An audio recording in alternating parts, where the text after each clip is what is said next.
The unfortunate guy hated the world he had to live in with a fierce hatred. He looked at all the people with eyes full of horror, unable to hold back tears of despair. Kim Woo-jin was abandoned as soon as he was born and treated like a real animal. For this reason, the guy did not trust people, no matter what happened to him. Because of this, Kim saw no reason to love either this world or those who inhabited it. Whoever confronted the loner, he found the strength to fight to the end. In order to confront his enemies and be able to stand up for himself, he had to become a predatory beast. No matter the circumstances, Woo-jin was always left alone, unable to trust anyone anymore. However, on the first day of the new year, the world turned into a game, and various monsters began to appear from the opened gates, which were called the dungeon.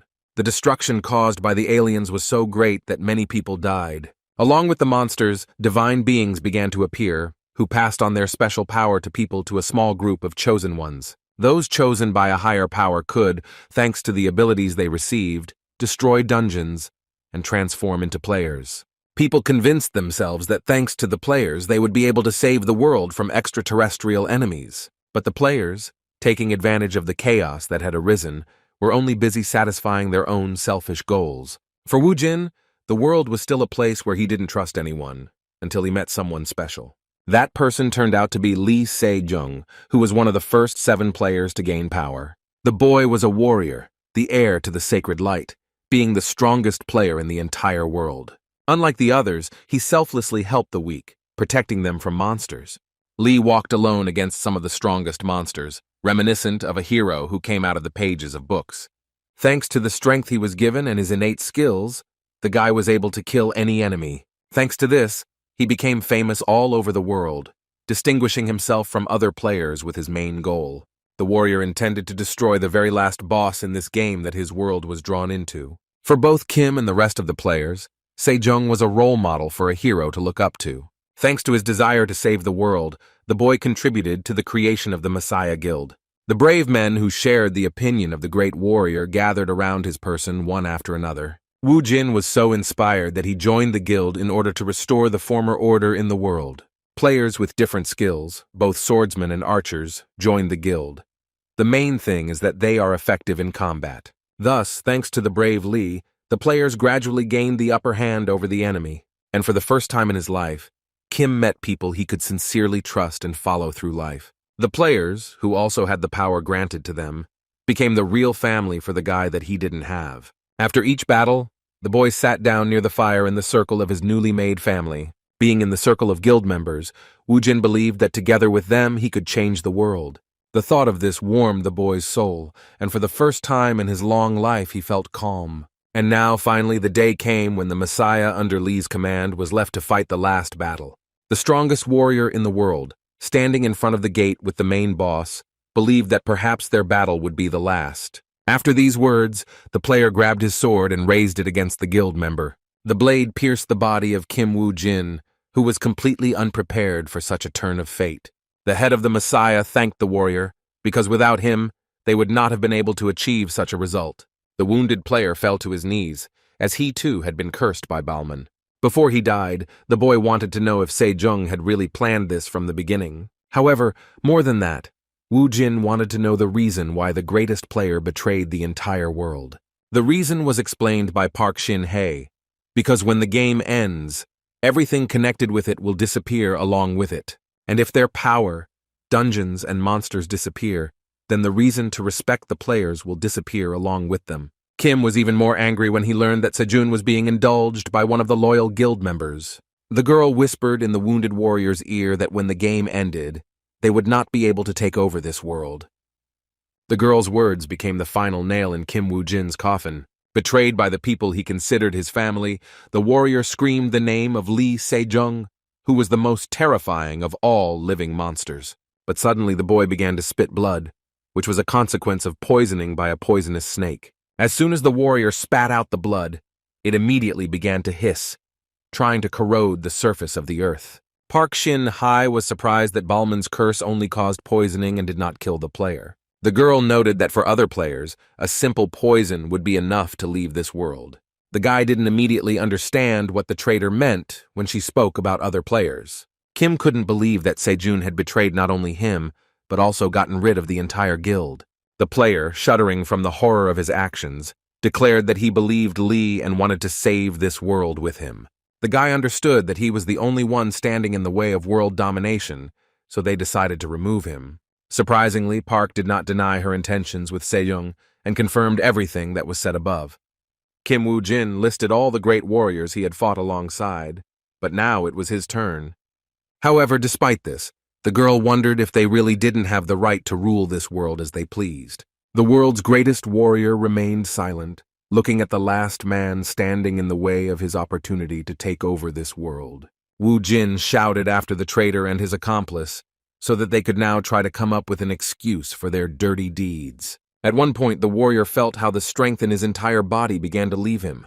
Kim Woo-jin, motionless and collapsing on the floor, left this world with the thought that no one could be trusted. The truck, with soldiers in the back, drove out of the tunnel at full speed. One of the squad members suddenly woke up with frightened eyes, shaking off the remnants of sleep. Listening to the conversations of his comrades, the guy, drenched in sweat, could not understand what was happening. Feeling his bulletproof vest, Kim Woo-jin was sure that he had been stabbed by Balman. He, looking at the people in the back of the truck, assumed that everything he saw was a dream. Catching the gaze of one of the squad members, Kim began to recognize the place he found himself in. Meanwhile, while the guy was regaining consciousness, the truck continued to race along the highway. Suddenly, the driver discovered something that shouldn't have been on their route. The driver pressed his foot on the brake pedal and slammed on the brakes, causing the truck to sway and screech its brakes. The road was blocked by wrecked burning cars and a crowd of huge orcs scurrying between them. The driver, drumming on the wall behind him, reported the appearance of an enemy on the road and ordered them to take up arms.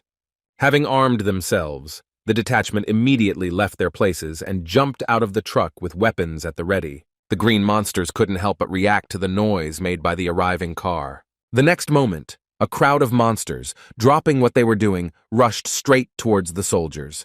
The driver, watching the enemy approach, demanded that his colleagues hurry. The commander told the entire team that they did not have enough ammo to fight off all the orcs. In connection with this, the man demanded that they pull the trigger only when they were absolutely sure of the shot. Before he could give the order to his guys to attack, shots were already heard behind the squad.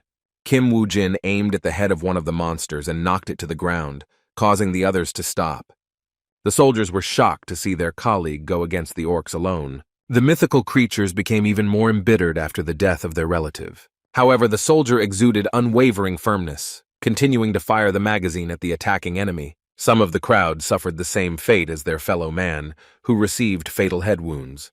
But not all orcs ran at the people with bare hands. Some armed themselves with huge clubs. One of the monsters brought its weapon down on the man, but he jumped back in time, and the club hit the asphalt with all its force.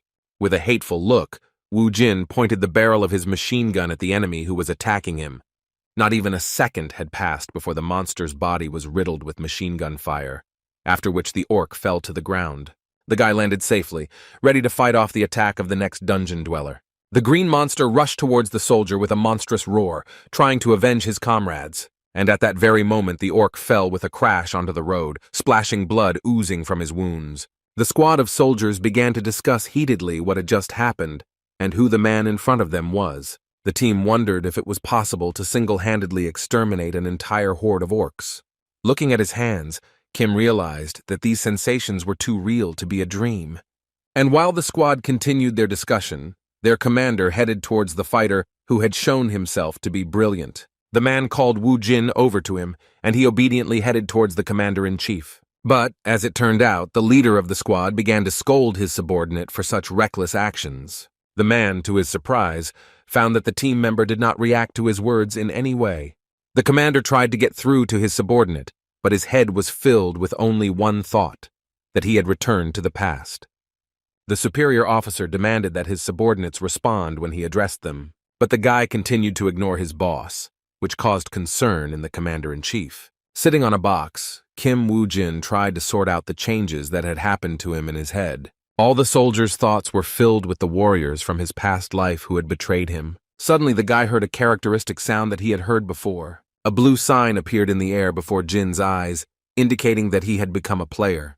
The window then split into 3 parts, offering the soldier a choice of halo that would help him in the future. Just like in his previous life, Kim became a player again, but now he had a chance to choose who he wanted to become. Of the three options, the soldier liked the representative of the dark world the most. Roles allowed players to control different types of curses. It was also possible to use dead monsters as material to create a dark army. This ability, unlike others, was the most cunning and gave the player more power. John George, nicknamed the King of the Immortals, was the most powerful player who had gained the favor of the representative of the dark world. And if you compare him to Lee Sejun, who everyone considered a hero, then John was a real monster. For this reason, Kim Woo-jin decided to find this monster by investigating its aura. And now the boy intended to become this monster himself in order to rid the world of Sejong once and for all. In addition to the Messiah, there was also Phoenix India, which gave players the opportunity to gain money and power by any means necessary. It was this organization that Kim wanted to join, and documents for joining were placed on his desk. As the Phoenix representative explained, clearing the dungeon entailed additional costs. Even though his salary wasn't enough to buy the item the guy needed, he still had no other choice. He asked how he could prove his qualifications as a player. The main nuance was that the status window could only be seen by the player himself. The man dug into his pocket and laid out a unique page of skills on the table, from which he had to choose one and tear it up. As the guild representative assured, thanks to this simple action, he would be able to verify who the candidate was. Of all the skills offered, Woo Jin-woo liked the hemotoxin, which was responsible for blood poisoning. Without taking his eyes off him, the player didn't expect to be able to get him from the Phoenix Guild. This skill turned blood into a potent poison that was very difficult to resist. Despite the simplicity of the skill, it could increase the effect of the golem, and such a useful ability was never superfluous. Having chosen it, Kim tore up the paper, declaring that he was choosing this skill page, after which a column of magical light formed above the guy, which the organization's representative easily detected. In his past life, his guildmates wondered why Woo Jin was chosen as a tracker. The girl believed that the guy was not suitable for this role, and her friends decided to explain to her why this happened. The player whispered that in the entire guild, only Kim had the worst character. The man said that if the girl spent a little while in the warrior's company, she would see for herself. The guy interrupted the secret conversation of his colleagues, reporting the approach of the enemy. The players instantly stopped gossiping, preparing for the upcoming battle.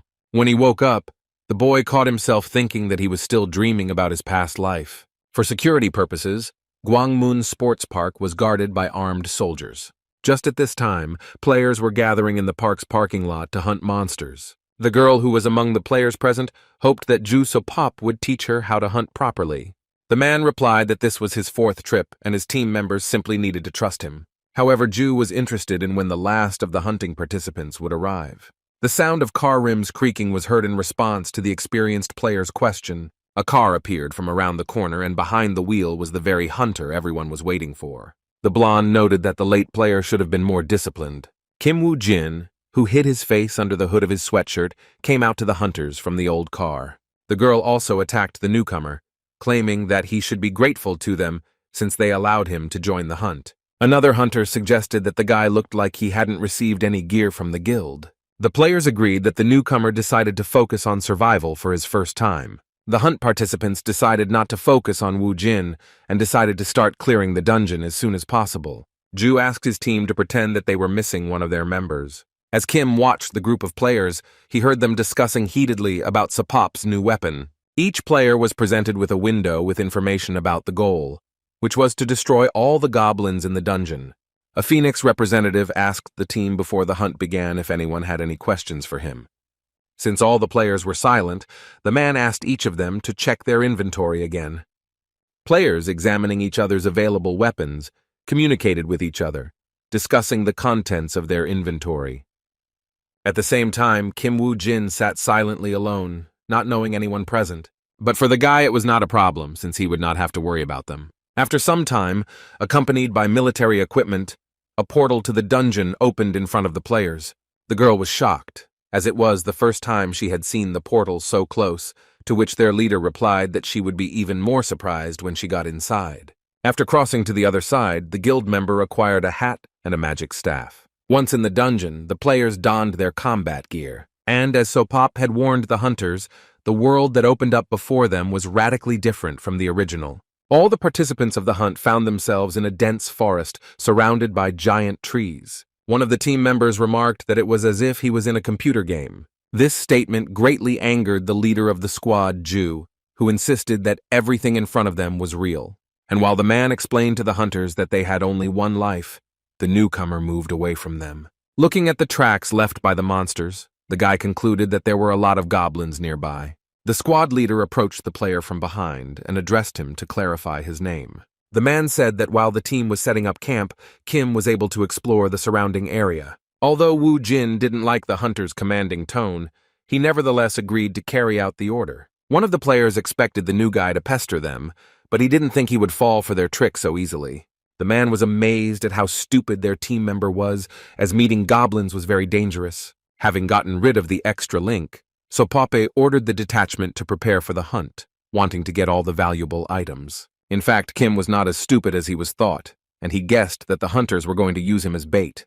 And while the Phoenix Guild was searching for monsters in the dungeon, another organization gathered in their headquarters. Guild representative Park Shin-hai gathered all of her members for an important announcement. The meeting was called to introduce a new member to the guild members. After the words of the deputy head of the Messiah, the doors opened and the same player entered the room. Those sitting near the exit, like Yang Ji-hoo, were surprised that the leader's choice fell on such an arrogant scoundrel. The man greeted the members of the organization, introducing himself as Suzuki Aichi. Looking around, the newcomer realized that he didn't need to introduce himself, since there were many familiar faces around. Chairman Lee Sejong, after meeting the new member of the organization, noted that he had great ambitions. Formalities aside, Aiki was eager to find out what task he was about to carry out. Ji-hoo stood up and reprimanded Suzuki for speaking to the guild leader in an inappropriate tone. The bow and arrow master and sword master standing nearby silently listened to their colleagues' discontent. Looking down on the player, Yang was ready to tear him to pieces if Sejong gave the order. Hitting the angry Ji-hoo's fingers with his fan, Aichi asked if it was his tone of voice or their previous encounter that irritated the man. The new guild member glanced at him and wondered if the player had any bad feelings left in his soul. Kim Jae-hoon felt awkward watching his colleagues' actions. And then the quarrel between the old acquaintances was ended by Mr. Lee himself, who ordered them to stop immediately. The brute limited himself to just a furious look, which he bestowed upon the head of the organization. Left wildly dissatisfied, Ji-hoo took his place again, trying not to focus on the past. The man knew that the moment would come when he would be able to knock all of Suzuki's arrogance out of him. Park Shin-hai, wanting to finish her greeting, asked the newcomer how long it would take to complete his task. Patting his fan against his palm, Aichi thought for a moment before answering. The man said that it would take 3 days to find the location of the said item. Sejong was more than satisfied with this answer, because it was important for him to find the sword as soon as possible. Meanwhile, in the dungeon, Kim Woo-jin continued to study the traces left by the goblins. Being high up in the tree, the guy was once again convinced that the rumors about this dungeon were not lying. Remembering the past, the hunter found it funny because he had been taught this type of reconnaissance and this fighting style by an experienced warrior. The teacher explained to the player that each trace contained information that would help to survive in the dungeon. Still a very inexperienced hunter, he wondered if it wasn't enough to just become stronger. Suzuki Aichi replied to him that no matter how strong a warrior was, he would always have a weakness. The boy thought that the warrior's words would be a lesson to him, but he was very wrong. Kim's mentor not only killed for the Messiah, but also became a loyal dog for them. But thanks to the fact that the guy managed to go back in time, he will be able to use the skills he acquired against his teacher. Suddenly, a stone flew at the guy, which he managed to deftly dodge, causing the improvised weapon to fly into a tree. The attempt on the hunter's life was carried out by goblins, whom he was actually looking for. The guy summoned a game window, thanks to which he removed a dagger from his inventory. But Wu Jin used a cold weapon to activate the skill he received in the guild. If before the player had to hide from the goblins in the dungeon, now, thanks to the hemotoxin, they were nothing more than a target for him. The goblins were not as quick-witted as the orcs, so they thoughtlessly rushed at the enemy in front of them. The magical creature rushed at the guy, waving a club in front of itself. With the same ease, the hunter dodged the blow of the monster, which opened up perfectly for him. The next moment, Wu Jin stabbed the blade of the dagger into the goblin's hand, which was more than enough. Having removed the weapon from the creature, Kim did not worry about the enemy, as goblins were vulnerable to blood poisoning. But the hunter began to celebrate his victory too early. because for some reason unknown to him, the enemy was still moving. He began to wonder if the poison might not be as potent as he had expected. Another representative of the magical creature family came to the aid of his comrade. The dungeon monster brought his club down on the ground, but the hunter managed to avoid the blow once again. Wu Jin's dagger hit one of the goblins directly, causing the opponent to release his weapon. The mythical creature was shocked, and then his comrade's body collapsed to the ground. Kim had no trouble dealing with the enemy as their strategy was easy to read. But as soon as the guy was stalling for time, the goblins began to gather into a huge crowd. For this occasion, the hunter had a corresponding item in his inventory. One blow of the whip was enough to delay the advancing enemy for a while. The weapon had the effect of the Goblin King, causing the creatures to feel fear of the opponent. In addition, it added 5 units of strength to the owner, and also increased damage against goblins by 30%. Meanwhile, a team of arrogant hunters tracked down the enemy along with valuable artifacts. There was a noise coming from the bushes behind the players, which caught their attention. As it turned out, it wasn't the wind at all, but a small group of angry goblins. The huntress was so frightened by the sight of the monster that instead of attacking, she only clutched her staff. But the enemy never reached the girl, because the leader of the squad appeared in front of her. Having pierced the enemy with his sword, Sopop declared that there was no need to fear simple goblins. The huntress, who had been so brave in the parking lot, was now drenched in sweat and frozen with fear. The male part of the team, on the contrary, was happy with how masterfully Ju dealt with the enemy. The experienced hunter was glad that he had prepared a long sword for this sortie. The player urged the team members to focus, claiming that the goblins were just bags of meat. However, the man immediately paid for his excessive self-confidence by lowering his eyes. Sopape didn't know why, but his sword was stuck so hard in the creature that he couldn't pull it out. It was the perfect moment for one of the goblins to stun the team leader. The blow was so strong that it instantly knocked such a strong warrior to the ground. Unfortunately for the squad, the most experienced of them was not in a condition to continue the fight. The man watched in horror as the goblins surrounded him, realizing that he couldn't handle them all alone. The warrior stood up and addressed the team, demanding that the players save him from the advancing enemy. The hunter showered the members of the squad with curses as they stood rooted to the spot and just watched. Overcoming the fear that enveloped him, one of the hunters rushed at the enemy in order to save the commander. He was also supported by the second player, who attacked the goblins with a battle cry, giving himself confidence. One of the monsters was injured by a magic whip, which was not comparable to life. The creature instantly fell to the ground, blood spurting from the open wound.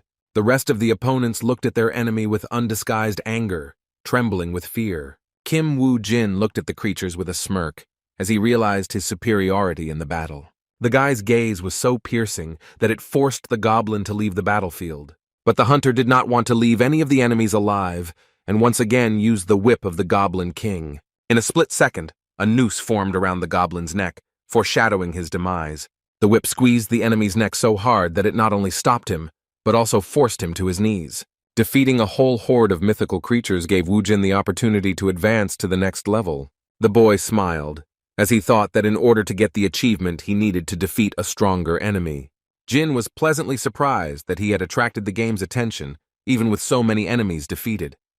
The player believed that only fools brandished heavy swords when a certain whip would suffice. At this time, the main members of the group were recovering from the battle with the goblins. The hunter, who was the first to rush to save the squad leader, was interested in what had happened to the new guy. Jusopop was convinced that the boy was most likely dead, since there had been no news from him until now. The men then began to argue among themselves, arguing about whether it was wise to lose a team member.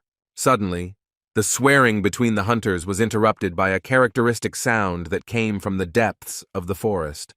Shaking with fear, the squad huddled together, unable to believe that another battle with the dungeon monsters awaited them. And while the group of hunters tried to control their emotions, Wu Jin raised his level again. Once the guy had acquired the skeleton warrior skill, he turned to the reference book for information. The hunter took from the reference book a part of the scroll with a description of the skill he had acquired. He never ceased to be amazed that he had managed to acquire such abilities in such a short time. John George could control an army of the dead with his own hands, which was his strongest skill. However, this skill was also imperfect, as its flaw allowed Wu Jin to kill a powerful player. Only monsters that were killed directly by the caster's hands could be sacrificed. However, even at this point there were great limitations to transforming them into living dead. Regardless, the hunter tore up the skill scroll, deciding that it would save him some time. With this skill, it will be easier for the warrior to respond to the enemy by using his body to summon a skeleton soldier. So Kim approached one of the dead goblins to test the power he had gained. After using the skill on the corpse, skin particles gradually began to separate from the dead body, and very soon there was nothing left of the monster except a skinny skeleton. Having remained motionless all this time, having lost its support, the skeleton did not fall but firmly rested its palms on the ground. The skeleton rose to its feet in front of its new owner, who watched its actions with curiosity. Kim Woo-jin was captivated by the glint in the eyes of the skeleton that had fought against him in life just a few minutes ago. He watched with interest how his newly minted assistant would behave. However, the guy was somewhat disappointed, because he thought that the dead man would be an order of magnitude stronger. Jin asked the skeleton himself if it was really impossible to do anything with the indicators of his magical power. The puppet just looked at its owner with empty dark eye sockets, without answering the question. The guy was well aware that using such an assistant as his main weapon would be extremely difficult. However, the hunter's attention was drawn to the remains of the players, whose rotting bodies hung from the tree like puppets. Most newcomers did not take into account that the similarity between all monsters was the desire to harm people. Based on this, Kim had no compelling reason to be merciful to these monsters. The Phoenix Guild members had to build a fire to wait out the approaching night. Commander Ju couldn't help but feel dissatisfied that some goblins were such strong opponents. An archer from the hunting party asked him what they should do now. With annoyance in his voice, the man stated that they had underestimated this dungeon in vain.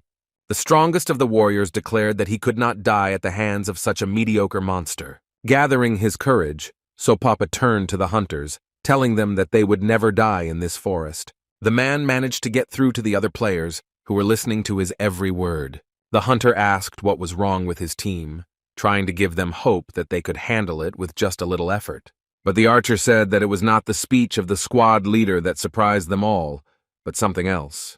The experienced warrior was puzzled as to what had attracted his comrades, and asked them about it again. The hunter managed to say with difficulty that there was something above Sopap's head, but he could not pronounce what exactly. Suddenly, a sign appeared above the squad leader, stating that his level had increased, and even though the man didn't take part in the battle, he knew that the level only rose when someone from the team fought. And while the team discussed the newcomer's achievements, he in turn continued to improve his abilities. Based on his experience, the boy barricaded the entrance to the goblin cave with logs. Wu Jin was aware that this was the most effective way to get rid of a crowd of goblins. The hunter threw the torch into the barricade he had built to smoke out the enemy. A mountain of dry logs burst into flame as soon as the torch's fire touched them. Together with his ward, Kim watched the fire and waited for it to start working. The monsters immediately smelled the burning smell. Something was rushing towards them because of the draft that had formed, and soon the lair was filled with thick, acrid smoke, which caused panic among the creatures. However, goblins were not the kind of monsters that were resistant to carbon monoxide poisoning. The goblins watched as their comrades began to choke one by one from the smoke that was seeping into the cave. Turning to the others, the mythical creature pointed out the source of the problem. The rest of the cave dwellers spent some time analyzing their fellows' proposals, after which the crowd of goblins rushed towards the exit, believing that this was the only way to avoid death. At the same time, Wu Jin and the skeleton warrior were eagerly waiting for the monsters to arrive, and the hunter learned of their arrival when the green creatures collided with the fence. The goblins, trying to escape from the cave, got stuck between the logs, unwittingly becoming trapped. The monsters continued to push forward out of anger, not realizing that they were only making their situation worse. Watching the mythical creatures engulfed in flames, Kim wanted to bury the dead players along with them. Literally within a few minutes, the entire wooden barricade was engulfed in flames, along with its hostages. The flames from the fire were clearly visible from any corner of the forest, and the representative of the dark world was pleased with the hunter's cruelty. When the fire had completely died down, Wu Jin discovered that all that was left of the goblins was a pile of ash. But that wasn't enough for the guy, who found the result quite strange. The warrior hoped that the performance he had put on would help to see a certain character. Deciding that he was hiding somewhere, the hunter, armed with a whip, went in search of him. However, before the player and his assistant could even move away from the cave, something began to break through from under the ground. In an instant, a giant goblin emerged from its lair, causing the skeleton warrior to freeze in place. The shadow of the monster that finally appeared before the hunter was so huge that it covered the minion. The owner of the dead man, who almost left this place due to the long wait for the goblin, he returned back. Wu Jin was glad that the goblin boss had personally shown himself to him, making his task easier. Before the Messiah Guild intervened in this matter, many newbies died in this dungeon.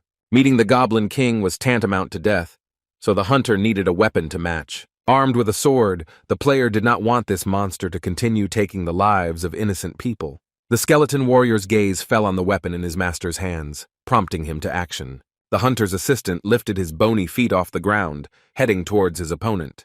Kim was pleasantly surprised that the skeleton was so eager to fight, despite the fact that his enemy was many times larger than him.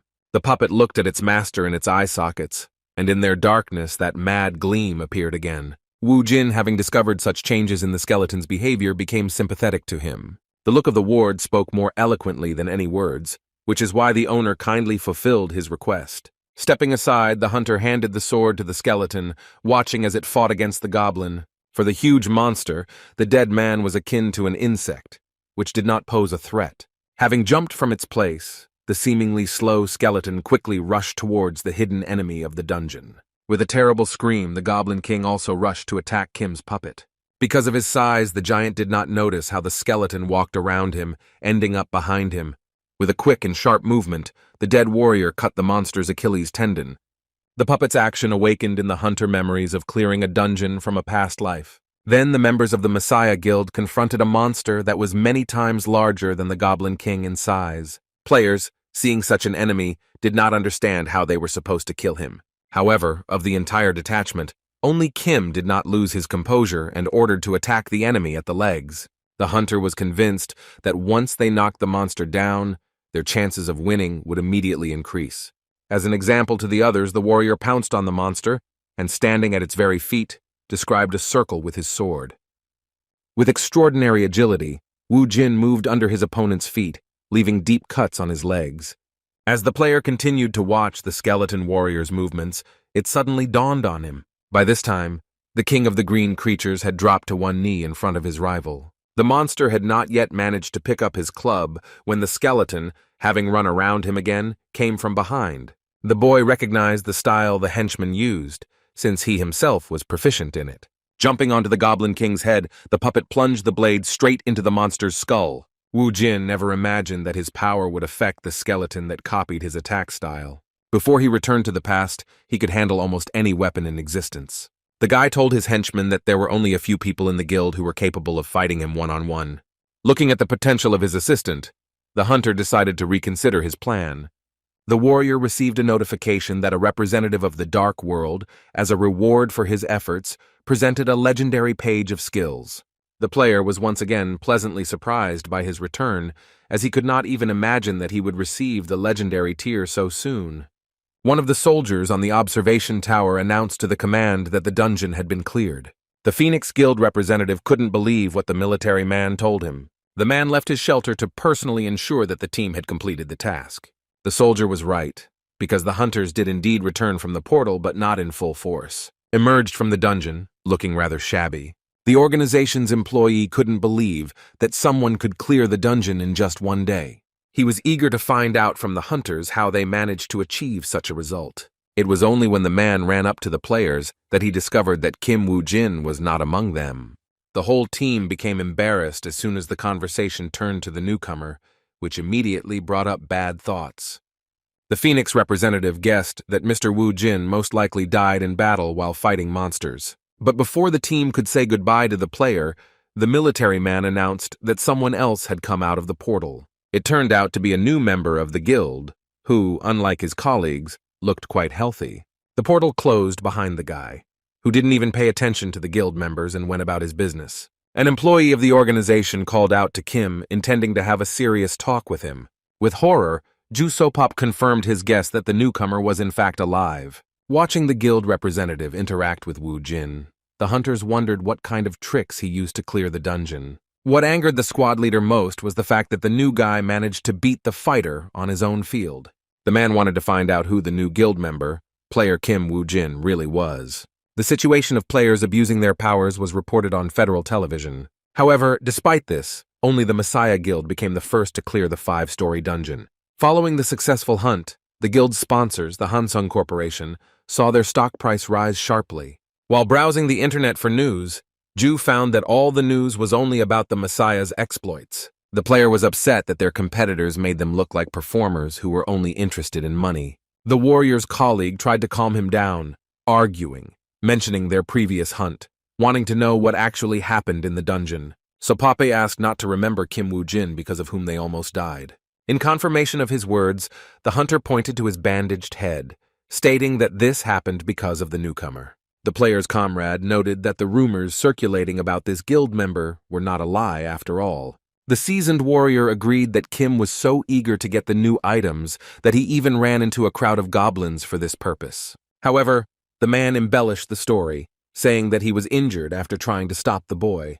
Comrade Ju wondered why the guild didn't punish Wu Jin for this, but he just waved it off, saying that it was useless anyway. The player's colleague was obliged to punish Kim, who had no idea what was being prepared for him, being focused on his own plan. He felt that he shouldn't have met Lee Se-jun like he did before. The player had to become stronger so that the head of the Messiah would become interested in him. While preparing the plan, Wu Jin collected information on all the people needed for the matter. And to begin with, the guy had to start from the most forgotten corner of Se-jung's life. But as soon as the player visited the guild, he immediately encountered the work of Ju Se-pop's acquaintances. The guild leader and his assistant believed that Kim was trying to dispel rumors about him out loud, but the player denied everything, claiming that he simply needed money. The Phoenix chairman once again thoughtfully voiced that the hunter was going to clear the dungeon with orcs only for the sake of money. The man claimed that money was important, but life was more important, which is why he wondered if Kim was worried about his safety. The guild representatives were willing to lend money to their member, but the guy refused, wanting only to be told the date of the hunt. Regardless of the rumors, no matter how true they were, the head of the organization was interested in what status the orc dungeon had. The assistant said that after John Yong-gu's group was killed, no one applied for a whole month. The man clarified that Yong-gu was a rising star from Park Yong Wan's group. Watching the newcomer, the Phoenix leader reasoned that he was trying to get into a dungeon that even a specialist couldn't master. Despite this, the guild intended to support the boy just in case, even if he did not live long. Kim Woo-jin in turn knew about the guild's concerns, but for his plan, he needed to get into the dungeon. And in order to kill Lee's hero, he needed to befriend a villain like Park Yong Wan. Finally, the day of the hunt arrived, and as soon as the player arrived at the location, he immediately met a person from the organization. The man, who had only heard of the warrior through rumors, was surprised when he came on a mission alone. The guild member assumed that the warrior was unable to find partners because of his greed for money. Without wasting any time, the representative of the organization led the guy straight to the dungeon.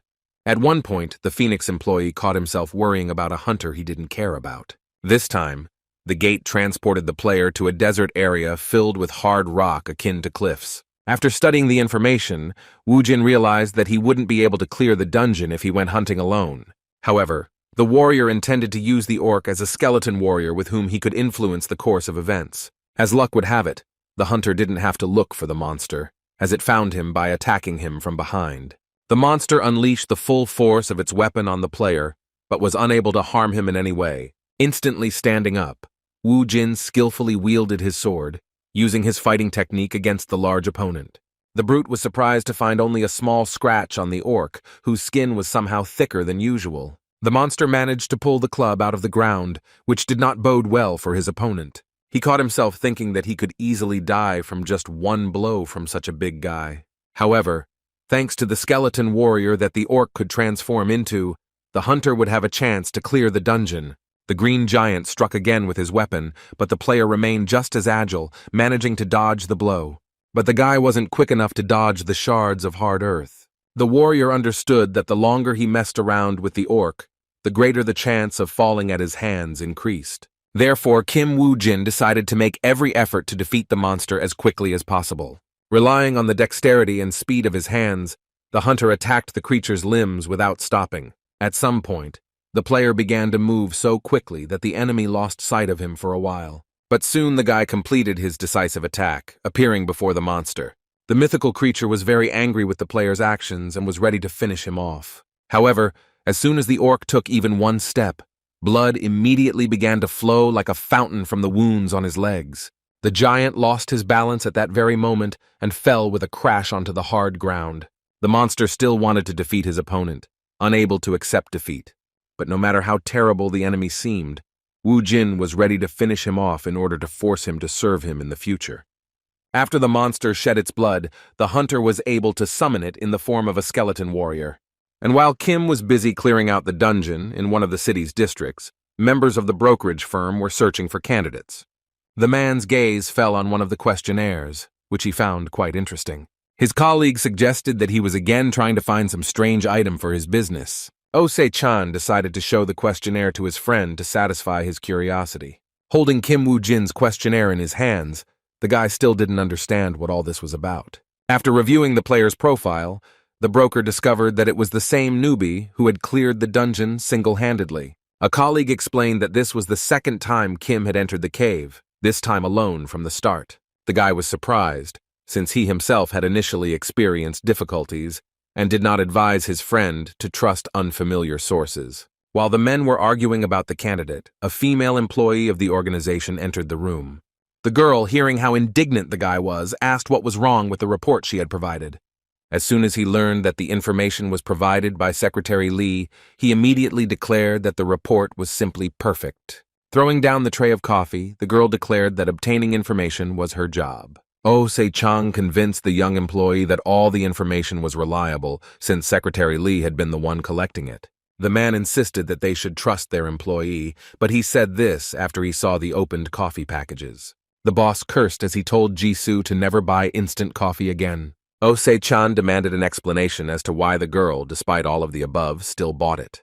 The secretary explained that the coffee was left over from a meeting with the Phoenix Guild, and the reports were prepared on the back of used paper. Upon learning this, the man suddenly declared that instant coffee was the best in the world, after which he continued to claim that only in this world could they trust Secretary Lee. The hunter believed that it was precisely because of such stinginess that his boss went bald at such an early age. Since the employee was with them, Se-chan decided to ask her how things were going with the purchase of the dungeon. Because the price of the dungeons was too high, even though they were good, the girl continued to look for a suitable option. A colleague asked if the boss really didn't have any dungeons left that he had recently acquired. The man replied that as soon as Chin-A began to enter the dungeon, they would not have enough of what they already had. The guy was indignant because he was not given any rest, since he had only returned from the dungeon yesterday. Se-chan stated that if a person takes frequent rest, he will soon become lazy, which is why he took such good care of his employee. Meanwhile, Wu Jin continued to clear dungeons, trying to do it with the help of the skeleton warrior. After another strong blow from the monster's club, the skeleton could not withstand it and fell apart. The hunter was convinced that his minion's durability was quite weak due to his low skill level. However, despite the defeat of his assistants, the warrior did not lose hope of gaining the upper hand over the enemy. Kim thought of the words of the immortal king he had fought in his past life. The hunter once again revived the corpse of a fallen orc, who, like his predecessors, will carry out the will of the player. The enemy paused for a moment, watching as their comrade was summoned from the world of the dead. Behind Wu Jin, a skeleton warrior's arm emerged from the body of the dead monster. Unlike the goblin, this skeleton was comparable in height to a normal orc, making it an ideal minion. The hunter repeated John's words that as long as his magical power allowed him, he would have skeleton warriors, and the number of dead will be equal to the number of victims who fell on the battlefield. The monsters didn't even realize that they were helping their opponent level up, doubling their skill points along the way. Finding that in addition to these achievements, Kim had reached the second level of blood poisoning, he decided to find a hunter instead of ordinary orcs. The boy believed that as a beast that walks alone, an orc would not be able to lead a pack. But since the hunter had no contact with the group, there was only one place where he could have been. The skeleton stared so intently at the player's drawing that its owner decided that his assistant knew something. Wu Jin dismissed that thought and decided to focus his attention on where the orc hunter's location was. Kim knew that if his guesses were correct, there would be no monsters to sacrifice nearby, and the only useful one would be his skeleton warrior. Tapping on the henchman's skull, the hunter decided that this undertaking would turn into suicide for him. So the guy was going to come up with some plan that would be more effective and safer. The place where the green monster lived was littered with the corpses and bones of its relatives. The mere growl of the hunter caused the scavengers to immediately rise into the sky, not wanting to collide with him. The mythical creature dragged the corpses of its fallen comrades to its lair. Unlike his relatives, the orc hunter was extremely cruel. In its crown place, the creature feasted on the corpses of its victims, regardless of their origin. With its sharp teeth, the creature tore the raw flesh of the dead, not caring about roasting it over the fire. Kim Woo-jin carefully peeked out from behind his cover and watched as the monster ate his meal. Since the boss in the dungeon was stronger than the others, going at it without preparation was a foolish idea. And so the warrior decided to pierce the orc's body with an arrow with poisoned blood on its tip. The bait was to be Kim's loyal subject, his skeleton warrior. Woo-jin's subordinate stepped out from behind cover, attracting the attention of the dungeon's leader. The monster was angry when he learned that someone dared to tear him away from his favorite activity. Suddenly, the brute rushed at the skeleton with great speed, which was unusual for an orc.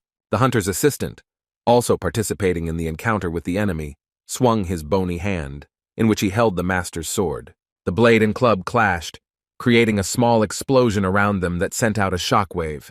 The monster did not stand on ceremony with his opponent and, attacking him, sank his teeth into his shoulder. From the blood-red eyes, Kim determined that this specimen was the very enemy he was looking for. The warrior also had to avoid the monster's thick skin and hit its only weak spot. And while the orc was busy with the puppet, the bloody arrow was already flying towards the enemy. The creature's red eyes detected the threat looming over it at the last moment. The poisoned arrow hit the giant right in the eye, causing him to immediately lose his balance. However, the monster never fell, because a second before he had managed to land on one knee. Unlike his fellows, the orc did not scream when he received a serious wound, but only became more angry at the hunter. The green giant took the arrow out of his eye and, throwing it on the ground, released a fair amount of blood along with it. The monster was breathing heavily, but could do nothing more, since the poisonous blood had already begun to affect him. Woo-jin, thanks to his knowledge, understood that the weaker the point of impact, the faster the poison spread throughout the body. The player watched as the fire in the orc's bloody eyes gradually began to fade. Unlike other skills, the second level of poisonous blood did not increase the chance of a fatal outcome. However, this effect was quite enough to finish off the dungeon boss. Woo-jin's henchman raised his sword above his head, ready to put an end to this battle. After defeating the main monster of the dungeon, the player finished the hunt and could return to his world in an hour. While examining the orc's remains, the warrior wondered if there was still one of Park Yong Wan's group members left inside the monster. After the boy kicked the bones, his gaze fell on one of the skeletons lying on the mountain. On it, the hunter discovered a characteristic cut that was clearly not left by an orc. Woo-jin concluded that the victim had been attacked from behind by someone who was used to killing in dungeons. Whether it was a deliberate murder or not, if those involved were members of Park Yong Wan's group, they could have done it for money or items. The hunter wondered if he had a chance to find traces of this killer, since he had little time left in the dungeon. However, the player would not mind finding this person because that way he would be able to get closer to Park Yong Wan.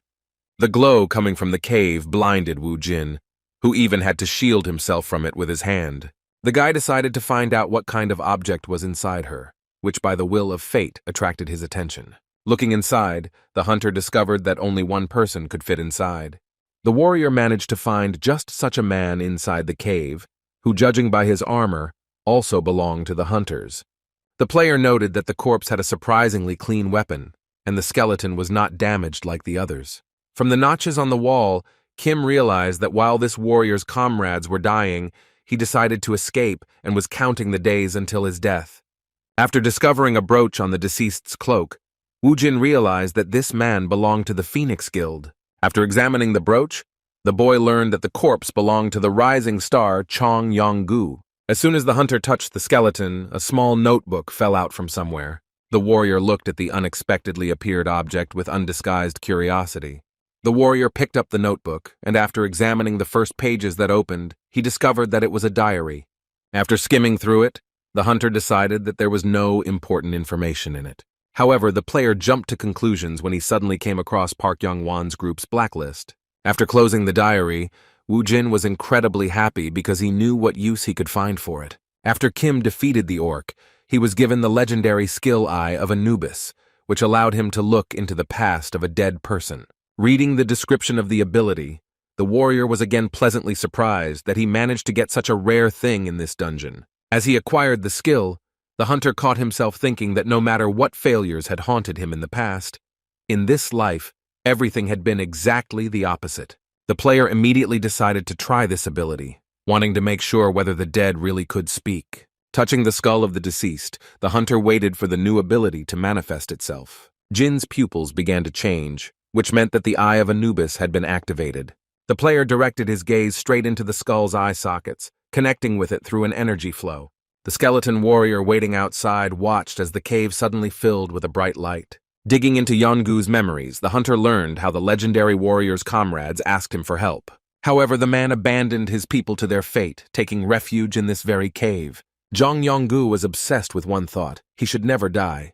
After which the warrior organized a hunt for people, since he considered it not such a terrible crime.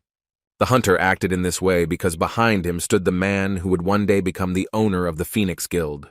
And this man who covered up the atrocities of his people was precisely Park Yong Wan. Looking into the dead man's past, Wu Jin experienced far from the most pleasant feelings. After finishing wandering through the memories of Zhang Yonggu, the player dropped the skull of the deceased from his hands. The hunter some time to come to terms with the alien memories that came flooding back to him. Looking into Yongu's past, Wu Jin realized that the warrior had quite a painful past.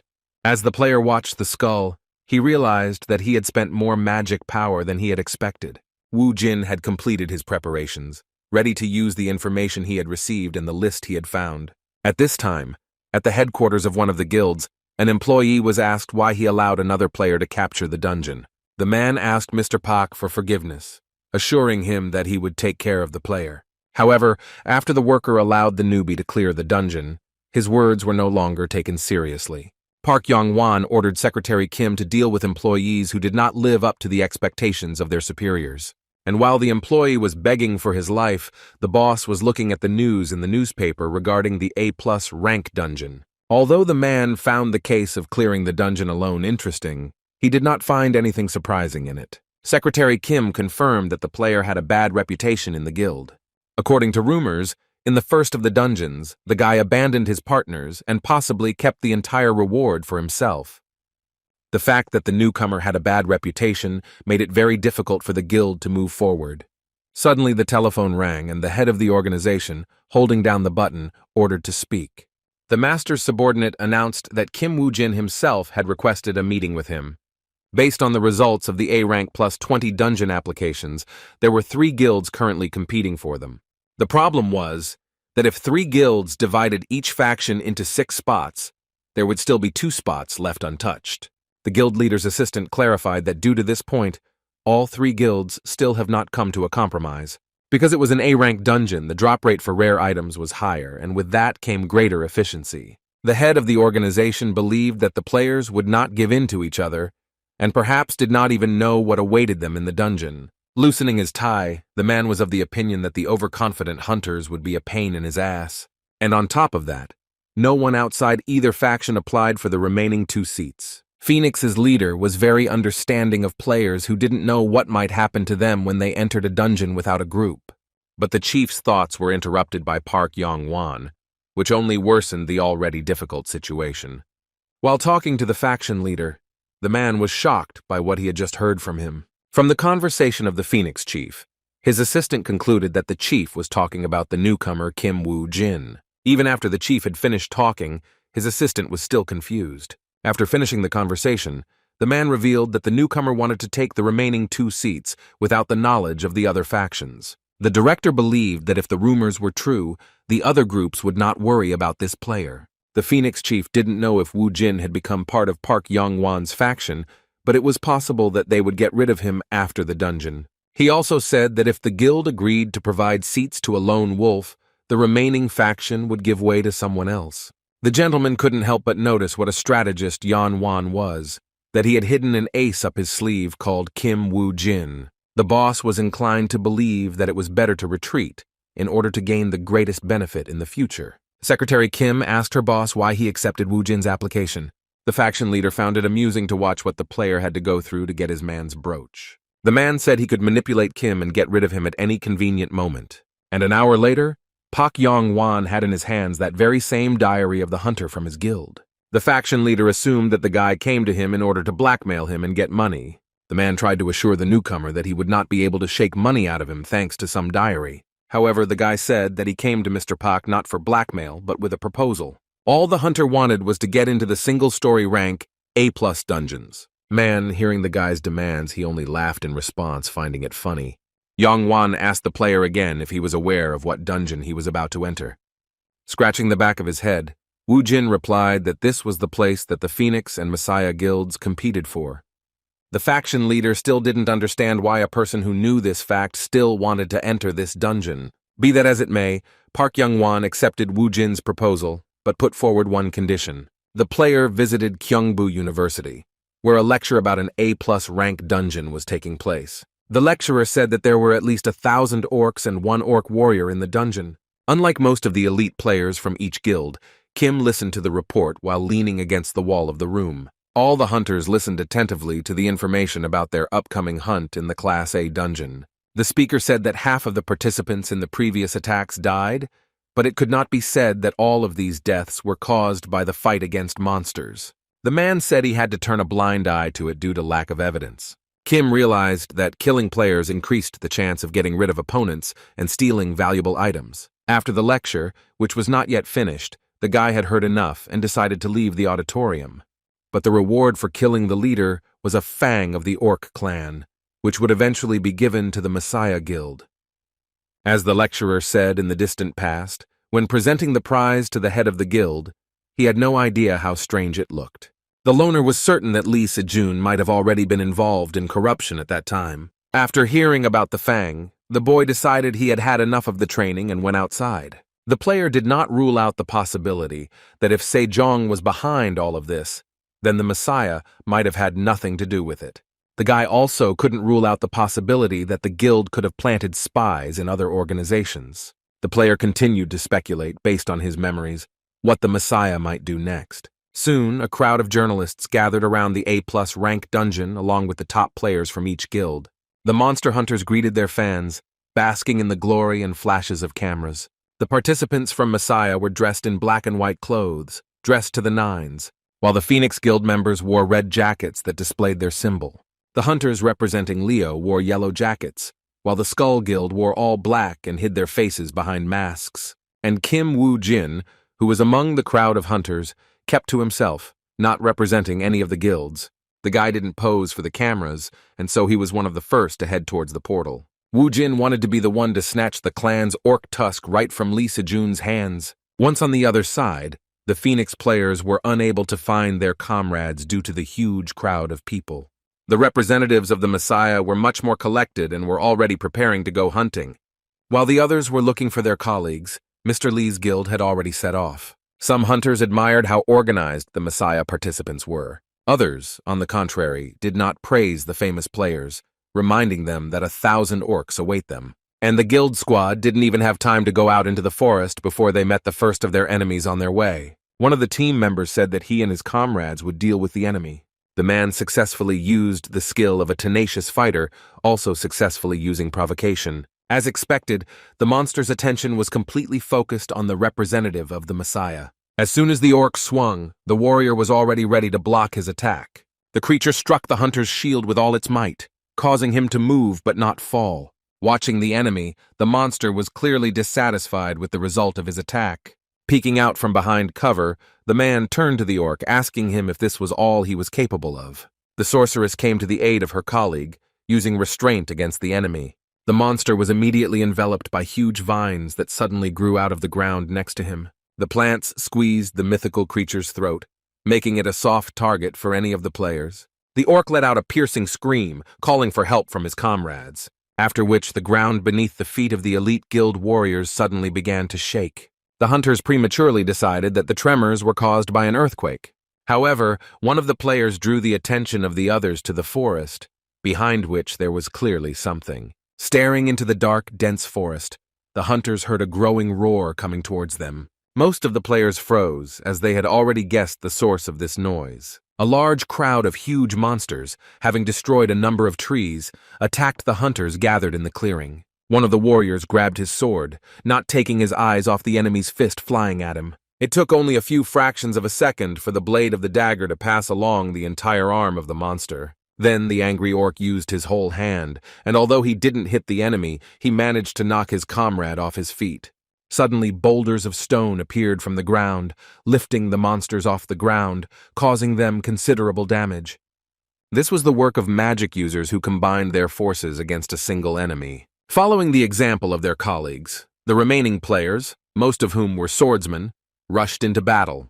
Despite the opportunity to receive a reward for killing monsters, the warriors acted together, putting their own lives first. The hunters had the advantage of height and agility, while the enemy was large and clumsy. And while all the factions fought as one organism, Kim Woo-jin hid in a tree. The guy, as expected, turned out to be right when no one noticed his absence due to the chaos that reigned. While everyone was busy with the crowd of orcs, Woo-jin was ready to take advantage of the situation in order to find the enemy warrior.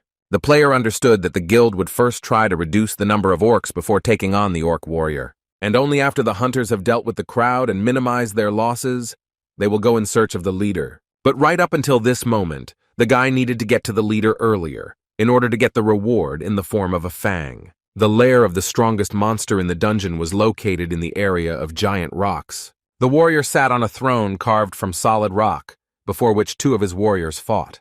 The leader's neck was adorned with a necklace that was decorated with that same legendary fang. With a sharp swing of his sword, the corpulent orc decapitated his opponent in front of the crowd. The loser's head fell right at the feet of the spectators who were watching the fight. Rising from his seat, the warrior raised a giant axe, signifying the fighter's victory. As if to confirm this, the monster screamed menacingly, so much so that his saliva flew in all directions. The warrior, having declared the winner of the battle, heard the chanting of the crowd of his subjects. Kim, who was watching this scene, guessed that the orc who was executed had fled the battlefield, for which he paid.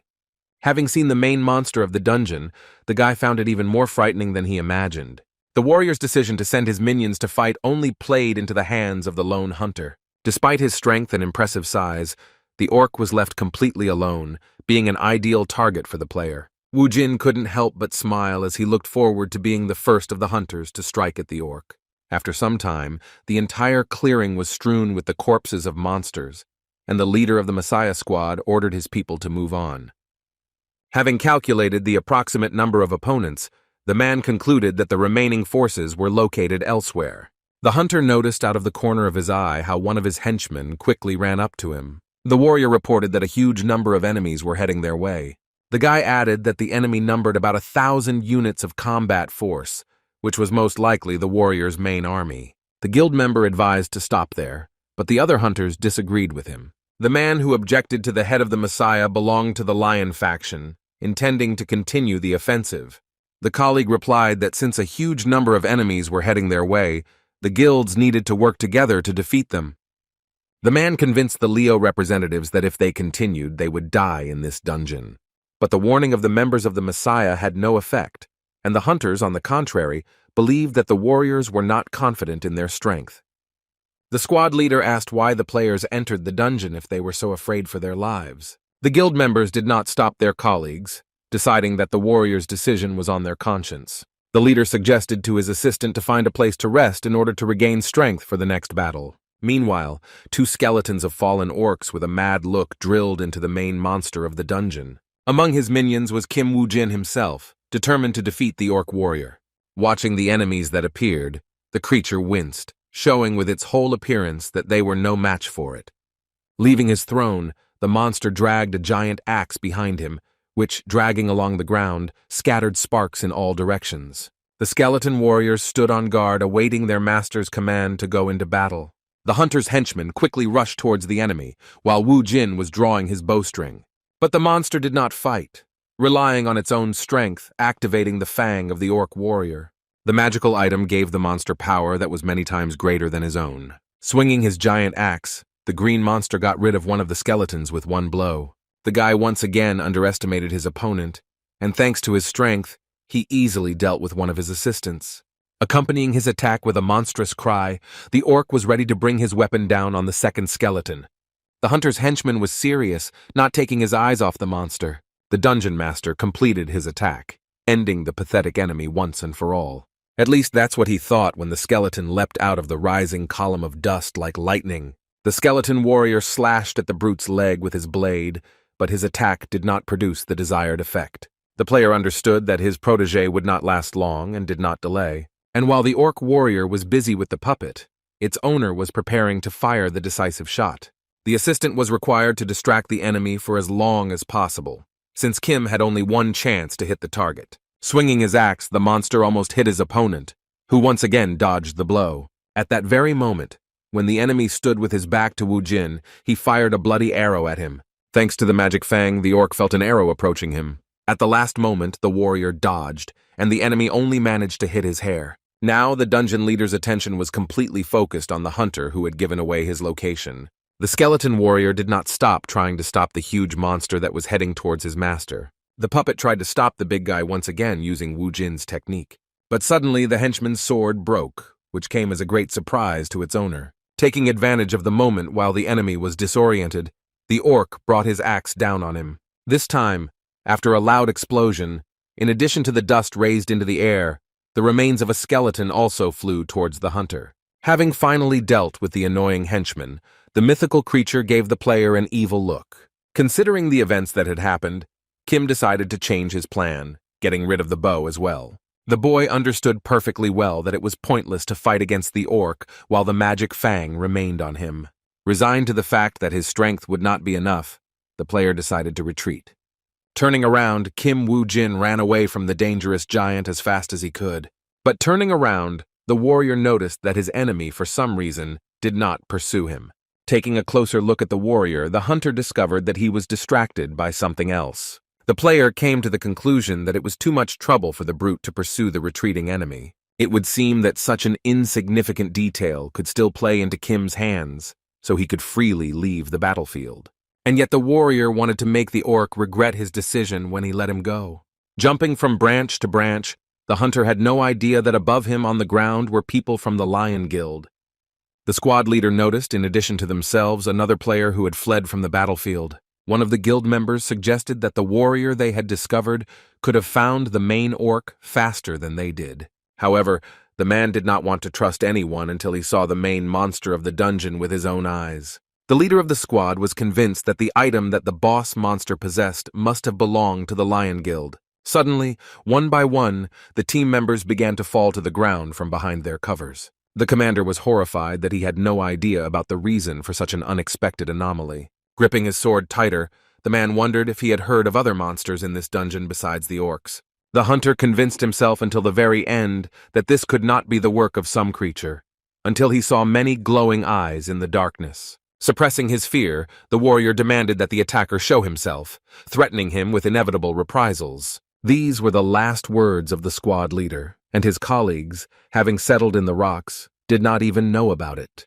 They were joined by Wu Jin, who had successfully slipped past the creature lurking in the darkness. Looking around, the guy did not find any factions that could be interested in him. Kim also couldn't help but notice that there was a deathly silence all around, as if he was at a funeral. As soon as he looked around, fresh graves caught his eye. It seemed rather strange to him that so many people had died on the first day. However, the guy didn't believe that so many trained soldiers could fall to monsters, assuming that the battle between the guilds had already begun. While passing by one of the groups, Wu Jin witnessed a warrior from one faction laughing at his competitors, after which the man sat down next to them, asking if the guys had any news about the other guilds. The hunter with the scar on his face said that the Lion Guild suffered the most losses, while the Skull Guild never returned after they went into the forest. The warrior added that the bodies were so mutilated that it was impossible to identify the faction members. The men discussed the events that had happened, but there was sadness and fatigue in their voices. The hunters, although they expected the deaths of their comrades, hoped that at least one of them would survive this mission. Eavesdropping on the warriors' conversations, Wu Jin agreed that something like this could happen in an A+ rank dungeon. But despite this, the guy was troubled by the fact that the chances of so many groups dying in one day were not that high. Whoever was behind all this could prevent Kim from carrying out his plan if the guild soldiers weakened. The guy had to find out the next day, when the orc warrior's army was already approaching. All the free space in the forest was filled with a large crowd of green monsters. As soon as one of the hunters saw the army in the dungeon, he immediately broke out in a cold sweat. And while the faction members were shaking with fear, their commanders tried to raise their fighting spirit. Having left the dense forest, a huge army of orcs appeared before the players, which surpassed them at least in the number of warriors. The monsters, whose bodies were adorned with scars, screamed angrily, calling on the inhabitants of the dungeon to attack. Watching the birds fly by, Wu Jin, who was rummaging through his inventory, guessed that the battle had already begun. Looking over his arsenal, the guy came to the conclusion that with the items he had, he would never be able to defeat the warrior. The hunter could use skeletal warriors, but they were not suitable as bait due to their lack of durability during combat. But the warrior did not discard this idea, wondering if the dead could shoot a bow. Soon the guy again found himself in front of the dungeon boss, who, as before, was sitting on his throne. But throwing his sword onto his shoulders, Kim noticed that the orc warrior was not too excited today. Touching the warrior's orc fang, the monster activated it, ready to strike down the escaped enemy. Rising from the throne, the creature was once again filled with the power of the magical item. In literally 1 second, the enemy managed to jump up to the hunter, who had already swung his axe. But this time, the arrow that flew at the monster was not fired by the player, but by his henchman. However, thanks to his reaction, the enemy defended himself from the poisoned arrow, covering his face with an axe. The orc's eyes flashed from behind his makeshift cover, searching for the hunter. The creature snorted angrily when it discovered that its opponent had disappeared, having once again fled in the middle of the battle. But in his place, the player left his minions, the skeleton warriors, this time putting bows and arrows into their bony hands. The warrior, lifting the ground with an axe, released the boulders he had dug out from underneath it at the living dead. The largest of the stones flew into the rock where just seconds ago there were skeletons. Wu Jin's minions did nothing but dodge the monster's attacks, firing poison-laced arrows at it from time to time. But none of them achieved their goal, because the orc, thanks to the activation of the fang, was incredibly agile. The hunter's puppets, as he had expected, also copied his shooting style. And even the moment that the warrior did not let anyone near him was written into the plan created by the player. Because the monster dominated by force, while on the ground, Wu Jin decided to attack him from above. The monster was completely absorbed by the skeletons that were quickly changing their positions, leaving its blind spot unattended. Having attacked the warrior, the player did not cause him any damage, but still achieved his goal. The rope that held the necklace with the magic fang was cut. As soon as the monster noticed his main weapon flying to the ground, he instantly froze. However, the valuable object never touched the ground, falling straight into the hands of his opponent. The warrior was immediately notified that his opponent had been weakened while he had obtained the orc lord's tusk. The creature let out a terrible scream, but it could not return his enhanced attacks along with his defense. In a fit of rage, the orc swung his hammer at Kim Wu Jin in the hopes that he would be able to eliminate him. Much to the monster's dismay, the hunter's agility skills were enough to evade such a simple attack. With the loss of the fang, the warrior's reaction slowed down, and he missed the moment when the poisoned arrows hit his leg. Even though the orc still had the will to fight, the toxin was already spreading throughout his body. Having taken possession of the fang, the boy could finally fight the dungeon boss on equal terms. The orc lord's fang carried the power of a mythical creature, increasing both stamina and attack power. Having added the reward to his inventory, the hunter only had one thing left to do. Kim smeared his blood on a blade that would be capable of cutting off his enemy's head. And while the hunter was preparing a special weapon, his enemies suffered attacks from his minions. The skeleton warriors continued to attack the monster with poisoned arrows. Although the orc had lost the item that had given him his extraordinary power, the rage still raged within him. By concentrating on the enemy, the creature finally managed to get rid of one of the player's assistants. Finally, the henchman managed to hit the dungeon leader with another arrow with toxin. At that moment, Kim Wu Jin was rushing towards the monster at full speed, ready to end the already protracted duel. As soon as the green giant saw the man who had taken his precious fang from him, his rage reached its limit. But no matter how hard the orc tried, the player eluded every attack with extraordinary agility. At some point, the hunter struck his blade hard against the surface of the axe. This opportunity allowed Wu Jin to push off the warrior's weapon, getting closer to his hand. Pressing down on the blood-poisoned sword, the warrior plunged it into his enemy, piercing his thick skin. The creature felt another dose of toxin spread within it. Having completed his mission, the boy jumped off the enemy, who finally released his axe. Kim assumed that the monster only used one hand and could not handle the weapon so skillfully with the other hand. Clutching his wound, the orc warrior watched as his weapon moved further and further away from him. To everyone's surprise, the axe was spinning in the air at high speed, approaching the skeleton. However, the monster's weapon did not injure the henchman, who deftly grabbed it with his skinny hand. Wu Jin's assistant carefully examined the weapon he had received, comparing it to his own bow. Eventually, the skeleton threw away the bow, arming himself with an axe, which was perfect for cutting off the enemy's head. The monster's scream reached as far as one of the guild's hunters, who was in the forest at that moment. The player's insides went cold from such a piercing scream, which clearly belonged to an unusual orc. The hunter hurried to find out if someone nearby was fighting the orc warrior. The man intended to find out as soon as possible so that he could report it to the guild immediately. After passing through the thickets of dense forest, the man found himself in open terrain. Landing on the nearest rock, a picture opened up before the warrior that confirmed his suspicions. A guild member watched as a player with 2 summoned skeleton warriors fought against a dungeon boss. After looking around, the man still did not find the presence of other players, which meant only one thing.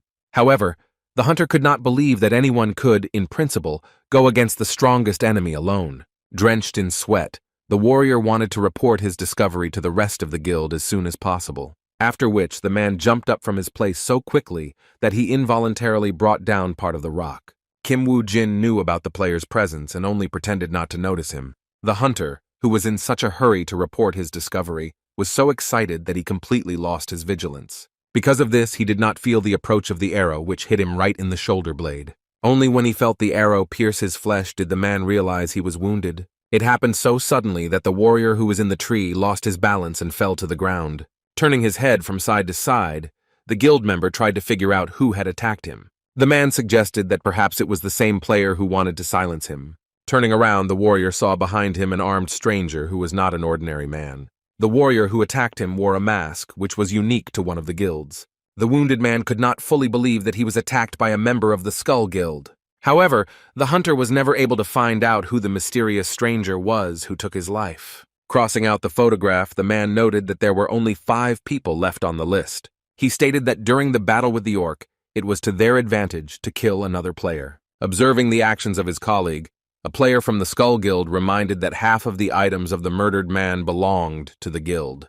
The warrior, who was keeping count of the dead, asked his partner if he really intended to kill the newcomer who was fighting the orc warrior. Even though the guy wasn't on the list, the hunter still planned to kill him and take the reward if he had the chance.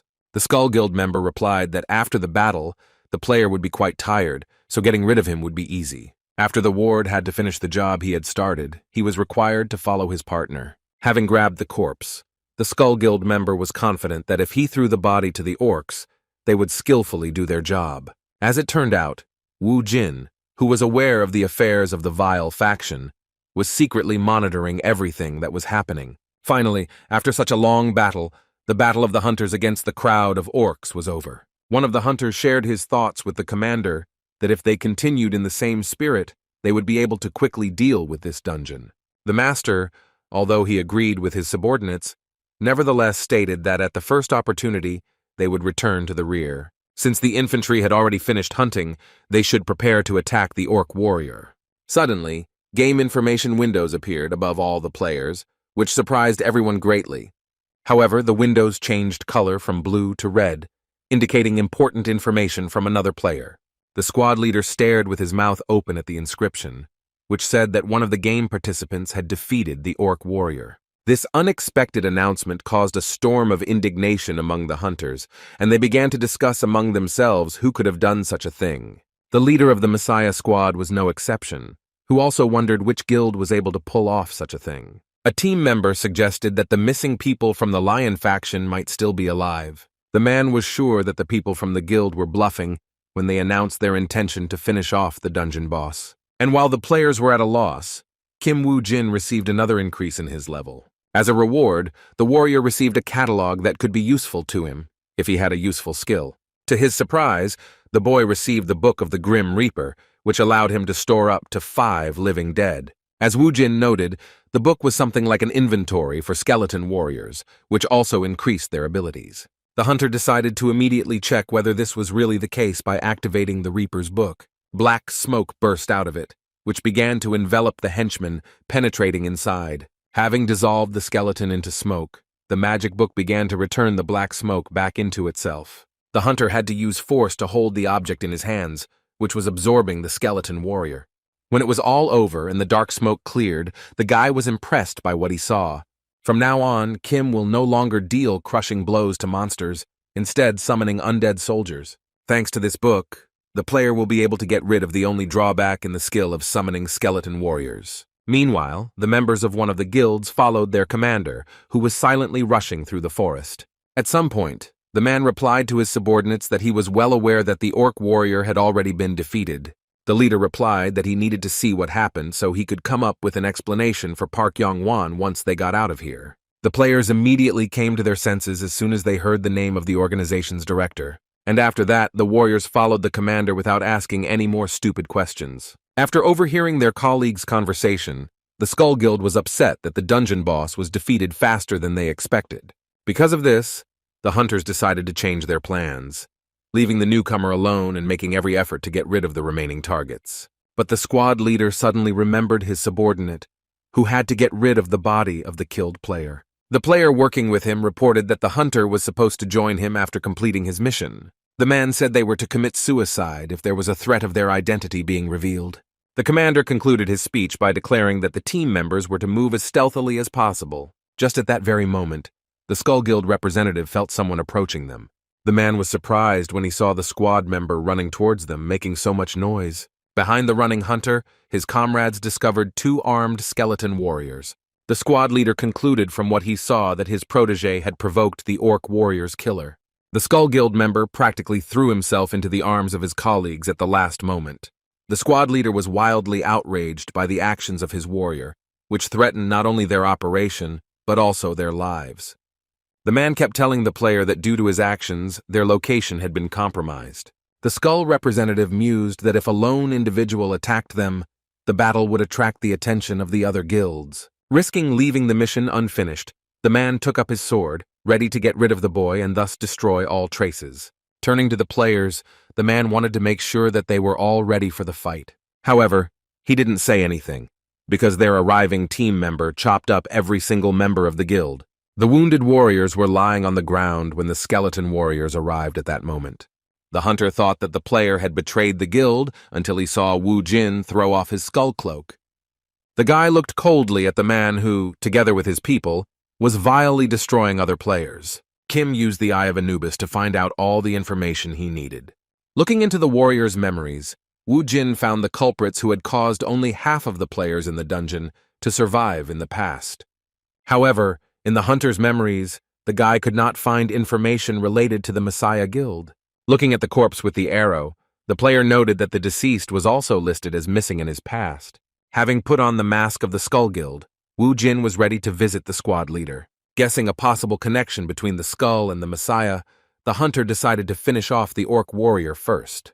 The leader of the squad could not understand how this player ended up here. His men were assigned skeleton warriors, against whom the skull members would be unlikely to be able to do anything. And while the henchmen were guarding the ordinary members of the team, the master of the dead intended to talk with the leader of the team.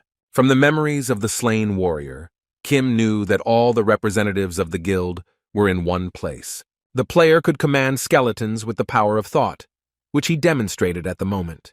The guy gave the order to his minions to deal with the guild members. The masked hunter begged pitifully for mercy, trying to stop the blade of the axe with his hand.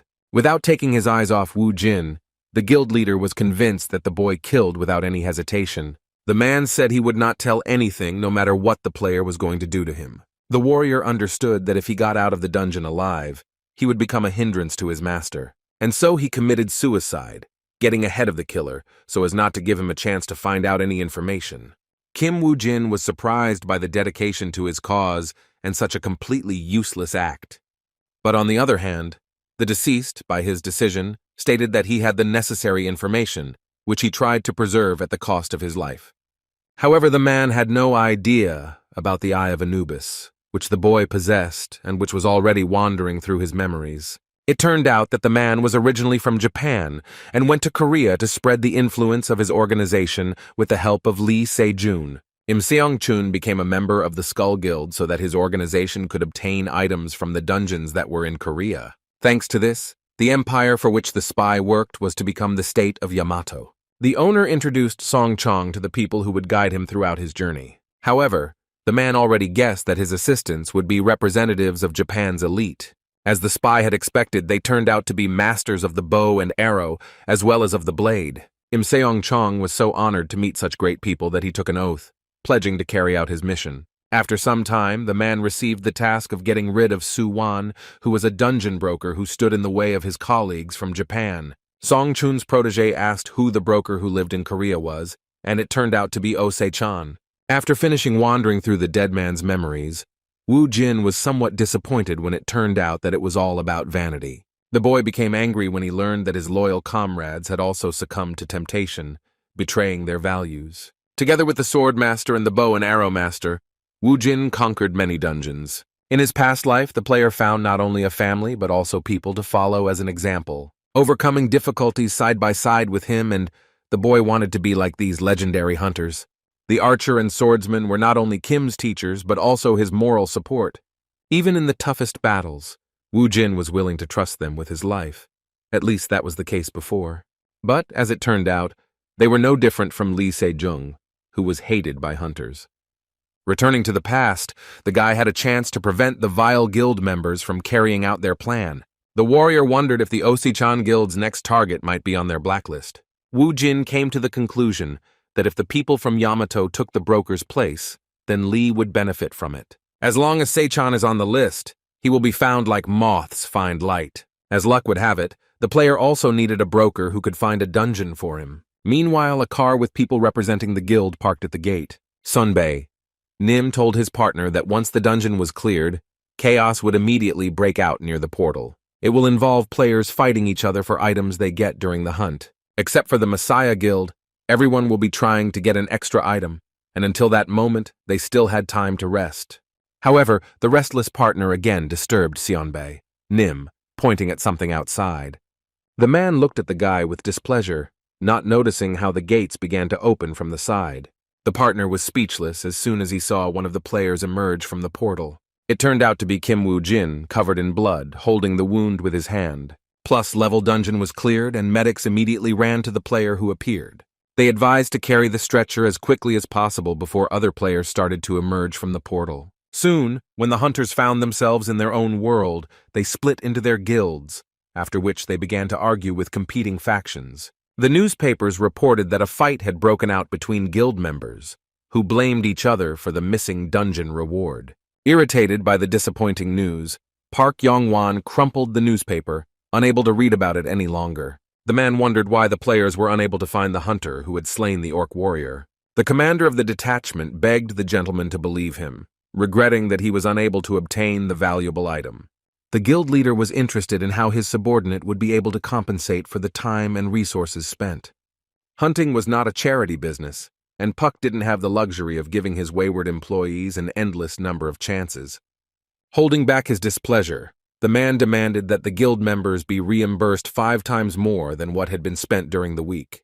Lee's assistant said that player Kim Woo Jin was being treated at the hospital after sustaining an injury in the dungeon. The director of the organization was unhappy that there were no useful guys left, and those who were managed, on top of everything else, to get injured in a 1-story dungeon. The secretary clarified that the guy was not injured by a monster, which meant that Woo Jin was attacked by members of another guild. The girl suggested hearing the story directly from the victim himself, since over time the truth could be hidden. Park's assistant made sure that Kim did not blab about the incident to other people. However, the injured player had already been visited by a representative of the Phoenix Guild before Yong Wan.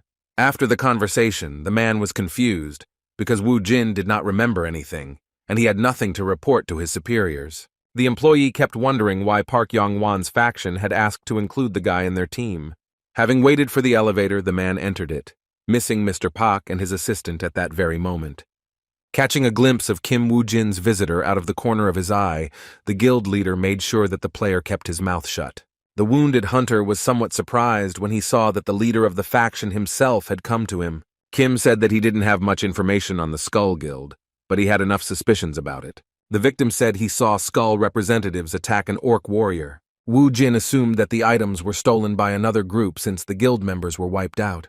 The hunter also added that he saw how the traitors used the stealth skill. Park Yong Wan had heard about this skill, which meant that those guys were targeting the dungeon boss, just like the other players. The guy said that if it weren't for the poisoned blood skill, he would have died right there. The faction leader stated that the guy was lucky, and no one but him witnessed how the skull was destroyed. Jin was curious if Phoenix had managed to gain anything, which only angered Mr. Park, who had already lost so much because of Skull. The man couldn't just leave things like that, and what Kim Woo-jin told him about the Skull Guild was to his advantage. The director of the organization asked the hunter not to pretend to be innocent and to say directly what he wanted to receive in return. Young Wan thought that Kim was spying on the players because of their deal, but he believed that the guy initially came to him because he wanted something. The hunter finally cracked, revealing that he needed to find a broker named Oh-se-chan. The guild leader was surprised that the player knew about the broker's existence, and also advised him to pick up the phone when an unknown number calls. Finally, the man added that the broker, although a professional, was an arrogant person and selected his own clients. But Mr. Park did not forget to remind Wu Jin to keep what happened a secret. If the rumors spread, the situation for the player would only become more dangerous, which he himself understood perfectly well. Although the guild leader did not trust Kim completely, everything went according to his plan. The guy was glad that Park Yong Wan didn't know about the connection between the Messiah and Skull Guilds. And once the faction director had dug up information on them, Lee Se-jung, along with the master archer and swordsman, would turn their attention to him.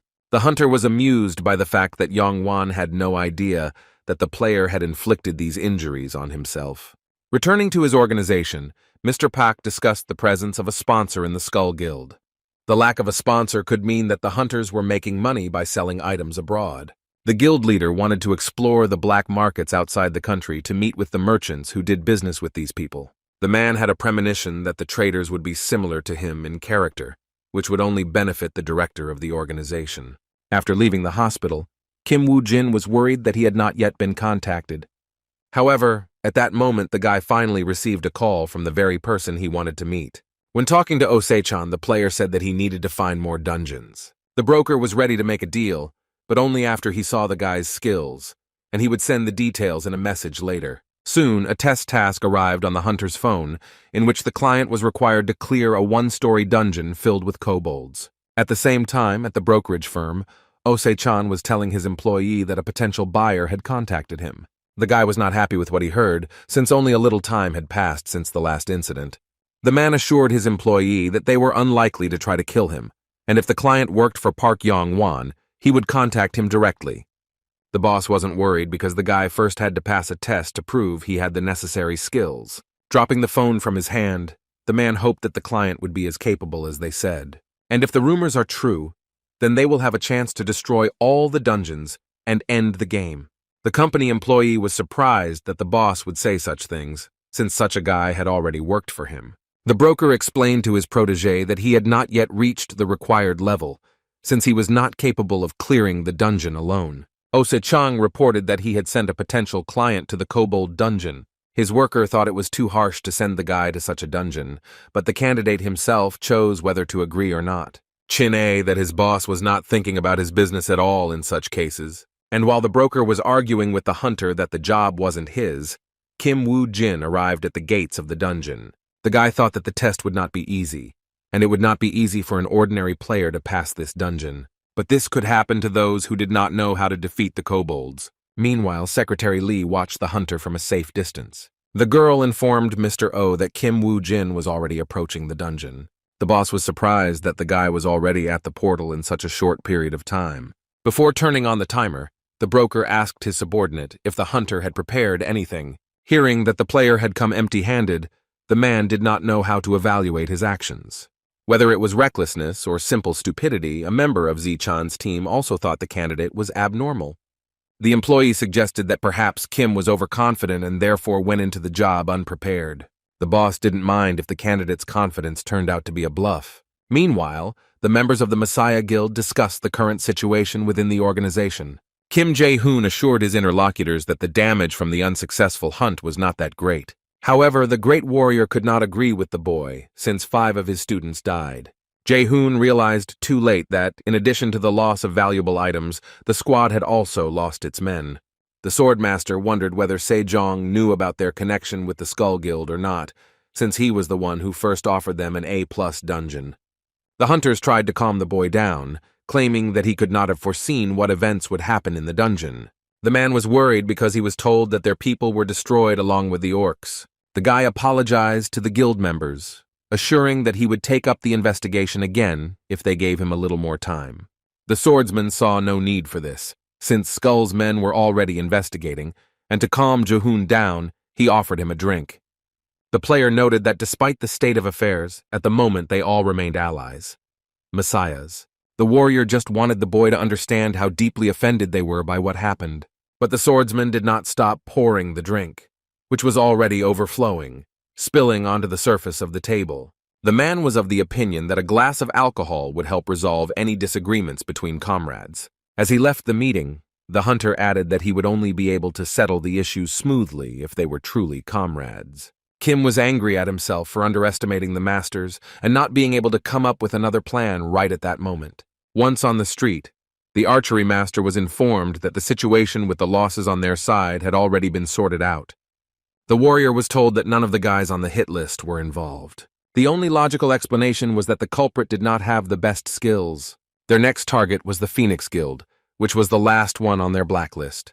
The masters believed that if the murder was not committed by a person on the list of victims, then it could have been done by another faction that they did not yet know about. In Songpo-dong, the Kobold dungeon was still under surveillance, and the broker's men were arguing about Kim Woo-jin. One of the observers was sure that the portal would soon activate as soon as the player died. And after these words, the gates really did open behind the man, which came as a surprise to him. His partner also couldn't believe such a coincidence, but it was not what it might seem at first glance. This glow was typical for moments when the dungeon was cleared. The caretaker couldn't believe that even a whole crowd could clear out such a dungeon in such a short time.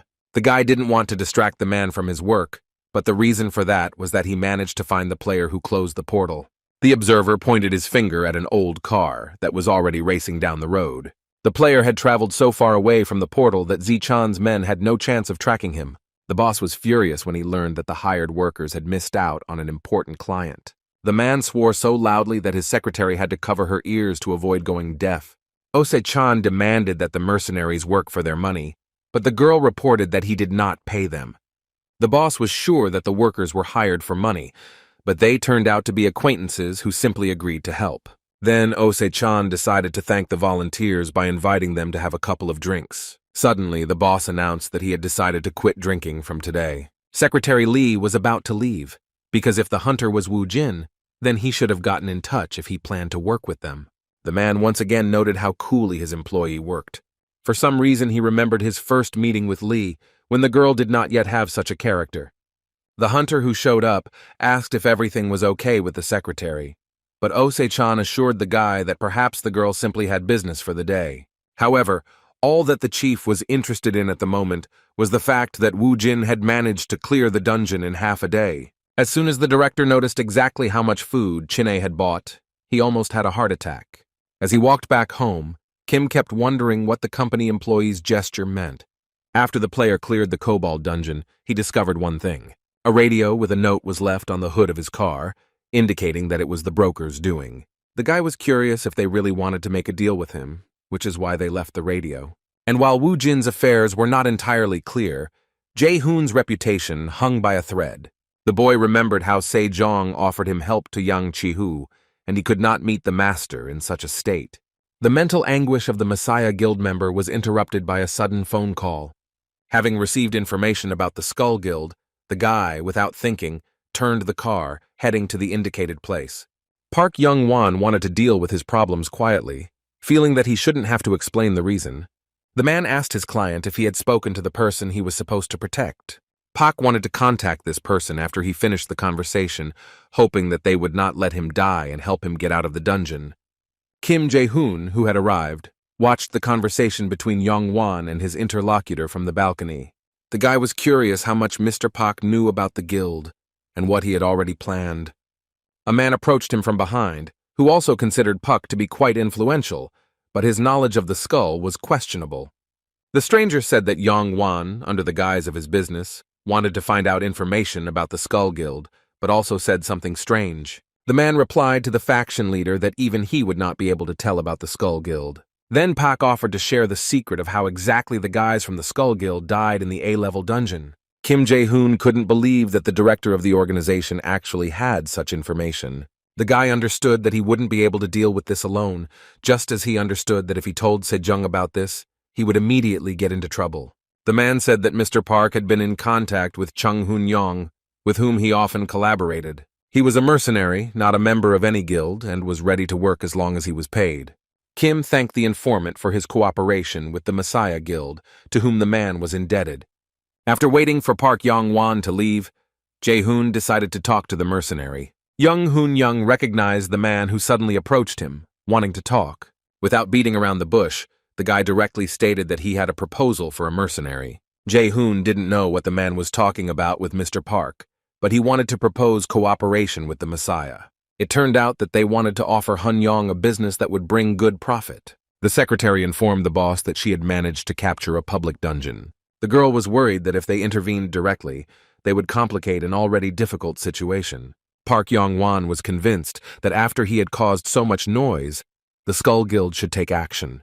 When the man finished preparing for the performance, he decided to invite the lead actor, Kim Woo-jin, to attend. At this time, still in the establishment, Jae-hoon was trying to figure out what Park Yong Wan was planning. The mercenary hired by the guild leader told the boy that he and 4 others were hired to protect one person. It turned out to be Woo-jin, but the Messiah Guild member couldn't believe that the player went against Skull alone. The next day, Kim contacted the broker and decided to find out if he had passed the test. The man confirmed the boy's suspicions, asking if he had been hiding his real skills. The player replied that he showed them only because he was asked to do so. The owner of the company said that he left a list of dungeons for purchase in Box 19 at Ilsan Station. Woo-jin thanked the broker for his work, but said that he would choose a dungeon later, as he would be busy with other matters. The client said that he would contact Ose-chan in a few days, which generally suited the man. The guy who worked for the broker was feeling inner turmoil, fearing a deal with this hunter. However, the boss was willing to take such a risk, since the business he was involved in was entirely built on risk. When Mr. Park met Kim, he offered to use him as bait, which was extremely dangerous. Park Yong Wan insisted that it was only a matter of time before the rumors they were talking about reached the Skull's people. The head of the organization tried to convince the guy, asking him if he would not have lost his life if he had just sat and done nothing. For this matter, Mr. Park hired several experienced guys who would accompany him into the dungeon. Woo-jin didn't agree, demanding to hear some reason why they had to act this way. It all turned out to be banally simple, since Yong Wan was in debt to these people. But he couldn't stand it when he was in debt to someone. The player sympathized with his partner and asked for more money for this task. The man agreed because he expected such a decision from the guy, so he easily took his bait.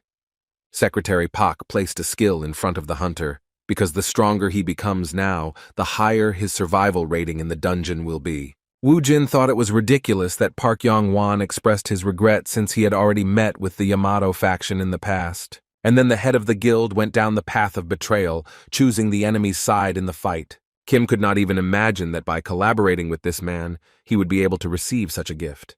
Meanwhile, the Phoenix Guild squad wandered around the dungeon and one of its members complained about his fate. The detachment commander, tired of listening to his men whine endlessly, ordered everyone to shut up and walk in silence. The man said that Park Yong Wan abandoned them to their fate, even though it was unfair to them. One of the guild members would not tolerate this treatment, wanting to know how long they should stay in this dungeon. The team leader had no answer and told them to spend their time not whining but looking for monsters. However, the Phoenix representatives had no idea that they were being followed by people from the Skull faction. A deal was taking place under the bridge in which Chung Hoon-yong and his comrades participated. The man reported to Park Yong Wan that he need not worry since all preparations had been completed. After finishing the conversation with the customer, Hun-yong asked the second client if he understood correctly that their task was simply to convey Jin has it for him. Looking at his fee, The mercenary decided that they were underpaid, since they were losing an important client because of this deal. Jae-hoon said that he could always give more money, but only after the work was completed. However, instead of paying extra, the man asked to make a deal with the Messiah, after which the extra payment would not be necessary. Unfortunately, the guy couldn't arrange it in any way, since it was a personal request, not related to the guild. As they watched Kim leave, the mercenaries discussed how rich they would be once they completed this task. Hun Young claimed that not everyone in the guild was like Lee Se-jun, and there were also common people among the members. However, the mercenaries didn't care about this. They just had to enjoy life after receiving the money. Meanwhile, another dungeon was cleared by a small group of hunters. All members of the Skull Guild remained alive, but not all players returned back. The Phoenix Guild representative was shocked, suspecting that all the hunters they sent were dead. These people were professionals from Park Yong Wan's faction, and it was quite strange that they did not survive. Turning around, the man wanted to find out what happened in the dungeon from the representatives of the Skull Guild. However, the players seemed not to hear the questions asked by the man continuing to get into the car. He wanted to hear at least some explanation so that he would have something to say to the families of the victims. Lowering his mask, the Skull member, with a mad gleam in his eyes, told how he tore the hunters apart, after which the player got into the car, and the car with the rest of the team members sped away. The squad leader decided to remind his colleague to be careful and not make any noise. After contacting his superior, Matsumoto reported the completion of the work, inquiring about the next task. Jae-hoon reported that he had found a target who was planning to enter the dungeon at the end of the current day. The squad leader received information about an upcoming hunt for a lizard warrior in a 2-level dungeon. Park Yong Wan was glad that he discovered a foreign faction in Korea while using the Skull Guild. The man became convinced that working in his own country was a waste of time for him. The faction leader wouldn't be too upset if Woo Jin died during the hunt, since he already had information about Skull. At the appointed time, Mr. Park's ally arrived at the place and met his assistants there. Having noticed the team member, the mercenaries immediately called him over, introducing themselves along the way. Young Hoon Young suggested that the player do everything possible to clear the dungeon. Before the mercenary could report another team that was late, it had already arrived at the scene. It turned out to be a squad of members of the Skull Guild led by the hunter Matsumoto. Kim Woo-jin became suspicious when he met players he knew who were willing to get their hands dirty. Kim then asked to show him the restroom, where Jung was also going to go, offering to go there together. Only when he was near the toilet did the mercenary ask the guy whether he was the one they had been ordered to accompany. It turned out that Woo Jin knew about Hun Young, who suggested talking on the way back. Pak's man stated that they were not supposed to be seen together in the dungeon, but reassured him that they would be nearby and would keep an eye on Kim. Chan assumed that there would be an ambush waiting for them on the 2nd level, but it would be more difficult to clear the dungeon if they started killing each other from the start. The mercenary advised not to worry, because they were experts in their field, so you just had to trust them and enter the dungeon. Agreeing with the team member, Woo Jin was told to go first so as not to arouse the suspicion of the Skull Guild. The man watched with a smile as the loner went into the dungeon. Hun Young couldn't imagine that completing this task would be easier than he thought. Soon, all the participants of the hunt found themselves in a dungeon where they had to get rid of the goblin in order to move on to the next level. Since the clearing conditions were not that difficult, Chong suggested that everyone split up. The man noticed that Kim had come here alone and was ready to lend him someone from his team. Chinook volunteered to accompany the lone hunter. The mercenary ordered everyone to kill the goblin as quickly as possible and move to the 2nd level. The two teams went their separate ways, leaving Kim Woo Jin in the company of Jin Wook. Mr. Pak's man looked back and gave the young hunter a mysterious grin. Looking at the Skull Guild squad, the player understood that the real battle would unfold on the 2nd level. Matsumoto didn't understand why they couldn't go after the target right now, since there was a high chance that he could die prematurely. Hiding behind the skull mask, Jae-hoon replied that he hired the guys to accompany Woo Jin. The guy thought that if things didn't go according to plan, there might be trouble if the player ran away. The squad leader believed that Jae-hoon had come to the dungeon because he didn't trust them, but the boy denied everything. Having made a stop, the mercenary decided to find out what Woo Jin was doing, who was hunting orcs at that time. The fact that the guy used poisoned blood for hunting made Chong think seriously. The mercenaries' men thought they could control the boy, but their commander was worried because everything was going too easy. As he stood up, the mercenary asked if Jin Wook was still following Kim Woo Jin. The man decided to lull the boys' vigilance because when they came to him, he would feel safe, and then they would grab him. When the men hired by both Yong Wan and Jae-hoon arrived at the scene, they found only slain monsters. Hun-young's man insisted that Woo-jin had just been there, to which his boss replied that the guy must have left some kind of trace. The man was sure that this was the right place, but he was worried why Chinook did not show himself to them. Looking at the battle site, the hunters could not fully understand what had happened here. But the more Jong Hoon-young stayed here, the more convinced he became that they were trapped. Suddenly, a member of the squad addressed the mercenary, pointing to a place nearby. On the ground, in a pool of blood, lay their missing comrade Chin-uk, who was most likely dead. But that was not all, because Kim Woo-jin was also in the same state next to him. The first thing the team leader ordered was to examine Chin-uk, while the others were to comb the surrounding area. The team immediately focused, and each of its members began to carry out the instructions. When examining his wounded comrade, the mercenary discovered that his neck was injured. The man told his friend to remain still and stop talking so he could stop the bleeding. Although Chinook fell silent, he still wanted to tell his colleagues something, pointing at something with his hand. The man found the hunter pointing to a lone wolf lying nearby. Sweating profusely, the mercenary replied that it no longer mattered. The only thing that mattered was keeping Chin-uku alive. Hearing only fragments of phrases, Hun-young inquired about the health of his ward. The mercenary was in grave condition, and even spells were unable to bring him back to life. The squad leader wanted to find out what happened, because the players could not fight each other, since they were on the same side. The man recalled the words of Kim Jae-hoon, who told him to keep the agreement a secret because it related to the Messiah. Suddenly, Jung Hoon-young realized that their client was planning to get rid of them as well. The team member who tried to heal the wounded man stated that his magic was powerless here. Before the mercenary could say anything else, a skeleton warrior suddenly appeared behind him. As soon as the man turned around, the puppet had already dealt him fatal blows with a blade. The next second, blood gushed from the wound inflicted on the hunter by the henchman. The group member couldn't believe that their doctor was killed after Chin-wook was seriously injured. Jung Hoon-young confirmed his suspicions that they had fallen into a trap set for them by a player who was used to killing other players. The mercenary reproached himself for not immediately realizing that Kim Jae-hoon was deceiving him, since his request had been strange from the very beginning. However, without a healer, the hunters had practically no chance of survival because they were surrounded by skeleton warriors. And while the deceived group of mercenaries fought for their lives, the members of the Skull Guild wasted their energy in vain. The brute replied that the monsters continued to advance on him, knowing that he had an attractive appearance. The colleague disagreed with the warrior, claiming that the monsters were coming towards him because of the player's terrible cologne smell. Sniffing himself, the man asked his friend if he knew how much the cologne had cost him.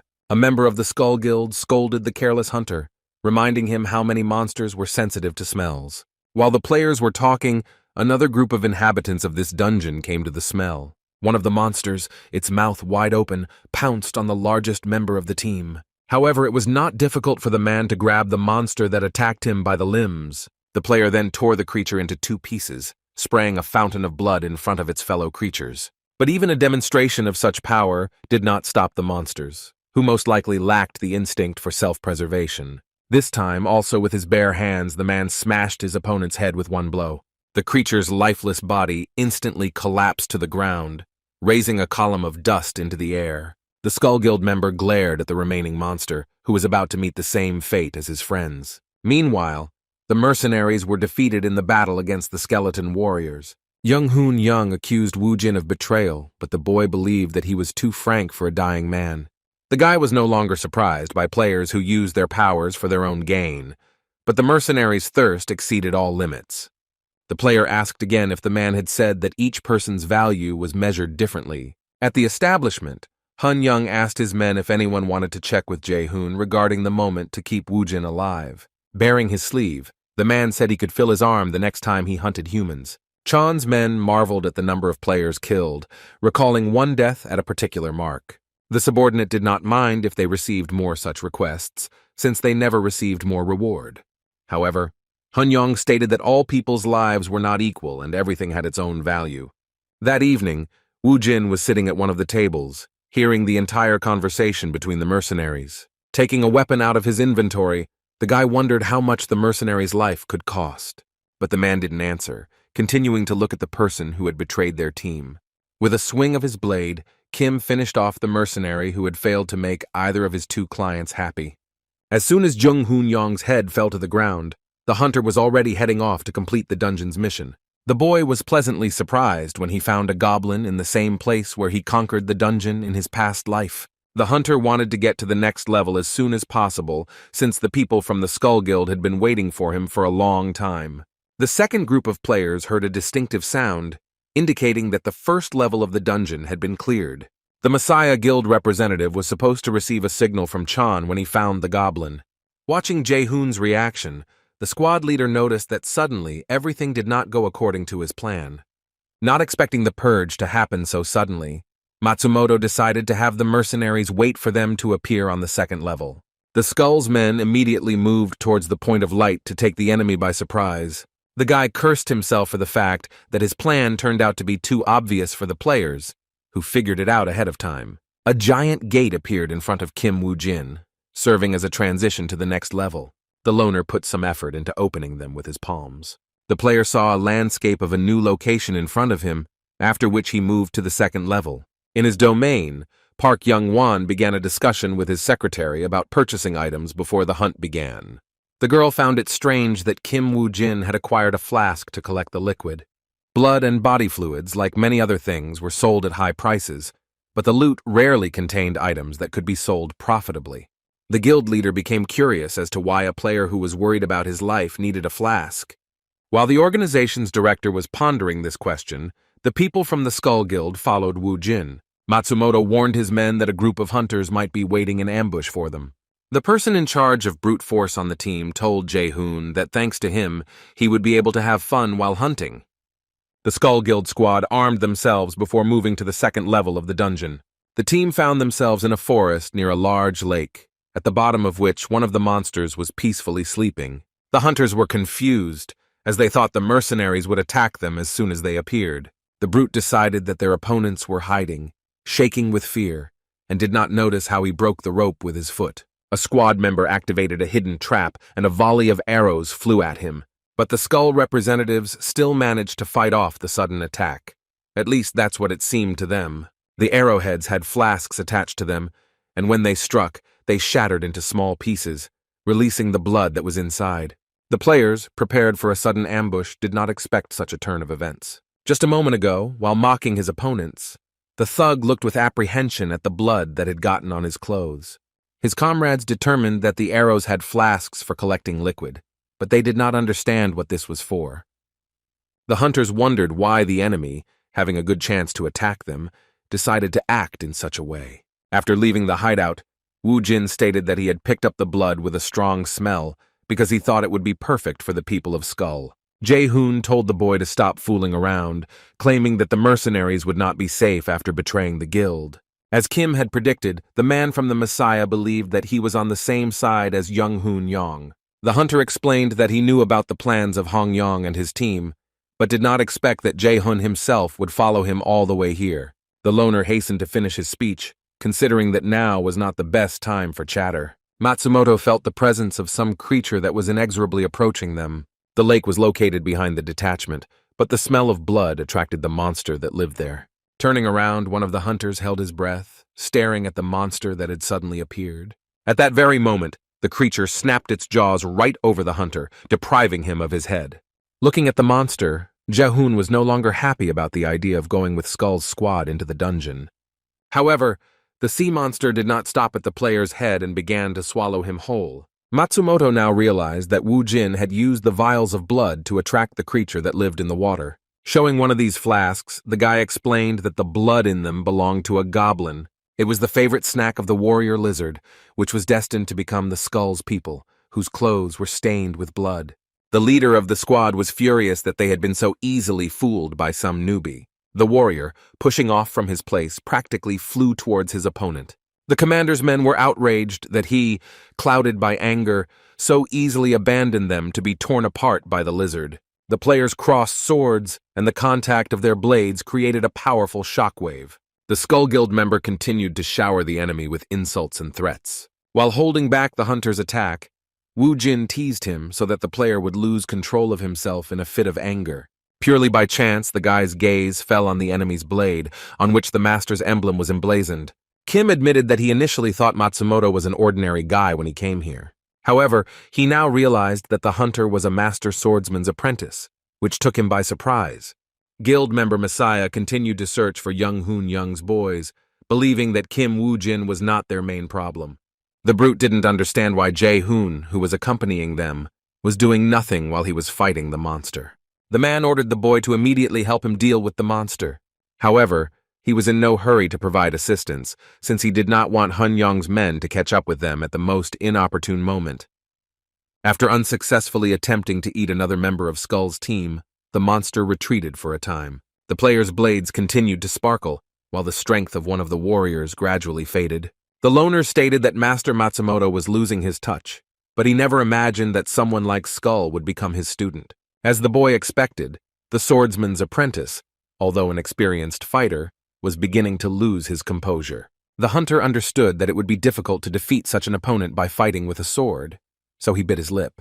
Matsumoto didn't pay attention to this, as his vision was clouded with rage and he was preparing for another attack. Wu Jin was off the ground in an instant, jumping back to a safe distance. Having described an arc in front of himself, the representative of the Skull Guild still missed. In flight, the hunter spat the blood that had accumulated in his mouth straight into his opponent's face. The player was immediately knocked down, but not by the attack itself, but rather by the unexpectedness of such a move. The squad leader was more angry than usual, as Wu Jin had humiliated him with such a prank during the battle.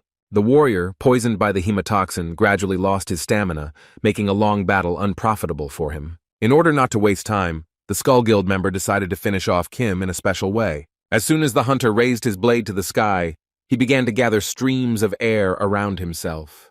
The guy was surprised when he saw a technique that was familiar to him, which was not available to every warrior. Only a few, including Lee Se-jung and the master swordsman, possessed such knowledge. Matsumoto decided to prove to Wu Jin that he was serious by using the Holy Light Executioner skill. After describing another arc, the player slammed the sword into the ground, activating the Blade of Destruction. A huge blow of destructive force went straight towards the lone wolf, raising a column of dust behind it. This attack required no small amount of endurance, but when poisoned, it took even more strength from its performer. The squad leader's hands began to tremble, while he regretted that he had destroyed the target and not brought it as ordered. But the player couldn't believe it when he felt the presence of a man behind him, who was clearly Kim.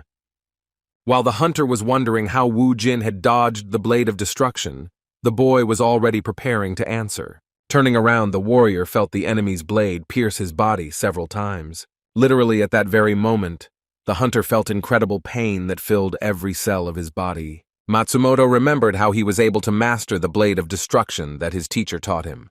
However, the warrior understood that he could only use this skill once. The master swordsman, watching his student's demonstration, praised him for his efforts. Looking at the boy's shaking hand, the master said that this technique was too difficult for him. The teacher insisted that the boy refrain from using it against an enemy who knew his weaknesses. Pointing to the remaining targets, the master stated that one day Matsumoto might meet a man who could withstand this technique. But if this happens, the guy will be caught by such an enemy and eventually killed. After taking the final blow from Kim Woo-jin, the master swordsman's apprentice finally met such an opponent. The sole survivor of the Skull Guild was distraught to discover that their leader had fallen in battle. It only took a moment's distraction to become a victim of the dungeon lizard. The monster's blow was not only sudden, but also extremely strong, so much so that the hunter could not withstand it. As Jae-hoon watched as yet another of the master swordsman's students was defeated, he realized that they were all useless. The guy was sure that he would not be able to win now, still believing that Hun Yong's team was alive.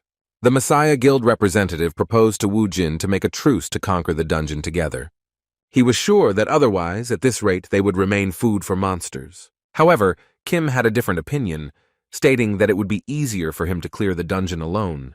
Jae-hoon was so scared that he didn't understand the meaning of the player's words, after which the guy finally received a visual explanation, watching as a bone hand appeared out of nowhere. And then the black smoke that was floating around Kim Woo-jin summoned several more skeleton warriors.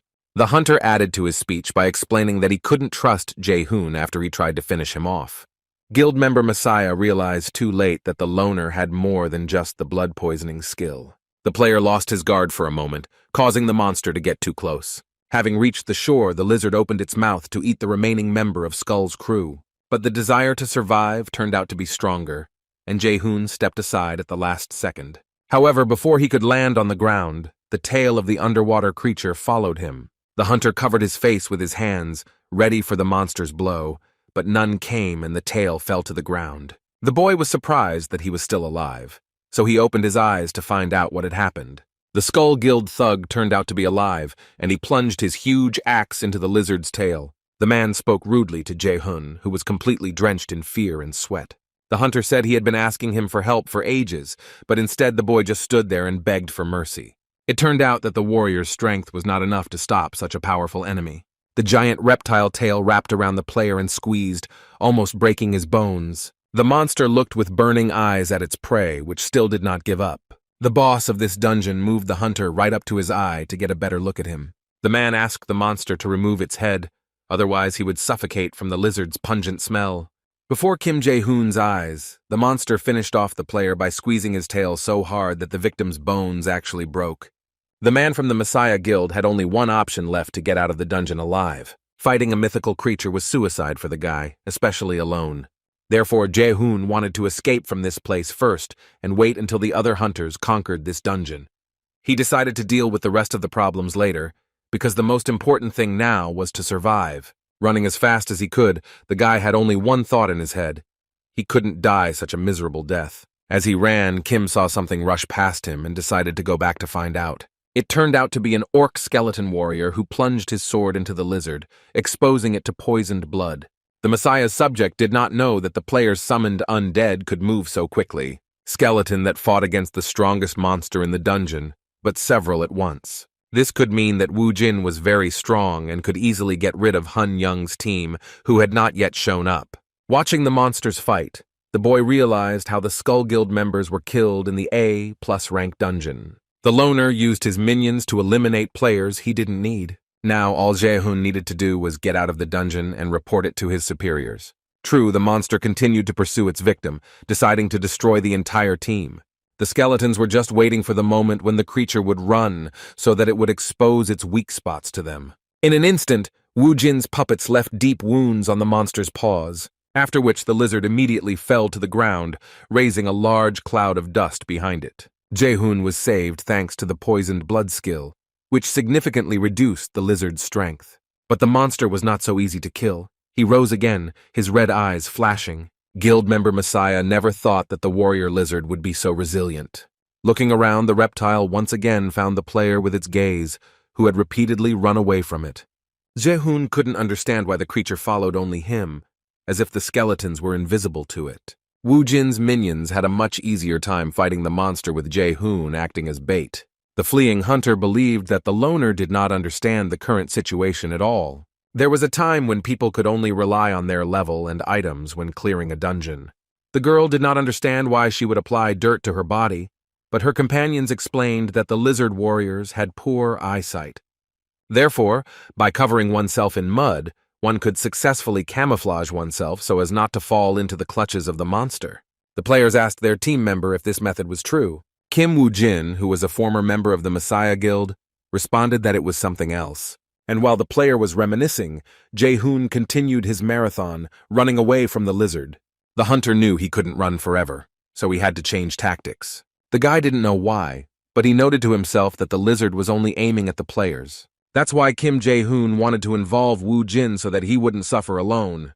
However, the hunter had a different opinion and decided to teach the Messiah Guild member a lesson by putting him in his place. A skeleton warrior appeared in front of the player who was running away from the lizard, blocking the path to the loner.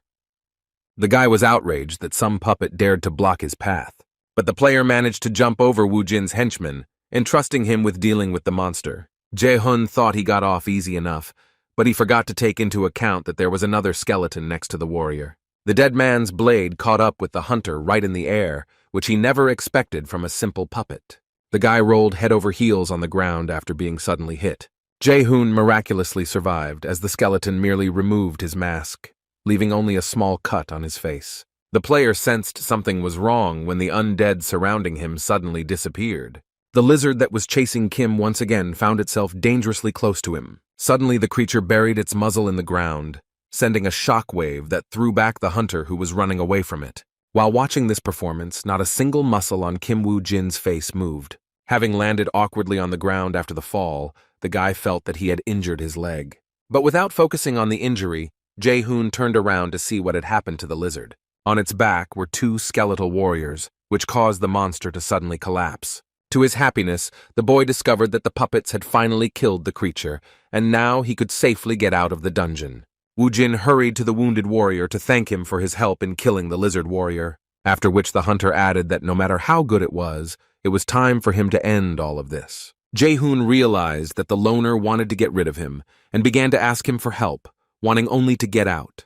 The owner of the skeleton warriors told the boy that his new friend should take on the task of rescuing him. Turning around, the Messiah Guild member discovered that the monster was still alive. Woo-jin asked the wounded player if he was curious as to why the creature was only targeting him. Without waiting for an answer, the loner himself explained that the monster's eyes worked as heat sensors. That's why the monster wasn't interested in skeletons that didn't emit heat. After these words, the lizard pounced on its victim, which it had been hunting for so long. As Jae-hoon watched the dungeon boss approach him inexorably, he decided that his life was over. Plus-rank dungeon was discovered. The Phoenix Guild announced that they would refuse to enter it. Park Yong Wan and his secretary closely followed the press conference. The girl couldn't even imagine that such a problem would arise when her boss was planning to conquer a 6th-level dungeon. The guild leader thought it was a waste of time to listen to weaklings and had to concentrate on the new dungeon. Park Shin-hai announced in an emergency press conference that her guild was also postponing the dungeon expedition. Oh Se-chang, who was also following the news, couldn't help but notice the fact that even the Messiah Guild had postponed their hunt. The broker's employee stated that not much was known about the death snake, even though 2 years had passed since its appearance. The guy was sure that there was no point in discussing the difficulty of hunting this monster, since not a single player had returned from it alive. The broker seriously thought about the fact that such a dangerous monster had appeared in the country. The man reflected on the fact that the people accepted the Messiah's decision without any doubts. However, as he continued digging through the news, Ose-chan came across something and figured out the guild scheme. The boss asked what would happen if they all delayed entering the dungeon, to which the guy replied that only fearless players would then gather together. Stuffing his mouth with noodles, the hunter added that the government would also want to get rid of this dungeon. The broker agreed with Chin-a's opinion, but suggested that at some point a player might appear who could defeat the lizard warrior. And then it dawned on the guy that the members of the Messiah Guild were deliberately trying to buy time. Oh, Se-chang didn't know if this was really the case, but by delaying the hunt, they were increasing the number of unclaimed items in the dungeon. After defeating the lizard, the poisoned blood skill, the rank of the skeleton warriors, and the player himself increased significantly. Jin had the advantage that his puppets did not emit heat, allowing him to defeat the dungeon boss much faster. But the player was worried about the fact that he had gotten involved with guys who had connections with the Messiah Guild. Because of this, it will be difficult for the hunter to move freely in the future. In addition to the favor of fate, Jin had a sword made from the shell of an armored turtle. The same weapon, which was not easy to destroy, was once used by a master swordsman. The hunter handed the received reward to his puppet, ordering it to be used in battle from now on. The skeleton warrior watched the reward presented by his master with delight and awe. Returning to Matsumoto's body, Woo-jin decided it was time to speak to him using the eye of Anubis. The soldier who was on the observation tower, as soon as he saw the glow in the sky, reported that the dungeon had been cleared. The man in charge of the players asked what had happened to the other participants in the hunt. An employee of the organization, having learned that everyone was dead, asked the surviving player to tell in detail what happened for his report. All Woo-jin said to the guild member was that the lizard warrior was stronger than they thought. In seclusion, the player called someone and told them that everything had gone exactly as Park Yong Wan had predicted. One of the guys was using a sword of a unique rank that had previously belonged to a master swordsman. The hunter stated that the master was a member of the Messiah Guild, as well as the head of the Yamato faction that dominated the Skull Guild. Suddenly, Woo-jin felt like he was being watched, so he hid the file containing the items he found in the dungeon. He said he would try to get more information if he got to the bottom of the matter. There was a bug installed on the TV in the room that recorded every rustle in the room. Kim Woo-jin left the room as soon as he finished the conversation, knowing that he was being monitored. Matsumoto had previously explained that the bug was not installed because the guild didn't trust the players, but as a precaution. The employee informed the hunter that they would be contacting a person the guild was monitoring.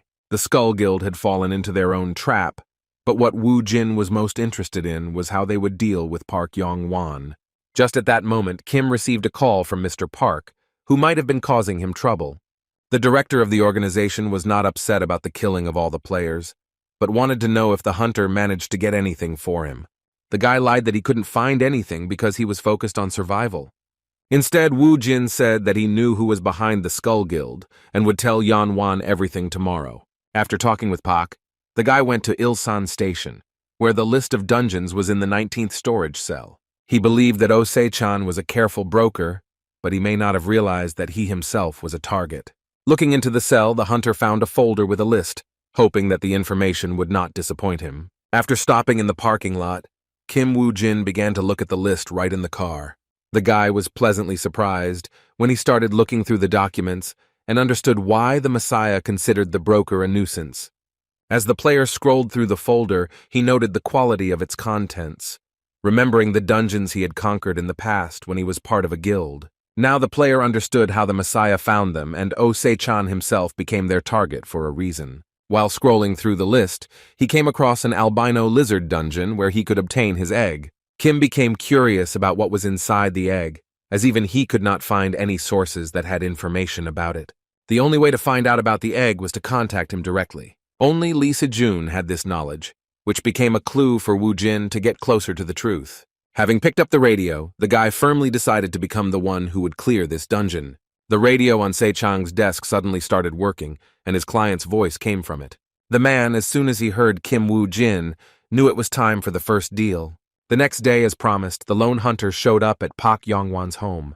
Mr. Park asked the guy if Young Hoon Young's group had really fought with the guys from the Skull Guild and died. Wu Jin confirmed this, adding that based on their sword skills, the guild members were undoubtedly connected to Japan. This fact did not surprise the man, as he was aware that some factions had great influence in Japan as well.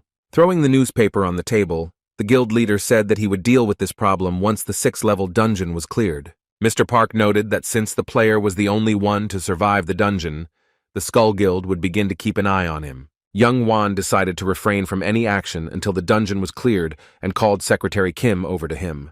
The girl said that she transferred money to Wu Jin's bank account, which was his compensation. The faction leader said that he would contact the hunter after he cleared the dungeon. After leaving Pak's domain, the loner was pleased that everything was going according to his plan. The guy was sure that when the Skull Guild found out that Park Yong Wan was behind him, they would first focus their attention on the faction leader.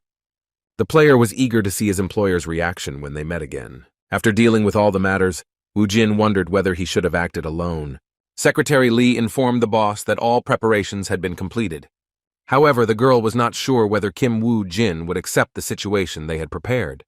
The broker assured his employee that there was no need to worry, since if a problem arose, he would talk to the client himself. By this time, Kim had arrived at the room near the passage to the dungeon. Before he reached for the door handle, the boy heard two strangers arguing behind the door. Having decided to wait, the hunter realized that the conflict arose between the boy and the girl. From what he heard, Wu Jin guessed that Chin A from the Phoenix Guild was waiting for him outside the door. Upon entering the premises, the hunter met with employees who worked for broker Osei-chan. Ji-soo reported that Mr. Jin Ah would be accompanied by a loner since he had not chosen a dungeon that suited his level. Looking at the contract in front of him, Wu Jin couldn't ignore the presence of the immortal Chin Ah who was impossible to kill. When Kim was a tracker for the Messiah Guild, he successfully eluded him twice. The hunter heard for the first time that he had to enter the dungeon with the examiner. The guy didn't like the disdain with which the client treated him and his colleague. Wu Jin immediately apologized, but his voice was sarcastic. He deliberately wanted to irritate Chin Ah. Listening to the hunter's discontent, Kim noted that his future partner, as usual, was rather hot-tempered. To resolve the situation, the loner wanted to personally talk to the broker. Secretary Lee replied that the boy could have used the radio to contact her boss. When Wu Jin first contacted Se-chan, the man already knew the reason for his call. The broker assumed that the client was unhappy with the examiner who was supposed to enter the dungeon with him. However, the client was worried about the examiner himself, who could die during the cleanup. After all, no one knew in advance what might happen in the dungeon. Chin-A decided that in this veiled way, Wu Jin was threatening him through his communication with the broker. Oh Se-chang insisted that there was no need to worry about the examiner who suddenly appeared in front of the hunter. The guy snatched the walkie-talkie from the customer and told his boss that Kim Wu Jin was crazy. The player then added to his observation by stating that when they entered the dungeon, he would get rid of him if he turned out to be not who he claimed to be. But instead of supporting his employee, the broker attacked him with accusations that he spent too much on food. The man demanded that Chin-A buy himself some vegetable oil, which was full of calories. Realizing that the conversation with the authorities was over, Secretary Lee was ready to lead the hunters to the entrance of the dungeon.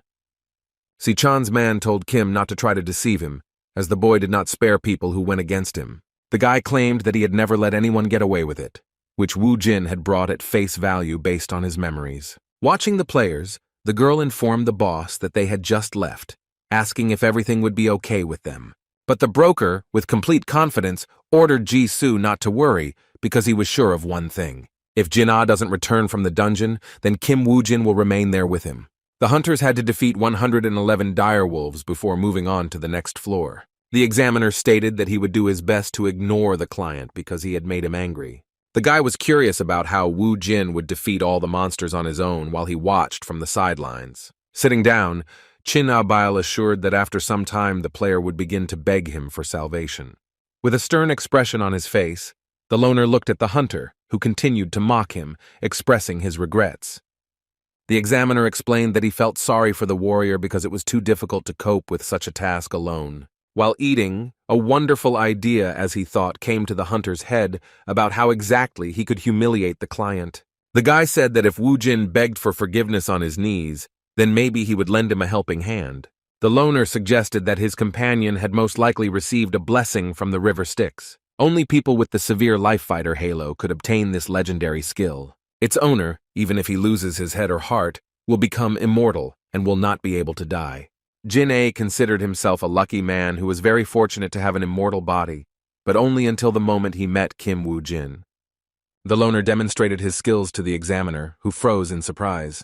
To teach the impudent hunter a lesson, the player summoned a skeleton warrior who was armed with a blade made from an armored turtle. Jin-Woo couldn't wait to see how he would make Chin-A realize how wrong he had been. Soon, another corpse of a direwolf he had killed fell at the feet of the lone henchman. The examiners praised the client's assistant, asking if he had any name. Until recently, Chin-A was interested in how the guy managed to protect the dungeons. However, now everything fell into place when the hunter saw mountains of dead direwolves killed by the skeleton warrior. From the very beginning, as soon as the player saw the creepy skeleton, he decided that he would become a hindrance. However, the puppet could swing the sword effectively no worse than a high-ranking player. But also, as Kim Wu Jin's level increased, so did the number of undead he could summon. Si-chan's man should have kept an eye on Kim, rather than become an enemy of the dangerous one. The player was about to tell his boss about what he had seen, while the client asked to evaluate his work. Having come to his senses, the guy decided that Wu Jin hardly needed his help.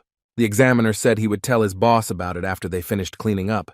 The hunter stood up when he realized that the player had spoken to him in an informal manner. As soon as the guy finally straightened up, black curly shadows began to appear next to him. Chin-A immediately reacted when he felt the presence of strangers near him. From the ground, through circles of black smoke, skeletal warriors began to appear, surrounding the examiner. As the hunter examined the 5 skeletons, he couldn't help but notice that they had become somewhat aggressive. Then Wu Jin asked his companion again if he should not have sat and watched until Kim begged him. The warrior replied that the words he had spoken were merely an ordinary joke, which he believed was clear. Scratching his head, the player admitted his guilt, and stated that he had in no way intended to offend the client. However, as he spoke these words, the broker's subordinate had already moved his leg back, preparing to run. After pushing off, the hunter was already in front of Wu Jin, ready to strike, swinging his fist properly. But his opponent was faster, grabbed Chin-A by the arm and threw him to the ground. The boy looked up at the sky, unable to breathe after he fell heavily on his back. The client appreciated the attempt to attack the skeleton summoner first, rather than fighting his subordinates. The legendary warrior jumped to his feet, realizing that Kim Wu Jin had been hiding his skills all this time. The guy immediately replied that no matter what Kim wanted from him, he knew how to keep secrets. The loner replied that in any case it was not so important, because he would still get what he wanted. Before Chinna could do anything, the blades of the enemy's minions were in his face. To prevent the warrior from trying anything, the skeletons pressed the blades of their swords against the player's body. Soon the examiner was tied up, with no way to free himself. While hanging high up on a tree, the boy demanded that Wu Jin untie him immediately. The hunter wondered how long he had been in this state. Sichang's man demanded to be fed, believing that they were trying to starve him to death. With undisguised displeasure, Wu Jin nevertheless took pity on the warrior and cut the rope. The prisoner immediately flew down, however. His body went numb, and he was unable to land on his feet, falling on his back again. Kim Wu Jin decided to give his opponent a chance to prepare and prove himself.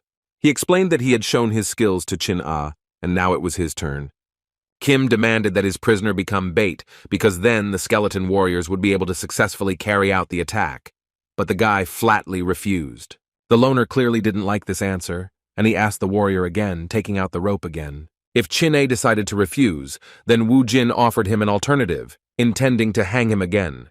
Unfortunately, Sechan's man agreed to the deal because he simply had no other choice. One by one, the boy destroyed the direwolves, thereby clearing the way for Wu Jin's skeletons. Chin-A was one of the best warriors who could distract monsters and take most of the damage on himself. The predatory creatures of the dungeon always attacked their opponent in groups in order to defeat him for sure. However, such a technique did not work on this hunter, as his strength was enough to fight off each of the enemies. But the boy noticed that he was no longer able to hold back the direwolves, which were becoming more and more numerous. At some point, the player was literally crushed by predatory animals, who fell on him in a crowd at once. The guy miraculously managed to break through the huge number of monsters' carcasses crushing him. Suddenly, a skeletal shadow loomed over one of the wolves that had not yet joined the pack. Turning around, the dog saw a large skeleton that never belonged to an orc. Kim Wu Jin's puppet raised his sword towards the sun, which subsequently decapitated the first direwolf. The hunter's henchmen easily cut down predatory animals left and right, which were busy with the bait at that time. But not all enemies were cut into pieces, some of whom died from broken bones. This was facilitated by Chin-A, who felt a second wind scattering the enemy in all directions. Wu Jin, who was nearby, watched the examiner's work with interest. The carcasses of the direwolves reached the tree where the skeleton summoner was located at that moment. The enraged hunter, who acted as bait, trampled the animals into the ground with fierce hatred. The player's work could be judged by the traces of blood remaining on his fists. The boy was breathing heavily after finally finishing the battle with the seemingly endless stream of wolves. After the fight, Chin-A was informed that he had successfully leveled up. Looking up, the hunter discovered Kim Wu Jin, who had been watching him the entire time. The loner noted that his old acquaintance was not the same as before, but he was still not so easy to kill. Kim believed that the examiner would be his small acquisition in the near future. Before Chin-A had time to catch his breath, he discovered something that he considered to be pure madness. A crowd of savage direwolves rushed towards him again, baring their sharp fangs. But the wolves were brought to the hunter by Wu Jin, who this time acted as bait. And then it all happened again, and Zichan's man continued to beat the enemies with his bare hands. At the same time, the skeleton warriors dealt with the enemy using cold weapons. After some time, the player who had been fighting the wild dogs had another chance to catch his breath. Suddenly, the boy discovered how the remaining wolves were trying to bite his leg. The warrior then grabbed the direwolf by the head, which gave the hunter a fierce look. The player threw the wild beast at the skeleton's feet, declaring that he should deal with the last enemy. Upon seeing the animal, a mad glitter appeared in the puppet's black eye sockets. After clearing the level, Chin-A turned to Kim's assistants, telling them that they had met the wrong master, who was overloading them with work. The examiner also added that unlike others, they all worked hard, wanting to somehow thank his minions for their help. The hunter raised his hand and asked the skeleton to give him a high five. But all the dead man did was turn his skull, causing a storm of indignation in the fighter. The guy demanded an immediate explanation as to why the puppet was ignoring him. The hunter wanted to grab the skeleton by its shiny skull, but it deftly dodged. Kim Wu Jin watched from the side as his companion was about to determine today's ranks along with the skeletons. Chin-A's behavior was completely different from what the loner remembered. Previously, a mighty warrior with an immortal body fought against the Messiah's guild. Now he was sorting things out with the dead. Because the hunter used bones instead of flesh to use his immortality, Kim was never able to reach him. In the current immortal warrior, the player did not see the same malice that was in him before. China's cruelty could have been caused by Osei-chan's death in the future, which could mean that the Messiah Guild would be erased from the future. Occasionally glancing at the client, the hunter still did not know his true intentions. Wu Jin brought with him just enough direwolves for the player to be able to deal with them without dying. The warrior noted that Kim, during his recovery, did more than just analyze monsters and dungeons. The client felt an understanding of what was happening to such a level that the guy was ready to admit that Wu Jin was superior to him in all aspects.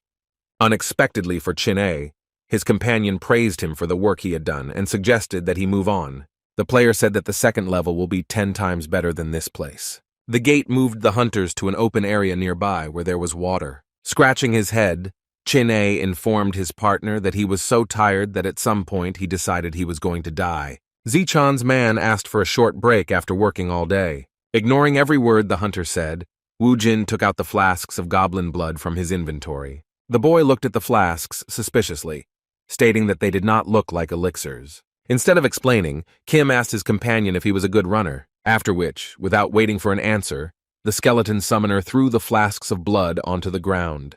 The player smashed them near the examiner, who demanded an immediate explanation. Continuing to obscure the matter, Kim Wu Jin advised his partner to start running away right now. Hearing the loud cry of the monster, the immortal warrior turned in its direction. The mythical creature scattered tree branches with its snout, coming to the smell of blood. The monster turned out to be an albino lizard, which devoured its future prey with a predatory gaze. Chin-A couldn't relax because of his problematic companion's latest invention. The newspapers reported that the Korean government supported foreign guilds' participation in the A+ rank dungeon. Osei-chan predicted this development because the Messiah refused to take part in the hunt. The broker asked Secretary Lee how long the list of foreign guilds would be. The girl finished making the list, but it still remained to compare and analyze it. The employee was worried about her colleague, Mr. Chin-A, who was supposed to return before the list was announced. However, no one in the organization knew that at this time, the immortal warrior was desperately fighting for his life. The hunter, like Jaehoon once did, could not understand how it happened that the lizard hunted only him. Following closely behind the monster was a squad of skeleton warriors, who from time to time inflicted wounds on the albino. Chin-A's inner voice told him that this time he should act as bait, after which the guy decided to brake sharply, radically changing his tactics. The giant lizard also stopped for a moment, not letting the hunter out of sight. Chin-A wondered how the second level was better than the first, ready to kill Wu Jin as soon as they got outside. Suddenly, the monster opened its mouth, intending to swallow the prey, but the player did not agree with his opponent. Just as with the direwolves, Kim watched the unfolding spectacle from a safe distance. Watching as the monster and the warrior disappeared behind a column of dust, the loner began to worry whether his old friend would defeat the lizard. Si Chang's man, trying to stay on his feet, broke through the solid ground beneath him, entering the earth. The player understood that he had to hold off the monster until help arrived. With a satisfied face, the guy announced to the lizard that it was time to end the fight.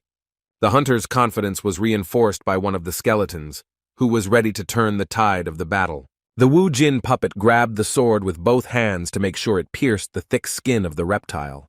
The skeleton used the blood-poisoning skill to attack the albino lizard by stabbing it with its blade. The rest of Kim's henchmen pounced on the monster, and the blood poisoning reached its maximum. Chin-A found himself thinking that no one would call upon skeletons to use as their main attack force.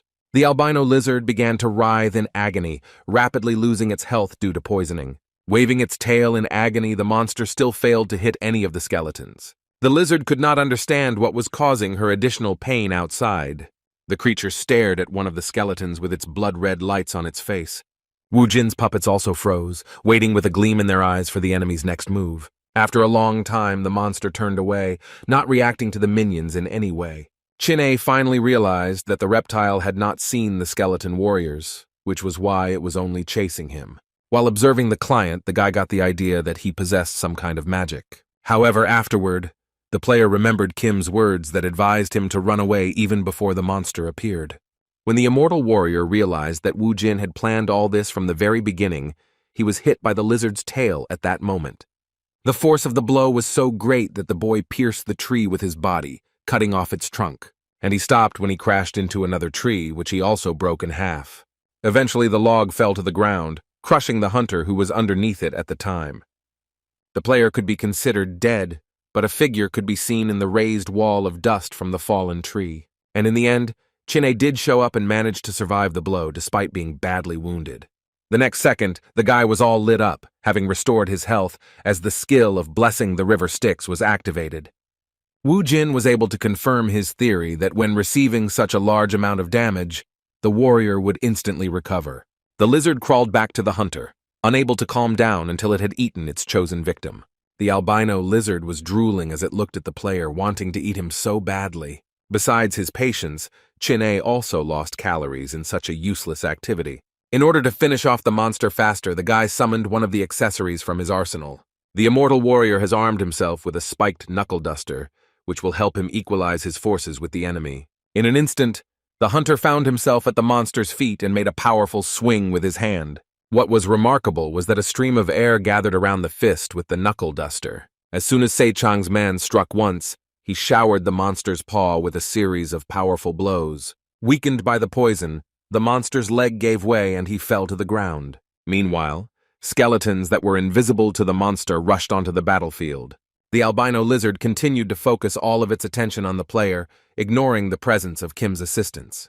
The boy, watching the actions of the skeletons, realized that they were using him as bait, just like their master. The puppets attacked the monster from all sides, stabbing it with poisoned blades. The reptile let out a monstrous scream as the poison spread throughout its body. One of Kim Woo-jin's assistants intended to put the final point in the battle by attacking the enemy from above. This attack was decisive as the skeleton plunged his sword into the creature's head, depriving the dungeon boss of the remaining strength. Before the eyes of the immortal warrior, the monster finally threw its huge carcass to the ground. Now the guy could breathe a sigh of relief, when the lizard was defeated and the dungeon was completely cleared. Once the danger had passed, the skeleton summoner joined the hunter. At this time, in one of the other dungeons, a hunt was underway for a crowd of ferocious trolls. With just one movement, the monster cut off the heads of the skeleton warriors who attacked him. Several of the hunter's henchmen tried to detain the mythical creature. Thanks to their numbers, the puppets eventually knocked the monster to the ground, after which the dead began to beat the creature until death, letting rivers of the troll's blood flow. The man who had summoned them was unhappy with the awkward way his assistants were moving, believing that more skeletons needed to be summoned. After destroying 50 trolls, the player's level increased, but he still did not get the attention of the messenger of the underworld. The hunter was unhappy that, although he had destroyed so many enemies on his own, he still had not received the reward he deserved. In the dungeon with the albino lizard, Wu Jin looked at the monster he had killed with interest. By this time, Chin'e was extremely hungry, and therefore demanded that he and the client get out of the dungeon. The examiner asked if there was anything else that would cause them to be delayed, but the loner remained silent in response. The hunter began to feel the lizard's belly with his fingers, as if he wanted to find something inside. Kim was in no particular hurry, carefully examining the monster's carcass while his companion slowly lost patience. Having felt something, the necromancer decided that he had found, presumably, the very place, after which the hunter, with a sharp movement of his blade, ripped open the belly of the albino lizard. Opening the cut, Kim Woo-jin extended his hand towards the wound, happy that this find had finally reached him. The hunter held in his hands an albino lizard egg that shone like the moon in the sky. The Messiah Guild had gone too far to find out what this rare item was hiding, and Kim was determined to find out right now. Chin'e unexpectedly discovered that the condition for clearing the dungeon was the protection of the egg. The guy forgot about this nuance because he was busy all day, but he was more interested in what the client was going to do with him. Wu Jin demonstrated this by smashing the top of the egg with the hilt of his sword. The immortal warrior was shocked by such a sight and asked his companion to stop because they did not know what it was capable of. But it was too late, as pieces of the shell were already scattered on the ground. The loner was surprised when he looked inside the egg, from which a bright light was coming. As it turned out, the albino lizard egg contained an unknown skill page. While Seichan's worker couldn't believe his eyes, Kima was shaking with anger. The skill the player received was the power of Apophis, which gave resistance to any type of poison. For some reason, the king's deadly poison skill was inside the egg. The king would not be harmed by any of the poisons, and with his skill, he would brutally kill people on the battlefield. The Messiah Guild decided to judge the king of fatal poisoning, in the process of which many of its members lost their lives. Without knowing much other than the fact that the guild owned it, however, the Deadly Poison King could not steal this skill. The only reasonable explanation was that the Messiah intended to create a king to make them look like saviors. Boiling with anger, Wu Jin was once again made to realize by Lee Se-jun that their comrades' deaths were in vain.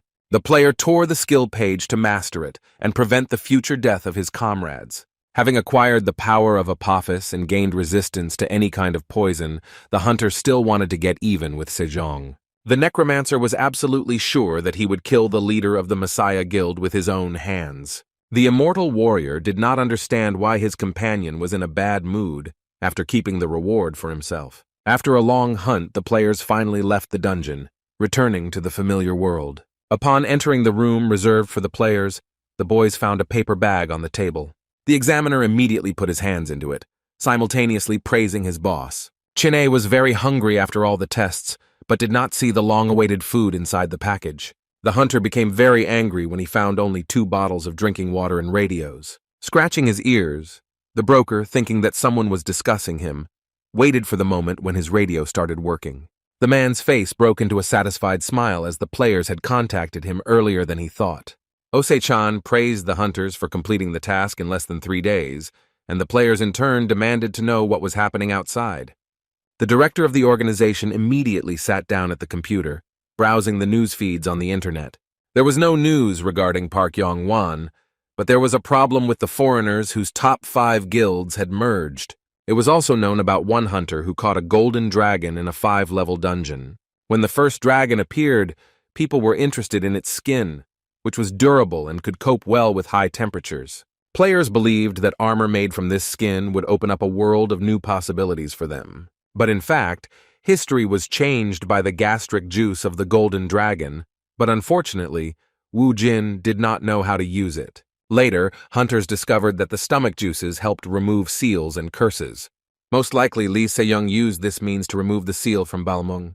In the past, Kim Wu Jin lost his life because he did not obtain such a valuable item sooner. That was all the significant news in the last few days, but it was enough for Kim, as he had heard what he needed.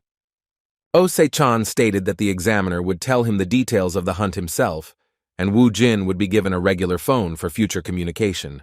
The broker assured the player that their connection would be untraceable and would be much safer than walkie-talkies.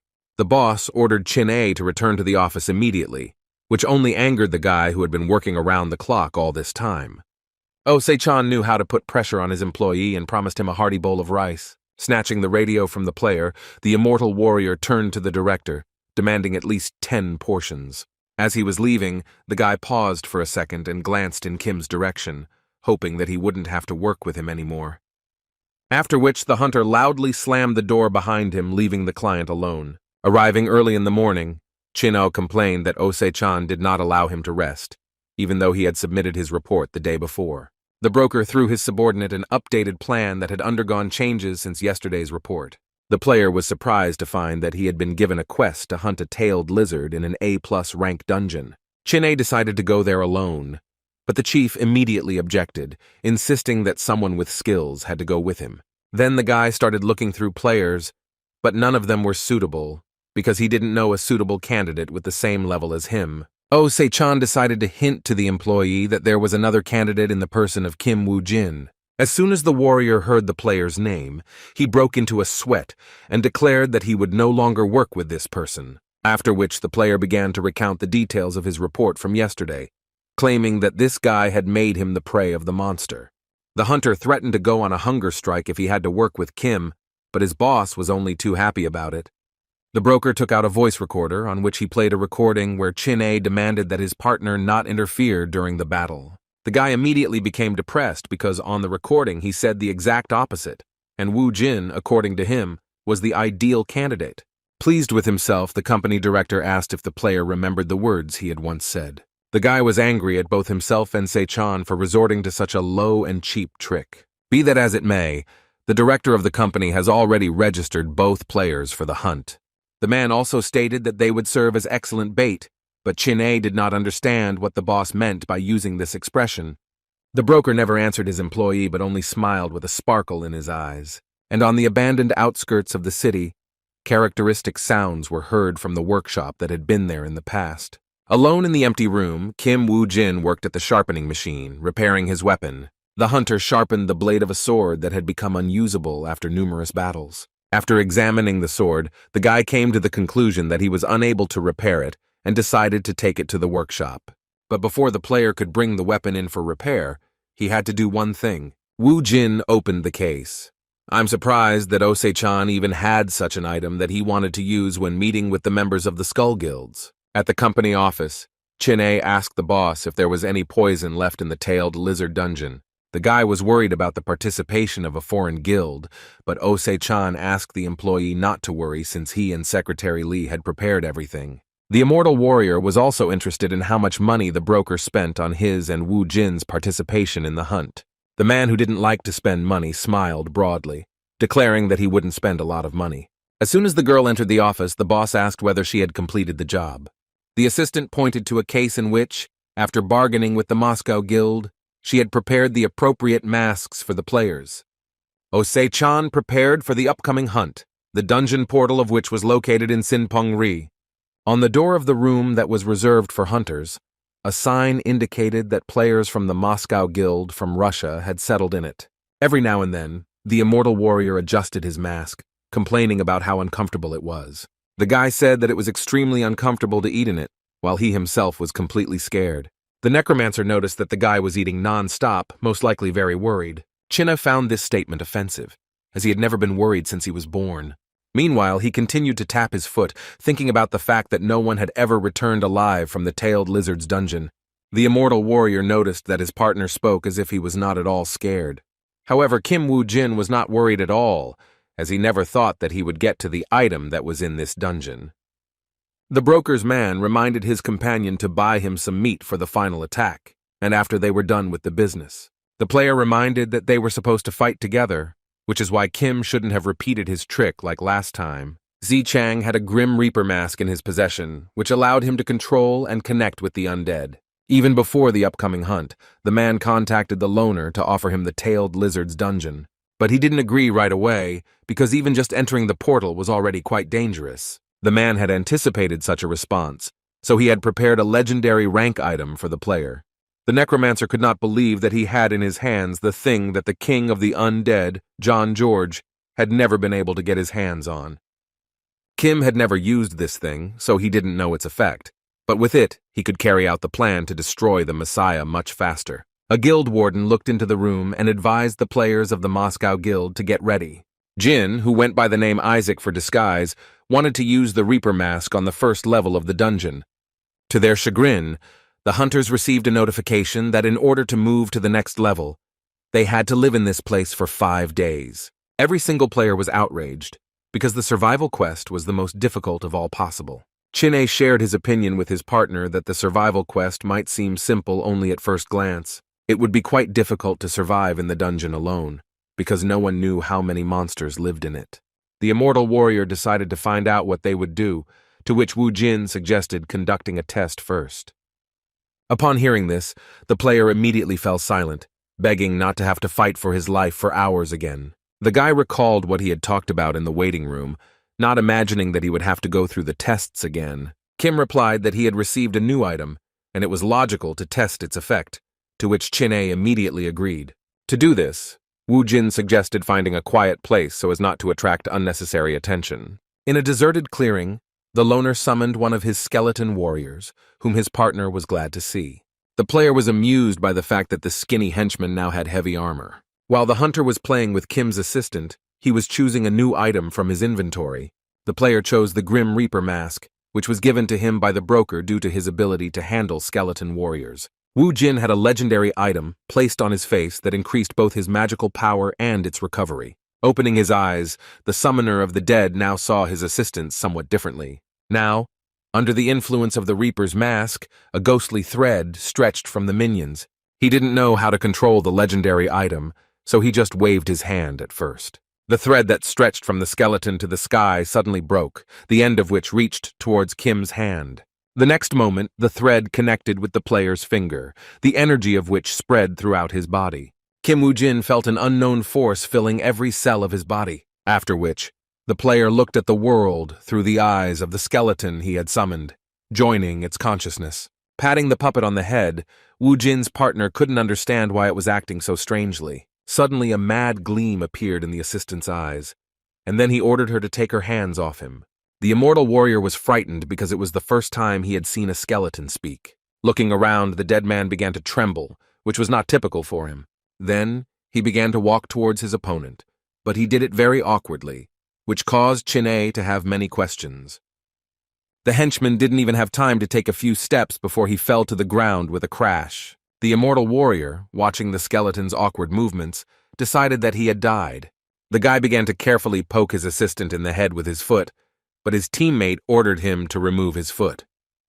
Beads of sweat appeared on Wu Jin's face, which was quite difficult for him to control the skeletons. Meanwhile, in the main clearing, where all the hunters were gathered, one of the groups was deciding on their next steps. And Yun Chun of the Haiti Guild advised them to act slowly, since they didn't know what kind of monsters might appear here.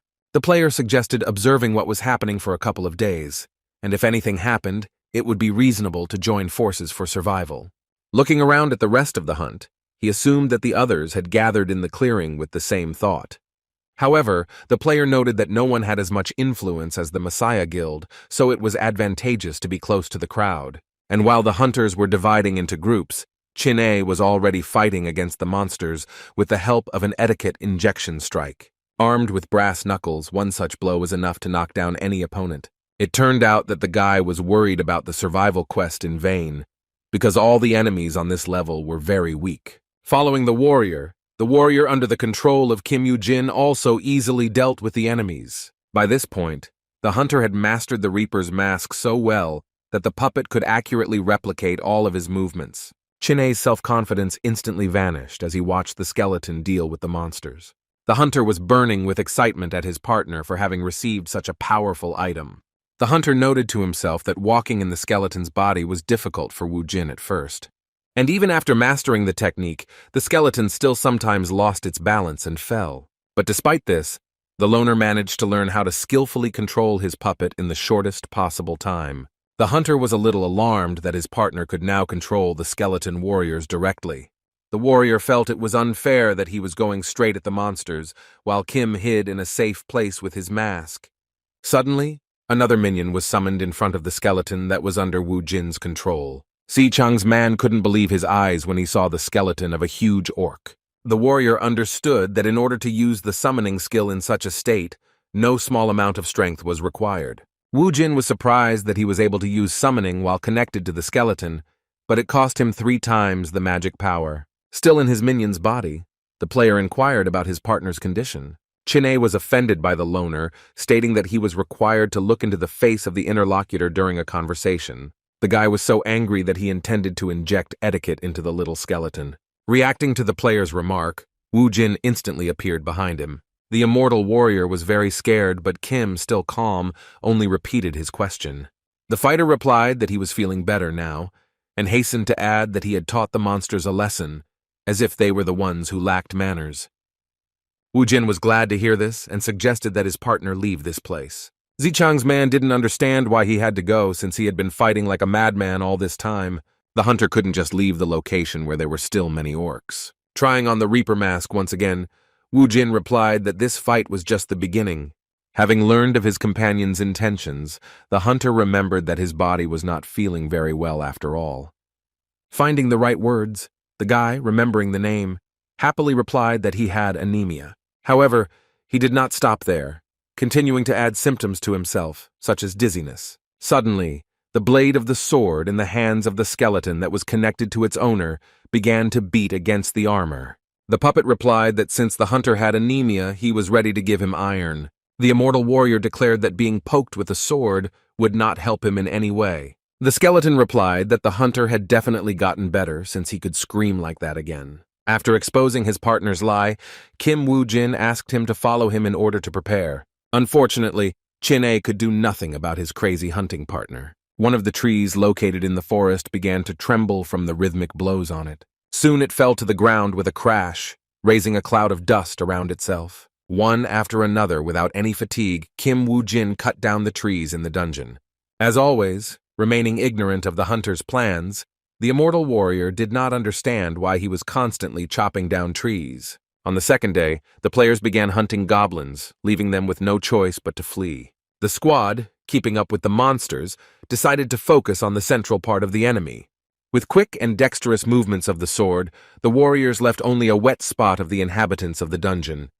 For the team, the goblins were not a serious opponent, being more of a warm-up for the tailed lizard. On the third day, the battles continued as each of the hunt participants set out to complete the quest. Some of the players thought that survival shouldn't have been so boring, and that there were too few monsters. Yun-chun guessed that the guild members were too relaxed in a dungeon of this level, and suggested that they scout out the area. By this point, a team of 2 hunters had erected a giant fence made from felled logs. As a reward for his efforts, Wu Jin received the Skeleton Warrior Mastery skill, which increased both the strength of skeletons and the number of summons. Having strengthened his abilities, the hunter ordered his partner to move on. The player couldn't understand why they couldn't use their building, which they had put a lot of work into. Wu Jin replied that his plan had changed, but China couldn't quite understand what exactly that was about. Then the loner took off his Reaper mask and decided to show his companion what he had planned. By touching the dead orc, the player used the summoned skeleton warrior. In front of Kim, 2 more of his new henchmen appeared, causing his partner to be surprised. The warrior couldn't understand how he managed to do this, because he knew that Kim Woo Jin could only summon 5 skeletons. The summoner replied that it was like that before, but everything changed after the skill he received today. At this time, the members of the Haiti Guild came across something very strange during reconnaissance. There was a large pile of dead orcs in front of them, which explained the lack of monsters during the quest. Looking around, the players wondered how many enemies had been destroyed here. And Yun-chun thought he had gathered all the talented guys in his team. But when he found this place, he wondered who was capable of such a thing. A member of his team noticed that there were even more corpses on the other side. Following his comrade, the boy could not understand how there could have been even more killed monsters. But as soon as the player emerged from the thicket, he discovered a giant labyrinth built on the site of the forest. Yun-chun couldn't believe his eyes, because this building was clearly the work of some guild. Together with his team, the guy decided to personally look at the corpses that his colleague was talking about. There were dead orcs scattered throughout the labyrinth itself, which surprised the members of the Haiti Guild even more. The leader of the squad felt uneasy that someone had decided to drive the monster into such a trap. It seemed impossible, but in the depths of the labyrinths, the number of those killed reached even greater numbers. Inside the trap, at the bottom, there were stakes, each of which had a monster's body on it. And Yun-chun caught himself thinking that what he saw was different from anything he had ever seen before. The guy was right that they relaxed despite the conditions of the quest, so he decided to gather the remaining players. Chin A wanted to know why they continued to move around the area after building such an effective trap. The immortal warrior asked his partner whether they would make similar structures in the future. Stroking the skeleton's skull, Wu Jin replied that after they had enhanced human strength, traps would be a waste of time. From now on, it will be easier and faster to simply track down the enemy than to drive him into a labyrinth. The partner was happy with this decision, intending to demonstrate his skills. Having found a sword in Kim's hands, the boy declared that he had gotten rid of anemia, and there was no longer any need for weapons. Wu Jin replied that this time he would lead the entire team himself, while Chin-A would cover the rear. The guy was inspired, ready to give it his all, leaving no trace of whoever was running in front of him. However, soon the broker's employee was gasping for air with his eyes wide open. The hunter was so exhausted that he could barely stand on his feet to avoid falling. The warrior asked his partner to have mercy on him and take a short break. But while he was recovering his strength, the footsteps of the skeleton warriors were heard behind him. The puppet, running past the tired player, looked at him and then continued on her way. Having a hot temper, Chin-A could not simply ignore such an attitude towards him from the skeleton. The boy demanded that the dead man return to him immediately, intending to teach him manners. No matter how hard the immortal warrior shouted at his henchman, he continued to ignore him. The hunter couldn't believe that Kim Woo Jin had such stamina, and his fighting style was completely different from his. The player attacked the enemy with his bare hands, attacking straight from the front, using up most of his stamina, while his partner attacked his opponent from behind and easily avoided damage. As sad as it made him feel, Chin-A also wanted to learn such an effective fighting style. Suddenly, Wu Jin stopped hearing her partner's footsteps, and I turned around to check on him. He asked the hunter if he was going to show him his skills, as he had said earlier. It remained a mystery to the guy why Kim still remembered the words spoken to him, promising to soon demonstrate his strength. In order to demonstrate his skills, the immortal warrior fought an enemy he had already defeated once. The hunter was serious, ready to prove his worth even if he had to die. Watching the player, Wu Jin caught himself thinking that if it were the old Chin-A in front of him, he would have used the moves shown to him. Until now, no one could guide the immortal warrior who recklessly charged forward. Relying entirely on his immortal body, the boy chose an ineffective fighting style. Still, Kim did not give up hope that his old acquaintance would become more useful after some time. The sun rose again in the dungeon, marking the final day of the survival quest. By morning, all the enemies that Chin-A had fought desperately against had been defeated. Sweating profusely, the boy kept wondering why his partner was taking the initial assignment so seriously. The immortal warrior suggested that Wu Jin might have lost something to the monsters. When Kim received a catalog as a reward once again, the guy became indignant that it was too much for one person. The player also wanted to receive a reward for his work, but immediately fell silent when he learned that it was time for rest. The first thing the tired hunter did was have a long-awaited snack. Chin-A decided to share with the skeleton the most valuable thing he had, namely his food. The guy started teasing the assistant, saying that he would give him a candy bar if he would extend his hand to him. To the hunter's surprise, the puppet extended an open palm to him, ready to try the delicacy. The warrior was delighted when the skeleton began to make contact with him and opened up more and more to him. After reporting this to his master, Shichang's man stated that this was what was called partnership. The guy was sure that there was something inexplicable in that moment that touched him so much that he almost shed a tear. Immediately, the immortal warrior remembered his partner, who was probably hungry just like him. In fact, the skeleton was controlled by Wu Jin all this time, and his assistant brought him a candy bar. The player seethed with anger, convinced that the summoner was indeed mocking people. Kim replied that he wanted to know what the so-called camaraderie tasted like. The guy claimed that instead of buying him food, Wu Jin lied to him, and that if he became addicted to free things, he would go bald, just like his boss. For the first time in a long time, Kim Wu Jin learned something about the broker's appearance, that according to Jin-A, he was bald. Suddenly, a very strange sound was heard which attracted the attention of both players. Zichan's man thought it was a distress signal, which was suspicious since there was only a short time left before the end of the quest. The hunter believed that they had exterminated a large number of monsters that, in theory, should not have remained. His partner responded that the sound was not a distress signal, which made Chin-A even more wary. As the quest drew to a close, the players gathered together to decide in what order they would hunt the spiny snake. The immortal warrior couldn't believe how arrogant the hunters were to have already joined forces. Wu Jin explained that thanks to their efforts, the guild members were able to relax during these 5 days. Before heading out to join the rest of the hunt, Kim wanted to check out one of the catalogs. Chin-A was shocked when he saw the legendary golden skill in his partner's hands. In Jin's hands was the main skill that Io and Georg had, namely, exploding the body of a monster when mana was injected into it. At this time, in the main clearing, An Yunchun gathered players from all guilds together. Having gathered all the surviving hunters, the guy wanted to get down to business immediately. The representative of the Heite Guild said that in a few minutes the quest would be completed and they would move on to the next level. He asked everyone present if anyone objected if the alliance, including his team, decided to try to attack the snake first. In a whisper, the immortal warrior turned to his partner, noting that the hunters had followed exactly as Kim had told him. Since there were no objections, Yunchun asked that no one interfere with their hunt. The guy threatened the players that if anyone dared to interfere with them, he would immediately kill them. Not expecting such a turn of events, Chin-A also whispered to his partner what they were supposed to do now. Suddenly, the immortal warrior was pushed by a hunter from abroad, who asked him if he understood Yunchun's words. However, the guy did not understand a single word spoken by the player, as he only knew his native language. The man glanced at Chin-A, clearly provoking him, but Wu Jin stopped his companion. The loner shook his head, signaling the warrior not to dare get into a fight. Suddenly, the necromancer stood up for his comrade, saying in the hunter's native language that they understood everything. The broker's man was outraged because his rival was so close that he could easily deal with him. But the loner deliberately avoided the fight, indicating that the warrior was not alone in the team. Wu Jin asked to pay attention to the red ribbons on the hunter's forearms, which indicated that they were all part of the same group. Only after these words were spoken, Chin-A looked at those around him, most of whom had such bandages. The guy pretended to have seen them from the beginning, although in reality he felt helpless.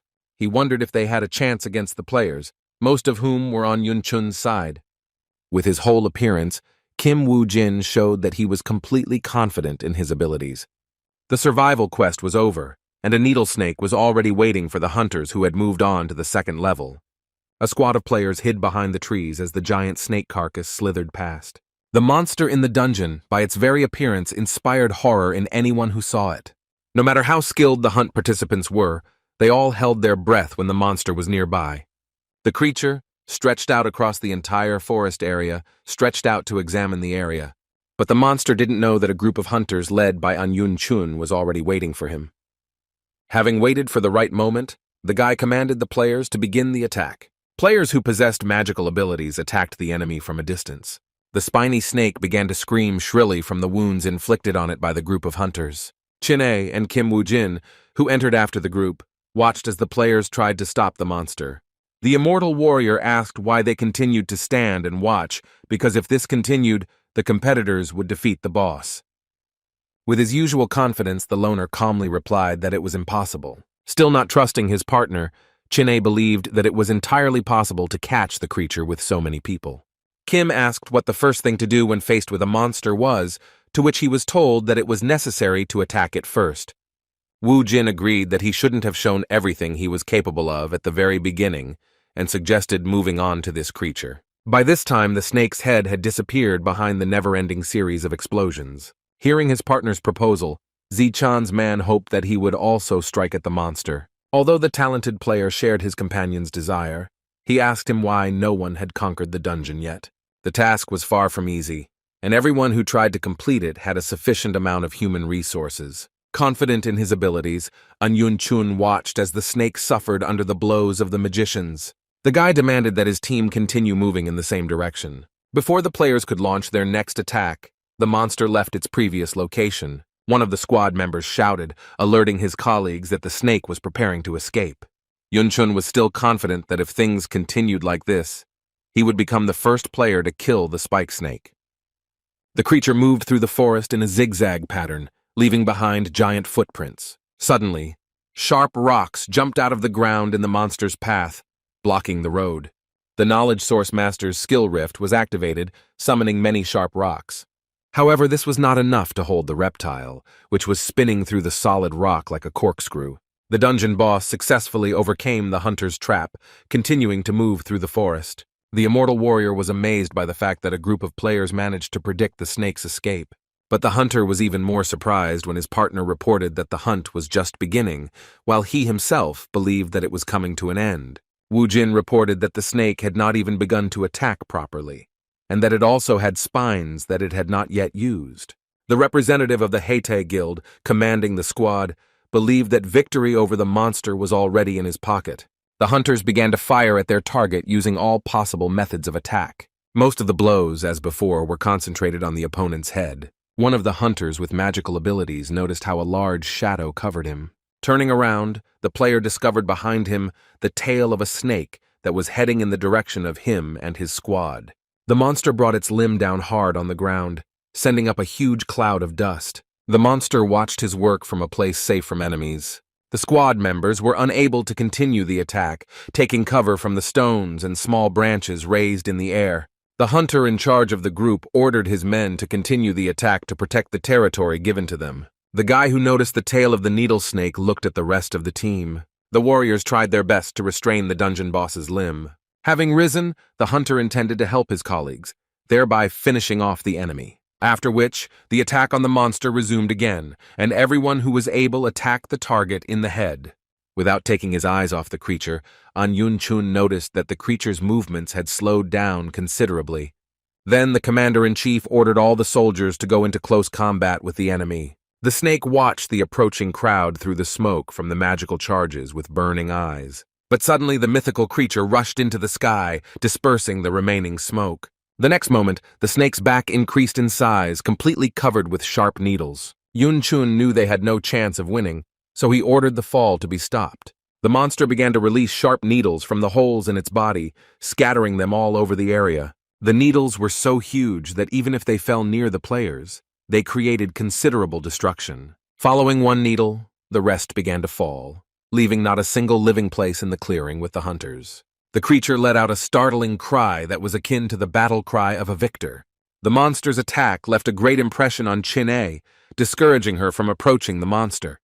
Kim Woo-jin guessed that the needles were covered in deadly poison and that they did not simply serve as thorns. The immortal warrior appreciated how powerful the needle snake's attack was. After the attack with needles, a shockwave spread over several tens of meters. She also reached the leader of the entire operation, who was forced to hide his face from her. The guy lowered his hand, confused and did not understand what had just happened. The guy hoped that this was the only trump card up the enemy's sleeve, for which he was not prepared. After the large-scale attack, the team members examined the needles released by the snake, which had holes inside. As soon as one of the hunters touched the thorn, it immediately began to disintegrate into small pieces.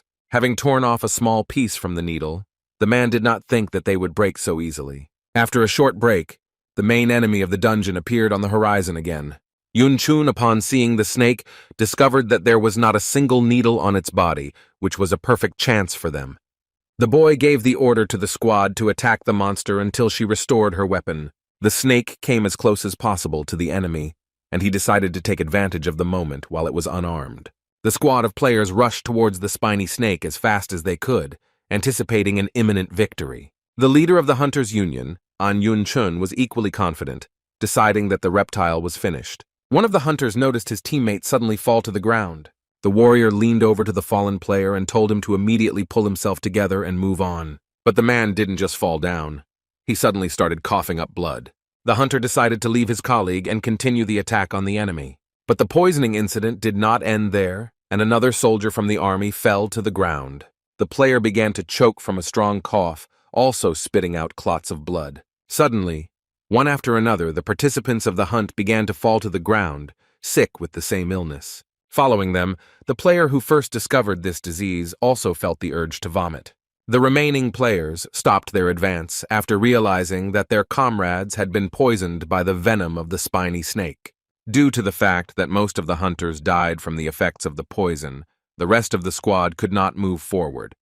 The boy could not comprehend how his people had been exposed to the poison, since there was no indication of poisoning. Looking back at the thorns, Yun-chun didn't want to believe that the thorns released from the snake's body were poisoned. To his regret, the boy came to the conclusion that the strongest warriors fell because the poison turned out to be fatal. One of Wu Jin's henchmen was watching everything that was happening, hiding on a tree branch. By controlling a skeleton warrior with the help of the Reaper mask, the player could observe what was happening on the battlefield. He informed Chin-an that Yun-chun's plan had failed because of the poison of the spiny snake. Chin-A couldn't believe that the spikes that flew out of the monster's body were poisoned. However, Kim corrected his companion, explaining that the players had already taken damage before the massive attack, and if the spikes were saturated with poison, then the players with high health would be the first to receive damage. This confused the immortal warrior even more, leading him to speculate that the thorns were poisoned at a specific moment. The broker's man suggested joining the hunt, but his partner rejected the offer. Now that they knew how the snake behaved during the fight, it was time to make their move. Seeing Wu Jin heading towards his minions, Jin-ah was worried that he was going to head towards the snake. Kim replied that he was going to go to the monster anyway, ordering his partner to stay put and get ready. At first, the warrior felt relieved, but then he realized that he had been given orders, that he had not gone into the dungeon as a laborer. Then Wu Jin suggested that his partner go with him, adding that most likely Jin-A would not object. The hunter immediately began to deny it. I assure you that the skeleton summoner misunderstood him. The spiny snake continued to rage in the vicinity of the forest, but still had not restored its spines. Without being noticed, Kim Woo-jin got as close to the monster as possible to detect the poison. The hunter determined that the poison had neither smell nor color, and the players, having relaxed their vigilance, simply did not notice it. Before the poisoning, the entire team had suffered irreparable damage. However, Wu Jin was different from all the fallen players in that he activated the power of Apophis. Once the player inhales the venom of the spiny snake, he will upgrade the poisoned blood skill. Suddenly, the hunter's gaze fell on one of the weapons that was lying on the battlefield. Kim glanced at one player's spear and decided to rummage through the dead man's inventory, The deceased had a sufficient number of piercing weapons that would be ideal for the current enemy. Wu Jin was wondering which of the list was the best for cutting through the thick skin of the reptile. The player responsible for the operation, in desperation, hit the tree trunk, unable to do anything. And Yun Chun blamed himself for what happened, for completely losing his vigilance. The commander's assistant interrogated one of the survivors, asking how many people had managed to escape. The warrior had no idea, because when he himself ran away, he saw no more than 30 people.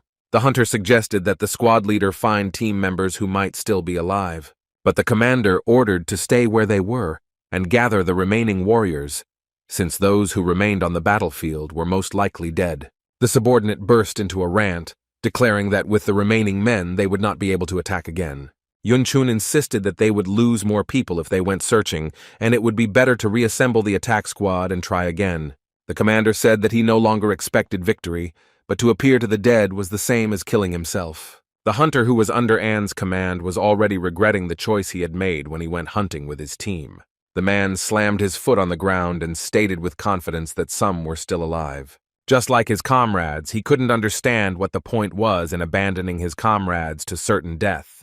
There was sense in the words of the protege, because even if the offensive squad were reassembled, the result would be obvious without strong players. Suddenly, the forest surroundings were filled with a heartbreaking scream belonging to a monster. The crew members were horrified to think that the snake was about to return to them, and Yung Chun ordered the bloodhounds to immediately locate the enemy. The player deftly jumped onto one of the upper branches of the tree for a better viewing angle. What the hunter saw made him forget everything for a while, causing him to freeze in place. His colleagues below demanded that their comrade immediately tell them the location of their enemy. When the man came to, he shouted to his teammates that they might not believe his words, but one of the players was fighting a spiny snake. The bloodhound's phrase really sounded extremely strange, which made Yun Chun himself freeze for a moment. The participants in the operation demanded that they be told more details, since it was hard to believe such a thing. But the bloodhound only repeated the words he had spoken. I suggest that those who did not believe him rise up and see the duel for themselves. The only reasonable explanation for Yun Chun was that the player who challenged the reptiles was resistant to poison. Having climbed the tree, the assistant commander also could not believe what he saw. As the battle progressed, the leader of the failed operation kept telling himself that it was impossible to get close to the snake because of its venom. Climbing into the high branches, the players watched as a stranger confronted a dungeon monster. Yun Chun suggested that perhaps the poison had disappeared, but immediately dismissed this version, considering it too unconvincing. However, be that as it may, there could still be surviving players at the battle site, and the squad leader decided to go after them. The man asked why their commander was being sent to the monster again, when just recently this undertaking was equated with suicide. The representative of the Heitai Guild claimed that if someone was able to resist the spike snake, then its poison had most likely disappeared. While the hunters were agreeing to take advantage of the chance to catch the monster, another rival was already firing at her. One after another, the skeleton warriors fired a whole series of arrows at the reptile, trying to pierce its armor. As Wu Jin had guessed earlier, a normal arrow was unable to damage the snake. But the hunter still had the ability to poison the enemy with his skill. While the players' assistants were distracting attention, the owner had a chance to attack the enemy unnoticed. With multiple arrows stuck in his skin, the dungeon boss lost the rest of his patience. However, the skeletons did not even think of retreating, with a gleam in their eyes, ready to meet the enemy in close combat. The needle-like snake quickly descended to the very ground, and opening its mouth was about to swallow one of the annoying opponents. The creature lunged straight at the minion, but his reaction was enough to dodge the monster. The creature decided not to return for its prey, but continued to crawl to avoid attack. At least that's what the needle snake thought, unaware that there was another enemy on her that she hadn't noticed. Kim Woo-jin thrust the poison spears into the reptile's body with such force that he pinned it to the ground. The dungeon dweller couldn't ignore such damage, staring straight at the player with his glowing eyes. Since the enemy had lost his spines, the hunter decided to use the holes to poison him. The player speculated that the holes were akin to human pores, which would only increase the trauma inflicted through them. Wu Jin saw through the enemy, who pretended to want to escape only to make people come closer to him. The hunting party was too careless to see through the spiny snake's deception. Unlike them, Kim knew that the spikes were not the main weapon, and through the hole, the creature released a huge amount of poisonous gas. With a well-aimed throw of his spear, the summoner of the skeleton warriors hit the monster right in the eye. The reptile, having been poisoned for the second time, began to wriggle in pursuit, feeling the poison spread through its body. The loner jumped off the snake in time, which in its dying state was destroying everything in its path. Watching his enemy suffer, Kim wanted to know how the snake felt when it itself became poisoned. At the same time, on the mountain, the immortal warrior was moving the corpses of the orcs from one place to another. The hunter complained to the skeleton that he had been told to lie low while his partner had gone into trouble. The player was of the opinion that he was treated too poorly given his incredible talent. To somehow let off steam, the guy began to make obscene gestures at the skeleton when he suddenly spoke. China, hearing Wu Jin's voice, immediately hid his hands behind his back, wondering if his companion had done everything he asked. The guy felt embarrassed about his behavior, but he assured Kim that he had done almost everything and asked whether the enemy would really crawl here.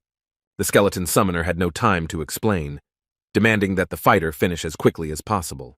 Having learned that Chine had successfully prepared everything, the player was ready to begin his performance. While close to the snake, one of the assistants swung his sword, leaving deep cuts on its skin. For a second, the skeleton warrior stopped, feeling the presence of his master next to him. The moment Kim Woo Jin connected to the henchman, his assistant dropped his sword. While in the dead man's body, Kim turned his attention to a row of spears that were nearby. Grabbing spears with poisoned blood on their tips, the skeleton rushed towards the enemy. The hunter's main task was to attack the monster through the holes left by the spikes. The skeleton, deftly jumping from branch to branch, reached the spiny snake in a matter of seconds. Jumping onto its back, the puppet thrust its spears into the monster, accurately hitting its weak points. The reptile screamed hysterically, because the poison penetrating through the holes in the body caused her unbearable pain. The snake stared at the skeleton with its only remaining eye, after which Wu Jin separated from his henchman. The monster opened its mouth and pounced on the enemy, causing her to experience extreme pain. At that very moment, an attack was being prepared from above on the dungeon boss. After moving into a new body, Kim Woo Jin once again made the spiny snake suffer by spreading poison throughout its body. The enemy was so weakened that he could no longer fight or in any way resist another blow. Watching the monster lose her powers, the hunter assured her that he would make her live up to her name. However, the attack of the skeleton warriors did not end there, as they poisoned the reptile time and time again, reducing its health.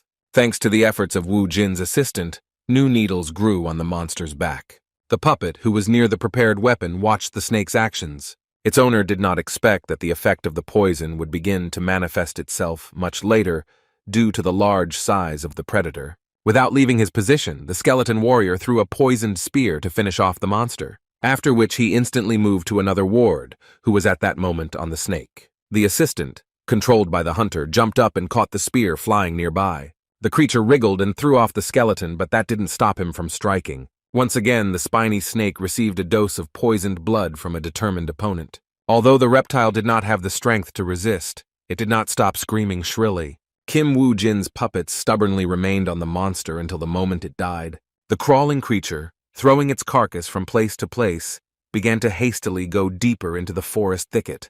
One of the skeletons, unable to stay on the reptile's back, jumped to the side, dropping his weapon. Hanging from the branch of a nearby tree, watching the enemy through the eyes of an assistant, Wu Jin was convinced that the snake had escaped. With quick movements, the mythical creature headed towards the trap prepared by the hunter. The monster wanted to feast on the carcasses of dead orcs as a final meal, but that was not destined to happen. As soon as the snake approached the corpses, the hunter activated the explosion of the dead, blowing them up along with the enemy. The creature emerged from the explosion caused by the dead with its head smoking. When the smoke cleared around the head, it turned out that the snake was still alive. Watching as the monster changed its course, Kim realized that the crawling creature would not be able to hide there either.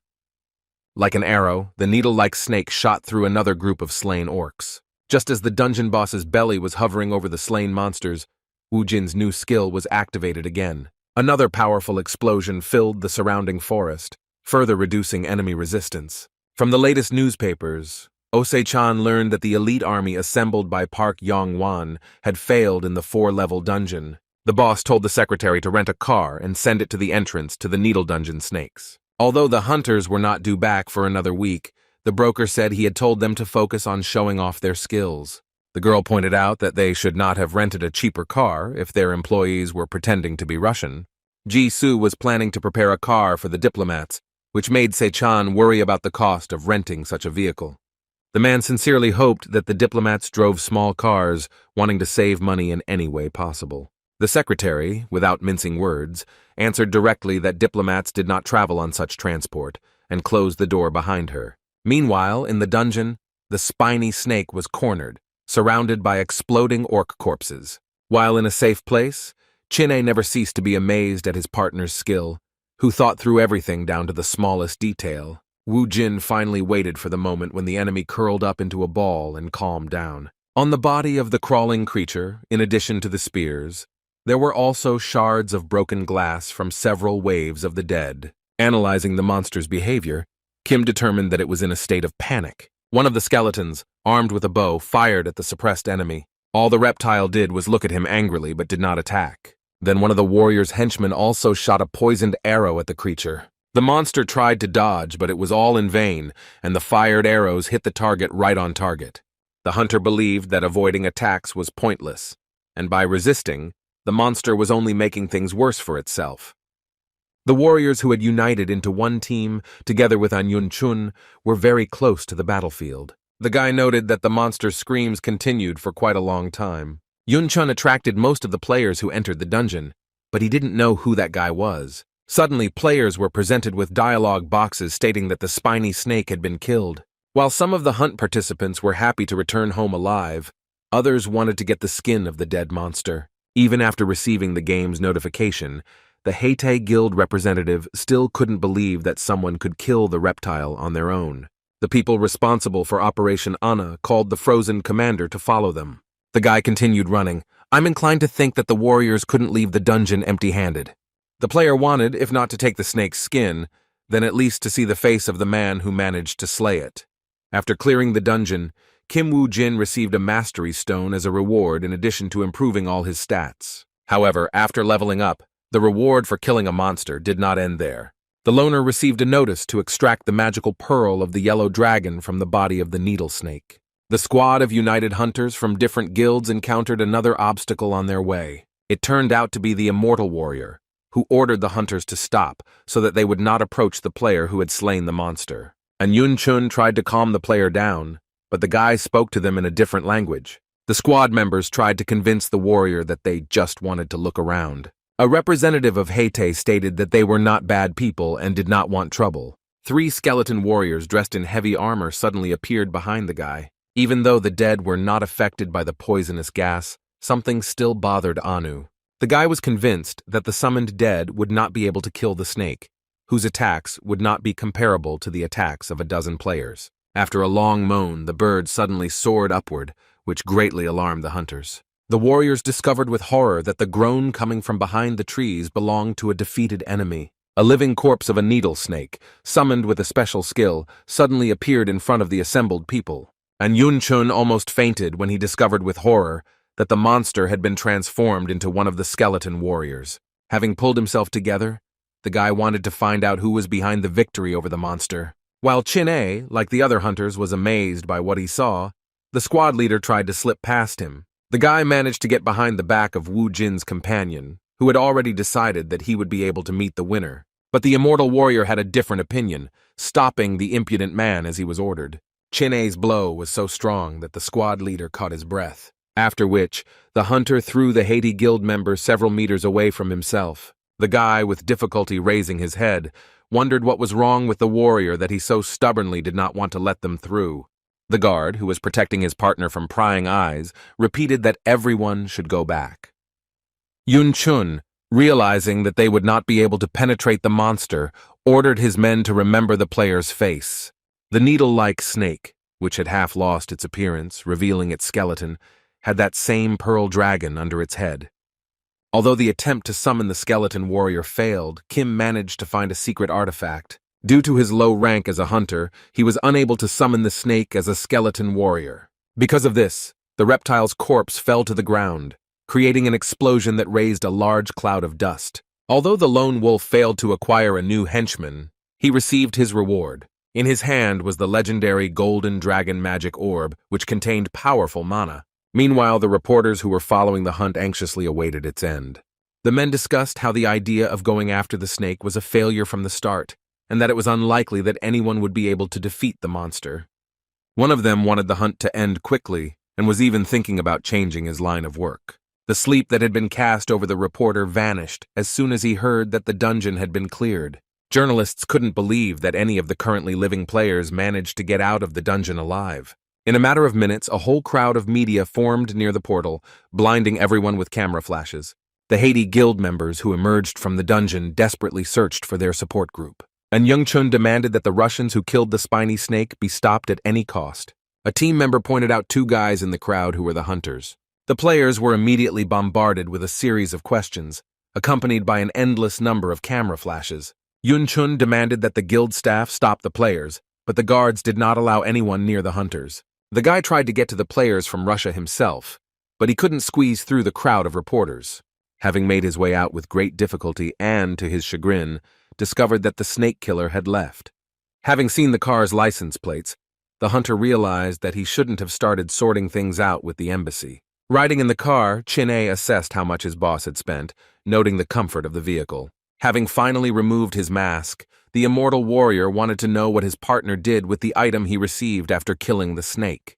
The guy believed that he had the right to know what kind of object Wu Jin had dropped, believing that he was not just following his orders. The player called the broker and reported that he and his companion had just emerged from the dungeon. The man was praising his client to the fullest, who was interested in what the press was saying about them. Oh Se-chan replied that all the headlines in the news were only about his and China's feat.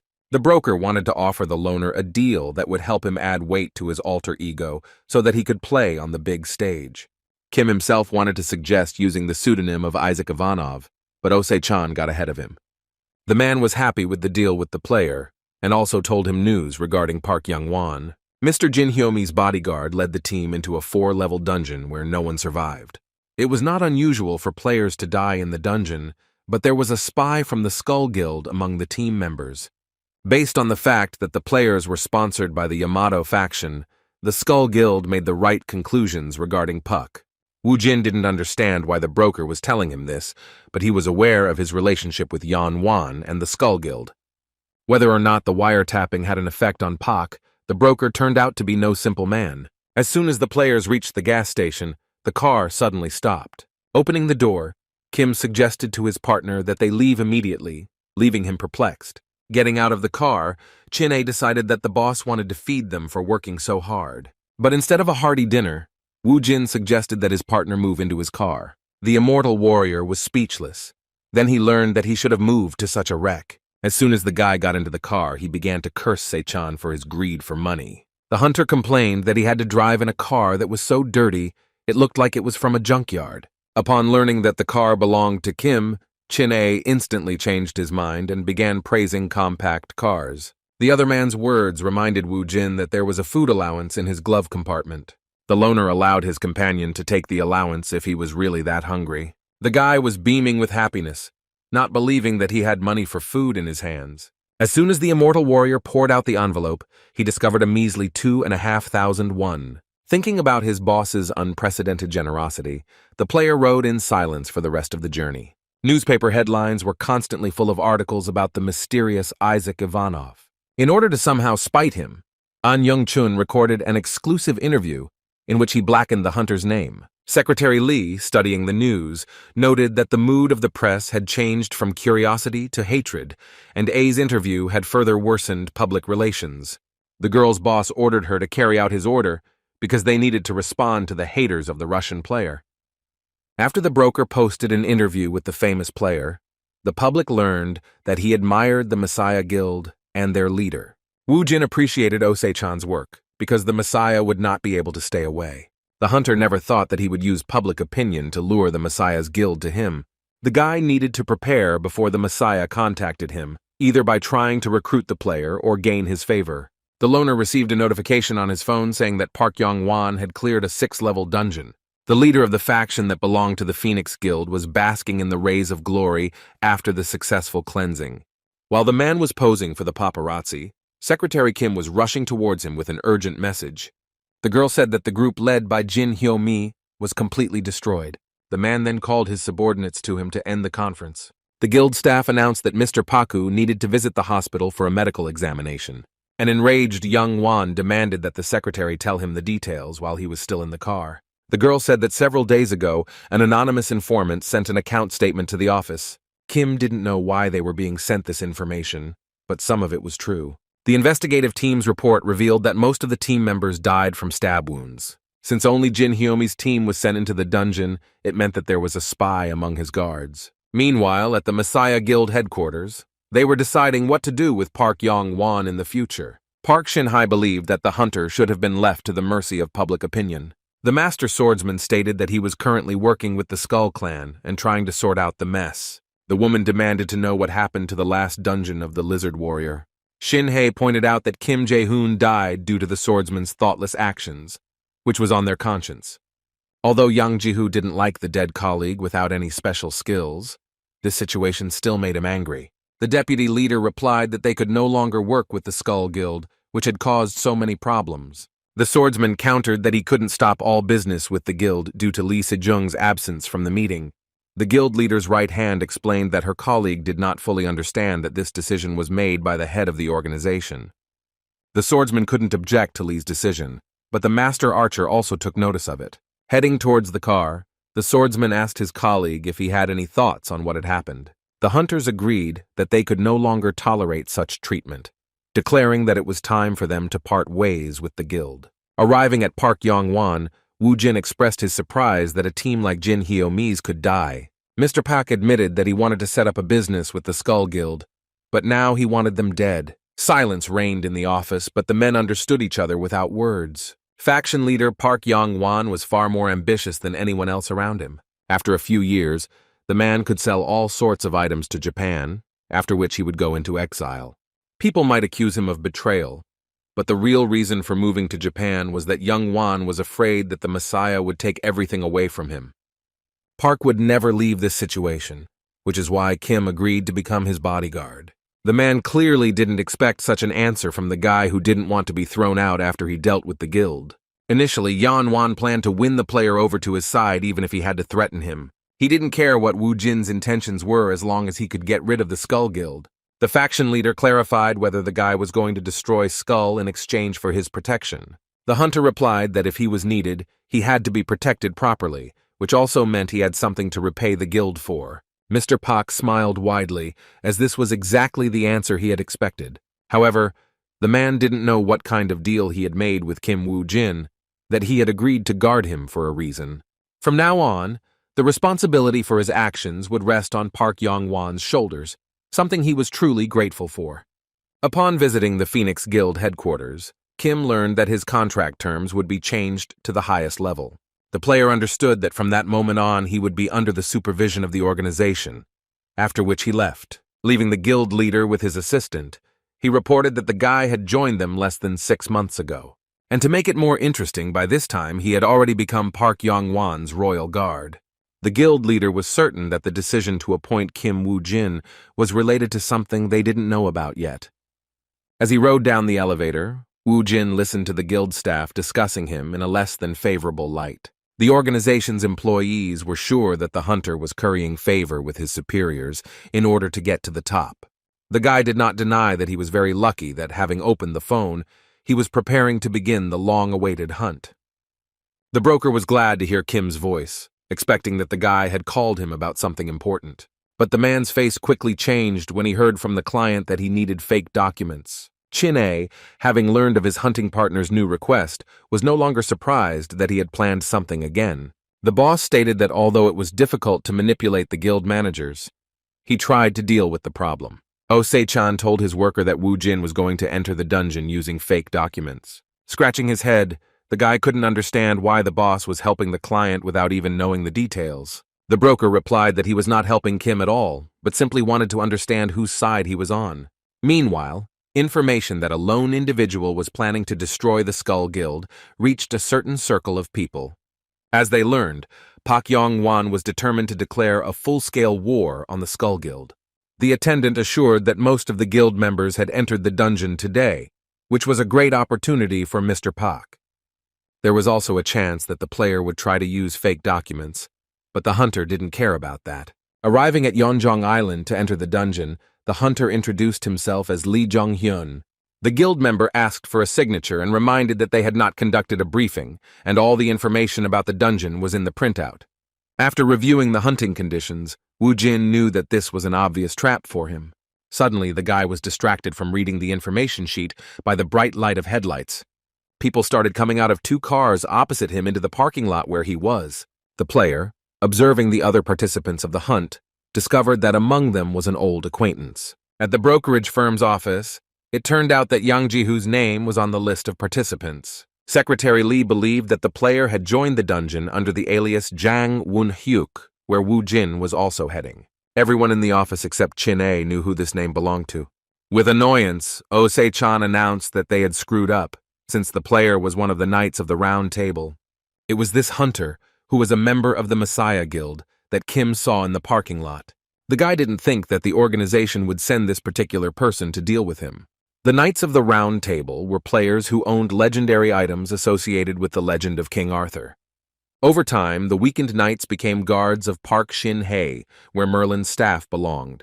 Over time, Woo Jin learned that the Messiah had planned to weaken the Knights of the Round Table with the King of Deadly Poison. Gawain's necklace, which Ji-hoo possessed, was most likely taken from one of the fallen knights.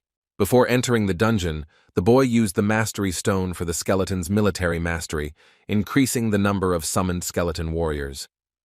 Upon entering the dungeon, players were outraged that they had to destroy 3,000 monsters to advance to the next level.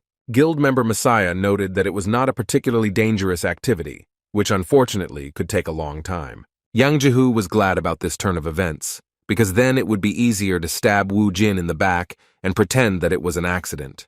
The squad leader ordered to find the guy as soon as possible, but instead, his men found someone else. The squad leader was surprised that the Skull Guild entered the dungeon in their clothes, not fully understanding the situation they were in. If you looked closely, you could see the team members arguing animatedly about something. The guild warned the masters not to interfere in this matter, but the hunter was ready to deal with them after he came outside. The man told the team to ignore the Skull Guild, as they were tasked with dealing with Kim Woo Jin at all costs. The commander ordered to act carefully, because the target had blood poisoning, and also allowed to kill anyone who would interfere with the mission.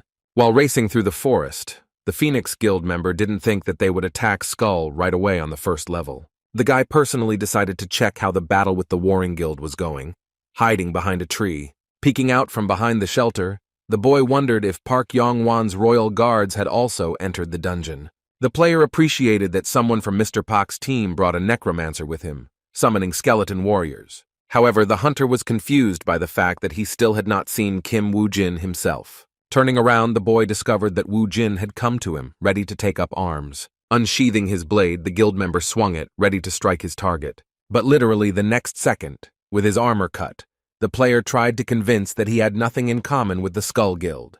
Kim replied that the hunter who was above said that he was just in it. Not understanding which guy Woo Jin was talking about, the hunter carefully raised his head up. On one of the upper branches of the tree that was below the guy hung the corpse of a hunter from the Skull Guild. The wounded man, looking at the masked corpse, understood that he would never have said such a thing about him. At that moment, the guy remembered their conversation, in which his colleague asked him not to interfere under any circumstances and to report what happened to the head. For this reason, the player continued to insist that he had no involvement with the Skull Guild. But the guy was unable to convince Kim Woo Jin with his lies, which ultimately took his life. The dying hunter continued to insist that he really knew nothing and had nothing to do with the skull. Kim, on the contrary, believed that one could only trust someone when he was dead, having activated the Eye of Anubis. Oh Se-chan told his employee that Yang Ji-hoo was a much stronger player than Jin-ah. The words spoken by the chief caused the immortal warrior to completely lose his appetite. The man found this strange to hear, because before that the hunter had eaten 5 boxes of pizza. Not wanting to listen to Jin-ah's indignation, the broker decided to change the subject by asking him about what kind of player Kim Woo Jin was. After thinking for a moment, the guy replied that this man was the most cunning of those he had ever dealt with. With some displeasure, the immortal warrior explained that Kim would never enter into an unequal fight. He also added that if he doesn't have a chance to win, he won't fight at all. While the office was discussing Woo Jin, the Messiah's team met with his subjects. Observing the number of skeleton warriors summoned, The hunters decided that these were all the skeletons that the enemy could summon. As the evening wore on, Yang Jihu was more interested in the whereabouts of the Skull Guild than Kim Woo-jin. Since the warriors did not know what the future held for them, it was beneficial for them to meet with the guild members as soon as possible. As they moved to the second level, the Messiah representatives wondered if their target would hide until the dungeon was cleared. Unexpectedly, an arrow that belonged to Wu Jin hit the squad leader's armor. The hunters immediately began to fight off the shelling, as they were prepared for such a trick from the enemy. When the arrows ran out, skeleton warriors appeared in front of the Messiah Guild squad instead. The players finally waited for the appearance of Kim, among whose companions, as they believed, was a necromancer. The loner no longer hid because he himself announced his location. Jihu thought it was ridiculous to use skeleton warriors to fight against players. The hunter did not answer, being confident in his assistants, who had recently improved their abilities. The squad leader believed that if the player had not shown himself, he would have remained unharmed, but he was eager to see Wu Jin's skills. As expected, the hunter sent his assistants to attack first, dumping all the dirty work on them. Yang Jihu was completely calm, despite the fact that several skeletons were rushing towards him at once. Gripping the hilt of his huge sword as tightly as he could, the player aimed it at the closest of his opponents. However, the man missed, and the henchman in front of him dove down, escaping the blow. The player was beside himself with rage when he realized that his opponent had managed to avoid meeting the sword. Watching the skeleton warriors, it was the first time he had seen any of them move like that. While the team leader's attention was occupied by Wu Jin's minions, their master had already appeared in front of him. Having given his opponent a cold, stern look, the guy prepared to strike. The blade of the dead summoner failed to hit its target, only sending clouds of dust flying to the sides. Jin was prevented from finishing what he had started by the giant sword wielded by the Knight of the Round Table.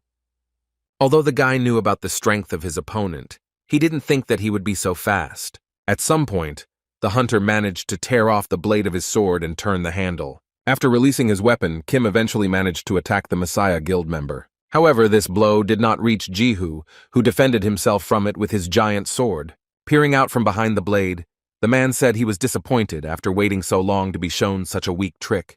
Realizing that he was facing a strong opponent, the guy jumped away from him to a safe distance. Wu Jin regained his strength, realizing that unlike his previous enemies, he had to fight this one and remain calm at the same time. Suddenly, the man received a notification that an immortal fighter was interested in this battle. While Kim received something similar, but from the messenger of the underworld. Jan was interested in the fight, since he only received such notifications when he fought a worthy opponent. The skeleton summoner needed to change tactics, otherwise it would be difficult for him to deal with such an enemy. Osei-chan asked the employee to stop stuffing his stomach with such food and answer his question. Jin-A stated that Kim Woo-jin was not such a big problem to bother his head with. The player decided to use his main skill by involving his assistants in the fight. The Knight of the Round Table could not hide his surprise that the necromancer turned out to be Wu Jin, who was saving his strength to fight him. But no matter how many skeletons the enemy had in his arsenal, the man enjoyed this kind of battle. The hunters crossed their swords again, each trying to overpower his opponent. As soon as Jihu was attacked, the summoner's puppets rushed after him. With a smile on his face, the representative of the Messiah Guild insisted that he would deal with everyone at once. Unexpectedly, Wu Jin's henchman did not attack the brute but ran past him. Turning around, the hunter realized that his self-confidence had played a cruel joke on him. At the moment when the enemy became disoriented, Kim retreated again, giving him a chance to realize what had happened. The guy's target was Jihu's people, not himself, who had attracted attention with his scream. Players asked the commander for help, as they were unable to cope with so many skeletons. Even though John considered his team to be incompetent, he still accused his opponent of cowardice for the actions he had committed. The summoner replied that his enemy had no idea what situation he was in. After such impudence, having finally lost his patience, Jan convinced the necromancer that he was picking on the wrong person. After this, the man activated Gawain's necklaces, which granted the blessing of the sun. The Messiah Guild warrior's eyes lit up with a bright light, as did the outline of his body. The guy finally managed to force his opponent to use the necklace to find out about his power. Two of Wu Jin's henchmen, armed with blades, immediately attacked the brute from behind. The man turned around and pierced both skeletons at the same time with his heavy sword. Jihu's attack created a powerful shockwave that scattered the remains of Kim's aides. The boy predicted that the magic item would have a stunning effect, ready to move on to the next stage of his plan. Suddenly, the player turned to his army of the dead and ordered an immediate retreat. The man, looking at the guy with eyes wide with surprise, decided that he had misheard. The very next second, all the skeleton warriors stopped attacking, running in different directions. The Knight of the Round Table was sure that Wu Jin wanted to hide because he could not win in an open fight. The captain intended to pursue the enemy and ordered his men to deal with the skeletons and then join him. The boy thought that Yang Jihu still didn't care about his subordinates, perhaps because he was confident in his own abilities. Gawain's necklace gave him this effect, which significantly increased all the characteristics of the owner. However, the warrior's problem was that he had no idea how to properly use this valuable item. Before Kim had time to come to his senses, the squad leader was already following him, leaving a noticeable trail behind him. Guild member Messiah wanted to get to Kim Woo-jin at any cost, whom he had come to hate. The player believed that his opponent had no chance to escape after he used the sun's blessing. Intoxicated by his own mighty power, the hunter did not notice that there were dead goblins beneath him. Suddenly, Jihu was blinded by a bright flash that appeared right under his feet. The activation of the corpse explosion effect created a gigantic explosion that echoed throughout the surrounding area. It was so huge that even the team of the overconfident player could see it. The fighters who took part in the hunt in the name of the Messiah were so excited that they lost the power of speech. The colleague asked his comrades not to worry about their commander, to quickly get rid of the warrior skeletons and join him. As soon as the hunter finished speaking, an arrow flew at him at breakneck speed. The shot was so powerful that the warrior staggered, almost losing his balance. The team members had no idea that the injured player had been exposed to poisoned blood. After cutting off the arrow, the man said that one should not underestimate the enemy's minions. From the smoke left behind by the explosion, Gawain's necklace could be seen, as well as the silhouette of its owner. The man demanded that his opponent stop running away like a coward and show himself to him. Emerging from behind cover, Wu Jin confirmed that he was clearly losing in an open fight. So the guy continued running, saying at the end that if Jihu wanted to catch him, he should have run faster. While pursuing Kim, the Knight of the Round Table realized that he would not be able to catch up with him at this rate. Then, in order to speed up, the man activated the immortal fighter effect called Haste. Having approached the guy closely, Yang Jihu swung his blade with all his might. Turning around, the guy's expression didn't change when he saw the enemy's sword above him. Suddenly, the ground beneath the thug's feet began to collapse, dragging him down with it. In a matter of seconds, the Knight of the Round Table found himself in a huge pit and continued to fall into it. It was another of Kim Woo-jin's prepared traps, at the bottom of which lay several corpses of monsters. Following this, another gigantic explosion occurred, tearing apart the dead underground. The trap left behind a huge crater, at the bottom of which the figure of an unkillable warrior was visible. The veins on the man's head bulged with anger. So much did he want Wu Jin to stop playing with him and move on to a real fight. Approaching the pit, the guy explained that he had a certain strategy, and he did not do all this out of boredom. He said the strategy was based on enemy weaknesses, topography, and various possible scenarios. And finally, the player mentioned that such violent leaders as Jihu brought nothing but harm to their comrades. A memory surfaced in the hunter's mind of how other players discussed his person. The man didn't like the way they gossiped about him behind his back, demanding that they tell him everything to his face, whoever had something to say. A man with a fan in his hands appeared from the crowd, and from the words of the big guy, I concluded that he did not regret the death of his subordinates. Suzuki Aichi stated that Ian had muscle instead of brains, because he ignored the dangerous place where he set up camp. After such impudence on the part of the stranger, the hunter pounced on him, wanting to teach him a proper lesson. However, the hunter failed to catch the upstart, who deftly jumped aside. Aichi was so agile that he managed to trip the big guy at that moment. Subsequently, Yan Jihu slammed into the ground with all his might, burying his head in it. Rising to his feet, the man justified himself by saying that it was not his fault, and that the group died because they were too weak. Then, leaning towards the hunter, Suzuki said that he was a useless leader, that he brought nothing but harm to his comrades. But everything fell into place when the warrior realized that Kim Woo-jin's tactics reminded him of Suzuki Aichi's tactics. The guy said that he didn't have to give the command to the skeleton warriors out loud, and that he didn't need to shout for the team to retreat, so he asked Jihu why and for what purpose he did it.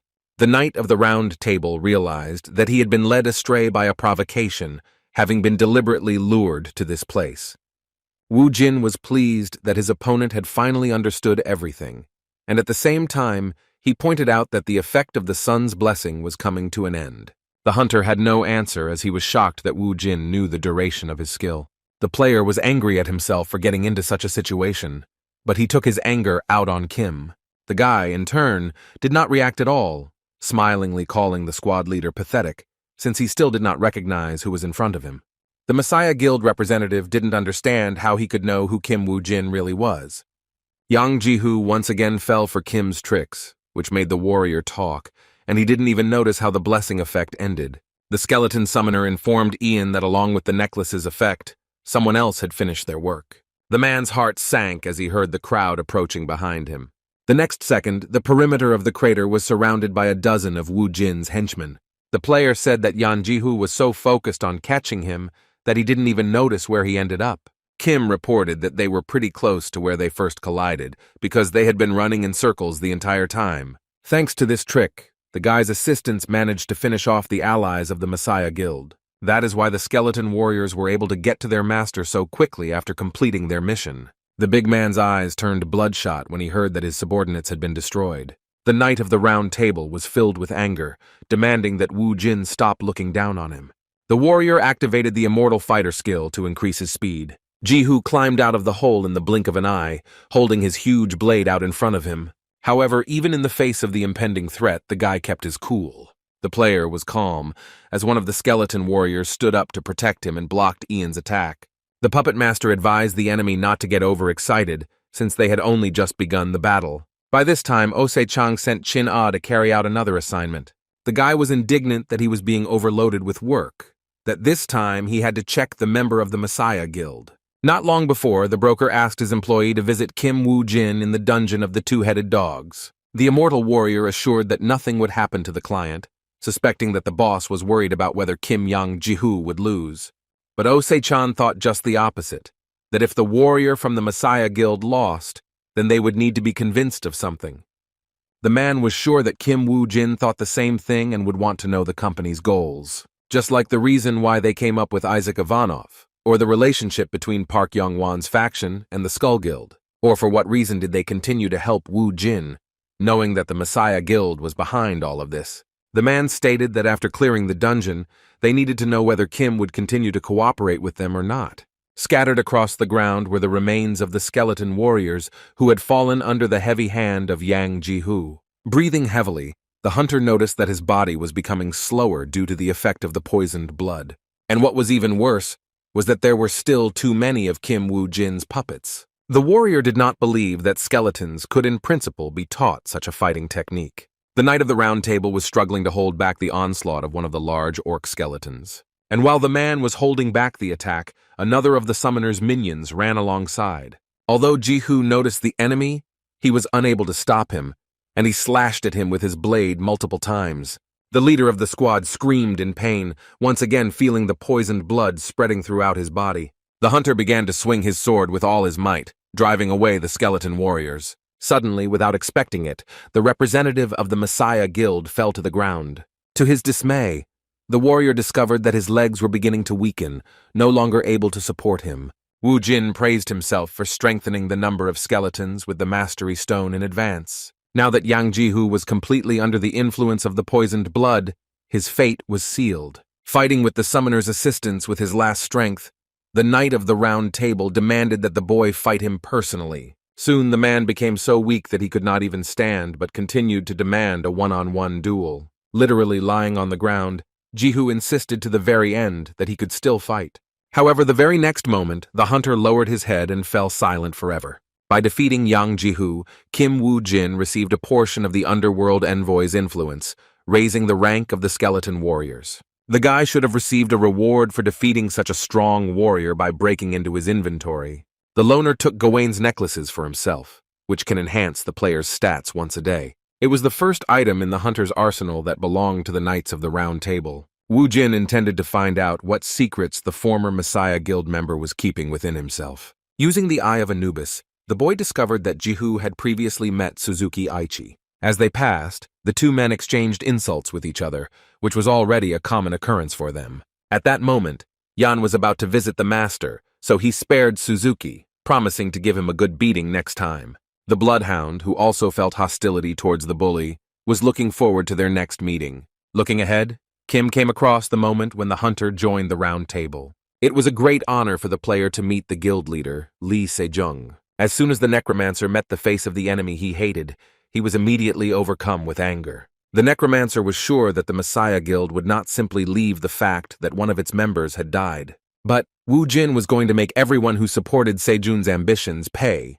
and the injustice. A hunt for a two-headed dog was in full swing in the dungeon, during which players used monsters as bait. One of these groups, having collected several goblin corpses, waited for the boss to appear. A team member claimed that if they attacked the creature while it was eating, they could catch it without loss. However, the squad did not need to bother, as a window that popped up above their heads reported that the dog had been defeated. The dungeon was cleared, and Wu Jin once again proved that he could escape from any trap prepared for him.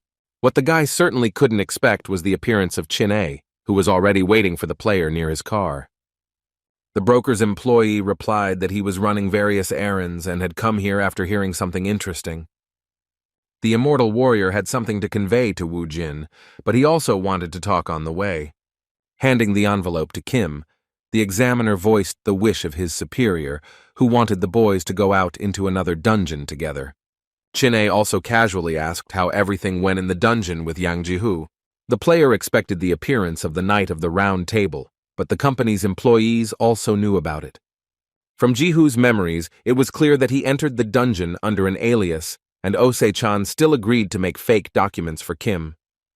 The immortal warrior wondered what kind of opponent the legendary Yang Jihu was. The summoner did not mince words and stated that the member of the Messiah's guild was stronger than Chin-A. The guy got angry when he heard this, claiming that the client couldn't have known about his actual skills to compare both hunters. In turn, Kim reported that Jihu single-handedly took out 10 of the 12 skeleton warriors. If Sei-chan's man wanted to prove his strength, then Summoner could arrange it. Chin-A immediately backtracked, insisting that it was not typical for a real man to boast about his strength. Changing the subject, the guy said that they needed to enter the dungeon of the Horned Fox, again under the guise of players from Russia. Wu Jin decided that the broker sent him to the dungeon in Buchin right after killing Yang Jihu for a reason. The player, anticipating the employer's actions, agreed to participate in the hunt, after which he dropped off his partner. Having contacted his boss, the guy reported that Kim Wu Jin, as he had said before, never chose a losing option. Osei-chan was glad to hear that Kim had agreed to go into the dungeon, and now he wanted to hear his employee's final decision. The man believed that there was no turning back, and since they had decided to act against the Messiah's guild, they had to act immediately. The company's director believed that, at best, they had 3 years left before the Messiah bared his fangs. Kim Wu Jin returned to the ruins, where it was easier for him to hide from all sorts of enemies. While studying information about hunting, the guy remembered his past, when just after clearing the dungeon of the Horned Fox, a significant event occurred. Then, a representative of the Messiah Guild came to him and offered to join their organization. The hunter replied that he wanted the master to recruit him personally, and after these words, the head of the guild appeared from the car. The man liked the candidate's audacity in claiming that his organization needed the player's power to save the world. In his first meeting with Lee Sejun, Wu Jin received an offer to become his ally. Kim received a message on his phone saying that he had been approved for the raid on the Horned Fox dungeon. The guy was amused that everything was repeated exactly like last time, confident that the members of the Messiah's guild would also hunt with him. The player was going to show off his skills in such a way that his opponent's hair would stand on end. To prepare Isaac Ivanov, the hunter selected a recently acquired valuable item from his inventory, and the next second, the skin of a needle-like snake materialized in front of Kim Wu Jin. Since the loners have already cleared this dungeon, he will be able to show himself in all his glory. 2 days later, the day of the hunt arrived and players began to arrive at the Buchin Sports Stadium. A loudspeaker announced to all those who had arrived that they would soon be entering the dungeons. Chin-A already began to warm up, trying on the appearance of a hunter of the Moscow Guild. The guy kept saying that he was the one who conquered the dungeons of the spiny snake when everyone thought it was impossible. As soon as the players moved into the dungeon, the immortal warrior's confidence evaporated. The participants of the hunt began to change their clothes to winter ones, since the entire territory was covered in snow and frost. The hunters urged their comrades to take good care of their body warmth so as not to become a burden to the team in the future. Wu Jin couldn't help but agree that sometimes natural conditions were much more frightening than monsters. Suddenly, the player commanded his frozen partner to set off. And if Kim moved as quickly and dexterously as always, then Chin-A moved very stiffly because of the cold that penetrated his body. Zichang's man was of the opinion that in such weather conditions, it was better to move together with the Messiah Guild. The loner decided to irritate his companion by claiming that he was one of those who couldn't use his power in the cold. The guy, as expected, began to deny it, saying that his sweat had already begun to dry. The hunter insisted that he had received the nickname of the Siberian brown bear and that the temperature for him was like a light breeze. Wu Jin was glad to hear such an answer. I will mention that in this dungeon it will be much more difficult than in the dungeon of the needle snake. The player was speechless when he found out about this, and although he was still afraid of the answer, he wanted to know how much more difficult it was to clear him out. Unlike his partner, Kim armed himself with a reaper mask, as well as Gawain's necklace, which helped him feel warm during the cold winter. The fighter assumed that since they had a survival quest again, they should have built a fortress, like last time. The immortal warrior was delighted when he learned that there was no need to build the structures. The boy was surprised when he found one of Wu Jin's henchmen standing in front of him. The summoned skeleton warriors were equipped with new massive armor, which they received after upgrading their master's skill. Chin-A, observing the assistants' updated equipment, asked why they were all dressed up like that. After taking a closer look at the armor, the guy said that it was made from the skin of a spiny snake. The brokerage firm employee was outraged that his partner took all the skin for himself, and it would have cost a fortune to make the armor. Kim replied that he had not shortchanged his companion, and that she should have been delivered to the office. Guessing that the boss had appropriated the entire reward for himself, Chin-A remembered him with the most obscene words, which made the man's ears itch again. The girl, who was involved with the Messiah Guild, was interested in the disappearance of Russian hunters. Kang Yunchi decided to ask those present if any of them had seen where Isaac Ivanov and his partner were heading. The team member apologized for missing the moment while setting up camp, but the leader said that an apology would not help. Yunchi thought that while clearing the dungeon was important, it was even more important to understand whether it was worth creating an alliance with the Russians. The squad leader said that she would be leaving for a short time, and that the team should finish building the camp before she returned. The subordinates wanted to stop the girl, but she insisted that she had to see for herself. But before the Messiah Guild could reach him, the summoner and his companion were found by a pack of direwolves. The obedient puppets scattered the wild predators with extraordinary ease. However, the immortal warrior also couldn't stand aside and miss out on all the fun. Army, demonstrating its fighting power, did not even know that outsiders were watching it at that time. The girl couldn't believe that there really was a group of skeleton warriors in front of her. Kan noted that the skills of this group of undead were on a completely different level. The captain's assistant waited for further instructions, assuming that the hunters needed assistance. The huntress realized that her actions would only hinder the players who were above her level. The Messiah Guild member pulled herself together, as she had to win Isaac over to the organization's side at any cost. Suddenly, a whistle sound was heard, which the squad leader recognized as a distress signal coming from the direction of the camp. Wu Jin, having discovered that the hunters had responded to the alarm, was convinced that everything was going according to his plan.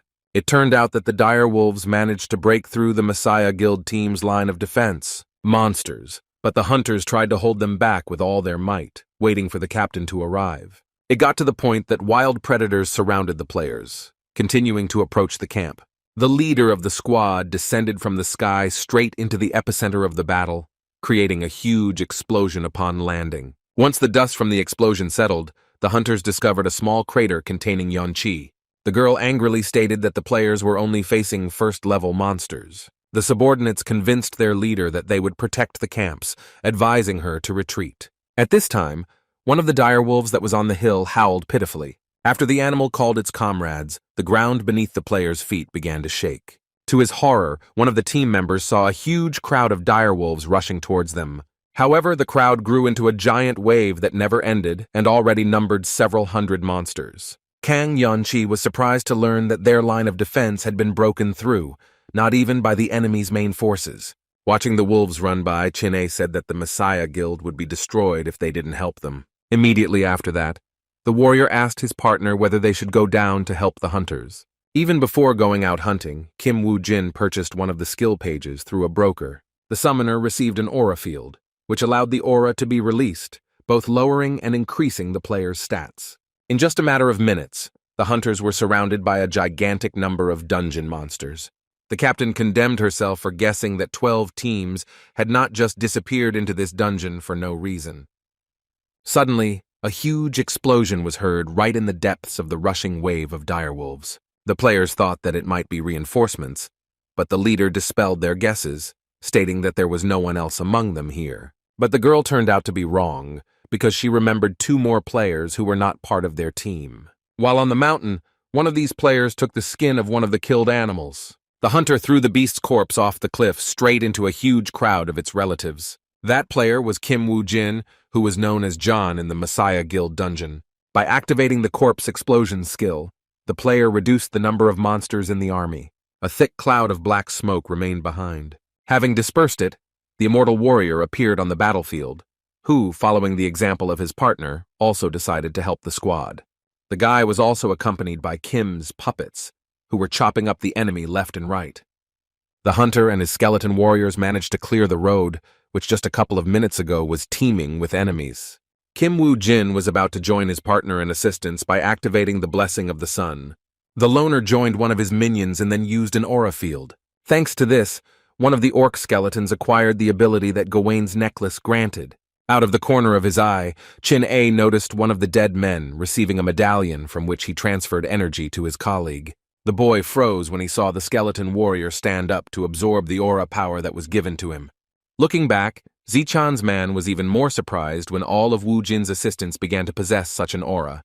The appearance of the puppets frightened the immortal warrior, who now looked even more frightening. The dead man, instead of the usual crazy shine in his eye socket, now seemed to have 2 small suns shining. One blow from the skeleton was enough to scatter a dozen furry opponents. Chin-O felt uneasy as Kim's henchmen behaved like berserkers. Turning his gaze to his partner, the hunter wondered what incredible magic he had used. His boss's client did not suppress the enemy using the Sun Blessing skill alone. Instead, the summoner activated an aura field, allowing others to use the necklace's effect. This method of attack was not only safer, but also more effective, especially against a large number of monsters. The lone wolf watched as his minions destroyed a gigantic army of direwolves in the blink of an eye.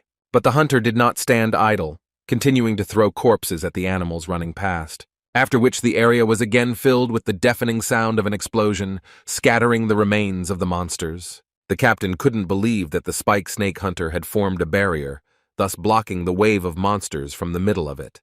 Yeonchi, turning to her people, declared that the wave had stopped, and this was their only chance.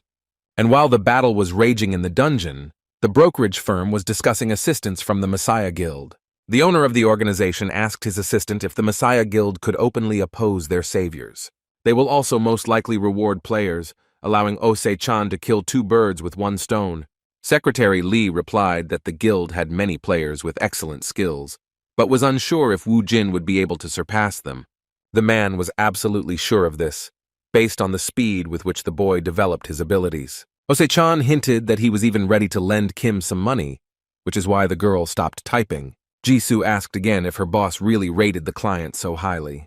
The broker said they had to make every effort to ensure their identities were not revealed. The blade of the Messiah's team member's sword entered the last of the remaining direwolves. The man asked his comrades if the battle was really over. Wiping sweat from his forehead, the hunter admitted that if it weren't for his colleagues from Russia, they would have been in big trouble. The team captain expressed her gratitude to the players, thanks to whose efforts not a single member of their guild was harmed. Suddenly, the girl realized that their saviors, due to their nationality, might not know the language. In broken Korean, the members of the Moscow Guild reciprocated and then hurried away. Chin-A whispered that Woo-jin had forgotten about their plan, but it turned out that once the players had destroyed the monsters, the place was no longer dangerous. Kim explained that staying with the Messiah increased the chance that they would be discovered, but now the guild would not dare to claim that they had cleared the dungeon with only their own forces. The summoner dropped a line that the dungeon had become a great place to level up, causing his companion to be shocked. When asked if they would repeat such things as they did during the last hunt, the loner only smiled. As evening approached, Chin-A was burning with fatigue. believing that he had gone crazy when he had teamed up with this man. But despite the warriors' titanic efforts, the level of both players rose again. By this time, Kim Woo-jin had reached level 35, wanting only one thing: to destroy his main target. Reaching out to the window that had appeared before him, the hunter prepared to accept the increase in the rank of poisoned blood. From now on, Woo-jin could turn blood into poison, as well as create dark blood, which would allow him to more quickly carry out his plan for revenge. The immortal warrior expressed genuine displeasure that his partner had such a serious face. According to Kim, everything was fine, but they had one more thing to do before heading to the second level. Chin-A heard the long-awaited words that they needed to eat, since the second level would require much more energy. The guy didn't believe until the very end that the summoner wasn't joking, until he saw the meat that was being cooked on the fire. The fighter, overjoyed, said that he finally felt like he and Woo-jin were a team. He asked the warrior, feeling intense pain, if he would lose consciousness in the middle of the battle, but the guy assured him that he was not a weakling. Taking the warrior at his word, the lone warrior asked how long he could stand if the horned fox pierced him with its horn. The broker's employee dropped a piece of meat in surprise and couldn't understand whether he had done something wrong to deserve this. On the second level of the dungeon, the Messiah Guild team suffered failure after failure. The beast moved so fast that even the best shooters could not hit it. Swinging their bows from side to side, the hunters tried to take aim at the elusive enemy. While the player was unsuccessfully trying to find the enemy, he was already behind him. Although the squad member sensed the presence of a stranger nearby, he did so too late. The guy didn't even have time to move before the fox's toothy mouth had already closed on his neck. Watching as her people were carried away by the enemy, the captain understood that at this rate, they would all soon die. The girl tried to remember at least one way that could slow down the enemy's movement speed. However, Khan's thoughts were interrupted by the sound of crunching snow under the feet of one of the warriors. Looking up at the hunter, the squad leader was surprised as he was not a member of her team.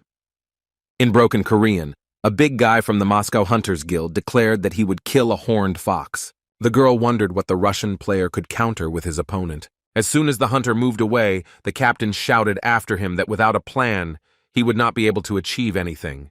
A snow-white beast with a horn in the middle of its forehead towered over the Russian, who was walking towards him with a leisurely gait. The fox bared her teeth when she saw her next victim, her white eyes flashing. The hunter didn't even have time to blink before the predatory beast's mouth was already right in front of his nose. Chin-A dodged at the last moment, and the monster's bite, which turned out to be faster than the player thought, hit his armor. After this, the enemy began to rush from side to side, but it was almost impossible to keep track of his movements. Everything was exactly as Woo-jin said, and his partner, unable to attack, could only block blows. Taking a step back, the hunter almost slipped on the wet snow, which only made the situation worse. The monster stopped playing with its victim and jumped right on it, which the player was not prepared for. In an instant, the fox knocked the immortal warrior down, impaling him on its horn. Chin-A experienced a far from pleasant feeling, coughing up a little blood at the moment of impact. Woo-jin thought about all sorts of options, from skeleton warriors to a wooden fence. Since none of the methods were effective, the guy already guessed that his assistant wanted him to stop the monster. Kim did not deny this, but allowed himself to ask again whether the legendary warrior could handle it. Remembering the summoner's words, the hunter came to, grabbing the beast that had attacked him by the fur, after which the guy dropped to the ground and, touching the snow with his toes, began to slow down. The horned fox continued to run quickly, pushing the player in front of him, who raised a wave of snow into the air behind him. The moment had come when the immortal warrior's River Styx blessing skill was activated. Having restored his health, the hunter also replenished his strength, finally managing to restrain the monster. The Messiah Guild representative was shocked that the Russian managed to stop the horned fox. The girl understood perfectly well that she had to defeat the beast while the player was holding her, otherwise all his efforts would be in vain. And while Chin-A was holding back the monster, at that moment, an arrow flew in their direction. The immortal warrior made every effort not to let go of the predatory creature. With his shining eye, the beast saw the arrow inexorably approaching him. Woo-jin, while the enemy was immobilized, took advantage of the moment to expose him to the dark blood. As soon as the arrow hit the horned fox, a whole crowd of skeleton warriors rushed towards it. Throughout this entire time, the squad leader did not take her eyes off the hunter. Yanchi caught herself thinking that the level of her colleagues from the Moscow Guild could not be lower than 40. Si Chung's employee continued to perform his role while the dead assistants left stab wounds on the fox. The Messiah Guild member realized with great regret that the players who came to help were pure monsters compared to them. A beam of light appeared in the center of the Bucheon Stadium, indicating that the dungeon had been cleared. The journalists who were waiting for the players to arrive wondered who had defeated the fox, Kang Yeon-chi, or Isaac. Upon seeing the diplomatic vehicle, the reporters immediately determined that it was a Russian car. Kim Woo-jin added another valuable item to his inventory in the form of a horned foxhorn. Returning from the hunt, the player called the broker and asked to publish his statement. The loner replied that if the Messiah Guild was eager to obtain the item, they were willing to sacrifice it. The summoner's partner couldn't believe that they were willing to say goodbye to the item after everything they had been through. Ose-chan assessed the seriousness of his client's intentions, once again convinced that he was worth any money. Kim asked the head of the firm to underline the part where he said the Messiah was eager to get the horn. All the news feeds were talking only about clearing the dungeon, and Kang Yeon-chi even stated that without Isaac Ivanov, nothing would have happened. Woo-jin was pleased with Ose-chan's work, doing everything exactly as he was asked in the shortest possible time. Suddenly, the guy received a call on the phone from Park Yong Wan, with whom he still had a business relationship. The head of the faction turned on the TV and immediately came across a news block about the personality of Isaac Ivanov. The man looked down on the hunter, who was all anyone was talking about lately. Mr. Park said his bodyguard had done a much better job than he had expected. Although the man wanted to destroy the leaders of the Skull Guild, he was satisfied with the fact that they had curtailed their activities and returned back to Japan. Since Woo Jin had fulfilled his part of the deal, he should have received a corresponding reward. Secretary Kim placed a skill page in front of the guy, and her boss asked the player not to get cocky, since he still had a lot of work for him. The hunter was given a blood mist, which allowed him to create a mist from his own blood. The faction leader stated that the bodyguard could become even better if he joined his elite squad. The news reported that the Messiah had given up the fox's horn, sending Isaac Ivanov a modest gift for saving the lives of the guild members. The man commented on the statement, believing that the hunters were losing by trying to protect their pride. Kim knew that the Messiah would try to steal the horn, but that only worked against people they considered enemies. The player considered all the options, and when he decided to give the guild a horn, after such a gesture, they would never see him as an enemy. Mr. Park's bodyguard replied that the Messiah's losses would depend on what they rewarded their savior with. In order to master the blood mist, level 40 was required, which meant that Yon Wan wanted Kim to continue to work on himself.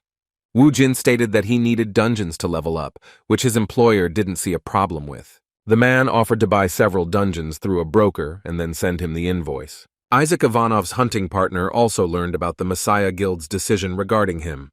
The boy was surprised at how Kim Woo-jin managed to pull it all off, knowing in advance that he would receive both a gift and keep the horn. China was curious about what exactly the guild would gift his partner, to which Ose-chan replied that it would be a golem summoning skill. The chief replied that the guild members had decided everything before making a public statement.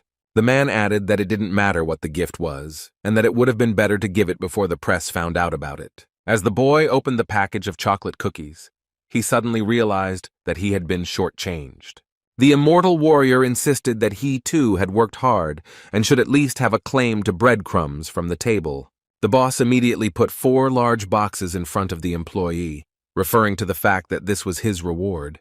Pleased with himself, Ose-chan shared his knowledge of what his loyal subject loved to eat. The boss insisted that he had kept them specially for Chin-A, who began to shake with anger. The player pointed to a pile of boxes in the corner of the office, which were gifts from people who thought they were Russian hunters. And yet, no matter how angry the player was at the boss of cookies quickly emptied. The broker informed the worker, who was choking on the gifts at that moment, that he had received a request to purchase the dungeon from Park Yong Wan. Chin-A didn't understand why his boss continued to cooperate with Park, who only thought about lining his own pockets. The company director did not deny it, but the guild leader wanted to purchase several dungeons for his new elite soldier, and it turned out that those soldiers were their good friend Kim Woo-jin.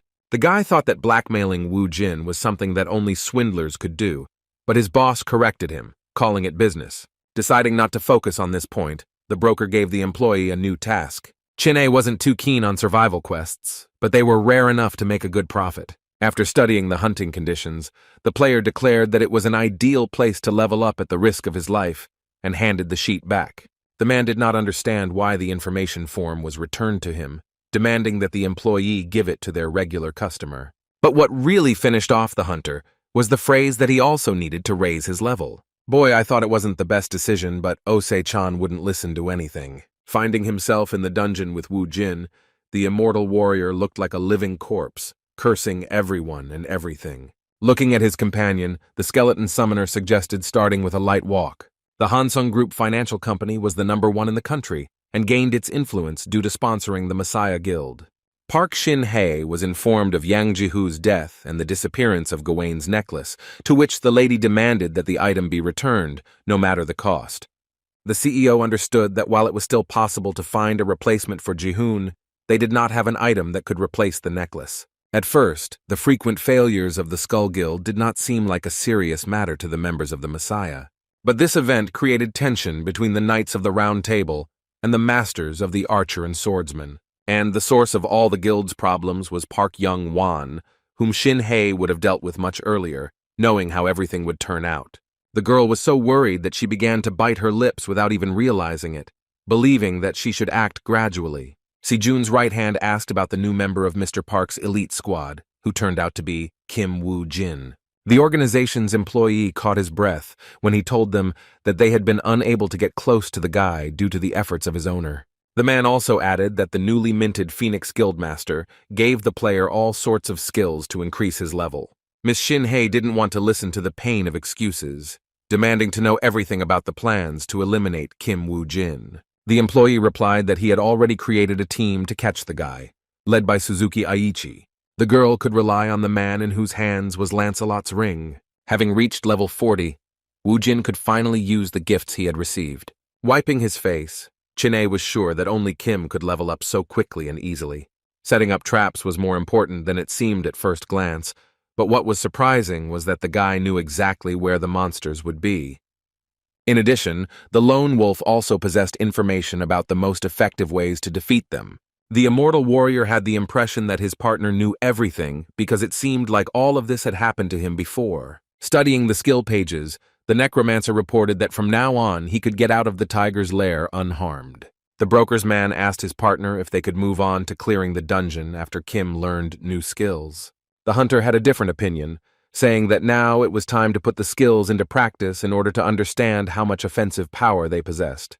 When the dungeon was cleared, unlike his partner, Chin-hye exited the portal on all fours. Upon discovering the state her colleague was in, Secretary Lee immediately rushed to his side. The girl was seriously scared for the guy, asking if everything was okay with him.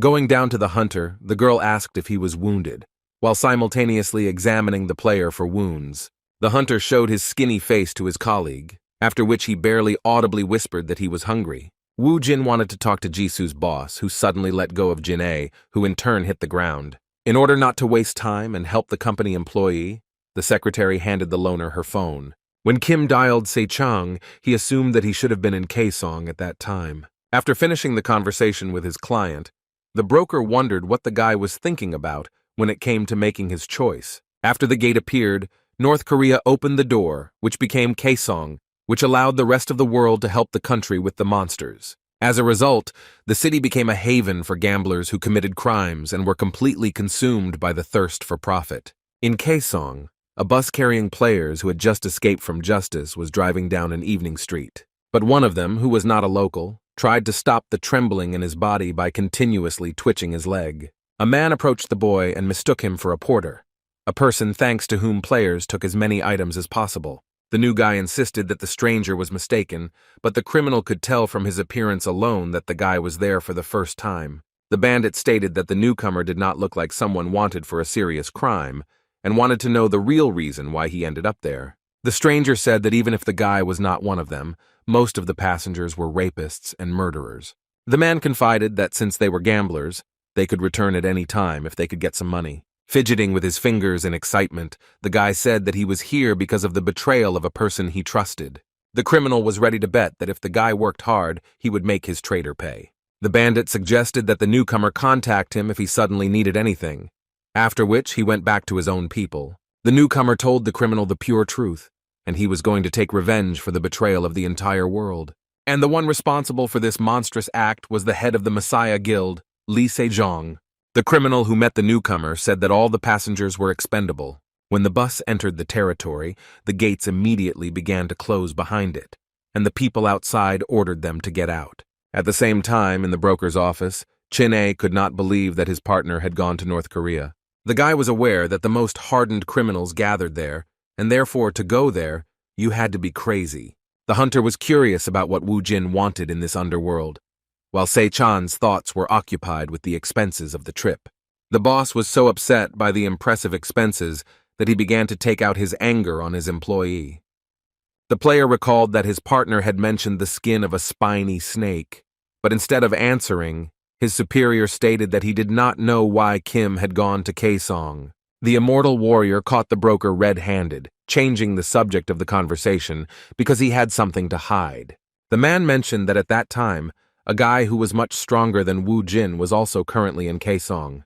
The strong player had about a 50th level, and no one could compare with him in the rating, but the broker really wanted to be wrong. Jin-A did not believe that there was someone stronger than Kim Wu Jin, asking for the name of that person. The boy should have heard this name. He was the hunting dog of the Messiah Guild Suzuki Aichi. The hunter was informed that Miss Park wanted players to maintain the same leveling rate for their next target. And the next target of the messy guild people was Kim Wu Jin, who was on the bus at that very moment. When the boy left the transport, he heard that Suzuki's subordinates did not know the identity of the hunter. Aichi insisted that if the lady wanted her people to be on guard, then the guy was no ordinary guy.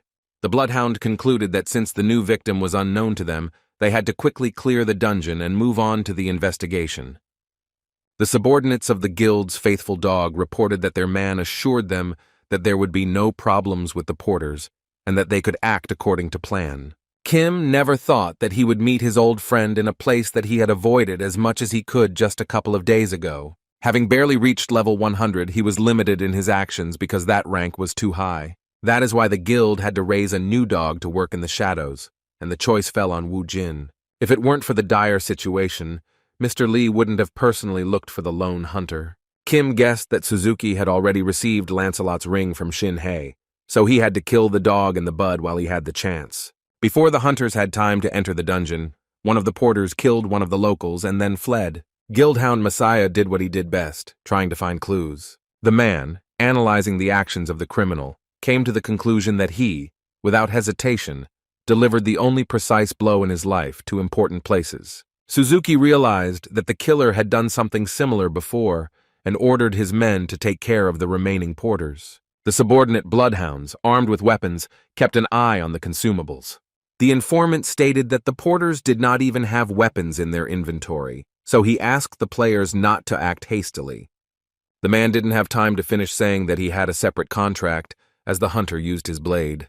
The porters, who witnessed the execution of the traitor, froze in fear. Unfortunately for Aichi's people, they had to put the newcomers to death ahead of time. Not a minute had passed before the hunters had brutally dealt with all the porters. Shaking the blood off his sword, the subordinate of the Messiah Guild dog wanted to clarify whether he should deal with the escaped killer. The squad leader explained that the guy killed one to stall for time, most likely intending to eliminate them one by one when they split up. Suzuki's priority was to find information about the victim when suddenly, not far from the group, a log fell. A golem appeared from behind a tree in front of the hunters and threw a tree trunk in their direction. The chief, watching the monster, with a calm face, declared that his patron was the messenger of the underworld. The man decided that since the killer couldn't use his skills without making sacrifices, the golem was a distraction. One of the hunters used the fortune keeper's skill, conclusion, to restrain the enemy. The stone creature from the earth was attacked by elastic roots that restricted its movements. Due to the golem's immunity to cutting weapons, players have swapped their blades for bludgeoning weapons. To make the enemy less dangerous, it was necessary first of all to deprive him of his legs. Suzuki's men pounded the monster's stone legs from both sides, gradually knocking off small pieces. The guild's faithful dog Messiah appreciated how well the players worked as a single team, that they themselves guessed to change weapons without an order. Soon the hunters, separating stone by stone, practically deprived the golem of one of its legs, and after the monster lost its limbs, the man who attacked him decided to deliver the finishing blow. Leaping high into the air, the hunter raised a huge hammer above his head to bring it down on the golem. When the impact weapon hit the monster with force, The monster raised a huge wave from the attack as it fell to the ground. The battlefield was covered with a wall of raised dust from the stone monster that had fallen to the ground. The players heard a strange sound that resembled someone's whistle, which was rapidly approaching. The foggy cloud was dispersed by the trace of an arrow that was fired at a group of warriors. The hunter realized what was happening only when the arrowhead was already at his nose. The player desperately tried to defend himself by covering his face with his hands, but the arrow never reached him, being cut in half. Its fragments fell into the ground in front of the feet of the hunter who had lost his vigilance. Miraculously surviving, the crew member asked his captain for forgiveness. Aichi, who cut the flying arrow, advised not to underestimate the enemy just because he was alone. The hound analyzed the enemy that was targeting the healer while the others were busy with the golem, while still having the ability to attack at long range. The group members announced another attack from a gifted enemy, causing their leader to become genuinely interested. One of the Suzuki boys saw a crowd approaching them, surprised that any other players besides them had entered the dungeon. Taking aim, the team's archer announced that he would try to buy some time for the others. The player used the multi-shot skill, causing several more arrows to appear from one of his arrows. But the arrows fired into the crowd of enemies passed through it, only leaving holes in their clothes. The archer wondered who their attackers were that were not being hit by arrows. At some point, the attacking players shed their clothes, revealing their true forms to Suzuki's group. Raising his sword up the mountain, a large skeleton warrior in first-class armor pounced on the archer. The dead man cut through the hunter's bow, at the same moment hitting its owner as well, leaving a scratch on his cheek. The man instantly ran away from the serious opponent, summoning a blade to replace his bow. Wiping the blood from the wound on his face, the player wondered if the enemy was too agile for a skeleton. There was one summoner puppet for each squad member. Unlike normal warriors, skeletons did not stop fighting for a second and did not have to worry about injuries. The team's assistant captain had never seen a dead person use their mind in battle before. The leader used the slashing skill to get rid of the suddenly appeared enemy with one blow. The man understood perfectly well that the skeleton warriors were copying their master's movements. Based on this, the hunter had an idea of the abilities of their summoner. Aichi came to the aid of his men, rushing past one of the enemies, dealing him only one blow. This was quite enough to cut the enemy into two parts. The soldiers once again thanked their captain for the timely rescue. The leader demanded that no one relax, declaring that his men should use all their might during battles. And in order for the attacks to be more effective, it was necessary to aim at places not protected by armor. The player relayed Suzuki's words, and to my comrades, I emphasize, so that they focus on the gaps in the armor. Following the leader's advice, the player managed to cut off the enemy's leg, which was not covered by the skin of the spiny snake. The rest of the team, having pulled themselves together, gradually began to overcome their opponents. Moving away from the enemy to the enemy, the hound sensed the summoner to hide somewhere nearby. Suddenly, a man appeared in his field of vision. In a split second, the master of the skeleton warriors was finally caught. The squad leader braked sharply, not taking his eyes off the man who had set a trap for them. With incredible speed, the Messiah Guild dog rushed towards the mysterious enemy. In the blink of an eye, Suzuki Aichi was in front of the enemy, already swinging his blade. With an incredibly fast movement, the player struck the enemy, who was hiding his identity under a cloak. However, despite all his efforts, Suzuki only managed to cut his opponent's cape. The mysterious killer wore a skull mask on his face, which immediately gave rise to certain thoughts. Aichi assumed that the person in front of him was a hunter, a needle-like snake named Isaac Ivanov. By this point, Suzuki's squad had finished off almost all of Wu Jin's henchmen. Based on the enemy's appearance, the players concluded that it was that same Russian hunter in front of them. It was strange to those gathered why Isaac, who had friendly relations with the guild, suddenly entered into battle with them. Just as unexpectedly as he attacked, the criminal decided to flee the battlefield, taking his remaining assistants with him. Aichi knew that if they gave the necromancer even a little time, they would lose their advantage in the fight. The team member intended to catch up with the killer and avenge his dead comrades, but the leader ordered him to wait until they found out his intentions. Ignoring the order, the player rushed after Wu Jin, but the commander understood perfectly well that this was the reaction the necromancer wanted from them. The team members wondered if their opponent had more than just a summoning skill. Suzuki ordered his men to retreat immediately, otherwise they would be trapped. As if to confirm what Aichi had said, a deafening explosion was heard, caused by the corpse explosion skill. The men covered their faces as they smelled the highly suspicious odor that was spreading along with the smoke from the explosion. The guild's loyal dog ordered everyone not to relax, as they did not know what to expect next. The group of hunters already considered their comrade dead when suddenly they saw a figure in the smoke. The player who disobeyed the commander asked for forgiveness for losing his composure and giving in to emotions, after which the wounded member of Suzuki's team suddenly spat out blackened blood. The team's doctor asked the hunter to stay put, and I declare that he will heal him now. The leader ordered his subordinate to stop, pointing out that the color of the wounded warrior's blood had completely changed. The trapped hunter fell to the ground, losing strength more and more quickly due to blood poisoning. The poor guy kept insisting that it was just poison, and that there was still enough time to save him. The poisoned player ran towards his comrades, screaming at the top of his voice that he didn't want to die in this dungeon. With a decisive swing of his sword, Suzuki Aichi eased the suffering of his team member. The bloodhound was unaware that Isaac Ivanov had used a poison that was so deadly that it killed his warrior immediately. The man was haunted by the question of why the necromancer had not used poison from the very beginning. Without thinking twice, Aichi looked at the fighters who were taking part in the battle with the skeleton warriors. The commander's men also had cuts, and their blood, like that of his deceased colleague, also turned black. One of the squad members could not understand why the dark red fog did not disappear, and Suzuki meanwhile summoned Lancelot's ring.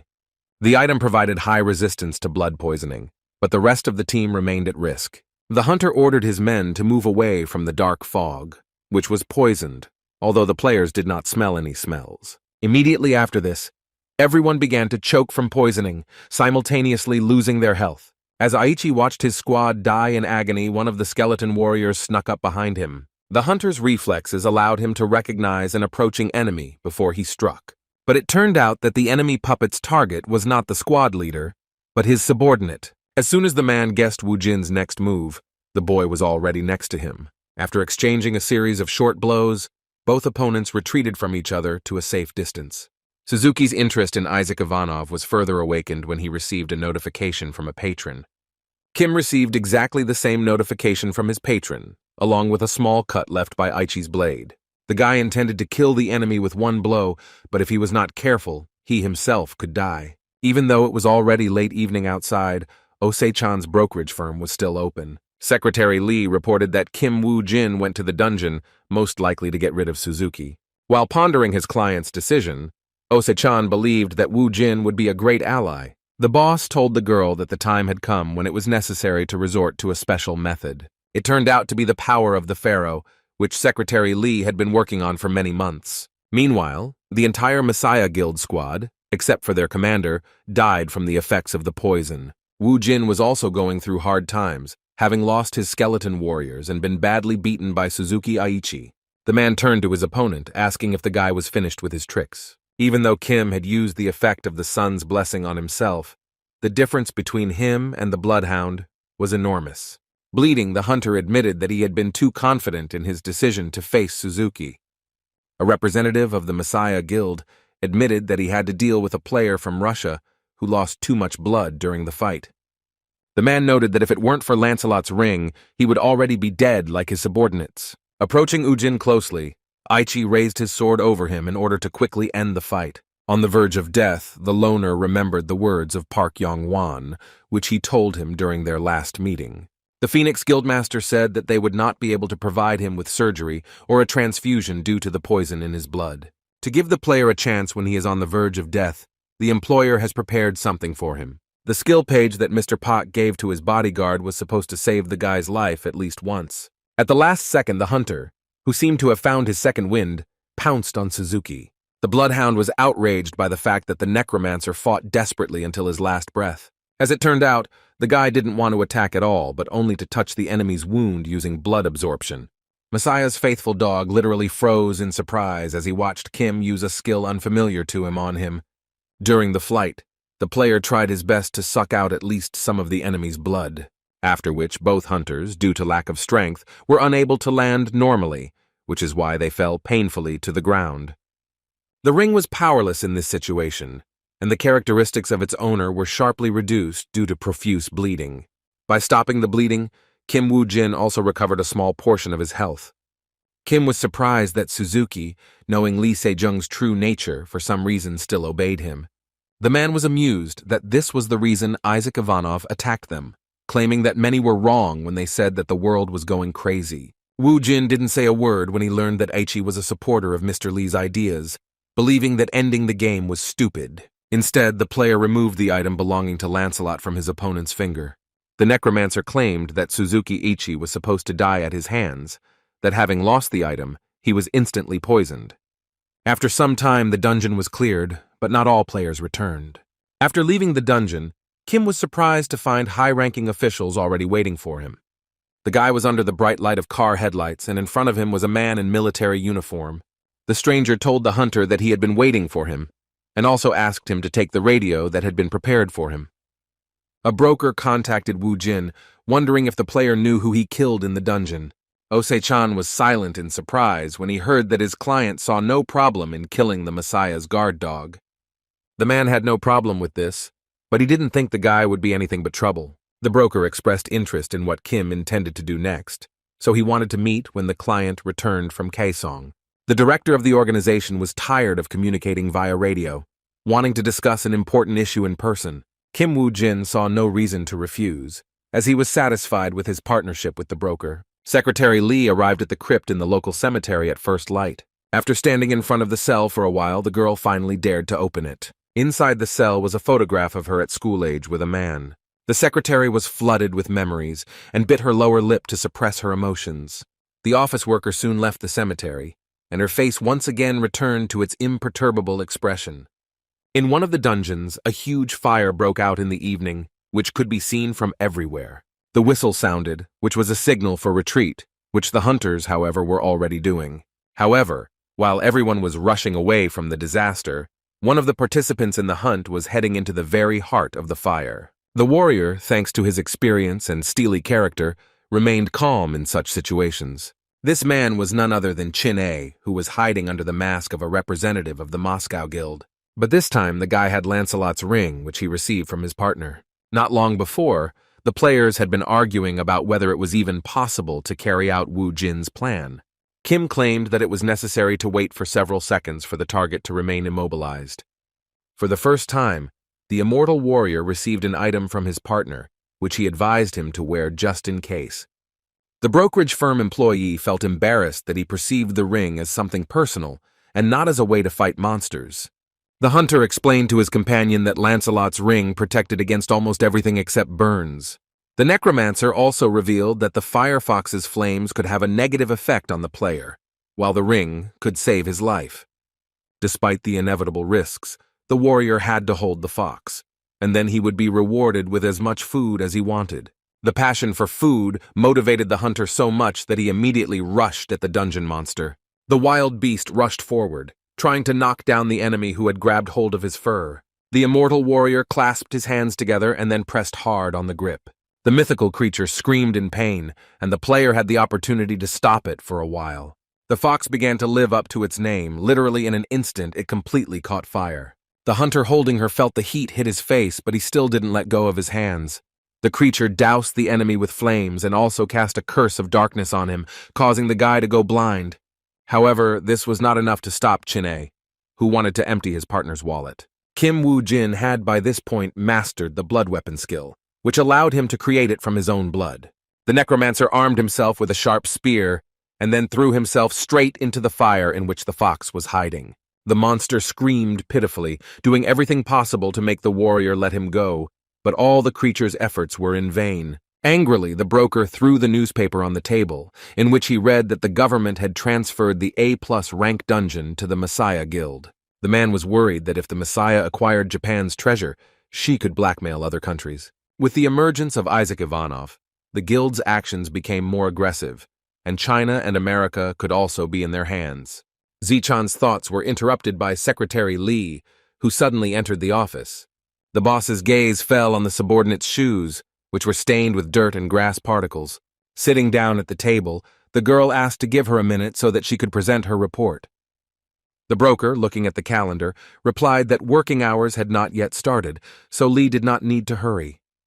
The company's director completely forgot about an employee's birthday, offering to buy her a steak for lunch. The secretary was surprised that her boss was going to pay, asking if he had found a free coupon or something similar. Chin-A was to some extent I am grateful to Wu Jin that if the player had not, if he had reported Lancelot's ring to him, he would already be dead. The hunter had no idea that the firefox's flames could cause such severe damage. The guy thought that he would be able to catch up with the loner, although in reality, he still had a long way to go. Kim suggested that they split up, but the immortal warrior asked him to keep his promise before his partner left. Chin-A reminded him that he was to get as much food as he wanted if he could hold the fox for 5 seconds. Wu Jin replied that his companion had only managed to hold back for 4.9 seconds, which, unfortunately, was not enough to complete the deal. Si-chan's man was furious because Kim was playing dirty with the sacred stake of food. The companion demanded his honestly won reward, but the necromancer kept repeating about 4.9 seconds. Reading the latest news, Park Yong Wan was impressed by Isaac Ivanov's success in clearing the Firefox's dungeon. At first, the guild leader thought that he was just a show-off hanging around. Putting down the newspaper, Mr. Pak asked his bodyguard for his opinion, and he completely agreed with his master. Secretary Kim entered the office, having an urgent message for the head of the guild. The girl, having discovered that the boss was busy, wanted to return at another, more suitable time. But the man insisted that everything was fine, and the employee could tell what she came with. The secretary told them that John Georg, whom they had tried so hard to recruit, had joined the Messiah Guild. Wu Jin was slightly worried by this news, because from his memories, John began to cooperate with the guild much later. The guy needed to understand the situation. Could Suzuki's murder really move the chain of events, and therefore adjust the plan of action? Yong Wan was upset because he wanted to use John George to keep the Messiah Guild in check. The man said with annoyance that he now had to come up with a new plan. Unexpectedly, Mr. Pak's bodyguard suggested the candidacy of Ivanov, whom he had recently spoken about. The guild leader was not against recruiting Isaac, but they had no information about him. Secretary Kim reported that according to rumors, the hunter often appeared on the black market in order to acquire the rare skill Skeleton Knight. The man thought for a moment, after which he stated that everything could have been much simpler than he thought. At the Messiah Guild headquarters, Park Shin-hai informed the leader of the news of Suzuki Aichi's death. The girl also added that all of the hunter's subordinates died along with him. Lee Se-jung inquired about the condition of the base in Kaesong, which had also been destroyed without a trace. The man became curious about who the daredevil was who decided to provoke the guild in such a way. Shaking with fear, Miss Park assumed that this was the work of Yong Wan, whose man, under an assumed name, was seen in Kaesong. Lee wanted to know how his ward reacted to the first steps of the Phoenix Guild leader. Without going into details, the girl said that she had already done something in connection with this situation. Shin-hae was certain that in her reckless attempt to keep the Messiah Guild under control, Park Yong Wan would lead herself to her death. The girl also introduced the man they recruited to keep an eye on Isaac. This player showed ambition by spreading his forces throughout Europe. The hunter's patron was the messenger of the underworld, and his main skill was summoning skeleton warriors. According to the same rumors, the player could summon countless numbers of the dead, which was enough to create an army of warriors. However, no matter how strong the enemy was, there was an opinion that no one could stand against such an army. All those who witnessed the boy's superior power nicknamed him the King of the Immortals. However, the real name that the great necromancer bore was John George. Shin-hae explained her choice by saying that it would be easier to deal with Georg, who did not hide his intentions, than with Isaac. No matter what Isaac says in public, the guild suffered serious losses because of him, and will use John to track down the Russian hunter. After his speech, Se-jong's hand suddenly fell on the girl's shoulder, causing the girl's insides to go cold. The guild leader confirmed that the larger the player's wishes were, the easier it was to deal with them. The man, his eyes flashing ominously in the darkness, said that he liked the nickname that the King of the Immortals bore. As he left the round table, the man gave his subordinate one last chance to correct the mistake she had made. Miss Pak understood perfectly well that if she could not prove her usefulness to the guild this time, then inevitable retribution awaited her. At this time, the head of the Phoenix Guild was returning from negotiations with his business partners. The man looked thoughtful and even a little restless, which his secretary could not help but notice. Miss Kim decided that the negotiations with the Frontier Guild had failed, but everything was fine with them. Yong Wan revealed that for Rubej, a deal with him was the best option, since the partners were competing with Messiah and would never bow to them. The girl noted that a partnership with one of the 5 largest guilds in the world seemed like an excellent opportunity to keep the Messiah in check. But Mr. Park's worries were not unfounded, since there was no such thing as a free lunch. The Phoenix leader believed that if Rubej intended to weave intrigues behind his back, then Park would use their fame against them. In this regard, the boss ordered the secretary to call Kim Woo-jin to the guild headquarters tomorrow morning. The next day, the guild elite player clarified whether his task was now simply to work with Rubej. Mr. Park corrected the player, stating that he did not need to work with the guild, but only to receive their protection in order to level up safely. The frontier was scheduled to leave for the dungeon in 2 days, so Woo-jin had to be ready to follow them. As Kim left the headquarters, he believed that his boss's actions seemed obvious, and that Shin-hye had most likely anticipated all of Yong Wan's plans. The guy assumed that the American Guild frontier, judging by the situation, was working together with the Messiah Guild. But the loner was not going to rely on guesswork, so he wanted to find out more information by contacting a broker. A couple of days passed and the elite squad of the Phoenix Guild had already arrived at the hunting site. While the team members were animatedly discussing their allies, Woo-jin sat in the waiting room, thoughtful. One of the Phoenix players confirmed that he was the lucky one who had the honor of clearing the dungeon under the supervision of the frontier. The participants of the upcoming hunt were visited by the lawyer of the Rubej Guild, Jamie Kim, who brought the players up to date. The guild representative concluded his speech by saying that Rubej would ensure the safety of the Phoenix team in every possible way. Looking over the rulebook, Jamie reported that hunters were now forbidden from entering any dungeon without a frontier escort. But the most basic and controversial condition was that players were not supposed to do anything in the dungeon itself. Park Yong Wan's elite squad was, to put it mildly, surprised by such a strange demand. The lawyer said that the cooperation contract stated that Rubej should ensure the safety of players only during leveling. A guild representative stated that if the hunters do not comply with the terms of the contract, both parties will suffer. The man sat the team member down and advised him to calm down, claiming that he would make sure everyone understood everything. For a split second, Jamie Kim's face turned ominous as he demanded that no action be taken in the dungeon under any circumstances. The lawyer added that if the team had any complaints, he was ready to personally convey to Park Yong Wan that the contract was being cancelled due to their unwillingness to cooperate. The man decided that both parties had come to an agreement, notifying that the departure to the dungeon would begin in half an hour. Woo-jin, thinking about the lawyer's words, assumed that the frontier was going to control Yong Wan's people under the terms of the contract. At that very moment, Kim received a call from Ose-chan, informing him that plans had to be radically changed.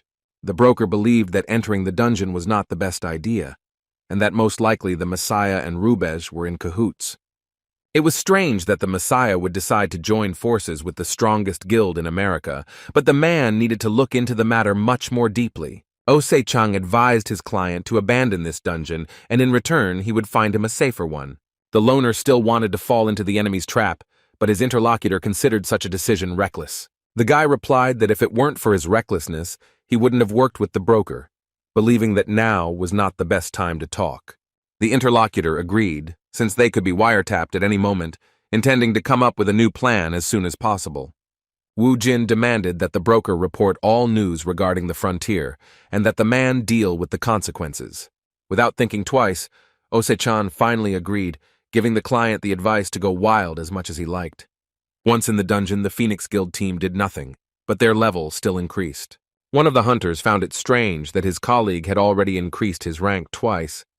Finding himself in his 3rd dungeon, the man could not get used to the fact that he still did nothing during the hunt. Players tried to find the positives in the current situation, that at this rate, they would soon be able to clear the dungeon together with Park Yong Wan. Although there was no official information, there were rumors that Mr. Park was preparing to raid the 6th-level dungeon. Meanwhile, after analyzing the actions of the frontier, Kim concluded that the guild was speeding up the purges in order to weaken the Phoenix leader. To the relief of the hunt participants, a notification appeared about the complete clearing of the dungeon. Sam from Team Frontier was unhappy that Team Phoenix members were moving without his permission. The boys didn't understand the elite fighters' claim, since they thought they had finished their work in this dungeon. A representative of the American Guild said that their partners were forbidden to do anything without orders.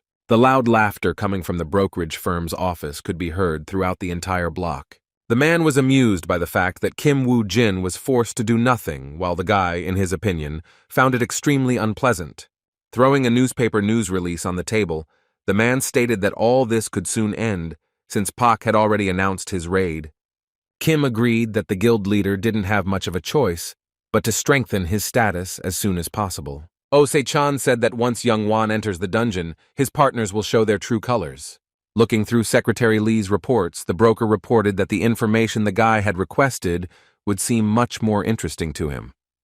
The next day, a meeting with the head of the organization was scheduled in one of the cafes. The loner was unhappy that Oh-se-chan sent his employee instead of himself. The girl who worked for the broker asked the client for forgiveness for this, remembering how it actually happened. Ji-soo discovered that her boss was thinking about meeting Woo-jin in person. The secretary herself offered to go to the upcoming meeting instead of her boss, and she justified her decision by saying that it was no less important for her than for the director of the company. At the meeting, Hunter Lee told another version, that allegedly Oh-se-chan had important business at the last minute. However, despite this, the plan will still be implemented without any problems or hitches. Skimming through the information Kim had previously requested from the broker, he discovered something interesting. It turned out that the report contained information not only about the main members of the Messiah, but also about the guilds with which they had close relations. Zichang's employee added that according to sources, the Messiah Guild had also infiltrated the world's 5 leading guilds in addition to Frontier. The girl suggested that they first break off the enemy's hands, which helped him commit atrocities. Only in this way, Miss Lee believed, could they see a glimmer of hope in the current situation. After which, the girl put a large envelope with the mentioned payment on the table, which should have been more than enough. Looking through the list, Woo-jin was once again convinced of how well the broker and his people knew their business.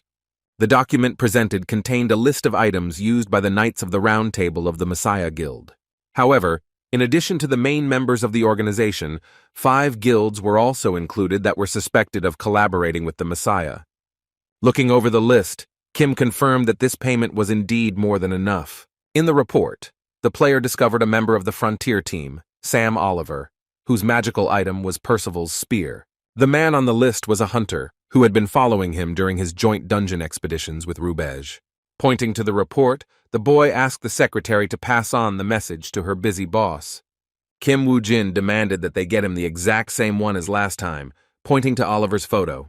One of the Rubej team members couldn't get through to his colleague who had been daydreaming lately. The hunter replied that he was simply thinking, stating that there would be 5 players participating today, but they would only have to eliminate one.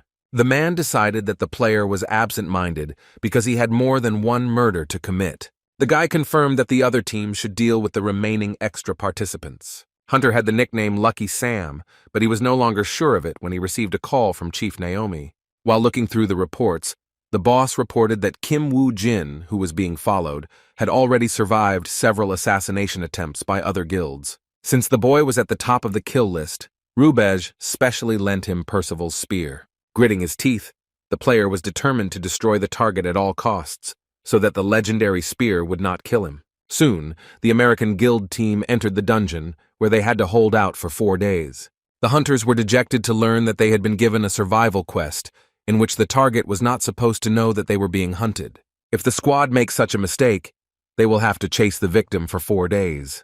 However, it will be much more difficult if Woo-jin eventually moves on to the 2nd level of the dungeon. Kim sensed the hostile mood of the Rubez team, predicting that the players would make their move on the 1st level. But for the experienced necromancer, this was not a shock, who also prepared for a counterattack. When the team members asked Sam Oliver when they would begin their mission, the guy responded that they should finish everything quickly. The owner of the Percival spear suggested taking Woo-jin aside and making it look like an accident. Unexpectedly, the target of the Frontier Guild left his colleagues without any explanation. The captain of the enemy team did not expect that the guy would decide to run away at the very beginning of the hunt. The hunters ordered to capture the rebel at any cost, who had already rushed into the thicket of the forest. Sam didn't understand why his men didn't dare carry out the order, risking losing the enemy. Frontier team followed the escaped player, leaving their partners from the Phoenix Guild at a loss. The guys were left wondering what happened to Kim Woo-jin, who seemed to have gone crazy. The man claimed that it would now become incredibly stuffy for them to remain under Oliver's control. Looking around, Kim's pursuers, to their regret, successfully lost their target. Not wanting to experience the commander's wrath, one of the players advised splitting up to find the fugitive faster. However, his teammate did not support this idea because the dungeon was teeming with monsters, and it was better to turn to Sam for advice. The hunters came together opinion that Kim Woo-jin could not have guessed that they would be faced with a survival quest. After waiting for the group to return to the starting clearing, the loner left his shelter. The necromancer could finally use the item that he was unable to try it out due to heavy security. In the Firefox dungeon, the hunters managed to obtain another legendary item. It was the Ultra Plus ring, which helped its owner go beyond his capabilities. Since the ring increased the damage of all skills by 1, Kim had the opportunity to summon a new skeleton warrior.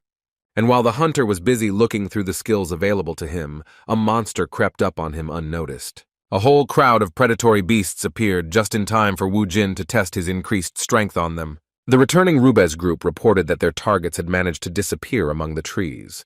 The captain's assistant believed that the only logical explanation was that there was a traitor who had leaked information about their mission. But Sam disagreed with his comrades, pointing out that a traitor would likely bring reinforcements instead of running away. The subordinates wondered what they should do in such a case, because they couldn't just wait for the player to show up himself. Oliveira replied that they would have to use all the quest's possibilities and would not kill monsters, so as not to exhaust themselves. To top it all off, the team's leader got rid of the rest of the Phoenix members before things got out of control.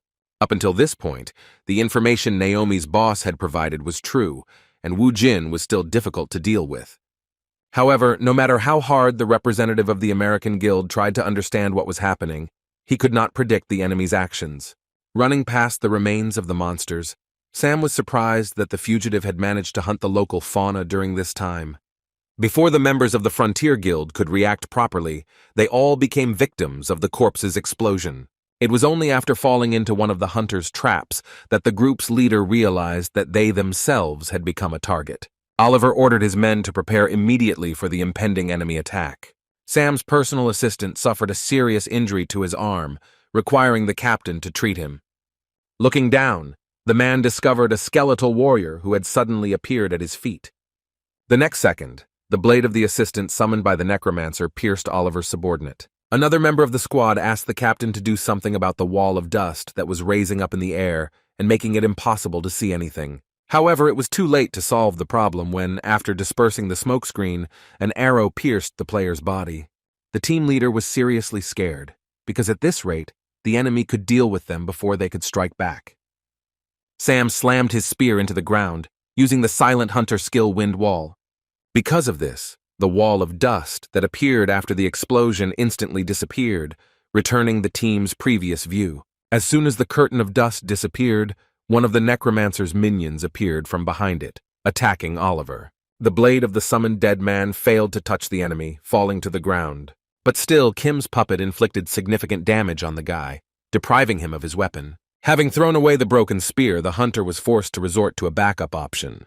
Sam Oliver never thought he would have to use a legendary item in this dungeon. The Frontier Guild representative armed himself with Percival's spear, which could cause a wound that was extremely difficult to heal. While watching the battle and his hiding place, Wu Jin noticed that he had already encountered a player who wielded this spear. Due to the weapon's characteristics, its attacks could not be blocked by armor, even of a unique rank. Also, wounds received from this spear might not heal for a certain period of time. But Kim Wu Jin had planned everything in advance, who had a solution on how to defeat the enemy with this item. Oliver was surprised that after he defeated one opponent, the others did not attack him. Moreover, the skeleton warriors suddenly began to retreat, which puzzled the team captain even more. However, the hunter did not have to wait long to find out the real reason for this decision. Another summoned skeleton warrior appeared in front of the player, but this time it belonged to the species of predatory beasts. As soon as the monster moved, Sam noticed how quickly the enemy moved. Up until this point, the player thought he was moving fast enough, but right now, he couldn't catch a glimpse of the creature summoned by the necromancer. Trying to follow the skeleton, the warrior managed to discover only the traces left by it, but not the skeleton itself. Sam could only wait for the skeleton to strike, and only then would he have a chance to get it. The enemy did not take long to appear, and the player only needed one blow from Percival's spear to defeat the monster. However, to do this, Oliver resorted to activating the last hit skill that the legendary item possessed. With his weapon loaded, the hunter charged at the new addition to the necromancer's ranks. The representative of the Frontier Guild was confident of his victory when the tip of the spear was in front of the skeleton's skull. But in a split second, the predatory creature managed to return from the blow intended for her. The squad captain could not believe that the enemy had managed to escape his attack, because until that moment, no one had managed to do something like that. While the player was still in an attacking pose, the skeleton was already preparing to attack him. The creature jumped on the hunter, biting his arm with its sharp teeth, forcing him to drop the legendary spear. Having grabbed the squad captain, the henchman began to turn his head from side to side. In essence, the skeletal warrior in the form of a beast was no different in strength from a humanoid, but could not use weapons of various types. However, due to their human structure, warriors could not move as quickly as their beast-formed relatives. The necromancer's pet pinned Sam Oliver with its paw, completely immobilizing him. Looking at the spear, the guy tried with all his might to break free, saying that he had to keep his item at any cost. Overcoming the pain, the hunter gradually approached the spear, which he was able to lift even without one hand. The player was already a few centimeters away from the weapon when someone's shadow appeared next to him. Oliver watched in horror as Wu Jin raised his spear, stating that it was useless until it was used to strike. The loner didn't know why Rubez was targeting him, but since things had taken this turn, he decided that further conversations were pointless. Sam, like many before him, began to beg for mercy, swearing that he would tell everything he knew. If Kim dared to kill a member of the Frontier Guild, he would become their enemy. But the guy was only amused by such a fate. Jamie Kim burst into the boss's office and informed Miss Spell of a serious problem that had arisen. The head of the Rubez Guild did not understand what question the lawyer had asked her, who wanted to urgently check something. After reporting the destruction of the agents guarding the entrance, the man inserted the flash drive into Naomi's laptop. Jamie played the CCTV footage, which left the woman shocked. In the video, the guards were shooting back at the enemy, who was currently hiding in the shadows. But in the next scene, the organization's employees were attacked by none other than Sam Oliver. The director could not believe it with her own eyes, thinking that something devilish was happening. Mrs. Spell tried to understand the reason why she needed this. In the video, the guy stated directly to the camera that he had some kind of agreement with Kim Woo Jin. The woman was shaking with fear, because if the player knew who stood behind his bosses, then it would definitely be the end for her. And while Rubez was resolving an emergency situation, someone was discussing secret matters in a deserted parking lot. The guy hiding in the shadows of the salon informed his interlocutor that the cleanup had been successful. The man, having tried on the image of Sam Oliver, decided that it was time to move on to the next step.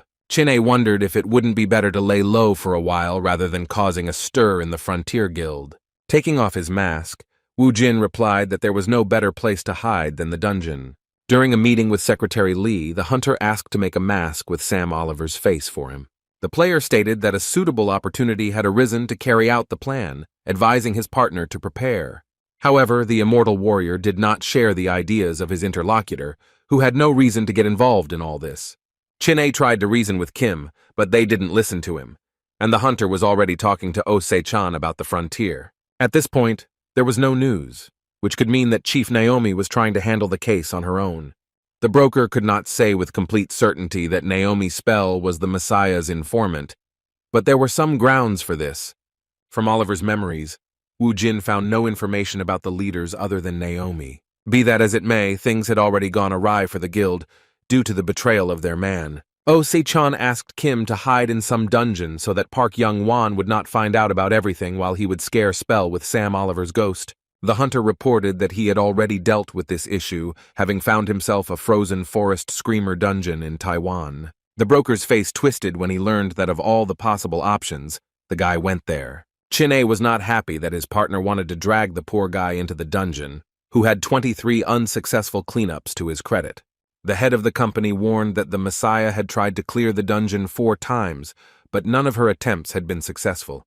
Even in Wu Jin's past life, this place had not been completely cleared, with 43 failed attempts. No one has ever managed to close the gates of the dungeon, causing most of Taiwan to be overrun with monsters. Even Lee Se-young himself couldn't do anything since the dungeon had a level restriction to enter. But there was a possibility that for killing the monster, there would be a reward that would help the necromancer in the fight against the Messiah. But the information the player had was not enough to deal with the screamer. The broker gave up trying to convince the client, although his employee believed to the very end that his boss would succeed. Ultimately, Ose-chan agreed to help Kim Woo-jin with the matter, automatically signing him and Jin-ah up. The hunter calculated that the chance of clearing the dungeon in Taiwan was about 10%. But such numbers did not frighten Se-chang, who believed that this would be quite enough to achieve victory. The immortal warrior thought differently, because such a small chance of returning from the hunt alive was tantamount to death. The necromancer reported that while he had Percival's spear, he had no equal on the second level, but his partner no longer heard the words he said. On top of that, the player wanted to request substantive support for the Messiah through public pressure. Newspaper headlines were full of news that Isaac Ivanov was preparing to clear out a 2-level dungeon in Taiwan. All the largest guilds in the world could not remain on the sidelines after such a decisive statement from the Russian hunter. Kim Woo-jin's plan worked, and the Messiah Guild decided to provide the player with unique class equipment. But Jin-ah wanted to get at least one legendary item as they were preparing to clear the dungeon that Messiah couldn't handle. The broker explained that over time the guild would have to fork out for more expensive items if they wanted to save face. The man also added that the price had definitely dropped due to the incident. Secretary Lee revealed that the cost of clearing a dungeon that the Messiah couldn't handle had changed to a unique class item. Therefore, if someone clears a dungeon of an even higher rank, the organization will not be able to get away with just unique items. The guy realized that from now on, they would receive legendary items if they cleared dungeons above level 3. The girl presented the boss with a final report on the expenses for the details of Sam Oliver's fake route. At the same time, the secretary leaked some hints to Rubej to find a false route, which will save them a decent amount of time. Ose-chan said that in that case, he and the girl were going to move out, thereby interesting the hunter. The immortal warrior decided that Ji-soo would work in the field, but the suitcase was not prepared for her at all. The boss explained that there was no need for his employee to go anywhere, since Chin-A was supposed to go to the dungeon in Taiwan. The guy kept saying that they were very respected, because after the Messiah, no one dared to challenge the Dungeon of Screamers. Due to this rare occurrence, a press conference was quickly called. Chin-A was encouraged by this reception, but his partner did not share his feelings as he checked the list of participants. Most of the players were in guilds that had failed to carry out the cleansing, and those gathered here wanted to avenge their fallen comrades. Not all of them had good intentions, as the dungeon was attempted to be cleared 23 times with a maximum of 80 players. This meant that there were approximately 2,000 players buried there, among which there should have been at least one legendary item. Kim did not rule out the possibility that there would be people for whom their own gain would be more important than killing the boss. The organizer of the upcoming hunt informed the guys that there was exactly 1 hour left before entering the dungeon. As soon as Woo-jin stood up, the man was worried whether the hunter needed anything. The immortal warrior perceived his partner's arbitrary decision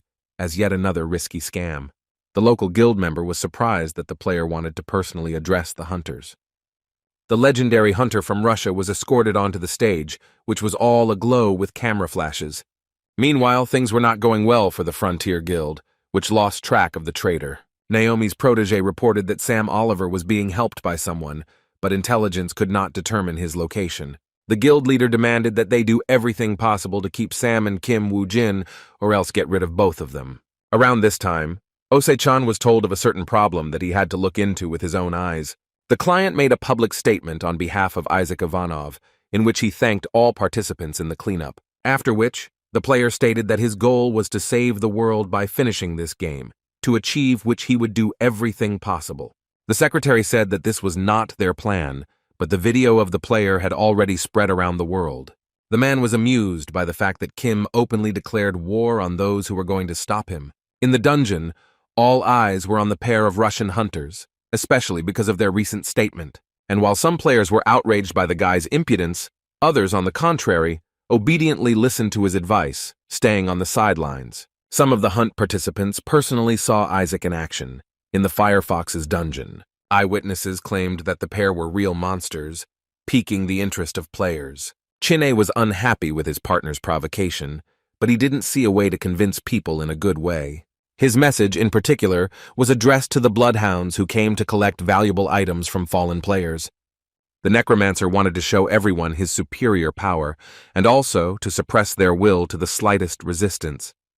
To demonstrate this, Wu Jin will be helped by his army of skeleton warriors who have reached a high level of skill. The summoner, surrounded by his minions, caught the disapproving glances of the other teams. One of the searchers began to worry that he would not be able to find a certain object before the Russians. The prince commanded his men to search for items and then for problem players before nightfall. As soon as the sun disappeared behind the horizon, the hunters, each with his group, warmed themselves by the fire, restoring their strength. Watching the flames, the players discussed Isaac Ivanov and how he managed to defeat the fox. The hunt participants realized why the Russian could not be touched, and even an attempt to help would be regarded as interference by one of the Bloodhound's men. One of Hyun's men, the same Bloodhound, found only 2 dead players the entire day. At first, the boy suspected that other guilds might have stolen the item, but soon after a day of searching, he came to a different conclusion. Having encountered many monsters on the first level, the player did not notice a single strong one. The idea that any hunter below level 50 could have died here was doubtful. It followed that Van Gogh's bracelet must have been on the second level, which Hyun asked to keep quiet about. Suddenly, one of the team members flew up, aiming for one of the branches of the tree closest to them.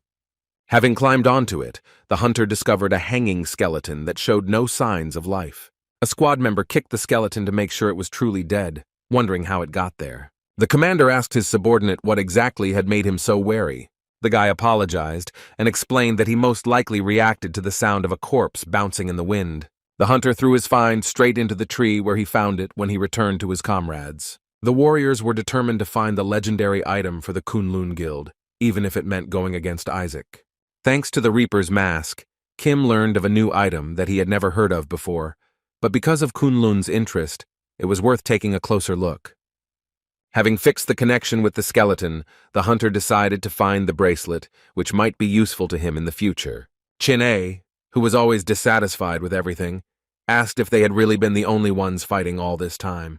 Wu Jin confirmed his partner's guess, since more than half of the participants were treasure hunters of the dead. The immortal warrior was initially glad that many players had gathered for the hunt, because he thought that for once he would be able to rest. The boy's eyes lit up when he learned that they would have some time to rest on the second level. Once on the second level, the players were greeted by a strong, piercing wind. Some players didn't expect that the next level would be much colder than they thought, and some were completely frozen by the local frost. I can't imagine how they would fight in such a state. Hyun noticed that it wasn't just the monstrously low temperature that was causing the goosebumps. It was also caused by the trail of fear that the monsters left behind. Zi Chang's man couldn't believe that such creatures that used such an amount of fear were only at the second level. Due to these factors, Wu Jin's confidence was also slightly shaken, as clearing the dungeon would be much more difficult. The body of the living creature froze under the influence of fear, but the effect did not last long, which was enough for the monster to finish off its victim. Since the hunters were in a 2-level dungeon, there weren't many monsters left that used fear. The eye patch player stated that his guild would be the first to inspect the surrounding areas. After these words, the group of players immediately concentrated and went deeper into the forest. Chin-A was outraged that, under the pretext of a cleanup, the hunters began to look for valuable items. Kim argued that such people were of no use in fighting anyway, intending to come up with a plan without taking their existence into account. After checking a few corpses, Hyun's team didn't find the bracelets they were looking for so carefully. The players left the area and moved on, but were unaware that they were being followed. The hunter with the bandage was angry that someone had already gotten ahead of his group, deciding that they needed to hurry. The team split up to search the dead in hopes of finding anything of value. The squad members began to look through the inventory of the fallen warriors and were not disappointed. Each player presented their find to their captain, considering it a great stroke of luck that the items remained untouched. But the leader did not share the mood of his people, who only had more questions about who the seekers he had seen were. The man ordered the team to leave the items they found, claiming that others, being faster, could take all the most valuable things. The immortal warrior could not understand the logic of his partner, who had just recently spoken about bloodhounds, and now he himself was checking more than one corpse. However, Wu Jin was not looking for items at all, but was digging through the memories of the participants of the hunt, finally finding a member of the Kunlun Guild. Having learned that the dead man's surviving allies had died on the western side, the player called his partner to him. Having run to the new place, the necromancer began to examine the corpses again, which further misled the assistant. Clutching the dead man's head with his hands, Wu Jin opened the eye of Anubis to look into his past. The monster grabbed one of the Kunlun guild members, who ordered his comrades to quickly run away. Having lifted the player above itself, the creature dealt with him brutally, spilling a lot of his blood. Van Gogh's bracelet flew off the boy's wounded hand, into the forest, right onto one of the spiky protrusions on the enemy's body. The creature threw its victim against a tree, further injuring the guild member. Even on the brink of death, the boy tried to keep Van Gogh's bracelet, which was the treasure of Kunlun. This was the last thing Kim saw in the memories of the murdered man. He received all the necessary information. The necromancer looked at the hand of the deceased, which had been viciously torn off by the monster that lived on this level of the dungeon. Chin-Ah didn't like the way Wu Jin treated the dead, and his iron patience came to an end. The prince reported that even his boss, who was greedy for easy money, would never have done something like that. Unexpectedly, Kim Wu Jin called his partner a pretty nice guy. The guy decided that he had misheard, or that he had simply misunderstood what Kim had said. The necromancer buried the body of the Kunlun guild hunter properly, constructing a grave out of stones. While the monsters were not visible on the horizon, the hunter wanted to explain his plan to his companion. The player summoned a white-toothed wolf in the form of a skeletal warrior who played an important role in his plan. Chin-A's eyes lit up as soon as he saw the creature, or rather what was left of it. Riding on top of the monster, the boy wondered when Wu Jin had managed to prepare such a minion. The fighter thought about the fact that Kim could only summon humanoid skeletons, when suddenly he received Percival's spear in his hands. The hunter was afraid that riding on the remains of the wolf, and thanks to this spear, he would have to destroy the boss dungeons. Kim Wu Jin praised the warrior for his resourcefulness, which meant that he understood everything perfectly well without any further explanation. The couple set out to find the monster, who wore Van Gogh's precious necklace on her body. One of Hyun's henchmen discovered the player's grave and reported it to the commander. The team member didn't think that anyone from their guild had done anything, but he thought it was better to dig it up just in case. The leader stated that if it wasn't their brother, then they shouldn't have wasted their time on him. The Kunlun representatives left the burial site, and because of Wu Jin, they continued to search for their comrades. While Sechan's man was worried that it would be difficult to pierce the ogre's skin, Kim was more worried that the monster had already become a hunter. If the dungeon was not cleared, the killed monsters would respawn in the same numbers, but the survivors would become stronger due to the experience they had gone through. Monsters that had gone through battles with players were not encountered very often, but there were exceptions among them. With each battle, the main monsters gained combat experience, and at some point noticed that the players were gathering around their fallen comrades. Most likely the monster began to use dead players as bait to catch their colleagues. Chin-A didn't understand where his partner was, so sure that the dungeon boss was an ogre. Wu Jin replied that they had been gathering information all this time, which the fighter took for looting. But the guy still couldn't understand how the necromancer managed to come up with this idea just by examining the corpses. At that moment, a group of hunters from Kunlun found themselves on icy lands where there was a huge pile of corpses. The hunters perceived their find as a gold mine, losing all vigilance. The one-eyed warrior began to suspect that there was something fishy here, because corpses very rarely lay next to each other. The man was worried that if there had been other cells nearby, they would have taken the items from the corpses. Even more questions were raised by the strangely shaped blood trail, indicating that the bodies had been dragged from somewhere. Hong Nim looked around and realized with horror that they were trapped by the enemy. The squad leader ordered his men to leave as they were all trapped. Even before the hunter's ward wanted to ask him a question, his entire body was enveloped in an unknown fear. Suddenly, the warrior discovered that his body had stopped moving, which made him extremely scared. Hearing sounds from behind him, the player wanted to see what was going on there, but he couldn't move an inch. Literally a second later, the hunter saw one of his comrades collapse in the snow, gushing blood. Following him, in front of the player, shrouded in fear, 2 more corpses of his team members flew. Shrouded in an unknown fear, the hunter tried to make out the enemy's face, but it was all in vain. The player turned his head just a few centimeters and discovered a giant monsters club rushing towards him. The ogre left the immobilized treasure hunter in a wet spot, flattening him on the ground. The creature of the movie with his gaze of the remaining member of the team, who was the leader Hong Nim. The hunter, in a desperate attempt to avenge the dead, attacked the monster. The man rushed past the monster, leaving a wound on its body made by his blade. But the man was very surprised when he suddenly heard a sound that reminded him of a metallic clang. Upon landing, the upper part of the hunter's sword followed him into the ground, breaking into two pieces.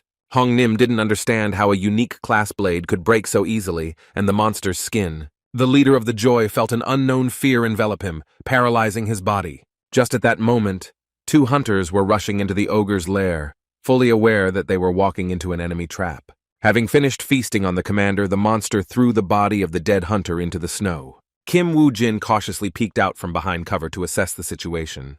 Having checked everything, the necromancer declared that his assistant should act according to the planned plan. Chin-A was not happy that the fate of fighting a seasoned ogre had fallen on his shoulders. Casting aside his doubts, the warrior came to trust Woo-jin, who had never failed, and went on the attack. It was impossible to get close to the monster unnoticed, and he already sensed the approach of a new enemy. Despite the fact that the guy had exposed himself, he still continued to rush towards the enemy. Suddenly, an ominous aura began to emanate from the monster, which should have stopped the rider. Very quickly, the ogre's energy began to fill all the space around him.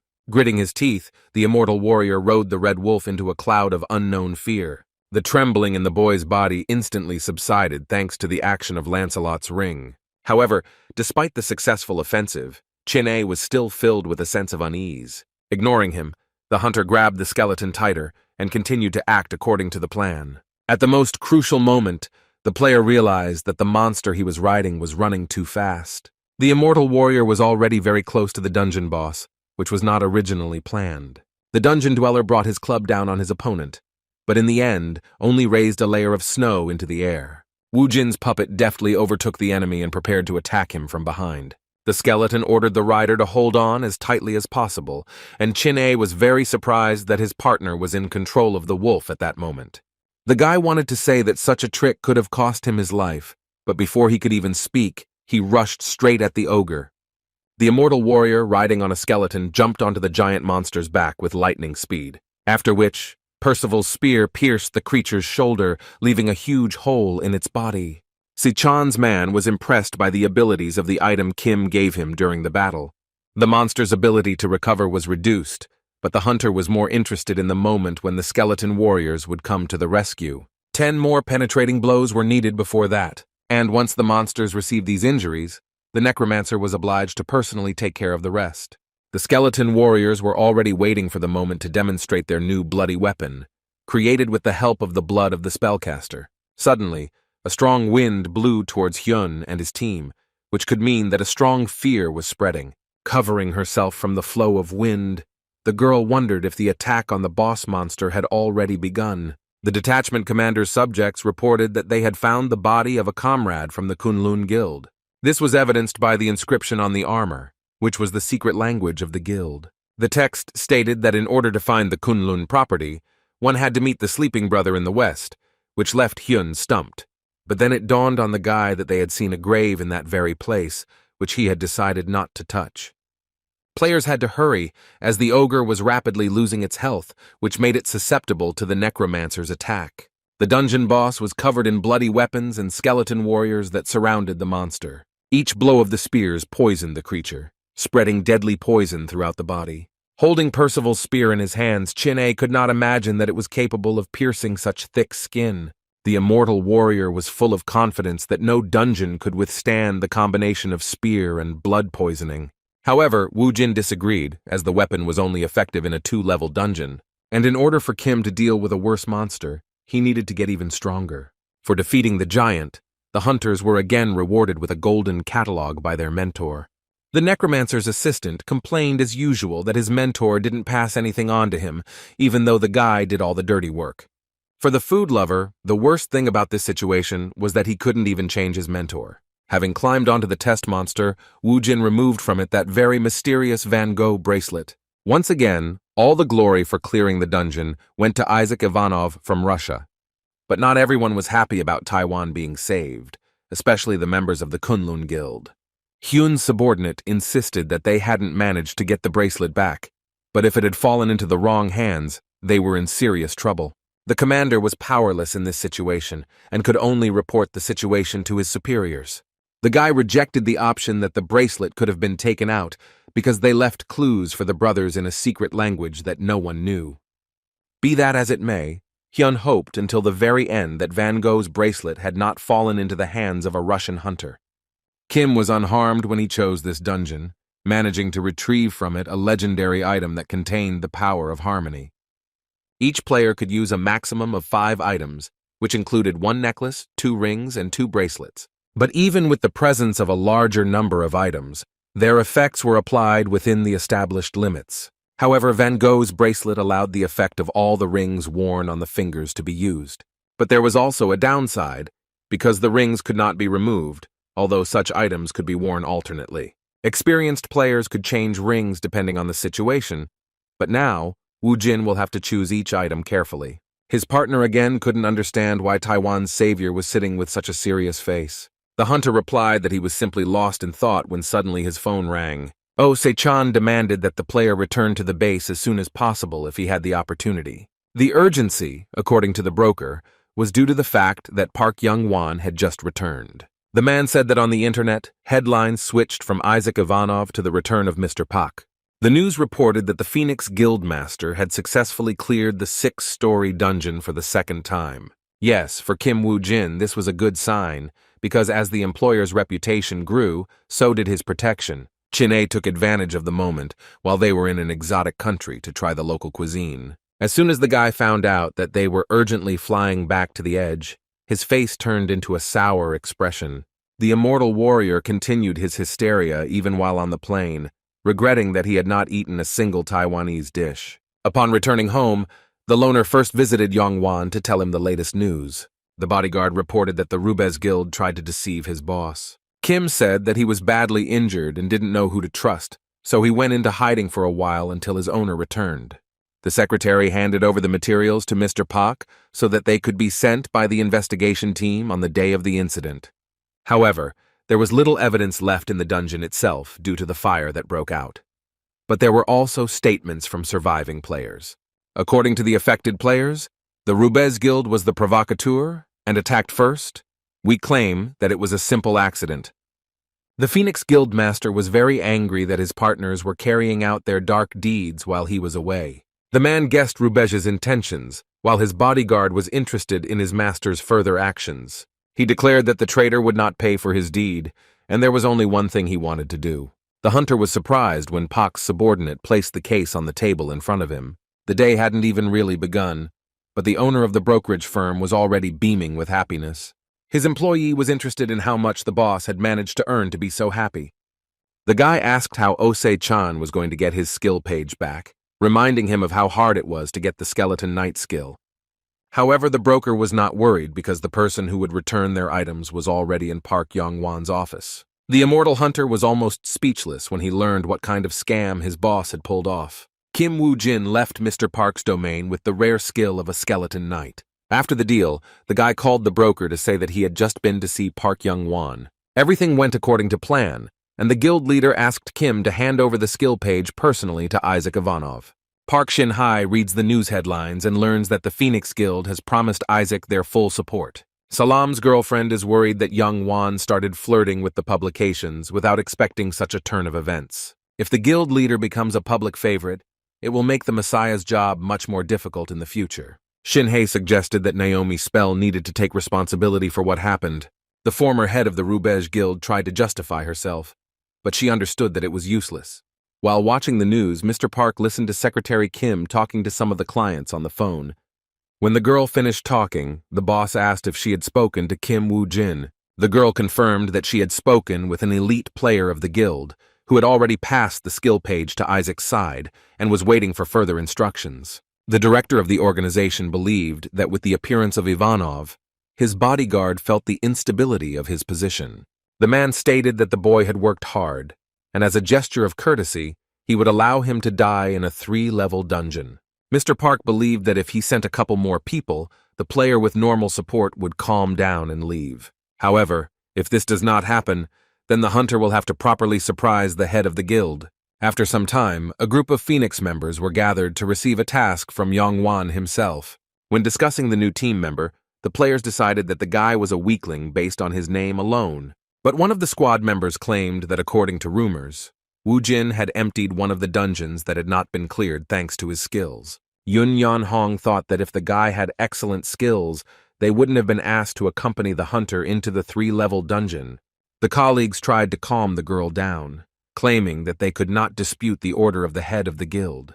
Young Hong didn't like the way Park was running the organization, and considered joining rivals in the Messiah Guild.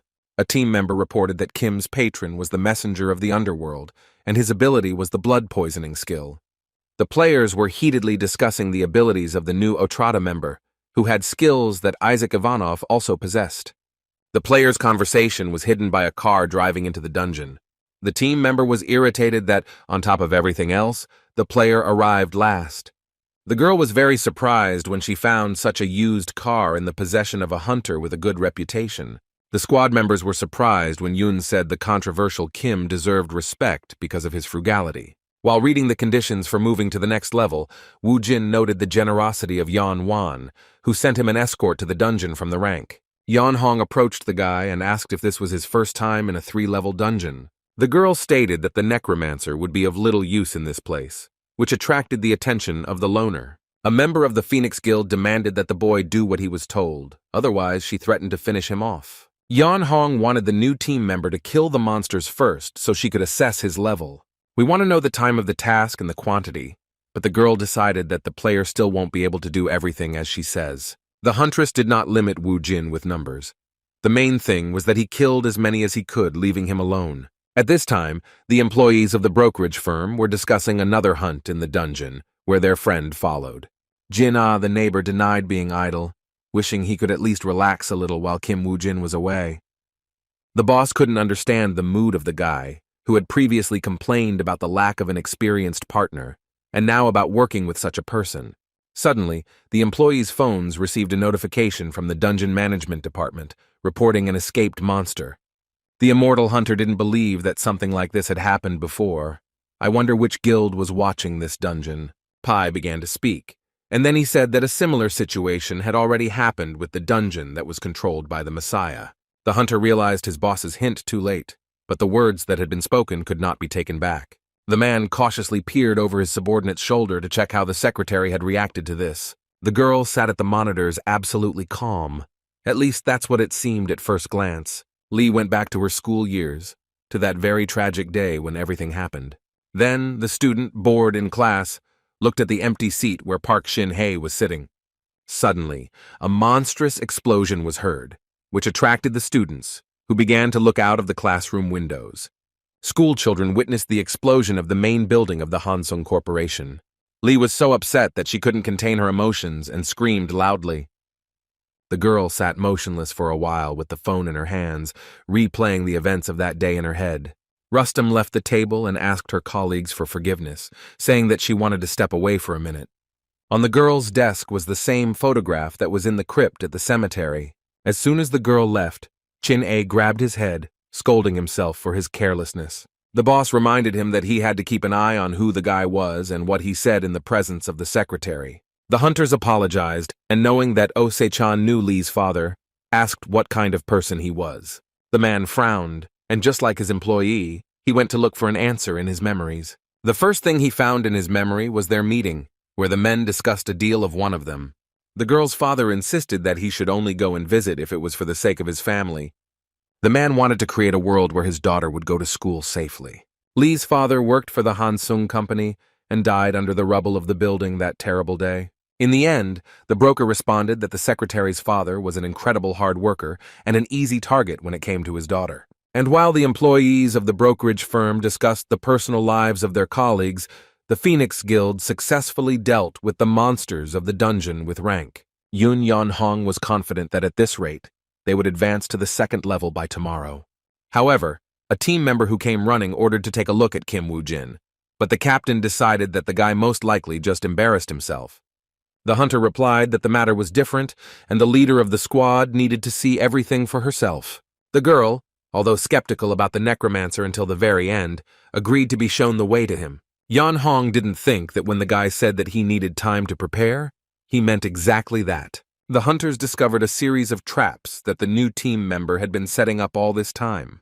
The captain couldn't help but notice the player's efforts, but such lessons wouldn't cause much damage to the monster. The hunter was being chased by a pack of enemies, which gave the Phoenix Guild the opportunity to see the warrior in action. Wu Jin rushed to the center of the circle where the eyebrow pillars with blades sticking out of them were located. The lessons that pursued the player were not graceful, so when they ran past sharp pillars, they left cuts on their bodies. The squad captain was already preparing to shout for help to the unfortunate player, who was hoping for something incomprehensible, driving the monsters into such a simple trap. But the subordinate tried to stop Yan Hong from ruining Kim's plan. The captain was afraid to even think about what Park Yong Wan would do to them if this guy died because of them. Then the player pointed out to the girl what the necromancer was doing on the battlefield right now. Kim Woo Jin climbed to the very top of the pillars, where no matter how much they washed him, the orcs could not reach him. Yun understood that it was too late to save the boy, who was surrounded by enemies on all sides. At that very moment, Wu Jin used the blood mist, spreading it throughout the entire area. The entire circle, strewn with sharp logs, was shrouded in a blanket of fog, completely hiding it from the monster's eyes. Each of the cities was subject to drunkenness that about them bodies through the received cuts. One after another, the monsters began to fall to the ground, losing their strength every second. The squad captain could not believe that Kim had combined poisoned blood with bloody mist.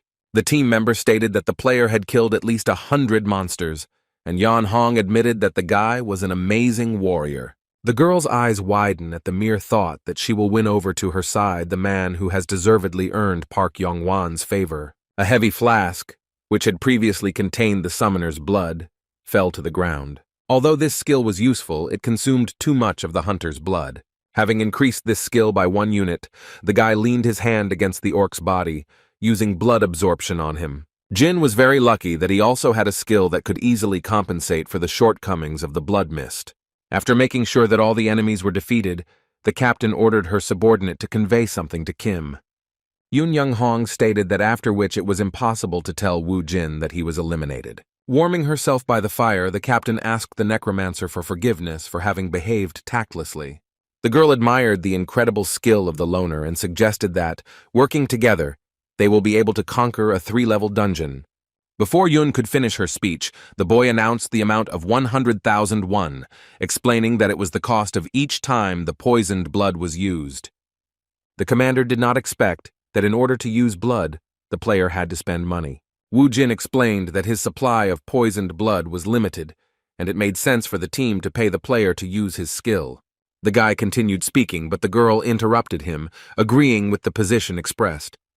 Yan Hong agreed to 30,000 won, but the necromancer did not agree and decided to make a discount of only 1,000, which in the end came to 99,000 won, after which the hunters began to bargain, then lowering, increasing the cost of the service by exactly 1,000. The member at the pie understood why their leader was bargaining, but he didn't understand why Wu Jin was playing along with her. The next morning, the Black Troll Dungeon was defeated by a group of hunters. Kim responded to the difficulty of the Phoenix Guild team's work, which, thanks to the captain's calculations and his blood poisoning, increased the hunting speed. Yun was a good strategist, but her way of communicating with her subordinates left much to be desired. Everyone on the team groveled before the girl, fearing her hot temper. At the next level, the hunters only had to survive for 6 days. Well, as everyone knew, there were many monsters present for survival. The girl said that they had unexpected expenses, so they needed to be sure that they were paying for something. The hunters decided to go on a reconnaissance mission to determine the approximate number of monsters. Having climbed into the trees, the boys examined the area, but they did not find a crowd of monsters. Their colleagues also threw up their hands, not understanding what the catch was in this level of the dungeon. The player was wary that there were too few ships in the quest, as well as the small size of this dungeon. However, the hunters came across a large trail that was clearly not left by ordinary monster. The Phoenix Guild members were horrified, assuming that this was not a quest with many monsters, but just the opposite, a battle with one dungeon monster for 6 days. Quests like this had a low survivability rate due to the difference in difficulty compared to the first level.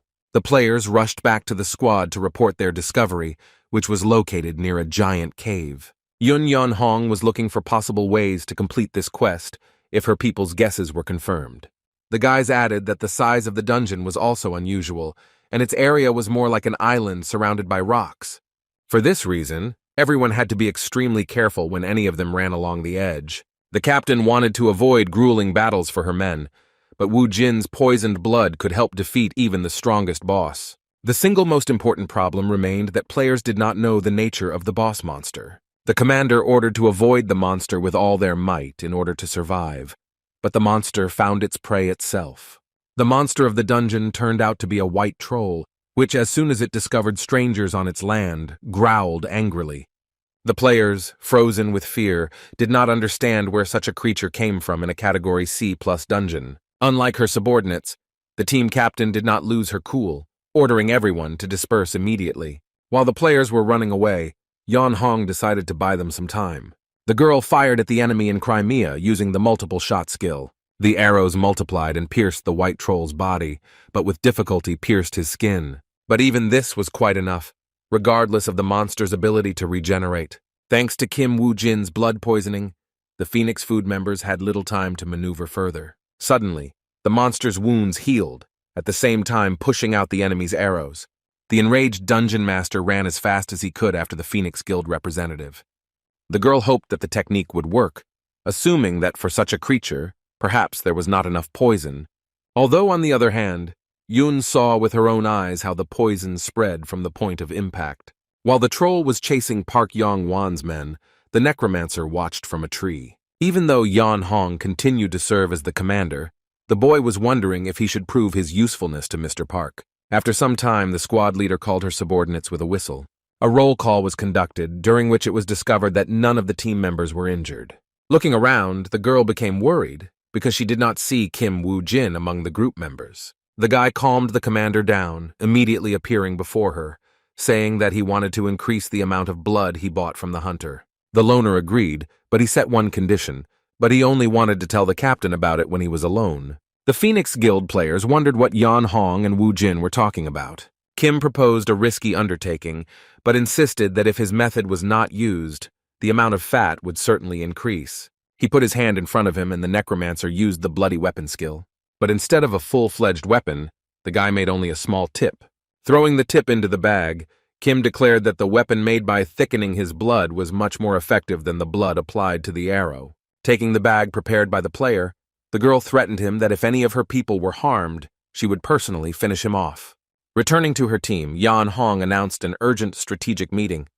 The hunters, radiating confidence, were ready to meet the dungeon monster. But the next second, doubts got the better of the players, who simply needed to dodge the enemy, not block him. The guys didn't have to wait long for the monster, who himself appeared straight into the trap prepared for him. Covering themselves with shields, the hunters used the immortal fighter's taunt skill. Instantly succumbing to her, the white troll, without wasting a second, pounced on the players. While pursuing a pair of hunters, the creature had no idea that it was in the crosshairs of their colleagues. The squad members used a flame skill, completely covering the monster in a wave of fire. While the monster had not yet come to its senses, the players took advantage of the moment to hide. Watching the battle from the sidelines, Wu Jin and Yan Hong prepared to strike at the enemy. While discussing the plan, the guy said that he should be aware that the rolls had some resistance to fire. The necromancer stated that they would not deal damage with fire magic, using it only to mislead the creature. The flame will allow the team members to make a cut on the white troll's body. Waiting for the right moment, the captain shot an arrow tipped with Kim's blood at the enemy. The subordinates who were near the monster at that moment witnessed the arrow hitting the wound before it had time to heal. Having entered the creature's body, the bloody tip began to spread poison throughout the monster's body. Wu Jin watched his partner work, noting her hunting skills. Even when the wound healed, breaking off the arrow, it was unable to stop the spread of the poison. The players who attracted the troll's attention from the very beginning used provocation on their wife. Their colleagues, thanks to magic, held back the dungeon boss by using the flame skill. The loner noted that by the time the troll realized that the same attack was repeated over and over again, it would be too late. By this point, blood poisoning had spread throughout the monster's entire body, robbing it of its strength. And at some point, the poison completely paralyzed the white troll, who fell dead to the ground. The hunters began to celebrate their victory over the monster, receiving the White Troll Hunter achievement. Yun Yan Hong couldn't believe that they had managed to clear the dungeon without any casualties on their side. Along with the members of the Phoenix Guild, the most skilled warrior among them also received a new achievement. The girl wondered why Wu Jin needed to be here, to which the guy was ready to answer but already outside the dungeon. The guy didn't forget to mention the use of his poisoned blood, which amounted to 217 times. Kim hoped to pay him back upon leaving the dungeon, leaving Yun stumped by this question. The guild leader nervously fiddled with his fingers on the table as he decided what to do with Naomi's spell. Park Yong Wan asked again if the boss wanted to compensate for the incident during the dungeon clearing. The man emphasized that in any case, nothing could replace the dead guild members. He was ready to listen to the head of the Rubez organization, who could not find the right words. After the Phoenix Guild squad cleared the dungeon, a press conference was held. One of the journalists was interested in how the team managed to resist the white troll that appeared in the 3-level dungeon out of nowhere. Yan Hong stated that they were able to achieve this result thanks to teamwork, as well as Kim Woo-jin's blood poisoning skill. Following this statement, journalists had a number of questions, in particular concerning the mysterious player who influenced the final outcome of the hunt. After calling the loner, Ose-chan asked if Isaac Ivanov really intended to clear out the dead forest. The broker insisted that going into the American underground as a Russian was dangerous. At the same time, the Messiah Guild had only gone to the American dungeon a couple of times, but now the country didn't need anyone's help. This was due to the fact that many experienced players emigrated to America. Considering his position, the head of the company insisted that this dungeon could be difficult to navigate. However, even considering these factors, Woo-jin still wanted to get into it. Kim was in the organization's underground parking lot while watching Miss Spell emerge from the elevator. From the worried look on the boss's face, it was clear that Mr. Pak had taken her by surprise. For some reason, the broker was confident that the Rubez Guild would agree to take such a step. However, the man did not know whether the other side of the front, the Great Guild, would join the frontier. Although Woo-jin didn't know how the Great Guild would react to what had happened, everything was working in his favor at the moment. The Phoenix Guild leader's subordinate handed over a report on the dungeon to his desk. Looking at it, Yong Wan wanted to be sure that the data was reliable. Miss Kim responded that she had contacted all the players who participated in the cleanup. The girl reported that Yun Yong Hong was in command, but the strategy itself was proposed by Kim Woo-jin. Knowing about the difficult character of the huntress, Mr. Pak was surprised that she agreed to this. The secretary revealed that what was more surprising was that Yun paid the player for the extra expenses when she used his poisoned blood. This only amused the girl's boss, who immediately realized that this guy was unusual, but did not expect that he would be so handsome. The man regretted that he had not accepted the hunter earlier, deciding that from now on he would treat him with due respect. Young Wan wanted to talk to the guy who was just about to come up to his office. At the meeting, the issue regarding the dead forest was discussed, in which, in addition to the Great Guild and the Frontier, Isaac Ivanov also wanted to fight. The head of the Great Guild, Carrie Rowana, asked her colleagues what they thought about this. The organization's employee was outraged that they could trust the clearing of a complex dungeon to some stranger. However, although the Rubez Guild had already given its consent, the guild members considered it right to oppose this decision. The man was also offended by the fact that the government refused their offer to clear the dungeon, which only made Miss Carey laugh. The real reason they were rejected was because the Sins were concerned about the potential damage to the guild if they failed. Now the guild could use this reason to gain government approval. The boss was not against anyone joining the hunt, leaving her people perplexed. She stated that the Great Guild would announce a reward for clearing the dungeon, which would be King Arthur's ring. The hunters began to rise up against it, reminding the director of what it cost them to obtain this item. Rowana asked her colleagues to calm down because by raising the rate, she was not going to give away anything for free.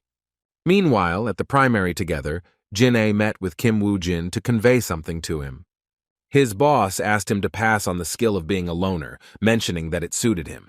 The immortal warrior tried to convince Ose-chan that Kim kept his skeletons in the Book of the Dead. The skill was very useful for the player, who was definitely going to use it. The brokerage firm employee brought his partner back to reality. I wonder if he will be able to clear the dead forest. Not only were the Great Guild and the Frontier unable to clear it, but it was also filled with the living dead, making it a bad combination. The necromancer was also worried about this at first, but Chin-A had to fight the undead in the front lines. Turning away from the fighter who was sleeping in a fit of rage, the player learned from the broker that the American government had agreed. But anyone could take part in the hunt, and as a bonus, the guild sinned to give the winner a legendary item. The organization was confident that their player would receive a prize, but the interlocutor was more interested in the award itself. Having learned that Arthur's ring would be the prize, the hunters boarded the nearest plane. A few hours later, the players found themselves in America, and the plane itself landed in San Francisco. Chin A believed that the Great Ones truly wanted to protect the dungeons, since they offered the ring. However, Wu Jin didn't think so, believing that it was a provocation and that the guild would take the prize itself. The hunter found it funny that the guild didn't consider his partner a serious opponent. Still, he was sure that the guild could not underestimate its competitors in order to provoke them just like that. The necromancer tried to understand the reason why the Great Ones were so confident in their victory. Carrie Rowanna's subordinate reported that all raid participants, including Ellis Heighton, successfully entered the dungeon. The man in no way doubted the hunter's abilities, but he was worried about the prize offered by the guild. There were rumors circulating around the guild, and within the guild itself, regarding the master's controversial decision. The woman specified that she would offer the ring as a reward, but did not specify that she would not use it. The members of the organization did not even suspect that one of the hunters had come down armed with this item. Upon entering the dungeon, all the participants of the hunt dispersed into groups, but in the center of the clearing there were local players. The girl leading the Great Guild squad introduced herself as Ellis Heighton. Before the start of the cleanup, the squad captain suggested that all guilds come to an agreement. China's indignation knew no bounds because they had only just begun the hunt, but it didn't look like the guild would not fight anyone. Wu Jin guessed that the guild wanted to determine the order in which the players would attempt to defeat the boss, and it would depend on their contribution on each level of the dungeon. It was unclear to the partner what treasure was being discussed, but since there was a valuable item at stake, then cooperation could be forgotten. Originally, Kim had planned to watch and not interfere, but now all the hunters had to show their cards. Having discovered the remains of dead animals, the necromancer used the power of the pharaoh, which allowed the killed monsters to be used as sacrifices. The Great Guild wondered what to do, since all the players were in a hurry from the very beginning. The team leader could not allow herself and her men to stand still while their rivals were running around them. After activating King Arthur's ring, Ellis armed herself with Merlin's staff, which increased the strength of its owner. Because the ring enhanced the effects of the Knights of the Round Table's items, Hayton exuded incredible power that was overflowing. Taking on the appearance of a small lizard skeleton, Wu Jin watched what the Great Guild team was up to. The girl saw no point in dragging out time until the second level and wanted to show the players who was in charge in the dungeon. Now Kim knew why the guild was so confident of their victory, having such a trump card up their sleeve. The necromancer was prepared for King Arthur's ring to be used in the dungeon, but he didn't think that Alice also had Merlin's item. Merlin's staff was Park Shin Hai's symbol, which could indicate that there was some kind of connection between the Great Guild and the Messiah. But for the player, it was even better that he had the opportunity to take possession of the staff before it fell into Shinhei's hands. Partner thought that they would simply analyze the enemy's strength at the first level, but he was wrong. Allowing the Great Guild to get hold of Merlin's ring and staff was a true sacrilege, so Kim wanted to give it his all from the start. Meanwhile, Hayton was already in full swing exterminating monsters in the dungeon, burning their bodies to ashes. Thanks to Merlin's staff, the girl used the fire spirit skill, destroying the remaining orcs. The giant tongues of flame that surrounded the squad leader rushed towards the enemy. The creatures could not resist such strong magic when the fiery spirit penetrated through the enemy's body. The team member guessed everything. Why, with such an amazing level of firepower, it was impossible to attack the fourth level at once, and not just the third. Suddenly, the man found a huge skeletal warrior in front of him, next to whom was Isaac Ivanov. The Russian hunter who belonged to the Moscow Guild gave his competitors a stern look. Judging by the player's appearance, Ellis figured that they weren't the first to get to this place. Using the Pharaoh's power skill again, the boy summoned the monsters that had been burned by the Great Guild representative. Squad member Ellis was ready to pounce on the guy, but the leader stopped him, allowing him to feed the skeleton with fallen monsters. The girl told them not to fall for the stupid provocations of their opponents, because the main thing was that the team was in first place in the number of monsters killed. The player discovered that the Mokosh Guild, which Ivanov belonged to, was in last place, and decided that the rumors about the hunter's greatness were false. Not wanting to waste a minute, Miss Ellis ordered her men to move to the next area immediately. The enemy's firepower was superior to Wu Jin's duo, but they did not have the weapons that the necromancer wielded. Returning to his partner, Kim asked him for a favor that he had already performed earlier. The hunter tried to convince his partner that they were the only guild capable of using this strategy due to the existence of China. The immortal warrior was tired of doing different jobs all the time, who repeated the words of his colleague that the strategy was impossible without him. Forced to give in to Wu Jin, Se-chan's man decided to repeat the trick, only if the loner fed him this time. Now that the fighter had agreed to participate in the plan, the necromancer needed to speed up. He summoned a skeleton knight who was riding a skeleton horse clad in armor and weapons. There was such a buzz around the dead forest dungeon that other guilds began to place bets. The broker asked the secretary how far Isaac was ahead, but the girl suggested that the boss see everything for himself. The Great Guild revealed the characteristics of Ellis's hunter item, which was also in the dungeon. Si-Chang couldn't believe that the organization gave the player items that were used to conquer 5-level dungeons. It suddenly dawned on the man that the 2 items that Hayton owned had a buffing effect. The company's director asked to cancel the bet he had made, but it was too late. The broker scolded the Great Guild for relying on magical items instead of playing fair, after which he began to pray to all the gods that existed to help him get out of this situation. Looking at the tournament table, Commander Ellis discovered that their guild was 10 corpses behind Mokosh. Looking sideways at the players, the girl wondered how they managed to overtake them, who clearly couldn't find anything better than Merlin's item. Kim Woo-jin looked up when he saw a representative of the Great Guild heading towards them. She admitted that the rumors about Isaac were true, and decided to find out what his secret was. Hayton was angry when she heard in response that the players were just lucky, although in reality everything depended on Chin-A's immortal body. No matter how strong the firepower was, the hunter had no choice but to waste time moving to the next area with monsters. But at the same time, the team could focus on the battle as it gathered all the monsters in one area. The necromancer decided to play around with the Great Guild a little, asking them what effect King Arthur's ring had. The hunter stated that after cleaning this item would become his, so he wanted to know the effect in advance. Wu Jin also suggested that they hand over the ring right now, and then they would do everything possible to avoid harming the guild in the dungeon. He continued to insist that the chance of winning would increase if the item was owned by the strongest. The team captain was skeptical about the statement that Isaac was supposedly stronger than her. In his defense, the guy replied that he would gladly give his items to a player who was stronger than him. However, the interlocutor asked to reconcile her pride, since the guy had already realized due to the small gap.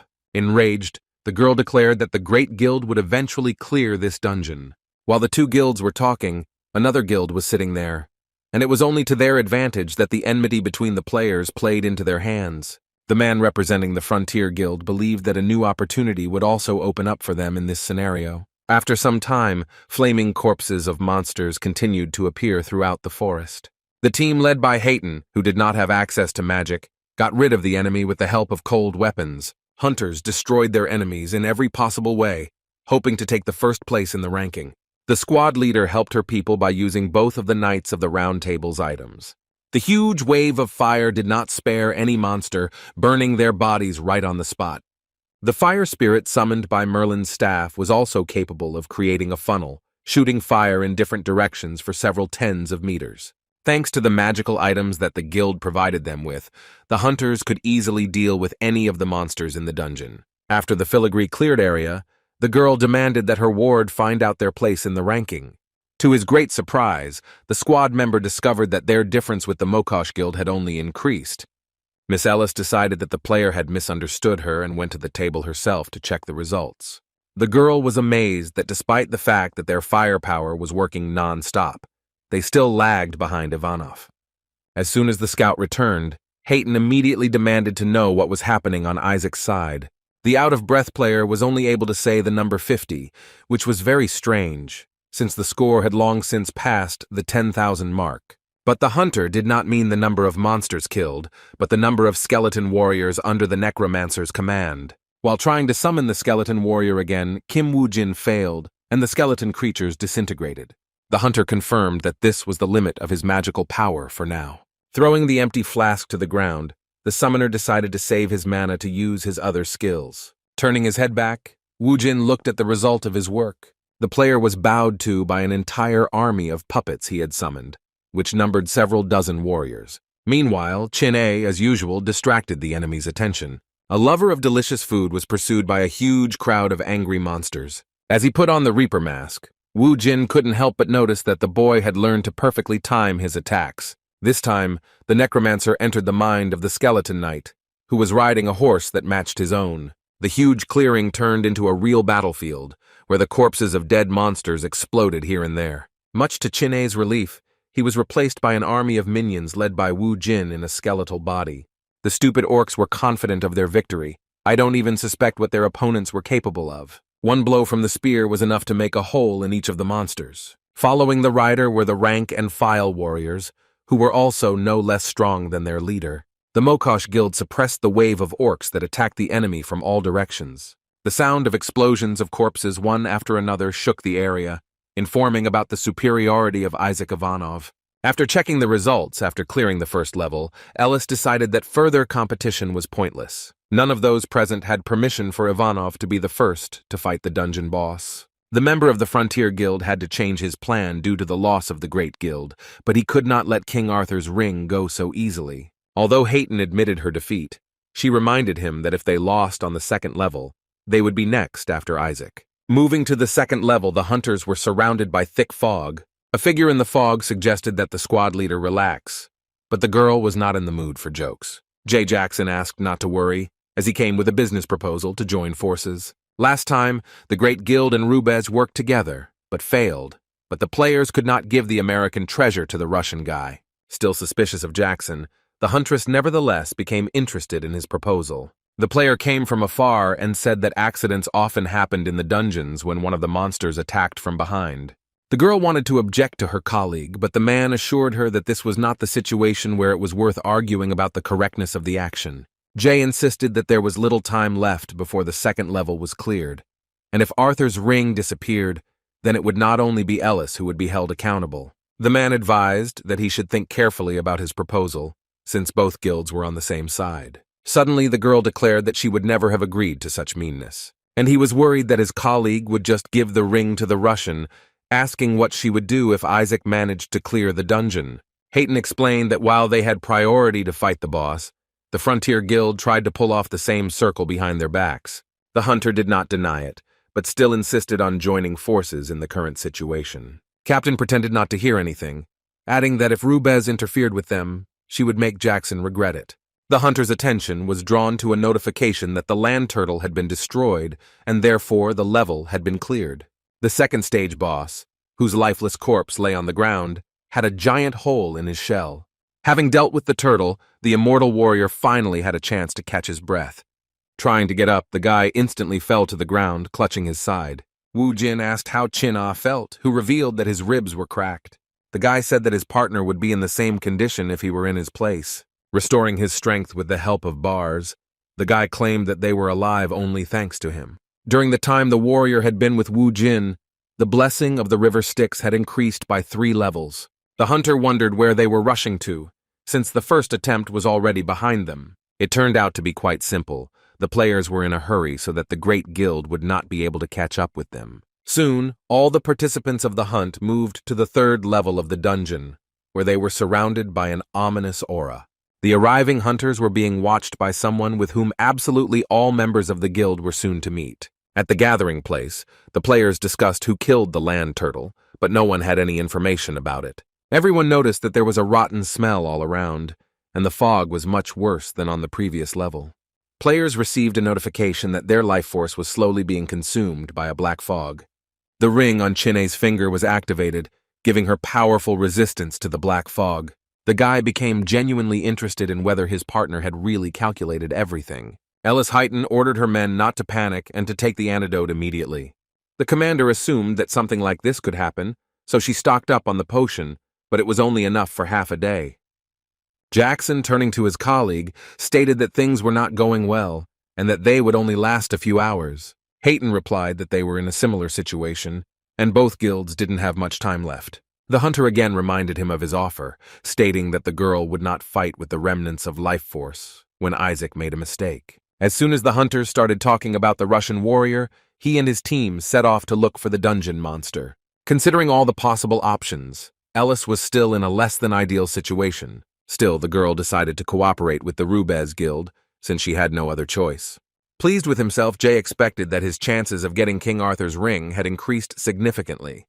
However, the hunter kept silent about the whole truth, and his team had much more than a few hours of antidote left. While Rubez played a double game, Kim Woo-jin and Jin-ae found the boss of this level. As the demonic horse passed, a hand emerged from the ground behind it. The enemy terrified the immortal warrior because the guy had never met such creatures before. The hunters had to overcome a horseman who held his head in one hand while the other held his huge sword. The skull, which was separate from the body, called the dead from the earth with its cry. A whole army of the living dead has formed in front of the player, led by a skeleton necromancer. Kim claimed that they needed to pretend to hunt, but if they left the front lines, then the other guilds would have a chance. Of all the participants in the hunt, only these two had an advantage in the black fog. The squad leader from the Rubez guild heard a piercing cry, guessing that the battle had already begun. The man exchanged glances with his accomplice, making it clear that it was time to act. The girl continued to convince herself that there was no guarantee that Isaac would succeed in the battle. Mrs. Ellis did this for her people, so that they could all fight and get out of here alive. The huntress dropped another flask, using the antidote in the hopes of buying a little more time. The dead men looked at the two hunters who had wandered into their territory with red, hate-filled eyes. But literally one blow was enough to finally deal with one of the risen dead. Chin-ah, accompanied by one of Woo-jin's puppets, made his way through the crowd of enemies. Unlike the summoner, only the immortal warrior had a chance to reach the headless horseman. The necromancer immediately reacted to the birds rising in the air, which greatly alarmed him. It turned out that the birds were frightened by a detachment of orcs that suddenly appeared and were rushing towards Kim. But instead of running, the guy remained standing in place as he waited for the arrival of future helpers. Climbing the tree, Jay Jackson could not imagine what was happening on the battlefield. The corpses exploded one after another, easily dealing with the crowd of orcs. The man couldn't believe that Isaac had prepared himself, but he became worried as the explosions got closer and closer. In the end, in addition to the monsters, the commander of the frontier squad, whose appearance Woo-jin was also waiting for, also got it. While the necromancer and his partner fought the headless undead, the fog slowly devoured the remaining players. The hunters were so exhausted that they fell to the ground, deprived of the antidote. Members from the same guild supported each other as best they could with words. "I hope that everything will end soon." Subject Heighton reported a rapid increase in deaths among hunt participants. In complete despair, the man asked the captain to make a strong-willed decision. The team no longer has any antidote left, but Jay Jackson, whom Miss Ellis was counting on, still has not shown up. Suddenly, the hunters announced that Isaac Ivanov had returned after a long battle with the boss. After waiting for the moment when the guy surrendered, the leader of the Great Guild squad commanded her people to prepare for the fight. Everyone present began to applaud as they were sure that now the situation would change radically. One warrior declared that he was returning back to the battlefield as he had not yet finished with the monster. Hayton was offended by this behavior. Since the moment the necromancer appeared, it was the turn of the Great Guild. The huntress claimed that Isaac had wasted half a day, and that the most important thing was saving the lives of the remaining players. To which Woo-jin replied that he had merely returned the wounded of the Frontier Guild to safety. Miss Ellis became very tense when she learned that her allies had been harmed in carrying out the plan. Turning around, the representative of the Great Guild discovered the hunter lying on the ground. It turned out to be Jay Jackson, who was seriously injured, but it was unclear under what circumstances he received his injuries. But the girl still did not come out, declaring that it was their turn, and the moment when the player left the battlefield was equated to failure. The pirate commander announced that her team was now in action, and that this way, they would be able to save at least one person. The necromancer gestured for silence, telling his colleagues to wait their turn as they were still fighting. Suddenly, a strong stream of wind began to emanate from the hunter, either from his mouth or from himself. Ellis Heighton was speechless, unable to comprehend what she was witnessing at that moment. The guy said that his partner continued to fight bravely, and he needed to immediately return to the battlefield to help him. The hunters began to remember whether the Russian had any other assistants besides the skeleton warrior. The players remembered the big guy who was always hanging around Isaac Ivanov. The necromancer insisted that due to the poisoning of most of the team members, Ellis would have a hard time fighting, let alone clearing the dungeon. The team leader demanded that they give way, because if they were in the same conditions, then it would be better for those who had the resources to go into battle. However, Woo-jin replied that he was in much better shape than the others, as the fog had no effect on him. Hunters and other guilds began to remember that Isaac was the very same hunter of the spiny snake. Hayton also remembered that the spiny snake was emitting poisonous smoke, and the first hunter to defeat it was Isaac Ivanov. The guy said that it was presumptuous to build a cleansing order, because if all the guilds worked together, the current crisis would not have arisen. However, there was still a chance to defeat Dullahan, the headless horseman, if only all the remaining resources were mobilized. The owner of King Arthur's ring was ready to break down, but the assistant stopped her, drawing attention to the seriousness of the situation. The other guilds picked up on Kim Woo-jin's idea that they should have fought together from the start instead of fighting over items. The hunters came to the conclusion that the Great Guild was to blame for everything, having deliberately started this game of determination. Players wanted Alice to take responsibility for her words, and Isaac, on the contrary, to bring the wounded while continuing to fight the enemy. Now all the eyes of the hunters were on Hayton, who began to treat her with great hostility. The participants of the hunt reminded the girl of her words about the value of the life of each player present. The necromancer advised the squad leader to be more careful in her next decisions when she would be rescuing those present. Sweating profusely, Ellis remembered her opponent's words when he spoke about the chance of winning, which would increase if the item was wielded by the strongest. Then, the guy stated that he would gladly give up his items for the cleanup, forcing the girl to make this gesture of goodwill right then and there. Wu Jin declared that all the players who were holding their breath at that moment would witness the Great Guild's request. Meanwhile, Dullahan continued to summon the fallen warriors of this dungeon from his graves. Chin'e caught himself thinking that his energy would run out before he even started fighting the boss, and his partner was in no hurry to return. The guy should have remembered about the necromancer, as he immediately appeared and responded to the fighter with a compliment. The immortal warrior was so angry that he was ready to tear his companion to pieces, but he did not do so. The very next second, with Merlin's staff in hand, Kim Woo-jin began to study the strong aura. The player, having 2 items of the Knights of the Round Table, increased the magic power to its limit. The partner could not believe how Kim managed to get these items, to which the loner replied that he had received all the prizes in advance. Now the duo could easily break through the army of the dead and destroy the Dullahan. Despite all the time they had spent together, Chin-ah couldn't fully trust his partner. Instead of answering how he would manage to get through the horde of the dead, Wu-jin only smiled. Suddenly, very close to the warrior, the earth exploded from within, as if something was bursting out of it. The necromancer summoned a golem, a huge stone monster, and then, using the power of the pharaoh, sacrificed the monsters killed by his partner. Thanks to this skill, skeleton warriors began to emerge from the ground one by one.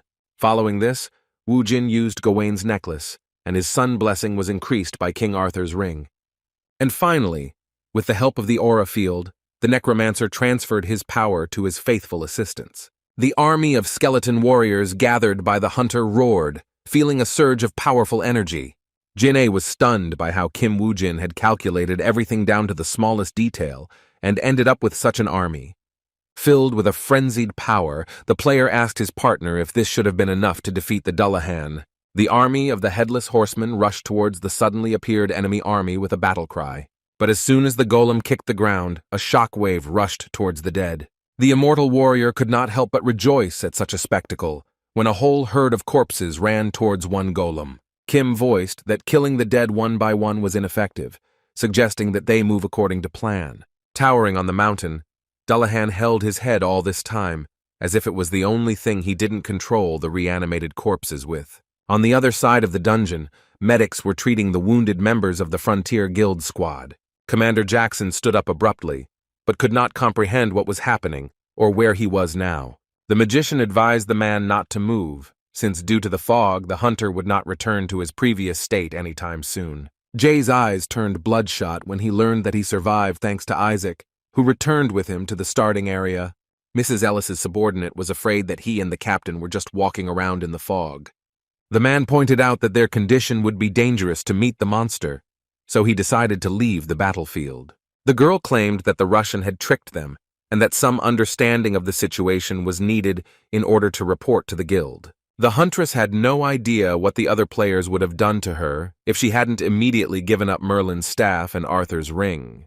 Otherwise, in addition to the magical items, the pride and lives of her subordinates would have been lost. The members of the Great Guild reached the edge of the cliff, from where they could witness the battle in which Isaac participated. The huge army of the living dead was confronted by skeleton warriors together with a golem. The man was worried because Isaac and his charges were surrounded by enemies, believing that they no longer had a chance of salvation. The necromancer's minions proved the opposite, skillfully handling the blade, thereby scattering the dead. However, Hayton's subordinate was proven wrong, as Isaac was not surrounded at all. If you looked closely, you could guess that the necromancer's assistants were holding back the enemy so that he would not fall into the circle. The hunter deliberately took up a position between the army of the dead and their leader. Wu Jin specifically isolated Dullahan to ensure he could deal him a crushing blow. The girl believed that the warrior had committed a reckless act, with which Chin-A also agreed. The fighter assumed that it would be easier to deal with one opponent, but he spat icy air that instantly froze everything. With the help of an unknown force, the headless horseman increased the energy of the dead he summoned. Despite the effects of the magical items, Kim knew they couldn't defeat Dullahan this way. Throwing down his blade, the necromancer remembered hearing about his comrades who had attempted to pass this dungeon. Hunters said that it took a fierce firepower to defeat the headless horseman. At that time, only one of the hunters had such power, the corner of Elise Lee Sejong. Kim Wu Jin, having less strength now, still decided to try to defeat the rider, armed with Percival's spear. King Arthur's first day. The Knight of the Round Table item set enhancement also increased the penetrating power of piercing weapons. Watching his partner's actions, Chin-A guessed what he had planned, and now it was his turn. Armed with brass knuckles, the immortal warrior attacked the leader of the army of the dead. With a flurry of powerful blows, the boy showered Dullahan's ghostly horse, which was close to falling. The dungeon monster swung its blade, and although it stopped the enemy's attack, it was unable to inflict any damage on him. Chin-A almost managed to dodge Dullahan's sword, which left a cut on his cheek. However, the headless horseman blocked the hunter's attack with the blade of her sword. Upon touching the weapon, the immortal warrior's hand began to become covered in ice again. The dungeon monster opened its mouth and stood up again to increase the strength of its subordinates. And at that very moment, Dullahan's head was impaled on Percival's spear, which was in Wu Jin's hands. But as it turned out, the spear blade did not reach the skull, which blocked the attack with its strength. The necromancer tried his best to break through the monster's defense, which began to cover his weapon with ice. Without seeing the whole picture, Wu Jin's partner believed that they had deprived the dungeon boss of his head. The enemy resisted to the last, so much so that the spear was half covered with ice. The hunter became worried, watching as the loner spent a long time fiddling with the icy head, which even the legendary item could not penetrate. Kim Wu Jin ignored his frozen hand and continued to press on the dead man's head. And finally, the hunter's persistence paid off, and a crack appeared from the eye socket of his skull. And the next moment, the dead man's head cracked with such a crunch that could be heard throughout the entire area. This was followed by a giant ice explosion that illuminated the entire battlefield with its brilliance. The representatives of the Great Guild covered their faces from the shock wave of the explosion so that it would carry with it the intense cold. Ellis Heighton lowered her hand and couldn't believe her eyes when she saw the sun shining brightly overhead. Once the dungeon boss Dullahan was defeated, the black fog disappeared after him. The dead, summoned by the horsemen, began to dissolve under the influence of the sun's rays. The entire gigantic army of Dullahan gradually began to dissolve into thin air. After splitting the monster's skull, Wu Jin was surprised at the reward he was able to get from it. Chin-A wondered what his partner would do with Dullahan's body, which remained untouched after the battle. The necromancer picked up another ring from the ground that was in the skull fragments. It belonged to Hercules, helping its owner influence the characteristics, with each set of achievements. The immortal warrior was unhappy that he was being ignored again, repeating his question. With a satisfied grin, Wu Jin said, with his companion, "And so I knew the answer to this question." The newspapers were once again full of headlines about Isaac Ivanov clearing out yet another difficult dungeon. Osei-chan was overjoyed because he had managed to save the money he had bet on himself. But unlike the broker, Carrie Rowana was not happy with the Mokosh Guild taking their magical items. The master glared at Ellis Heighton, blaming her for what had happened. At the same time, Park Yong Wan was delighted by the headlines that mentioned his name as the person who helped in the fight against Dullahan. Investing in Isaac at Wu Jin's request was a good decision, which is why some people started comparing Phoenix Guild to Messiah. The guild leader's thoughts about the growth of his organization's shares were interrupted by Secretary Kim. The girl reported that representatives of the Mokosh Guild wanted to contact the boss. Sometime later, Kim Woo-jin had already packed his things and wanted to make sure that the broker had fulfilled his request before proceeding to the next step. The man assured that he did everything as he was asked, advising him to use the item he received carefully. While packing his suitcases into the trunk, Chin A said that before the client had even finished cleaning up, he was already back in business. The guy said that he would go first because he was very hungry, and he and his partner would not have lunch together anyway. The loner thanked the brokerage firm employee for his work and wished him a good journey. The partner insisted that when someone thanked someone, they would definitely buy him something. Kim replied that he would soon pay the hunter for whatever he chose from the menu, causing the guy to go into a trance. But he quickly left it, demanding to know the exact date when they would buy him food. But Woo Jin never answered, driving away in his car. Miss Pak from the Messiah Guild was indignant that the person she was talking to could not attend the meeting. Due to the current situation, the guild could no longer delay the attack on the 7-level dungeon. The master archer Shin Hei spoke with also had a problem with Kim Woo Jin, who killed many of his students.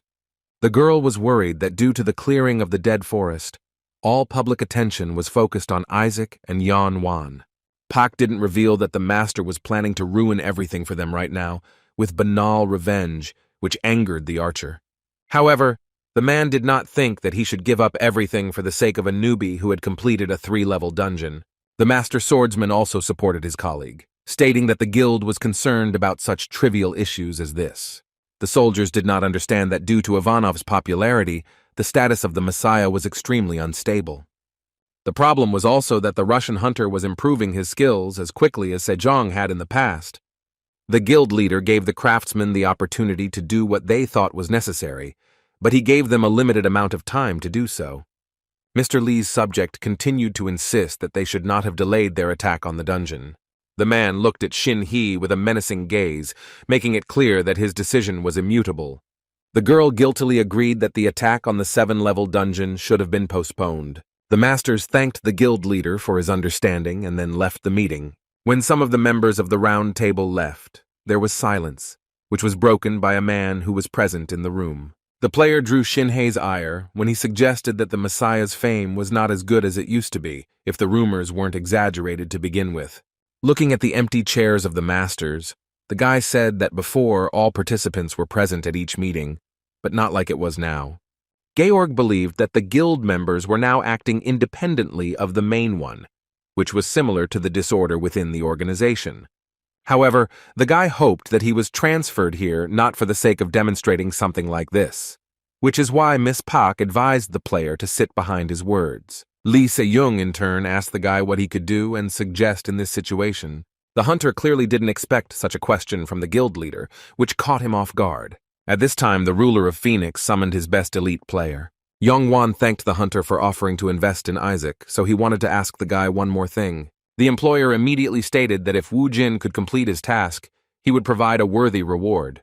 The whole thing was that one of the players wanted to become Kim's partner in a dungeon raid to see his skills. The customer was one of Pak's bodyguards, who, according to him, simply needed the necromancer to go with him. For a moment, there was silence in Yong Wan's office as the loner considered the deal that had just been made. It was important for Jin to know who the hunter was who wanted to take him as a hunting partner. Suddenly, this man turned out to be none other than Isaac Ivanov, who had defeated the Needle Snake. Shortly after the conversation in the office of the head of the Phoenix Guild, one of his best warriors was near the dungeon. Mr. Park was interested in how Woo Jin's meeting with Isaac had gone, during which the Russian had told his partner about the ordeal. Young Wan reminded his man how important it was to show his best side. While the guild representatives were talking to each other, a car with that same legendary hunter drove up. The bright light of the headlights illuminated the men, which made Yong Wan incredibly happy, as he was finally able to meet Isaac in person. Surprisingly, the same hunter came out of the car, despite the fact that at that very moment he was next to Pak. The head of the Phoenix Guild shook hands with the hunter from the Mokosh Guild, asking him to also take care of him. The man who was accompanying Isaac translated the words spoken by the Korean in a whisper, after which the translator said on behalf of Ivanov that the boy also asked Yong Wan to take care of him. Watching the players entering the portal, Pak imagined the Russian hunter a little differently. Taking off his mask, Chin-A asked if he had managed to deceive Park Yong Wan. Praising himself, the guy began to think about ending his career as a player and devoting himself to the stage. A few days before the hunt, Wu Jin informed his partner that his superior would also be present during it. The immortal warrior asked what they should do in this situation, but Kim reassured him, claiming that Park would only be at the entrance to the dungeon. Si-chan's employee didn't understand how Wu Jin would go inside with Isaac if they were the same person. The necromancer pointed at his interlocutor when he said that he would go with Isaac. The guy finally realized what his partner was planning, but something was needed to carry out this plan. Looking at his plate, the hunter declared that it was impossible to get rid of such a service with pork, so he ordered beef from the chef. After a hearty dinner, Chin-A couldn't help but wonder how much the beef would cost his comrade. The guy was ready to carry out any of the assignments if the payment was of the same nature as he saw Kim's credit card. It had the Phoenix Guild logo on it, which piqued the food lover's interest. The player asked where his partner got such a card, which was personally given to him by Park Yong Wan for the meeting with Isaac Ivanov. Chin-A couldn't believe that Kim promised to pay for the work with food, paying for it with the guild's wages. Looking at the necromancer, the guy caught himself thinking that his habits were very similar to those of his boss. In the dungeon, a squad of orcs suffered at the hands of skeleton warriors, who by this time had learned to fight on par with experienced players. From ordinary assistants, the monsters became full-fledged members of Kim Woo-jin's team, and the task of eliminating the monsters was simplified by the fact that the group included fighters, such as the warrior knight. This time, the hunters didn't even have to strain themselves when killing the initial monsters. During the fight with Dullahan, Chin-A failed to get a good look at Merlin's staff, which looked simply amazing. Observing the items he obtained from last time, Wu Jin used the ring and staff and didn't expect that they would have such a hidden power. Because the magic power remained even after using all the skills, the necromancer would not be able to get the most out of the items. Meanwhile, his partner was pondering the fact that the skeletons continued to level up while they were simply resting. The guy caught himself thinking that soon he wouldn't even be able to compare in strength with Kim's henchmen. The hunter looked at the immortal warrior, who always had such a frivolous, evil look. The guy was worried that he would be forced to work hard again, threatening to tell Park on Isaac's behalf that Wu Jin had conducted the test. However, the blackmail did not work, since the necromancer was thinking about failing this test anyway. After some time, Se-chan received a call on his phone from his regular client, who was already like a partner to him. The man was curious about how the test went, and I also want to know if Kim Woo-jin passed the test. The player responded that he had failed the test, more concerned with whether anything had happened while they were in the dungeon. The broker revealed that the Messiah had postponed the raid on the 7-level dungeon, but the reason for the cancellation was not disclosed. Besides Lee Se-young, only the Master Swordsman and Master Archer could act independently. This turn of events led the loner to think that an internal conflict had arisen within the guild. The head of the firm was of the same opinion, and the Master Archer was not an original member of the guild, although he had deep connections with it. But these were just the broker's guesses, and that before attacking such a complex dungeon, he first needed to deal with personal problems. Therefore, if the necromancer answered that first of all, he had to finish what he started. Wu Jin said that he would think about the rest after eating, turning his partner's attention to himself. By unfinished business, Kim meant meeting with the head of the Phoenix Guild. Mr. Park was disappointed because she had clearly said that no matter what, his warrior had to pass this test. In his defense, the hunter from the elite squad apologized for not being able to live up to expectations. The man was not interested in empty apologies and wanted to know what happened during the test. Isaac stated that Wu Jin was lacking in skill, but despite this, he asked if the boy could help him if needed. Mr. Park was interested that the Russian asked his man to help, from which one could draw a conclusion based on the ambiguous success of the task. Kim also added that he overheard Isaac talking to a colleague outside the dungeon who was trying to recruit people from other guilds. This news greatly surprised the head of Phoenix, since Ivanov will most likely leave Mokosh, becoming a free player. However, the man could not be sure based on rumors, and he had to take it as the Russians would try to make the same move as before. This meant that the hunter was not just testing Kim Woo-jin, but was conducting a selection for his team. Yong Wan asked if the player would be able to take the test again if he had the chance. Without thinking twice, the guy replied that if he was given a chance, he would gather his strength and would definitely cope with it next time. At this time, other players were leveling up in the depths of dangerous dungeons. On the giant corpse of a dragon stood a hunter who had managed to defeat such a difficult monster. This warrior was a certain Francois Chéreau who specialized in killing dragons. After clearing the dungeon, journalists were eager, if not to interview the warrior, then at least to take his photograph. The guild member apologized to the hunter, informing him that they had received an urgent request from the Japanese government. The master, having found a rank A+ dungeon with a boss in the form of a baby dragon, wanted to ask Shiro for advice. The man assumed that the master wanted to get a list of recommended players who could complete this dungeon. Although the hunter had stepped over this level, he still tracked active players who were able to pass the 3-story dungeon. The guild member asked what would happen if the player Francois recommended refused when he found out the boss was a dragon. The hunter replied that such a thing would not happen, surprising the guild representative. Shiro had complete confidence in the player he would select for this dungeon. Once again, newspaper headlines wrote about Isaac Ivanov's next feat, which was to clear the dungeon of the dragon. Mr. Pak also closely followed the news and was interested in the person of the Russian hunter. The man was amused by the fact that no one wanted to join the hunt in which Ivanov was participating. Yong Wan believed that the more reckless the challenge, the more noble he was, and was glad that he had invested in the hunter in a timely manner. Secretary Kim reported that Wu Jin, thanks to the skill sent by Park, was able to pass Isaac's test.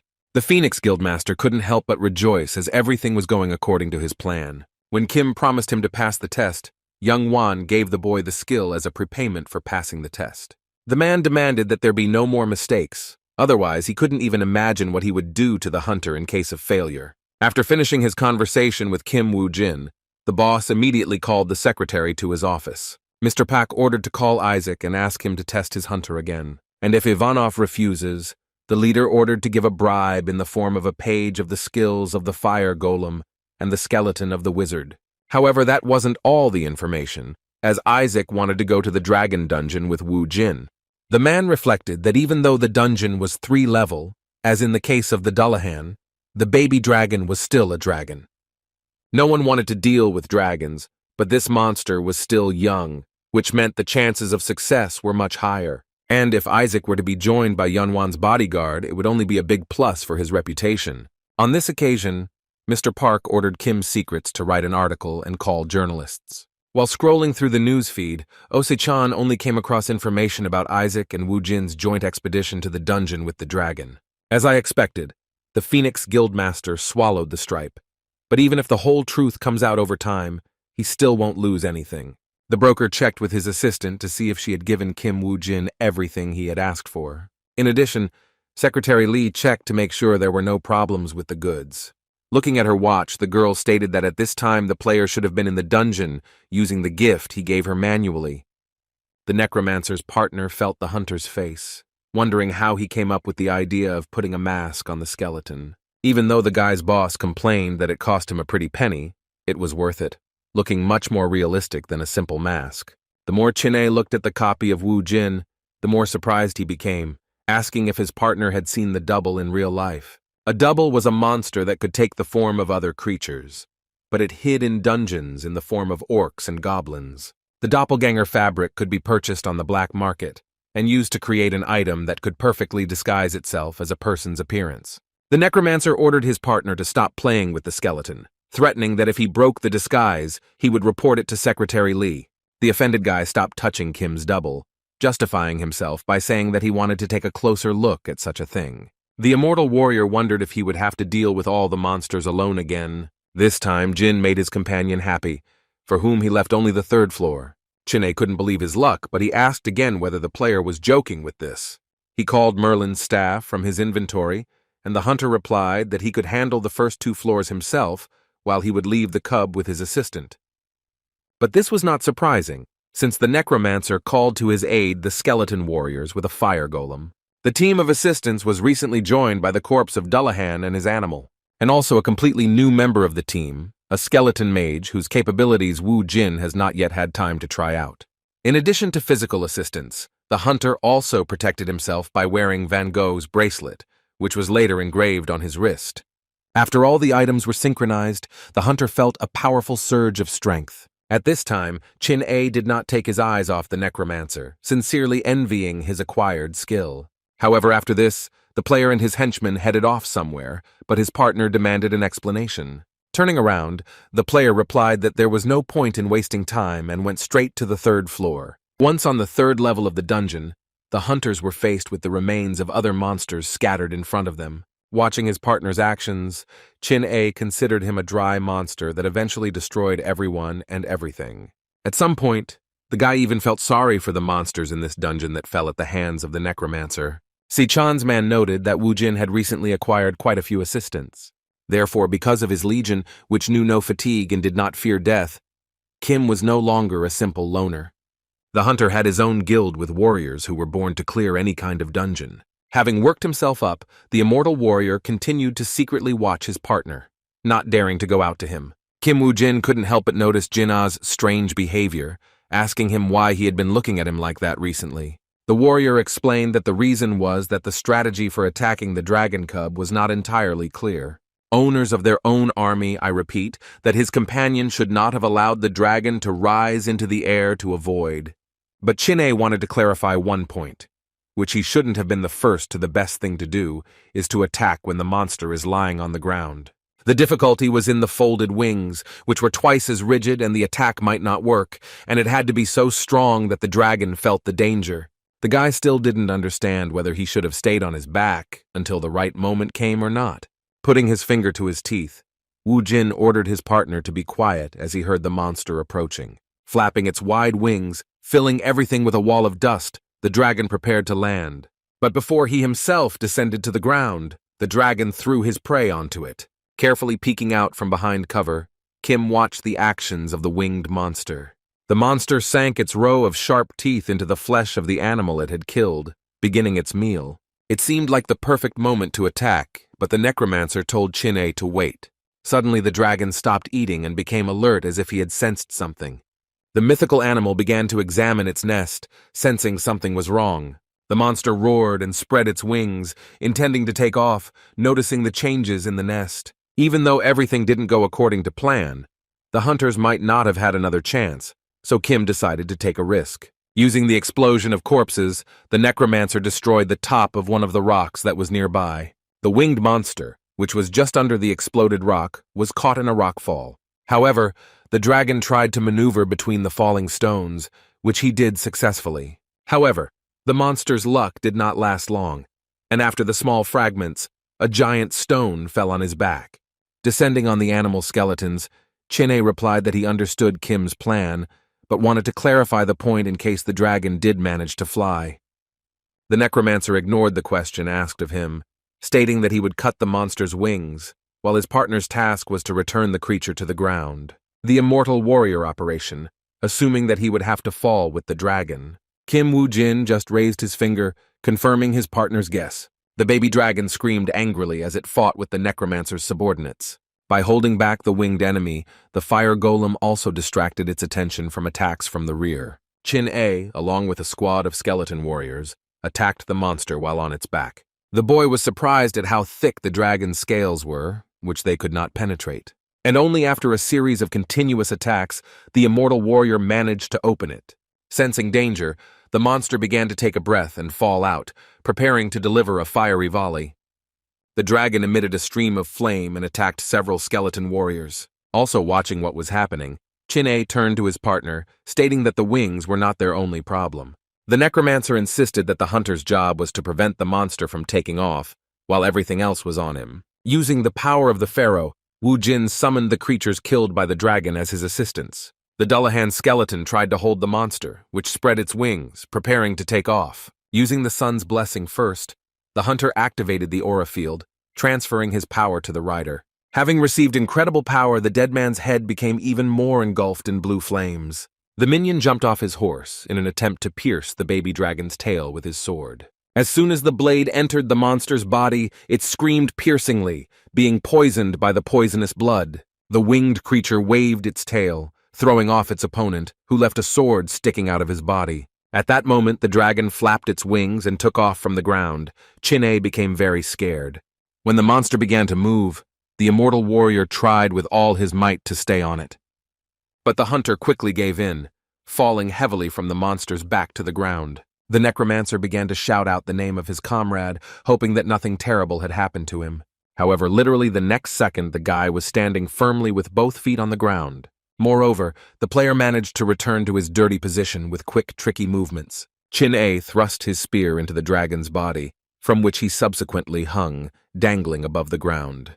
With a loud cry, the winged creature flapping its wings rose into the sky. The immortal warrior literally hung on the brink of death, clutching the weapon embedded in the claw on his wing. Wu Jin shouted at his partner to come to his senses and not let the monster rise even higher. Jumping down, the hunter thrust his spear into the monster's wing, pressing down on it with all his weight. Without stopping reading about how hard it was for him, the guy managed to go down, ripping the monster's wing.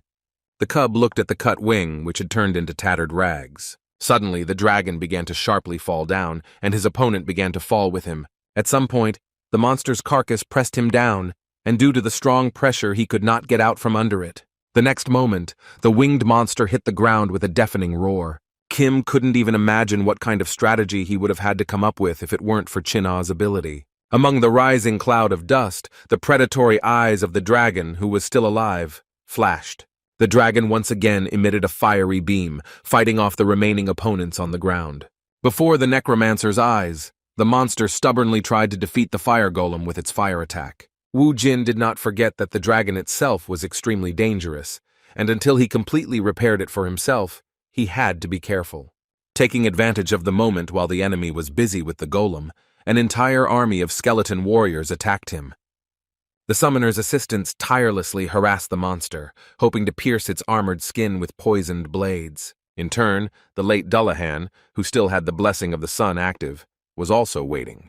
Having jumped on the monster's tail, the skeleton, unlike his colleagues, thrust the blade through the hard scales. Suddenly, one of the skeleton warriors approached the dead man and placed his hands on the hilt of the sword. Together, the members of Kim Wu Jin's army thrust the blade even deeper, the blade of which went deeper into the enemy's body. Having joined the couple, the rest of the warriors also began to chop at the breach with their swords. The baby dragon turned to face the crowd of skeletons, ready to fire at them, but did not notice the stone hand next to him. The fire golem closed the monster's mouth, turning its head to the side, away from the necromancer's warriors. But the winged monster could no longer stop its attack, and its body was filled with fiery energy. At some point it reached its peak and the flame beam was activated, though inside the monster, after which the dragon's head fell heavily to the ground from the plastic that was emitting smoke after an internal explosion. As soon as the dust around the battle site settled, Kim Wu Jin approached his partner under the rubble. In an instant the warrior stood up, scattering stones in all directions, thanks to the blessing of the river Styx.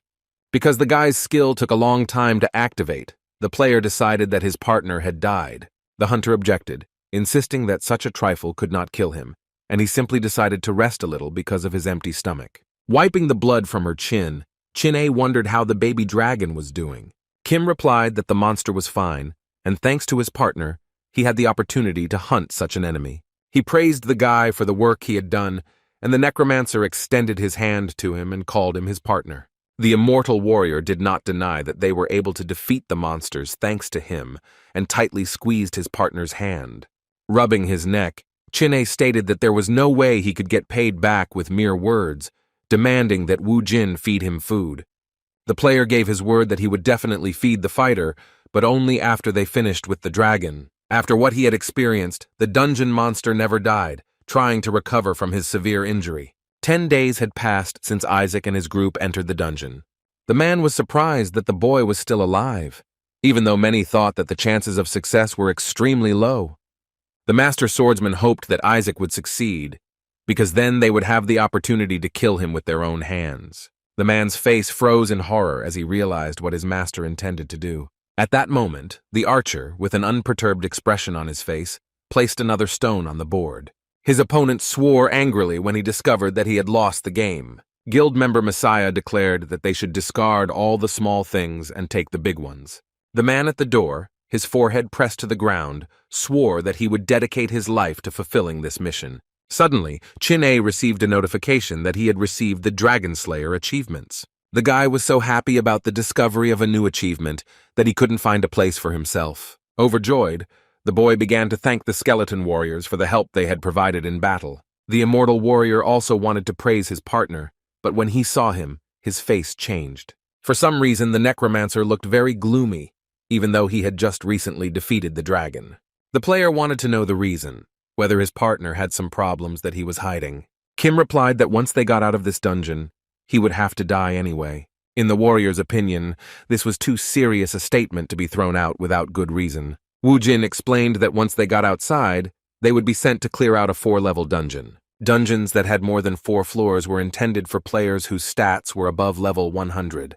Therefore, the conclusion was that the group at the top in the world enjoyed political and economic privileges. However, the players wanted to make more profit, so they organized a cartel, dividing the territories among themselves. Such people, who possessed immeasurable strength, lived peacefully for their own pleasure, but they were not insured against the fact that one day uninvited guests might appear on their territory. These guests could stay on the cartel members' premises for a limited amount of time, because such people were like an eyesore for the high-caste hunters, which they sought to remove as quickly as possible.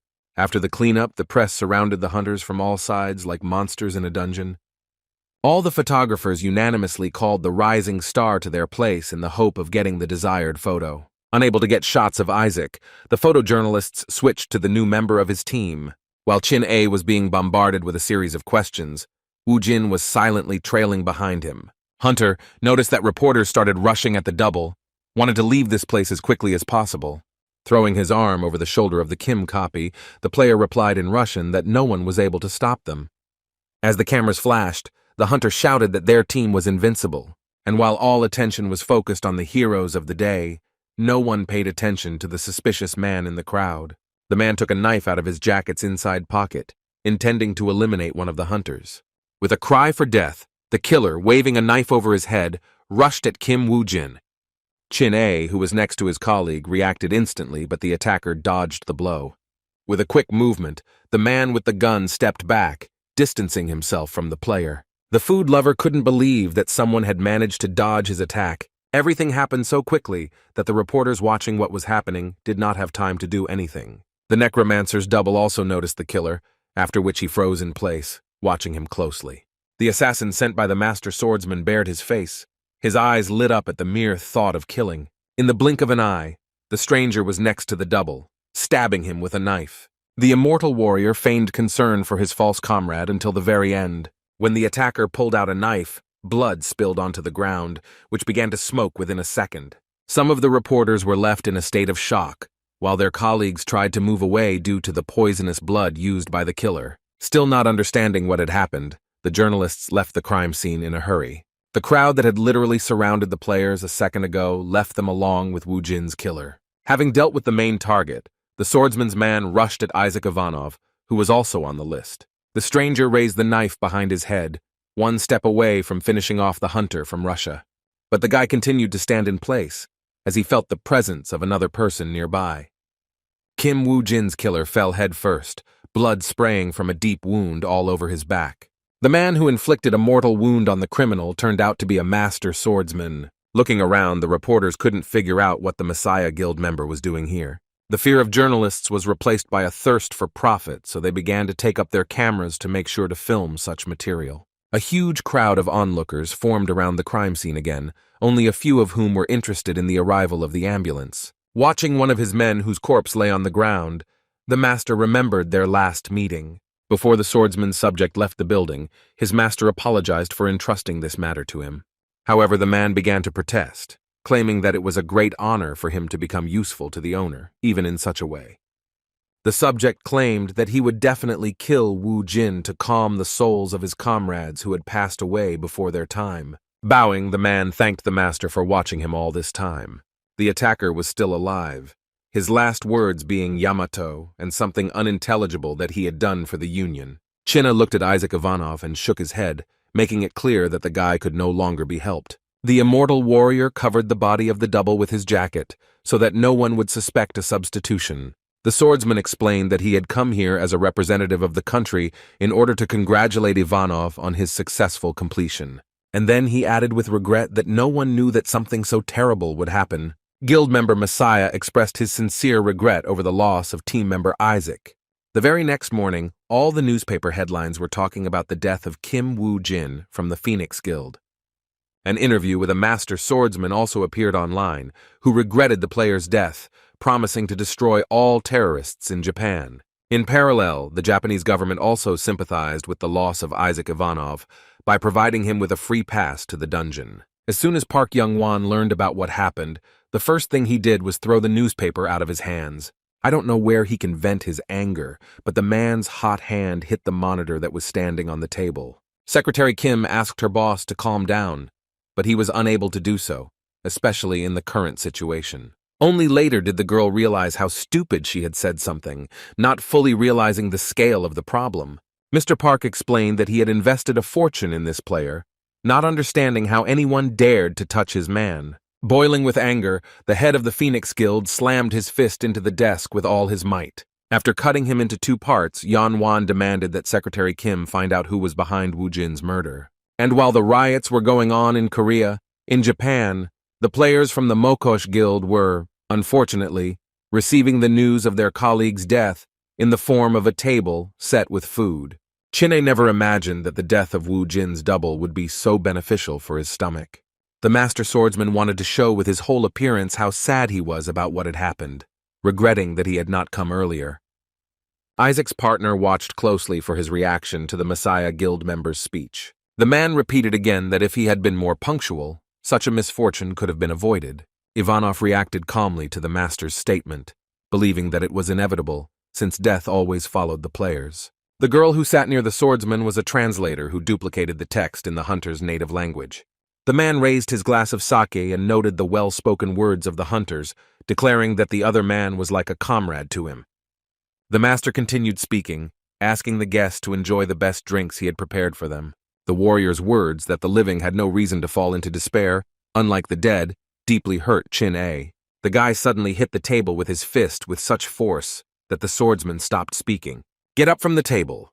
The entire mortal warrior declared that it was disgusting for him to continue listening to the Japanese man's speech. Angrily, the player stated that his comrade had died, while the Messiah Guild member had acted in a similar manner. Having cursed the master swordsman with the last words, the hunter left the room before his fists began to itch even more. In defense of the master, Isaac replied that if their dead comrade saw them now, he would not be able to rest in peace in heaven. Hearing this from his partner, the hunter replied that he thought Ivanov was not like that. Assuming that he had misunderstood him, the boy left the spiked snake killer to sort things out as he saw fit. The warrior, slamming the door behind him, horrified the girl, who had to translate all this. With some embarrassment, the translator literally conveyed the words of the guest who had left their event. Putting the glass on the table, Isaac announced that they should have finished this meal already. Pai thanked him for the treat and would consider the offer regarding the dungeon that was offered to him as soon as possible. The master swordsman expressed his sincere regret that they had to end their conversation like this. When asked whether the hunter would be able to cope in the 4-story dungeon without their help, he answered negatively. However, if you prepare a gift for his friend, there will be a chance to change his mind. After leaving the restaurant, the first thing Woo Jin saw was a huge screen showing the latest news. In Korea, people across the country have reportedly been protesting for 4 days now. Kim was pleased with the way he had pulled off his assassination, watching the people support him, albeit posthumously. The necromancer contacted his assistant, asking where he needed to look for him. After meeting the Russian players, the master swordsman spent some time in thought. Having finally made a decision, the man called his ward named Sakura. The girl appeared before the owner in a matter of seconds, kneeling before him. The master said that he would like to take Isaac over to his side, to which the subject immediately agreed. The situation was not very good from all sides, but it was stabilized when Kim Woo Jin was eliminated. But after this incident, Ivanov's partner became more hostile towards Yamato, which will make it difficult to win over both players. Adding fuel to the fire was the fact that Park Yong Wan was furious about the death of his bodyguard. Aside from the possible confrontation with Park, Shin-Hei, upon learning that Yamato wants to lure Isaac to his side, will not let it go so easily. The girl ended her report by saying that the Russian hunter's defection to their side would cause more harm than good at the moment. The swordmaster felt sorry that they wouldn't be able to get such a strong asset to join their team. He slammed his glass down on the table and declared that it would be better to make sure that no one could get Ivanov. Sakura's master ordered her to bring the skin of a Nemean lion to a hunter from the Mokosh Guild. The swordsman explained that this was payment for so that the player sends his comrade on his final journey. Having retired to one of the sleeping areas, the hunters could finally catch their breath. Taking off his mask, Chin-A kept repeating how angry he was at the master swordsman's behavior. Woo Jin assumed that his partner's reaction was caused by his inability to eat in peace. The necromancer's words offended the guy, who was outraged by who his comrade took him for. Si-chan's man insisted that he couldn't be bought so easily with food, which made Wu Jin skeptical. Having changed the subject, the warrior said that he became angry after he saw the faces of those who, after performing a dirty trick, brazenly extended their hand to him. The player could understand his partner to some extent, but he didn't think that the master would contact him immediately after he had accomplished his plan. Kim thought that Chin-A would be obsessed with food, but his anger came in handy, preventing his conversation with the swordsman from dragging on. After learning that the hunter had scripts that would help them leave the restaurant, the guy started to bite his elbows when he realized that he could still eat. Soon, an interview with Isaac and his partner appeared on the internet, showing that despite some minor disagreements, they still remained one team. Newspapers reported that a player from Russia promised to attack the 4-level dungeons on Mount Fuji. In the latest newspaper news, Osei-chan read that the Japanese government expressed regret over the death of Kim Woo-jin. "I'm talking to a client. The broker said that Kim really angered the Yamato alliance, which is why they made their move so quickly." The man advised the players to be careful, as none of them knew what else the Japanese had in store for them. Chief Chin-A learned that Yamato had been promised a reward in the form of the Aegis shield, after which he laughed. However, it was not this that made the man laugh, but the interesting materials that Secretary Lee brought. On the broker's desk lay a report of a failed attack on a dungeon located on Mount Fuji. Se-chang asked how the alliance was going to give away something they didn't have as a reward. The company's director explained that the Aegis shield was currently located inside the dungeon. Sometime later, a portal to a 4-story dungeon of A+ rank hellhounds opened. The correspondent reported that players from different guilds gathered from all over the world entered the dungeon. At the forefront of this hunt was Isaac Ivanov with his faithful partner from the Russian guild Mokosh. A colleague in the industry asked what the official position of the Japanese government was after the death of the Korean player. Before the reporter could report on the payment of compensation to governments, an explosion suddenly sounded behind him. The cameraman and the correspondent stopped filming, not understanding what had just happened. The explosion occurred right at the entrance to the portal, causing the remaining players to flee in panic. It was followed by another, much larger explosion, the cloud of which reached the upper floors of the buildings. After this, the studio's connection with the correspondent was interrupted, and they were never able to restore it. Within a few minutes, the TV channel sent a service helicopter to the scene. The operator broadcasting the events from the helicopter was shocked by what he saw. From above, it was visible how the buildings located near the explosion were damaged along with the road. The TV channel employees miraculously survived, having only been stunned by the shockwave from the explosion. The operator asked if his colleague was okay and was able to get back on his feet. The guy wondered what just happened while his partner discovered something. Both TV channel employees discovered that the portal to the dungeon had disappeared. A sudden explosion caused the portal to the dungeon to be sealed. The entire press was buzzing about the fact that Isaac Ivanov's group was stuck in a 4-level dungeon with no chance of rescue. The master swordsman was pleased with Sakura's result, which decided to isolate the enemy inside the dungeon. However, the master stated that if he were to handle the matter personally, he would have sent a couple more reliable guys as well. The girl was sure that such methods were unnecessary, since this was the first dungeon of this level for the hunters. The swordsman's subject stated that even they couldn't clear the dungeon. "I assure you that the players won't even want to hunt the monsters." But Sakura couldn't even imagine that the master would appreciate her little prank. The girl explained that she had placed the Aegis shield as an additional reward, which was located inside the dungeon. As he was getting up from his place, the master asked his subordinate again, although she thought that her actions looked like a prank. Sakura became worried because from the owner's tone, she assumed that she had made a huge mistake. The man said that recently more and more people have been wondering about the location of the shield. If others find out that Yamato failed the cleanup while having a legendary item in her arsenal, they will become wary of the dungeon. Therefore, the better their cleanup goes, the lower the organization's reputation will fall. The swordsman decided that the shield would be a reward for anyone who would break through the dungeon in the future, which would serve as both bait and a trap. In that case, the dungeon will become a grave for all the self-confident hunters who dare to challenge it. As Wu Jin said earlier, only he and Chin-A were able to get into the dungeon. The partner was surprised at how the necromancer managed to foresee all this, that perhaps he had become a fortune teller. Waving his arms, the guy wanted to know how Kim guessed that the explosion would be near the passage. Even before the player returned to the past, the Messiah was dealing with competitors right in the dungeon. It was common practice to isolate difficult opponents in a dungeon, keeping them there alone. This terrifying method using explosion was taught to him by Kim Woo-jin's master swordsman in the past. The boy still wanted to hear the answer to the question he had asked, but Kim changed the subject, stating that he should have concentrated on the hunt. The necromancer advised them to hurry if they were still going to collect 20,000 units. At the same time, a group of hunters went to the 5-story rank B+ dungeon, 10 days to advance to the 5th level. One of the hunters, who had killed many monsters in the monster forest, ordered his men to concentrate once again. The hunters' subordinates prepared themselves, putting their hands forward with open palms. And after that, one after another, skeleton warriors were summoned with each team member. After all the preparations, the entire clearing where the player and his squad were present was littered with animated skeletons. Next, the necromancer with an army of the dead summoned the Book of the Dead that was in his inventory. The player who received this skill was a new member of the Round Table from the Messiah Guild. The hellhounds imprisoned in the dungeon had already reached the 3rd floor, where Chin A had been badly damaged by the enemy. The guy realized that he had relaxed too much lately, and he shouldn't underestimate the enemy. The suddenly appearing reptile skeleton was surprised, as it did not expect the guy to fight so hard.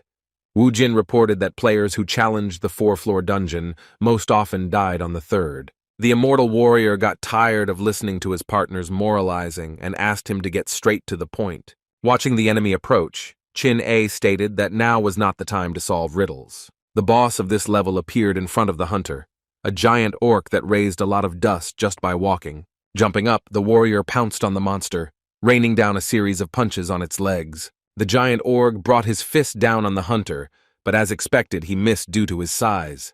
Being much smaller and therefore more agile, Chin-A kept his eyes on the monster to avoid getting hit. It only took a split second for the enemy to hit the immortal warrior. The monster's blows were so powerful that the boy flew into the distant rock with force. Having fallen to the ground, the player left his silhouette in the hard rock, which was in a small depression. Emerging from under his clothes, Wu Jin said that most people, while saving their strength to clear the 4th floor, ended up losing on the 3rd. When attacking a dungeon, it was important to manage resources and stamina, and saving your strength in a fight with a boss was tantamount to suicide.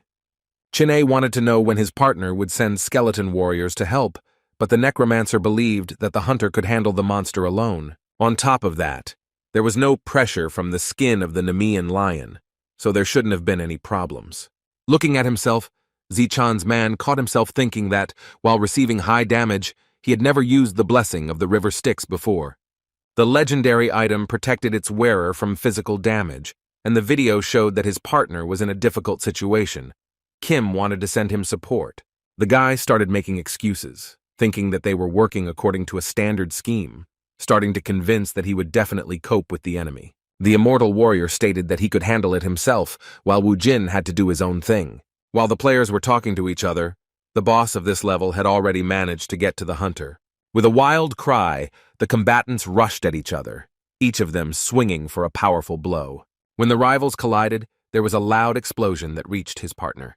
While Kim's partner was dealing with the boss, he was looking for a specific place, and as a result, after a long search, the hunter came across a cave full of skeletons. Taking one of the fallen warrior's heads, the necromancer used the Eye of Anubis, delving into his memories. The hunter, like Wu Jin himself, was assured that the master swordsman had borrowed the Aegis shield to easily pass through the dungeon. However, the player's next memories already indicated that he had been dragging his feet in the battle against the orc for too long.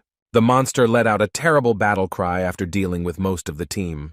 The warrior's subject asked for forgiveness for taking strength for the next level, but all the blame lay with the team captain who gave the orders.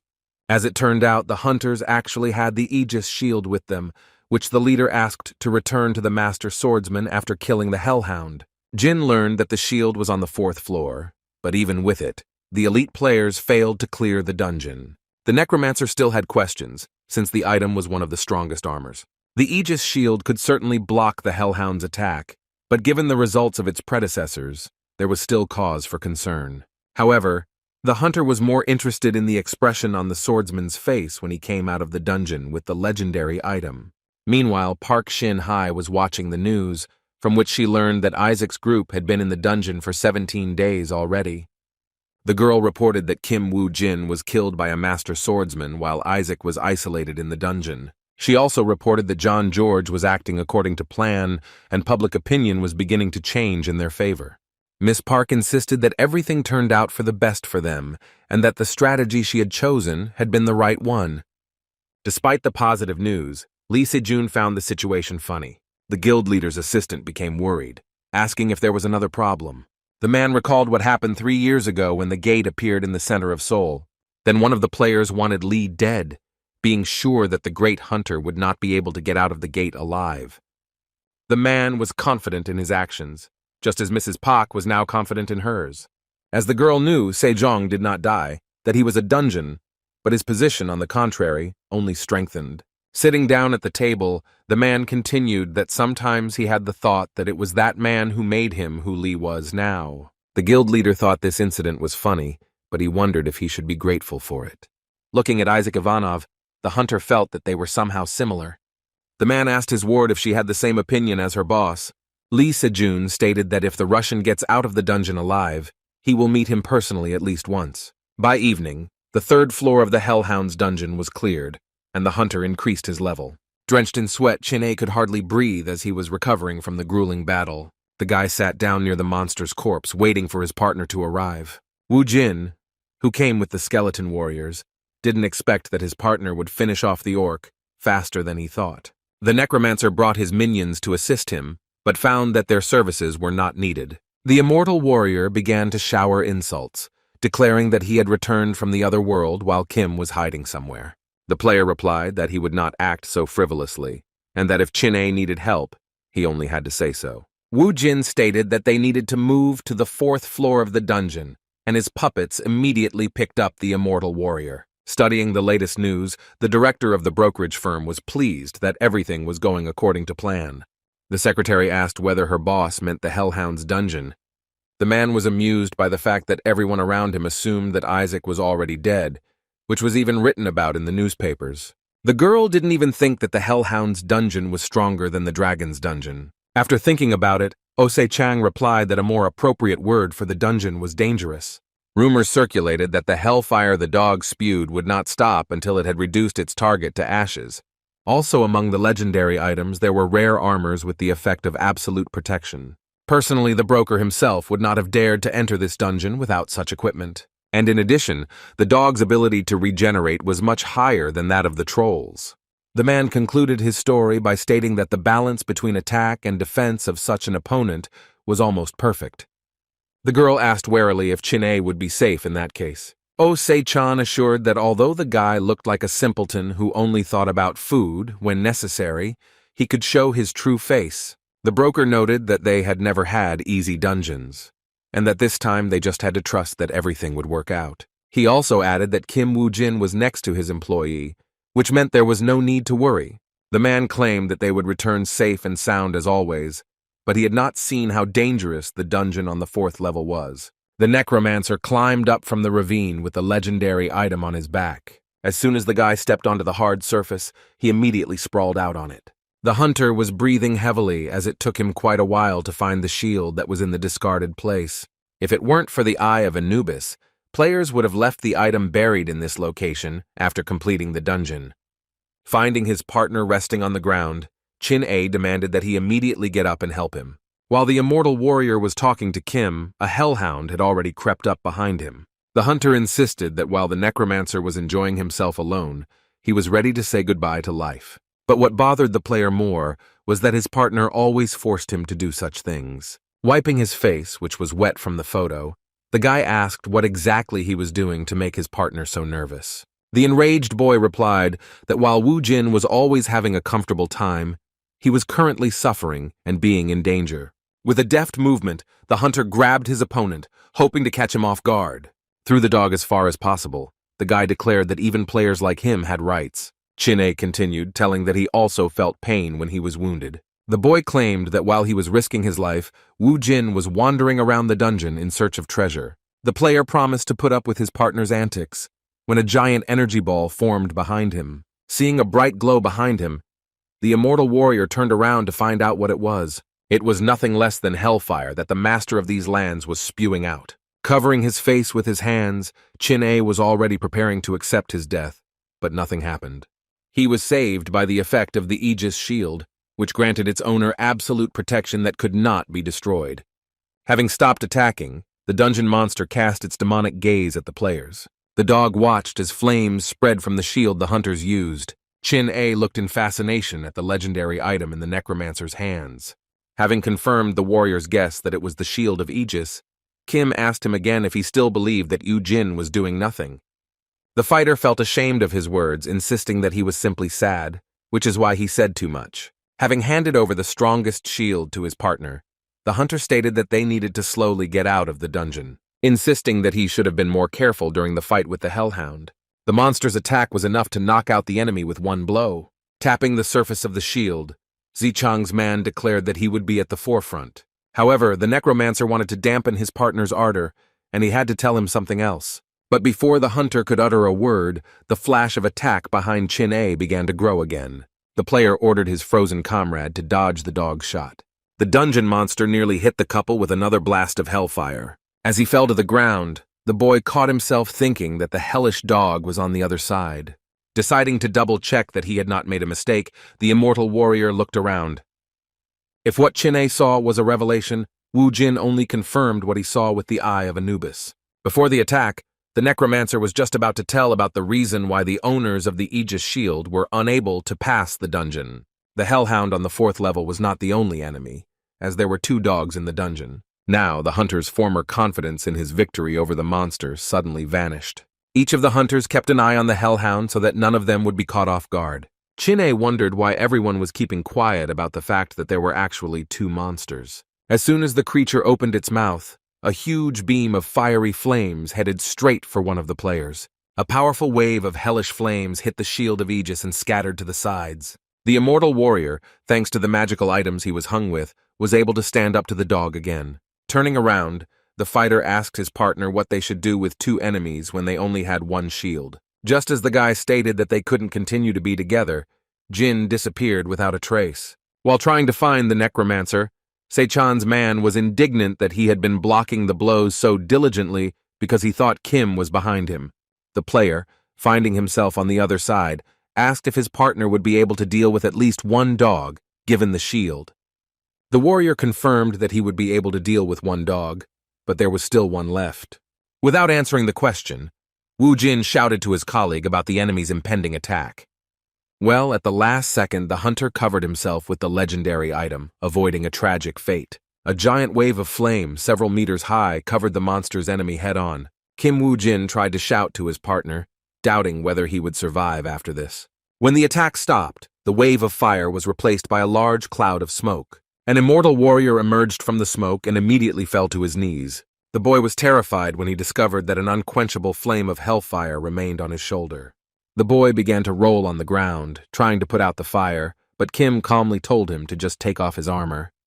The next moment, the guy threw the shoulder pad on the ground, which somehow caught fire. The players didn't even notice how part of the armor began to melt, engulfed in purple flames. Giving the ill-wishers a malicious look, one of the dogs howled piercingly. The howl of the ghostly animal brought a whole crowd of hounds running, their bloody eyes glittering. Chin-A was not happy about the enemy reinforcements, as they already had enough problems. The hunters and skeleton warriors were surrounded by a whole army of predatory animals, not giving them a single chance of salvation. The player with the shield allowed the thought that if everything continued in the same spirit, it would be much more difficult to cope with hellfire. Chin-A scattered the first monsters without much effort, using a new item in the team's arsenal. As soon as the guy asked what his partner was planning to do, he was already running at full speed towards the crowd of hounds. Kim Wu Jin moved like that, striking down each of the hellhound's minions. The battle in the 4-level dungeon reminded the hunter of old times. Then, together with the members of the Messiah Guild, the player attacked an 8-story dungeon, the boss of which was Cerberus from the hellhound family. That time, Wu Jin managed to defeat the monster, although not without the help of other players. After the completion of the clearing of that dungeon, 23 individuals serving Cerberus died at the hands of Kim.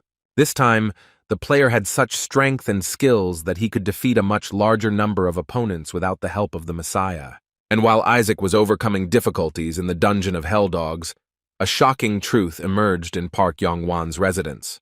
Guildmaster Phoenix held back the rage that was building up inside him and asked again if Kim Woo-jin was really alive. Secretary Kim confirmed this and brought a letter that was sent to this address as proof. Taking the letter, the man began to carefully examine its contents, which was indeed written on behalf of his bodyguard. The letter stated that due to Japanese terrorists threatening the player's life, he was forced to fake his death. Mr. Pak was pleased that the hunter, despite the events that had happened to him, had proven so resilient. The boss asked the secretary to prevent information leakage and transfer funds to the specified bank number. The girl was wary of Woo Jin's letter, and despite the threat to her life, the guy's actions seemed too suspicious to her. Crumpling the letter, Yong Wan said that he never believed Kim, that he was only a tool for him to realize his ambitions. The man was happy because he could get his investment back and, once it was all over, pay for the fact that the player decided to deceive him. Meanwhile, the hellhounds continued to fight with the pair of hunters, but were beginning to lose ground. Chin-A never ceased to be amazed at the desperation with which his partner threw himself into battle. After all, the player went to fight against the dog, even without armor that could block the hellish flames. The immortal warrior at one point even thought that Woo Jin intended to surrender by stepping into the attack. In fact, the hunter's movements were such as if he had foreseen all the attacks of the hellhounds. But what was strange was that this was the first time Kim had encountered such creatures. That's why the necromancer's partner wondered how this was possible. Watching the huge hole in the rock left by the dog's attack, the boy couldn't understand how Woo Jin managed to dodge the flames of hell. Having dealt with one of the monsters, the player noticed that there was only one dog left. The warrior possessed so many legendary items that he could easily do without the Aegis shield. He threw the weapon made from dragon bones to the ground as it quickly melted. However, this was not a problem, because Woo Jin summoned another similar weapon the very next second. The player knew who he would be dealing with, so he prepared a sufficient number of spears made from the bones of the baby dragon. The remaining dungeon boss was not frightened by the enemy's spears, showing him his grin.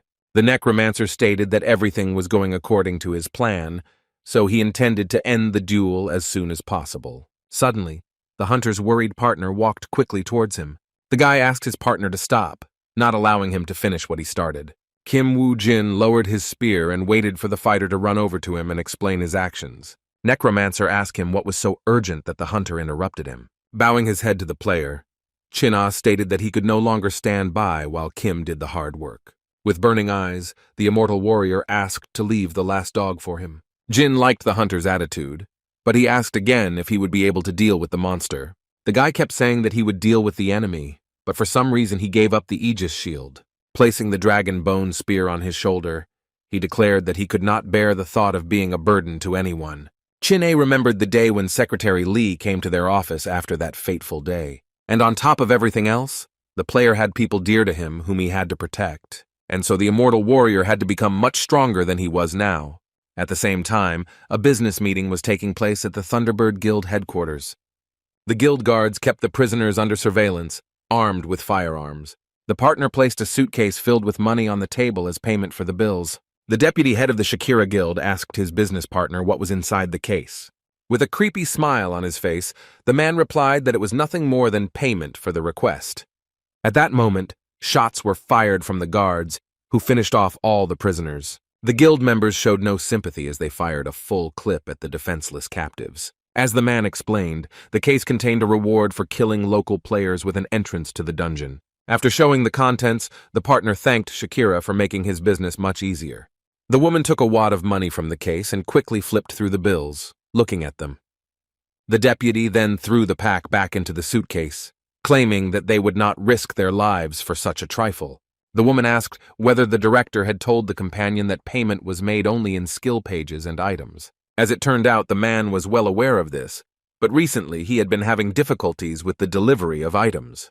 Wiping sweat from his face, he stated that even with money he had a hard time on the black market, and all the remaining dungeons were extremely dangerous. The man stated that they could not touch the dungeons, but the deputy head was tired of listening to excuses. Shakira said that in this lawless part of the Amazon, their leader's word was law. The Thunderbird representative grabbed her business partner by the lapels, dissatisfied with his statement. Offering to say at least one more word, Shakira agreed to rip out the man's tongue and throw it to a wild dog to bleed. The customer immediately covered his mouth with his hands out of fear, afraid to part with his tongue. However, the woman was already determined to finish off the business partner who had deceived the guild. When they grabbed him by the face, the man asked to forgive him, assuring that he would do anything. However, the customer's prayers were not heard, and his body was pierced by a lightning strike that occurred right in the room. The very next moment, the man's charred corpse collapsed onto the floor, smelling strongly of burnt flesh. Shakira was somewhat frightened when her business partner suddenly died at someone else's hands. The guild leader who passed through the room demanded that the deputy spray not waste time. The man did not understand why he had to torment himself by making arrangements with such an insignificant person. Hugh Fry, nicknamed the Terrible, placed the page of the rich summoning skill on the edge of the table. Already where the woman needed a stern look, the head of the guild asked not to complicate anything and act more simply. And in the 4-level dungeon of rank A+, the battle with the last of the Hellhounds was still going on. And while the creature was trying with all its might to hold on, the lifeless body of its opponent lay nearby. The blessing of the river Styx brought the hunter back to life, who immediately put his spear in front of him for protection. However, the tip of the baby dragon bone gun was suddenly stopped by the hand of his partner. When Chin'e woke up, he still couldn't fully comprehend what had just happened.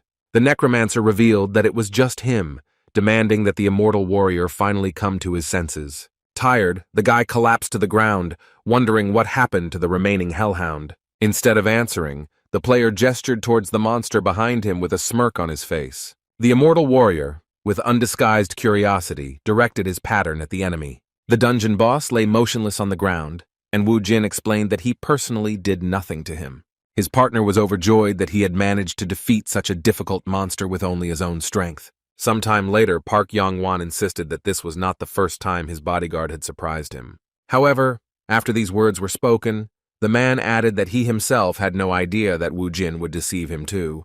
Guildmaster Phoenix admitted that he actually thought his bodyguard was dead. He apologized to his employer, citing the proverb that when you want to deceive your enemy, you should first deceive your friends.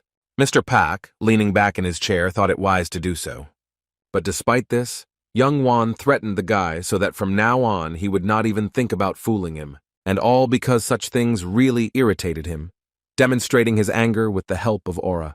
The guild leader's show of force did not impress the boy, who understood the message addressed to him. However, that was not all, and the man threw a newspaper news release on the table. It spoke of an extracurricular competition between John George and Isaac Ivanov in 4- and 5-story dungeons. Pointing to the new member of the Messiah Guild, Park Yong Wan was irritated by how the reporters were deliberately creating rivalry between these players. The man felt that there was no point in going into details, and that John did not fit into his plan, and that the focus should only be on Isaac.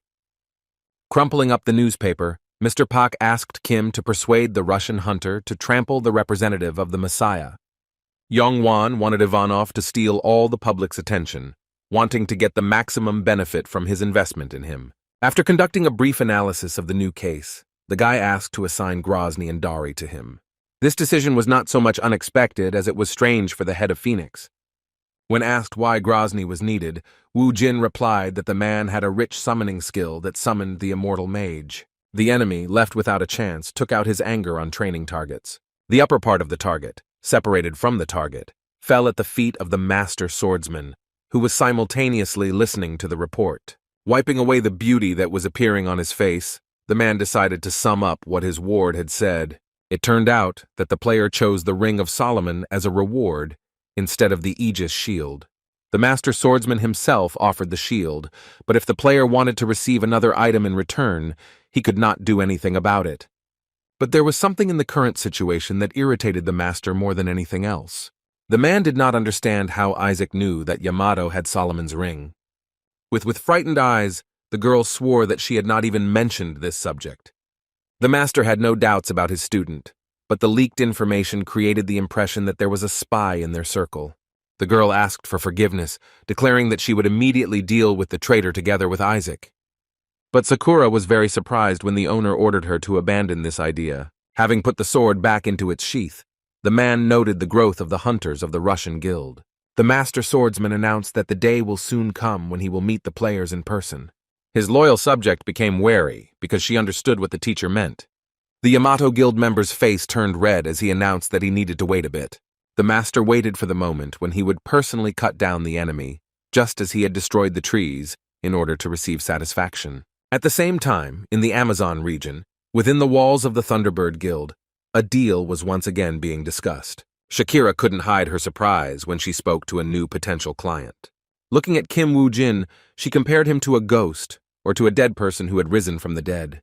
From the options offered, the guy chose the ghost that was closer to his line of work. The Vice Guild leader wondered if Woo-jin planned to continue living in Isaac's shadow. However, for the hunter, this was not so important, so his business partner can think of him as he wants. The woman slammed the box hard, claiming that her interlocutor was deliberately trying to tease her. Shakira flexed her fingers and replied that Woo-jin was officially a corpse, so there would be no problem if she killed him again. The guy asked to end this senseless squabble, since he didn't come here to fight, but to meet with the head of the guild.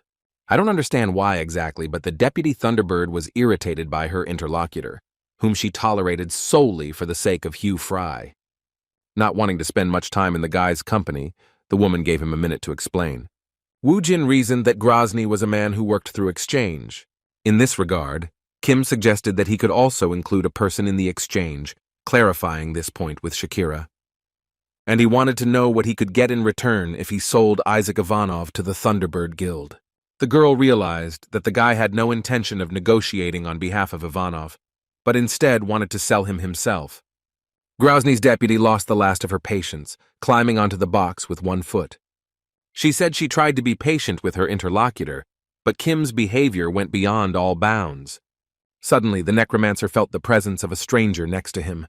Turning around, Woo-jin, as I expected, came face to face with the guild leader, Hugh Fry. Surrounded by small lightning bolts, the man asked whether they needed to buy Ivanov by the kilogram in that case. The guy replied that he didn't care about that part of the deal, claiming that the guild clearly wouldn't need Isaac without one of his limbs. Thunder's subject froze in place from such impudent behavior of the hunter who had risen from the dead. The application for the sale of a Russian player interested the head of the guild, who asked to tell more about the deal. After Kim Woo-jin visited the Thunderbird headquarters, he returned to the dungeon again with his partner. Stuffing himself with food during the breakout of habit, Chin-ai asked Kim if he really planned to do what he had planned. The player did not quite understand what his partner was talking about, so he asked him to ask a more specific question. The guy was talking about how they had just emerged from a 4-story dungeon and were on the brink of death. The immortal warrior didn't mind visiting the 5-story dungeon, but he felt that it was a bit early for an A+ rank. As in similar cases, this time Woo-jin also used the method of reverse psychology. However, Chin-a knew about his colleague's provocations, claiming that he would no longer allow him to get away with such things.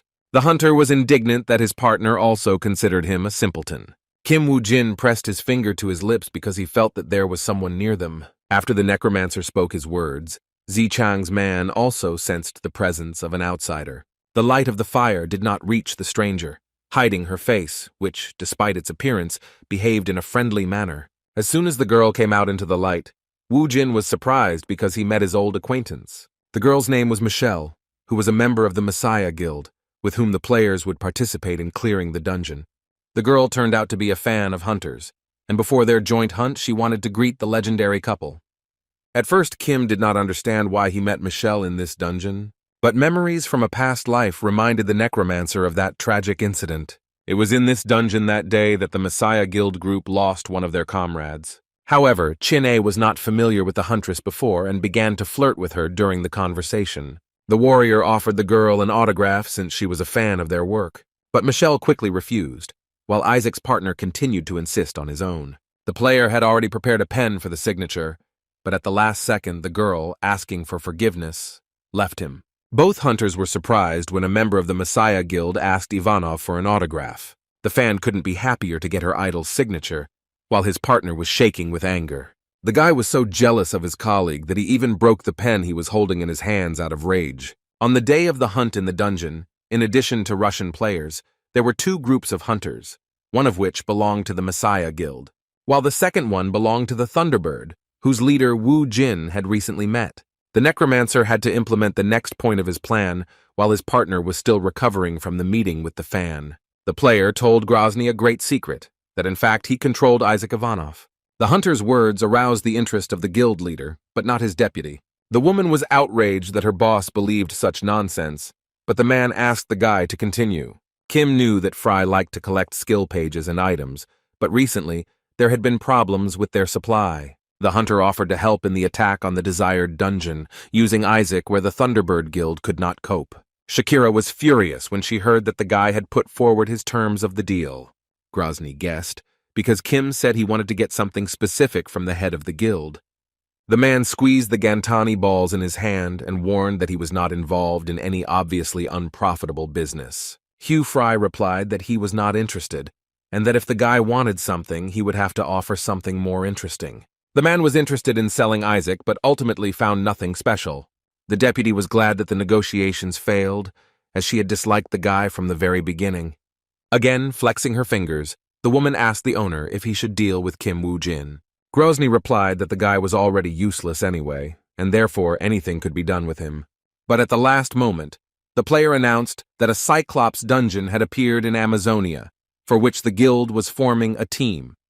For a moment, Mr. Fry stopped and asked what the hunter meant by this. The guy replied that he could send Isaac Ivanov to clear out this dungeon. A flash of light appeared in the man's eyes as he declared that he had heard the funniest joke ever. Grozny couldn't believe that Woo-jin was going to send the Russian player into a 5-story rank A+ dungeon. Suddenly, the man burst into wild laughter, claiming that when he was at the same level as the guy, he also did a lot of crazy things. However, I kept my ridicule of myself in my pocket because I knew Fry's true face. Having laughed, the head of the guild agreed to another conversation in the event of Isaac's victory, which shocked his ward. I think the deal was practically done.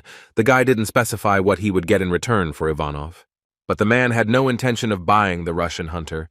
It would have been wiser for him to buy Woo-jin himself. The Thunderbird Guildmaster asked if the hunter would work under him. Because Grozny was too skeptical, the candidate was required to take a test. The man decided to start the bidding and was the first to offer the hunter the legendary vampire skill. Kim Woo-jin couldn't pass up the opportunity to obtain such an ability, so he agreed to go into the dungeon. On their first day in the Cyclops dungeon, a pair of players fought huge orcs. Dodge the monster's attacks, Chin-A managed to talk to his partner, wondering what he would say to Park Yong Wan. Kim, who was in control of the skeleton at the time, asked again what his hunting partner meant. The immortal warrior replied that it was immediately clear that they were on Grozny's side, something that Yong Wan would not tolerate once he found out. This time the hunter had no plan and wanted to hand everything over to his employer as is. The guy was so shocked by this decision that he almost lost his vigilance. At the last moment, the fighter somehow miraculously managed to avoid a direct blow from the monster. The player immediately went on the offensive and, jumping high, found himself right in front of the enemy. Having stunned the orc with his strongest blow, Chin-A wanted to understand what kind of nonsense his partner was talking about. As soon as the dungeon monster fell to the ground, it raised a huge cloud of dust into the air. Behind a wall of sand and dust, the necromancer's minion lost the immortal warrior. However, the next second, a figure of a hunter appeared from the cloud, walking at a fairly fast pace. Having hit the skeleton on the skull, the guy pounced on him, showing that he dared to accept Ivan the Terrible's offer. The necromancer claimed that it would be impossible to deceive the head of the Phoenix Guild, so the best way would be to honestly confess everything. Chin-A had a completely different opinion, claiming that Mr. Pak would not let them go to Grozny because of his tough character. The player, having disconnected from his puppet, has already personally said that his companion misunderstood him. The brokerage firm employee thought that if they told Yong Wan everything, his reaction might be mixed. Kim clarified that his master could have considered that the players, by telling about the deal, betrayed not him, but Grozny himself. However, the players will not inform Mr. Pak of their decision anytime soon, as the dungeons have been open for 23 days already. Having moved to the 4th floor, the hunters found themselves in the Minotaur's labyrinth, where they easily dealt with their domestic opponents. Swinging his axe in front of him, the man was already tired of driving away the goblins. Guild member Messiah did not expect that he would have to fight off enemies in every corridor of the labyrinth. The hunter asked his colleague Kyle how the situation with the goblins was, but the team's swordsman was not doing well, and he also had difficulty holding back the onslaught of the monsters. The squad leader asked Michelle how much longer she had to fiddle with the spell. The girl did not answer, as she was completely focused on doing her part of the job. The glow that emanated from the huntress's staff attracted the attention of several goblins, A squad of monsters pounced on Michelle, who was unable to defend herself as she was busy casting a spell. The players stood up to protect the sorceress, holding back the monster until the girl finished her attack. At some point, the sorceress screamed, causing plaster to fall from the ceiling of the labyrinth, after which there was a giant explosion that filled the entire space of the corridor. The room was filled with smoke, under which lay the bodies of monsters killed by the explosion. The team captain, having difficulty meeting the barrier time, wondered where the bloody goblins came from in the labyrinth. Kicking the corpses of the enemies, the man guessed that the dungeon was high level due to the high difficulty. The hunter was sure that until they reached the main hall in the center of the labyrinth, crowds of monsters would continue to appear. While discussing possible options for how to navigate the labyrinth, the players did not notice that one of the goblins was alive. While the squad wanted to change the narrow passages for safer wide ones, the survivor was slowly brought in. The leader of the squad wanted to set up camp at the retreat site, but when he turned to face the team, he discovered a goblin attacking him. The enemy's target remained the girl, whom the warrior tried to warn of the impending threat. Michelle only had time to look around, and there was no time at all to defend herself. The bloody goblin, with its mouth wide open, attacked the sorceress with a battle cry. The huntress closed her eyes tightly, and the next moment there was the sound of a blade swinging through the air. Michelle opened her eyes to find the blood goblin lying in front of her in a pool of his own blood. Concerned team members asked if the girl was okay. The squad leader was speechless when he saw the killer of the spiny snake in front of him. The man thanked Isaac for saving his team member, but the hunter was unhappy that the players did not push the matter to the end. The warrior was confused by what had happened, so he did not immediately understand what Ivanov was talking about. The necromancer had in mind a control shot, and he clearly demonstrated on the goblins how it should be done. At that moment, one of the monsters lying on the floor began to express fear that his turn would come. Unable to cope with the excitement, the monster eventually stood up, thus revealing itself. A chill ran down the commander's spine when he saw how many enemies were still alive. After Isaac's trick, not one but several goblins, pretending to be dead, rushed away. After looking around the team, the Russian player stated that the blood goblins were different from the regular ones in their intelligence. Suddenly, there was a loud clatter of boots belonging to Isaac Ivanov's puppets. Huge skeletal warriors appeared from around the corner, which the enemy clearly did not expect to see. Drenched in sweat, the monsters showed their rocks in order to frighten the suddenly appearing enemy. The squad captain was shocked when the famous hunter's assistants finished the job they had started. Isaac said that he expected more from the Messiah Guild, that he volunteered to clear the Cyclops dungeon. The hunter summed up his speech with the phrase that the guild members were good for nothing. Jordan told the player to watch his language, but he was stopped by a teammate. Michelle, who owed Isaac her life, looked pitifully at the squad leader. The Russian player said that the team leader should have been responsible for the safety of his subordinates. The goblin's corpse. The guy insisted that, knowing about the enemy in advance, it was necessary to properly prepare for the meeting with him. With a smile on his face, Kim Woo-jin asked Jordan again if he was right in what he said. The necromancer continued to mock the squad, telling them that the rumors about the Messiah Guild were an exaggeration after all. I expect that he will work in the same dungeon with them. The guy was just hoping for a good result in vain. War was literally shaking from the anger that was overwhelming him, that he dare not tolerate such an attitude towards his people. Kyle asked Isaac to stop, since they all already understood what he was trying to tell them. The team member asked not to involve unnecessary emotions, since they were all united to clear the dungeon. Michelle thanked him for saving her, but wanted to know why Ivanov was in the labyrinth. She suggested that the player might have come here on purpose to quarrel with the Messiah Guild, instead of monitoring the work of his team. The hunter honestly admitted that he had some kind of problem, gesturing towards what was behind him. Woo Jin's assistant appeared before the Messiah Guild members with an injured leg. After greeting his colleagues, the immortal warrior tried to hide his awkwardness. Michelle was frightened for the player's condition and asked how something like this could happen. Chin-A replied that it was all his fault that he was inattentive, and the girl, in turn, suggested that the warrior sit down so that she could look at his wound. The guy again fell for Kim's trick, which forced him to pretend to be injured under the pretext of rest, ruining his reputation as a brutal man. The immortal warrior refused until the very end, not wanting to take the potion so as not to look weak. Looking at the guild team, the player noted that these guys were different from Lee Se-young, who was truly sincerely trying to save the world. Jordan began to reproach Wu Jin for not being able to keep an eye on a member of his team, and then he decided to teach him basic duties. The man asked again how the load and the hunter had pronounced it, regarding the responsibility that a leader carries. The hunter seemed to have regained his spirit and advised his colleague to take better care of himself and his people, and only then interfere in the affairs of others. The squad leader continued to pester the player, showering him with barbs and witticisms. Smiling, Kim noted that Jordan hadn't changed at all, that he was the same as he remembered him. The necromancer replied that, unlike some, he was not careless, and his partner had injured his leg due to his own carelessness.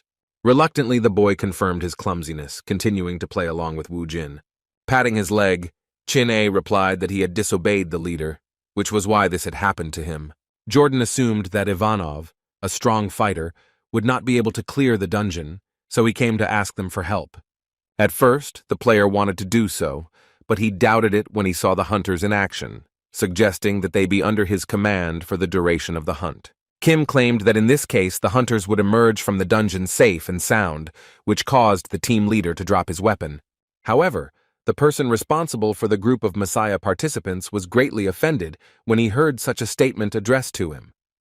The man was not against uniting, as the families needed to clear the dungeon. Having approached the opponent as close as possible, almost touching his forehead, the leader of the squad offered to fight him one-on-one. As she read the news, Miss Park couldn't help but notice that most of the articles were about her guild. One of the guild members, observing Shin-hee, assumed that she was worried, which only angered her. The guy laughed that the girl wanted to go to the limit in the absence of the guild leader. Georg, believing that this was what was worrying Lee's loyal assistant, couldn't help but laugh. Another representative of the Messiah entered the round table room and told the guy to maintain decency and stop wasting his time with his tongue. Cho Seon-woo stated that the lady in Lee Se-jun's absence was like the mistress of the Messiah.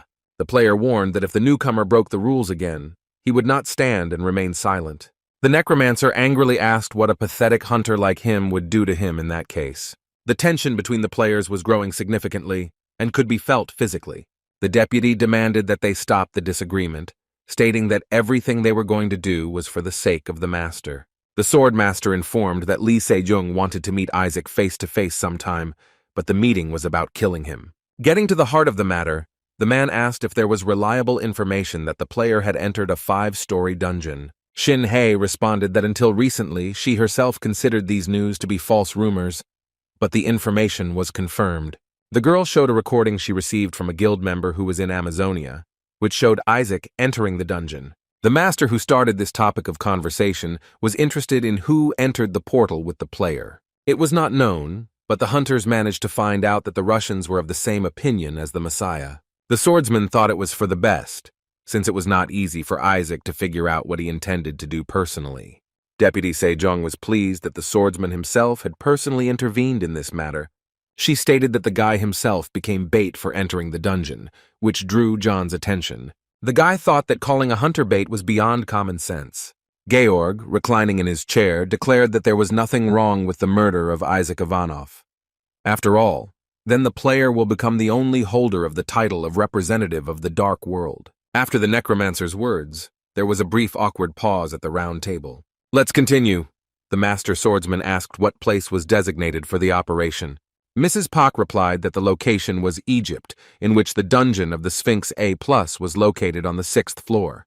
Meanwhile, on the floor of the corridors of the Minotaur's labyrinth lay the bones of skeleton warriors. Among them lay Jordan, his face covered in sweat and breathing heavily.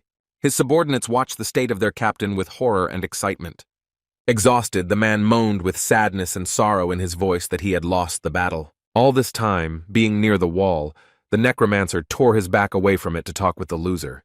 His partner, watching the leader of the Messiah squad, thought to himself that he had once been like that too. As soon as the hunter approached Jordan, the man instantly stood up, looking at him worriedly. With a satisfied grin, Kim Woo-jin said that it was time to fulfill his promises. Very soon Jordan had to sweat even harder, because no matter how long they fought, victory over the enemy was nowhere in sight. Not wanting to accept defeat, the team captain asked Michelle to attack the enemy with her fire skill again. Meanwhile, the hunter himself used the skill of a stern fighter for life, provocation. With your head, the man rushed at the giant anthropomorphic creature called the Minotaur. The bull-headed giant angrily blew air through his nostrils, never taking his eyes off the hunter. Jordan skidded to a halt as the Minotaur brought his giant axe down in front of him. The monster smashed the floor of the main hall with its weapon, pieces of which flew in different directions. Having flown away from the blow, the player remained alive but was still unable to reach the monster. The squad leader ordered Kyle to join the fight, as he himself was temporarily unable to continue the battle due to an unsuccessful landing. The swordsman pushed off well and jumped on the Minotaur, taking advantage of the moment while his axe was stuck in the floor. The player managed to jump on top of the monster and plunge both blades into its body. Quickly running down the arm, Kyle left deep cuts on the monster's skin. Having abandoned the monster, the hunter left him to be torn apart by the skeleton warriors who continued the work he had begun. Meanwhile, two mages, one of whom was summoned by the necromancer, used spells to attack. Their abilities allowed the team to deal damage to the Minotaur from a distance. Looking back, Jordan glanced at the allies they had met within the walls of the labyrinth. Looking at Isaac and his partner, the man caught himself thinking how reckless he had been to decide to argue with him. In turn, the necromancer watched the battle with the participation of the Messiah Guild with a smile on his face. Kyle called out to his captain that he was in trouble because he was distracted by the Russian hunter. Suddenly, an enemy axe flew at the man from above, from which he could not escape. The player tried to escape. I offer all my strength to this, but it was not enough. The hunter's leg was stuck so hard in the floor that it was impossible to pull it out. With an axe in front of him, Jordan made the decision to block the attack instead of trying to dodge. Michelle froze for a moment, and tears began to well up in her eyes, which were large with fear. The monster brought down its weapon on the defenseless player, to whom his subordinates mentally said goodbye. The Minotaur, filling the hall with a cloud of dust after a powerful blow, screamed fiercely. The squad leader, who had already said goodbye to his own life, opened his eyes and discovered that he was still alive. The next thing the man saw was, oddly enough, Isaac Ivanov's hair flying. Mel was scared to death watching what happened, and Michelle even began to wipe away the tears that had spilled. When the dust settled, the crew saw that Isaac was holding their commander in his arms, safe and sound. The man, not understanding how this happened, began to demand that the necromancer immediately release him. The player was happy to fulfill the wish only if the squad leader really wanted it. The next second, Wu Jin let go of the Messiah Guild member he had saved, who fell to the floor. Jordan gritted his teeth and gave his breakup savior a look that suggested the guy had deliberately not gone down any softer. The men who were worried about the leader's health immediately approached him, but the man assured him that he had no serious injuries. Turning around, the warrior discovered that his savior had gone somewhere, asking what exactly he was going to do. Kim replied that since the strongest player was out of action, someone had to replace him. The player lashed out at the hunter, claiming that he could not take his place on the battlefield. According to the team captain, Isaac was not a suitable candidate to fight a monster of this type. Wu Jin asked again if there was any other way to solve the problem that had arisen. Jordan said that he would rather go himself, despite the risk of dying during the battle. Kim replied that going into battle with an injured leg was suicide, asking who would be responsible for his team if he died. The necromancer insisted that instead of sacrificing, it would have been better to spend time training to prevent such a situation. The role of a strong player was to stall for time and allow allies to attack the enemy, which is what Kim was about to demonstrate. Meanwhile, Oh-Se-chan was receiving a client in his office who was an old acquaintance of his. The broker jokingly called the man a ragamuffin because of his appearance and passion for coffee sticks. The guest, who turned out to be the dragon slayer Francois Cheroux, reprimanded the host for his rude greeting. The owner of the company went straight to the heart of the matter. I want to know why a hunter he couldn't stand came to him. The man was sure that his old friend had some important business for him. After all, Francois, as he himself claimed, did not come to the broker to watch him go bald. Before talking about the matter, the player had one question that interested him for Zi-chan. The hunter asked the broker if those old words about saving the world were still relevant. The owner of the company did not expect the dragon slayer to talk to him about this topic. The player recalled that his friend had made a decision on the day Mr. Lee died. Starting to sweat, Oh-Se-chan peeked out from behind his guest to check on something. The client did not guess what his friend wanted, as he was only testing the reaction of his secretary. To distract Francois from the girl, the man replied that he naturally agreed, and that he would definitely do what he had decided to do. Deciding not to focus on his comrade's strange behavior, the hunter asked again if anything had changed. The interlocutor replied that he would calm down when he repaid the benefactor twice as much and the insult 4 times as much. The Minotaur once again filled the hall with your scream, but now it was not a battle cry, but a plaintive one. Believe your eyes that the necromancer dodged all the attacks without using the physical strengthening skill. The monster chased after Kim Woo-jin, who in turn seemed to not feel tired. The hunter was surprised that his opponent seemed to know all his subsequent actions. But if I only used dodging all the time, then I couldn't count on success, so Kim decided to change tactics. The Messiah Guild members were shocked by their allies' behavior, causing them to freeze in surprise. The monster continued to rush towards the necromancer, whom the squad members persistently advised to look back. The players tried to prove to Woo-jin that there was another escape route, behind which there was only a wall. The next moment the Minotaur crashed into it, piercing it with his huge horns. The members of the Messiah Guild could not bear to watch the death of the desperate warrior who sacrificed himself to save them. And his partner Chin-A already knew what to expect, not worrying at all about Woo-jin's life. The leader of the squad, although he didn't like Isaac, was afraid for him, who could have died. Jordan blamed himself for not intervening, because everything could have ended with his death, and now the team was left without any skeleton warriors.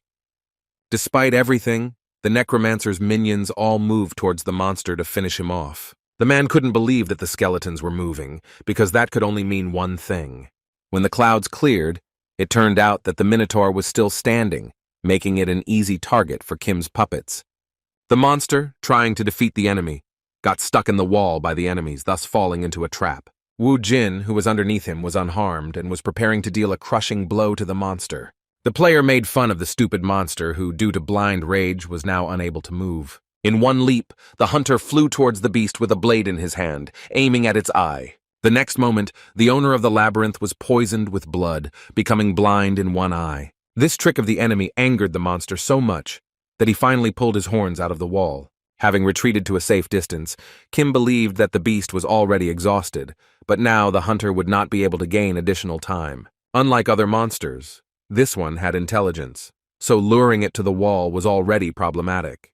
Covered in a powerful aura, the Minotaur went into a state of rage, which only played into the hands of his opponent. Woo-jin's plan was to crush the monster with one blow, using all his remaining strength to do so. But suddenly the maddened beast was stopped by the corpse of a bloody goblin that flew into its head. Warriors, pulling the dead creatures into the main hall, began to throw them at the Minotaur. Their actions were not spontaneous, and the necromancer's assistants acted according to his plan. One of the goblins, who was approaching the beast's face in flight, suddenly lit up. Following the corpse behind, the rest of the corpses that the owner of the labyrinth tried to drive away from himself began to glow brightly. A second later, all the dead goblins detonated, covering the monster in a gray haze of explosive impacts. The members of the Messiah Guild watched in fascination as the monster suffered under Isaac's attack. The next moment, the creature fell back to the ground, covering the space around it with raised dust. Taking advantage of the opportunity, the skeleton warriors, like locusts, attacked the exhausted enemy. The skeleton warrior, having reached the beast, began to cut it with his blade, blow after blow. His colleagues also pounced on the Minotaur, some of whom jumped right on top of him. Having completed his part of the work, Woo-jin left it to his assistants to finish it. The once formidable and dangerous master of the labyrinth now roared in pain, showing his helplessness. Ivan was curious why, out of all the participants in the meeting, he was the only one asked to stay. Looking at Miss Park, the guy assumed that she wanted to ask him out on a date. The girl ignored the newcomer's barb, giving him only a cold look. The deputy that Song-woo was following asked how the necromancer was doing with his last order. Leaning back in his chair, it took the hunter a moment to realize that he was referring to the Balmung case. The guy replied that there was someone who got ahead of him, for which he apologized, but not sincerely. The deputy couldn't believe that there was another person hunting for this sword. Cho, who was present during the entire conversation, said he could not listen to it any longer. And after these words, the guy took out a dagger from his inventory right in the round table room. In just a split second, Song-woo, who was standing behind Miss Park, found himself behind the necromancer. However, John George did not bat an eye at the sight of the dagger that was near his face. Shin-hae's subordinate insisted that only by making a hole in the boy's face could he be taught politeness. Touching the tip of the knife with his finger, the necromancer did not understand why it was necessary to scare the guild's bait, the harvest, with such a toy. Yegor was so confident in himself that he insisted that without his help, the Messiah would not be able to cope with such a big fish as Isaac. Cho shouted that he was ready to kill Georg and go on the mission to Egypt in his place. Unexpectedly, the lady interrupted the quarrel between the guild members, agreeing with John's words. The girl explained that there was no better bait than a necromancer who could lure Isaac and at the same time stir up public opinion. The rage inside Song-woo was boiling so strong that you could hear his teeth grinding. The guild newcomer praised the deputy for that she had a good understanding of the matter. The girl was pretty tired of the arrogant guy's company and told him to just go about his role as bait. Having finished with the Minotaur on the 4th floor, the hunters moved to the 5th, which was called the Forest of Giants. The group that represented the guild in Thunderbird reached out to the warriors from Russia. The team captain said that he had heard about Isaac's skills, which allowed them to reach this dangerous place without any effort. Wu Jin was distrustful of Grozny's men, asking what they wanted from him.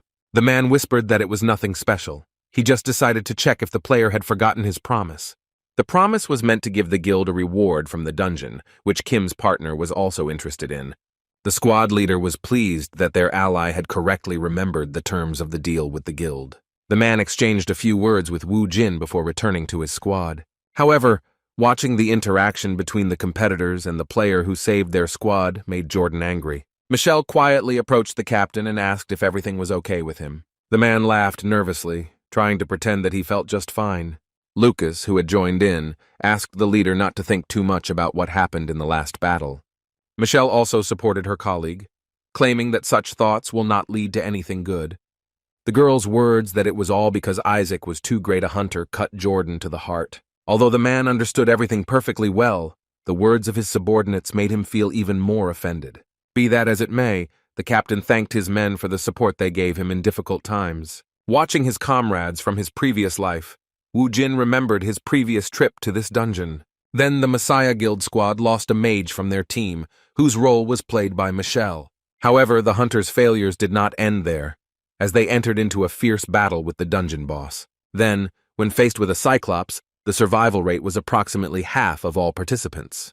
But this time, things were going to be completely different, as Kim Woo Jin had prepared a strategy to reduce the damage when facing the Cyclops.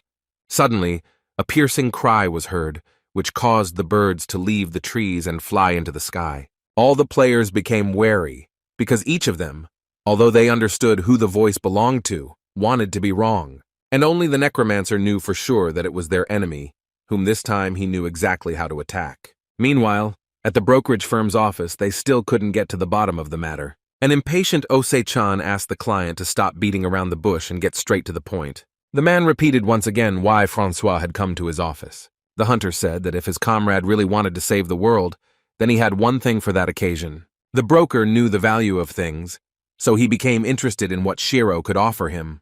The player opened his inventory and began to take out a weapon from it, which, judging by its handle, could be identified as a sword. The company's director watched attentively as the client showed him a blade that he did not yet recognize. Secretary Lee, like her boss, looked at the legendary object in fascination, tearing herself away from her work. As a result, Francois laid out on the table a gigantic sword that stood out for its paintwork. Taking the blade in his hands, Osei-chan couldn't believe that in front of him was Balmung, who the Messiah Guild was looking for. Shiro's guess was correct. It was the only sword capable of killing the savior. Without taking his eyes off the legendary item, the broker asked if the hunter was willing to give it away for free. Soon the company's employees saw off their old acquaintance, the boss, who sent the player home. Watching Francois fly aboard the winged bird, he wondered if he had done something wrong. The man asked his assistant if there had been any problems with the guest before the flight. The girl replied that everything was in perfect order, but she still kept quiet about one thing. After a pause, Lee approached the head of the company with some statement. The secretary asked the broker not to worry about her opinion on the matter, which concerned her father. The man began to deny that he had never been worried, but he did a poor job of masking his emotions. The subordinate stated that before putting Francois on the plane, she personally asked him about this. The girl learned from the hunter what exactly happened on the day her father died. Her boss froze from such an unexpected statement. I don't even know how to react to it. As delicately as possible, the man asked the secretary if she was okay after she found out everything. However, Lee, still as cold and unperturbed, replied that she was far from okay.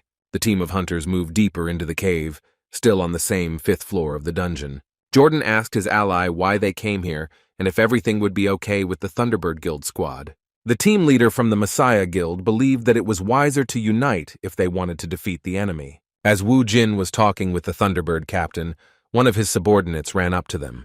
The frightened man reported that the monster was already nearby, demanding to know what to do next. The man suggested attacking immediately, since it would be better for everyone to get out of the dungeon as soon as possible.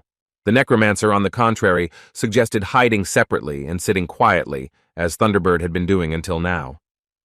The hunter claimed that the monster could not be underestimated, and if the players wanted to stay alive, they had to do as they were told. The leader of the squad watched as Isaac Ivanov walked away from him, but he could not resist him. The subordinate asked the captain again what they ultimately needed to do. Thanks to a capable player, the squad reached the last level without losses, and all that was left for him was to destroy the monster with his own hands. Thanks to this, the squad leader will be able to get rid of Shakira, taking her place and becoming the right hand of the guild leader. The man ordered his men to gather and prepare to capture the two-headed Cyclops. Wu Jin heard very well about the choice the Thunderbird Guild had made, but he was unable to influence it. Kim explained to Jordan that there was no point in thinking about the Thunderbird Guild, who needed to sort out this place first. Michelle tried to calm Jordan, who was irritated by Isaac's bossy manner. Unexpectedly for Chin-A, Wu Jin asked the hunter what condition he was in. The guy replied with a smile that he was in great shape and that nothing could stop him. The players' conversation was interrupted by the excited voice of a girl who announced that monsters were advancing on them. The creatures that crawled out of the cave were giant ants with blood-red eyes. As soon as he showed up in the AGU, the necromancer declared that everyone should start acting according to the plan. The immortal warrior took out the legendary item they had recently obtained from his inventory. The Ring of Solomon allowed the player to control a monster of a lower level than him. Raising his hand, Kim's partner activated Solomon's order on the enemies that appeared. The closest ant glowed yellow, having fallen under the influence of the hunter's skill. Meanwhile, in another part of the dungeon, the warriors of the Thunderbird Guild were suffering defeat. The team captain was breathing heavily, drenched in sweat from the tough fight with the enemy. The man waved his sword in front of him to keep away the monsters that had suddenly attacked him. Skillfully wielding his blade, the squad leader decided to let the enemy get closer in order to chop him into pieces. Suddenly, the hunter caught his foot on a corpse, causing him to lose his balance and fall on his back. The captain quickly stood up to prevent the crowd of enemies from attacking him. On closer inspection, the man discovered the bodies of his comrades who showed no signs of life. Looking around, the Thunderbird Guild representative was sure that he was only fighting a Cyclops. Finding his entire crew dead, the captain convinced himself that he had outflanked the monsters and left the battlefield. The player believed until the very end that he was fighting monsters, but all his people were killed for some reason. As soon as the squad leader regained his sight, he felt someone's presence next to him. Right at the man's feet was a giant two-headed Cyclops, which had been there all this time. The dungeon boss looked at his victim, who had done him a great favor by getting rid of his team. The leader of the squad trembled with excitement before the giant, sensing his own demise. The next moment, a large fist of a monster fell on the hunter, from which he had no chance to escape. Having made a small crater in the ground, the Cyclops raised his fist, which was covered in the blood of his enemy. While eating the dead warriors of the Thunderbird Guild, the monster swallowed them right in their clothes. The Cyclops left the battlefield and moved to his cave so that no one would disturb his meal. The captain of the Messiah Guild team approached Wu Jin, who was watching the enemy. The man, since he himself did not know the answer to this question, asked him if what I had done was right. Kim Wu Jin asked the team captain what exactly he meant with a tired look. Pointing behind him, the man spoke of the ants they had tamed. Jordan questioned if Isaac really intended to team up with the monsters to fight. Lucas stated that the ants were quite cute, inviting Michelle to touch the insects. The team captain was worried that while the monsters were being controlled with the item, there was no indication at what point they would attack them. The man complained that the effect was time-limited and could have gone wrong, but Kim asked if the player had doubted it. Jared backed down, claiming that it wasn't a matter of mistrust of the hunter. The necromancer agreed that he could not control the ants indefinitely with the ring. Wu Jin assured that before anything happened, the creatures had to fulfill their role. Moreover, if after the work is done the insect self-destructs, then there will be no problems. Chin-A was already ready to set off with his assistants, trying on the image of his partner. Solomon's ring lit up on the boy's hand, calling the ants to action. The red eyes of the insects took on a yellow tint, completely falling under the control of the hunter, after which the crowd of newly minted assistants rushed into the enemy's lair. The two-headed Cyclops became alert when he heard the increasing sound of many paws. The dungeon monster looked up from his meal to find a horde of ants approaching him. The insects, moving their legs, began to quickly climb up the giant. In a matter of seconds, Chin'e's assistants had completely surrounded the two-headed monster. The immortal warrior was pleased with the work of his charges, while Jordan watched what was happening warily. The squad leader couldn't believe that the allies had dealt with the fifth-floor monster in the A+ rank dungeon so easily. The next moment, the Cyclops was lying on the ground, fighting off a squad of large ants. The insects completely surrounded the monster, whose eyes suddenly glowed brightly. All of Chin'e's assistants froze as if they were under hypnosis, staring intently at the glow. And after this, one of the ants attacked its comrade, plunging into him the pincers that were in its mouth. The other insects seemed to follow suit and also began to fight each other. The hunter who controlled the monsters did not understand why the ring suddenly stopped working. Fighting with each other, the ants became sedentary, remaining in one place the entire time. This was just what the Cyclops needed, as he could easily crush his opponent. One of the hunters watched as the two-headed monster dealt with their army of insects. Wu Jin explained that the monster had 2 demon eyes, one of which had the Chaos Effect skill. This effect caused the enemy to lose the ability to distinguish between allies and enemies. Chin'e wondered what they should do, because if they did not rush into battle, then the same fate awaited them as the ants. Kim agreed that something like this would only be possible if they didn't have a plan. Luckily, the Cyclops also had a skill reset factor, allowing the enemy to buy time. The Messiah Guild representative wondered how Isaac knew about the monster if he encountered it for the first time in this dungeon. Wu Jin's partner was already ready to head towards the creature right now to finish it off. But the necromancer said that he would go alone, since the enemy still had his right eye. Jordan asked his ally to stop. He couldn't imagine how he would cope with a monster that had such a skill. The squad leader wanted Kim to listen to him, but the guy had already disappeared without a trace. The immortal warrior asked not to worry about his partner, guessing that the hunters had not yet realized what kind of person he was. The guy explained that Isaac was one of those who would act without a specific plan. By this point, the clever necromancer was already next to the two-headed Cyclops. The dungeon monster looked at the enemy with its only remaining active eye. The creature used the petrification skill on the hunter, who at that moment was looking right at the monster's eye. Spots gradually began to appear on Wu Jin's body, turning into stone. The petrification effect had completely worn off throughout his body, so that Europa was unable to move. Kim almost completely turned into stone, and his opponent began to approach him.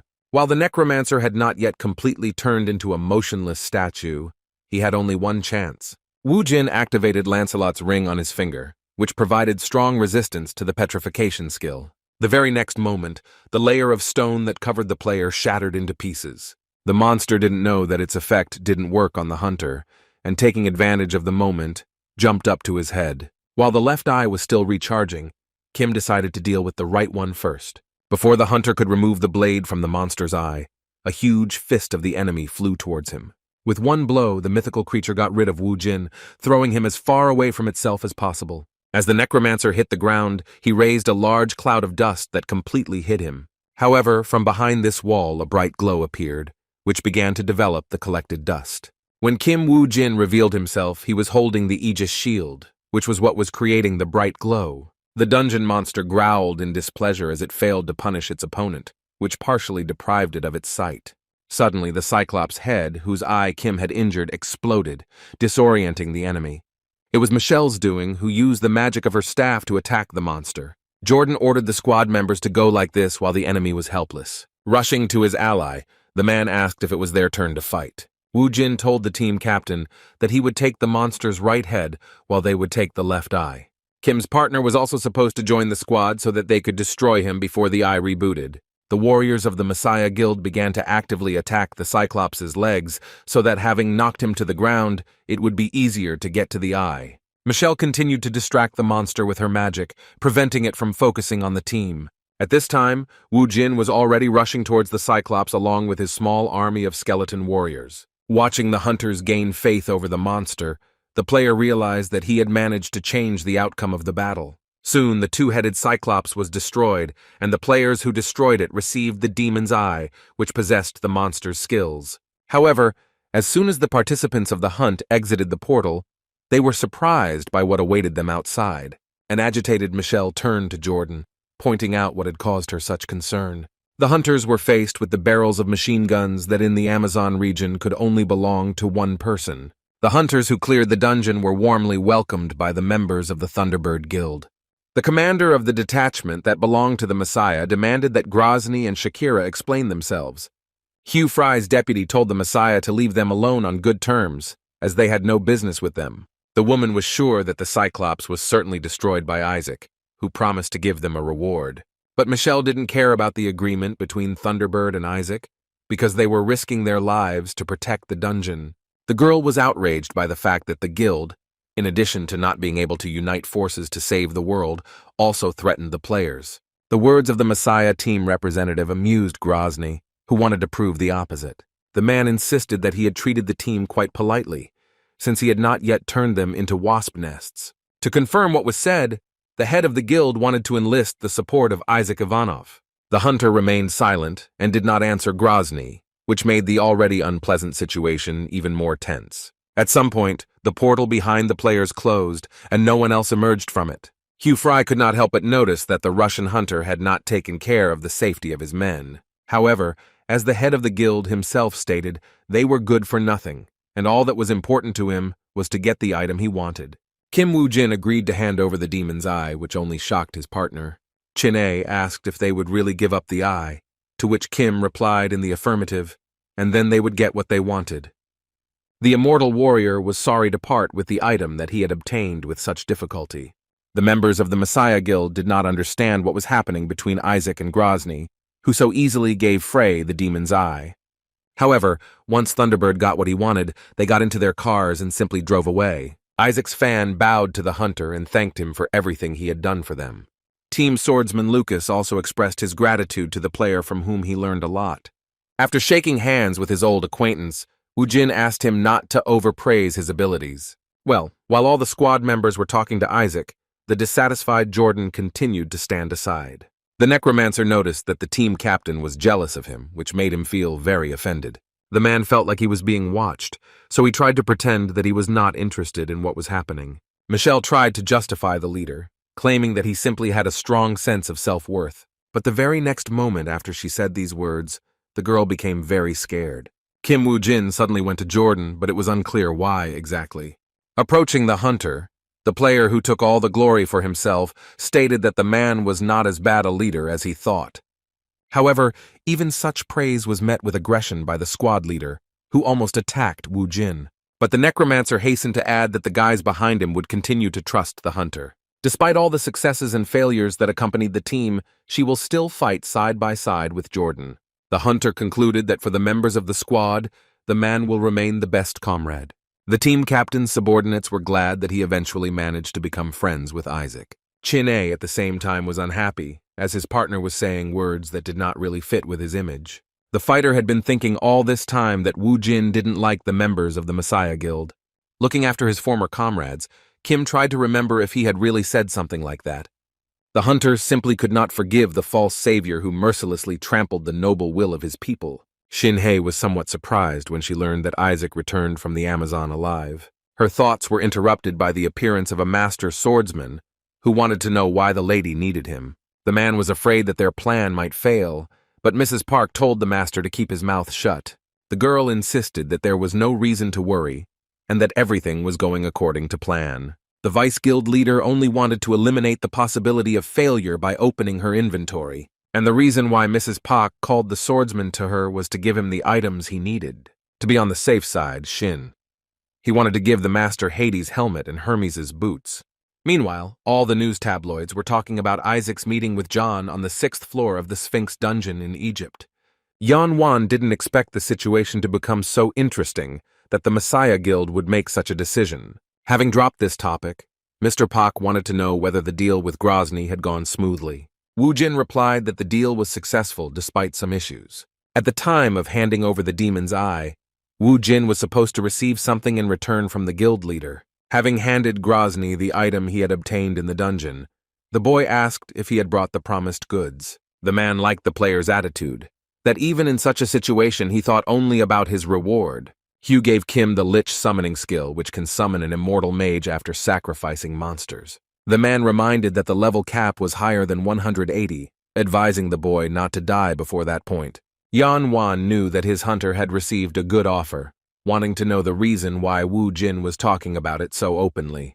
The guy replied that Mr. Park himself asked him not to let the bodyguard try to deceive him anymore. Pleased with the player's answer, the man broke into a smile and only now realized that the employee understood him. The head of the Phoenix Guild pressed a button on his phone and called Secretary Kim to him. Yong Wan reported that since things were like this, the hunter must have known what he wanted from him. He assumed that he had to report on every step of Grozny when Mr. Park's assistant entered the office.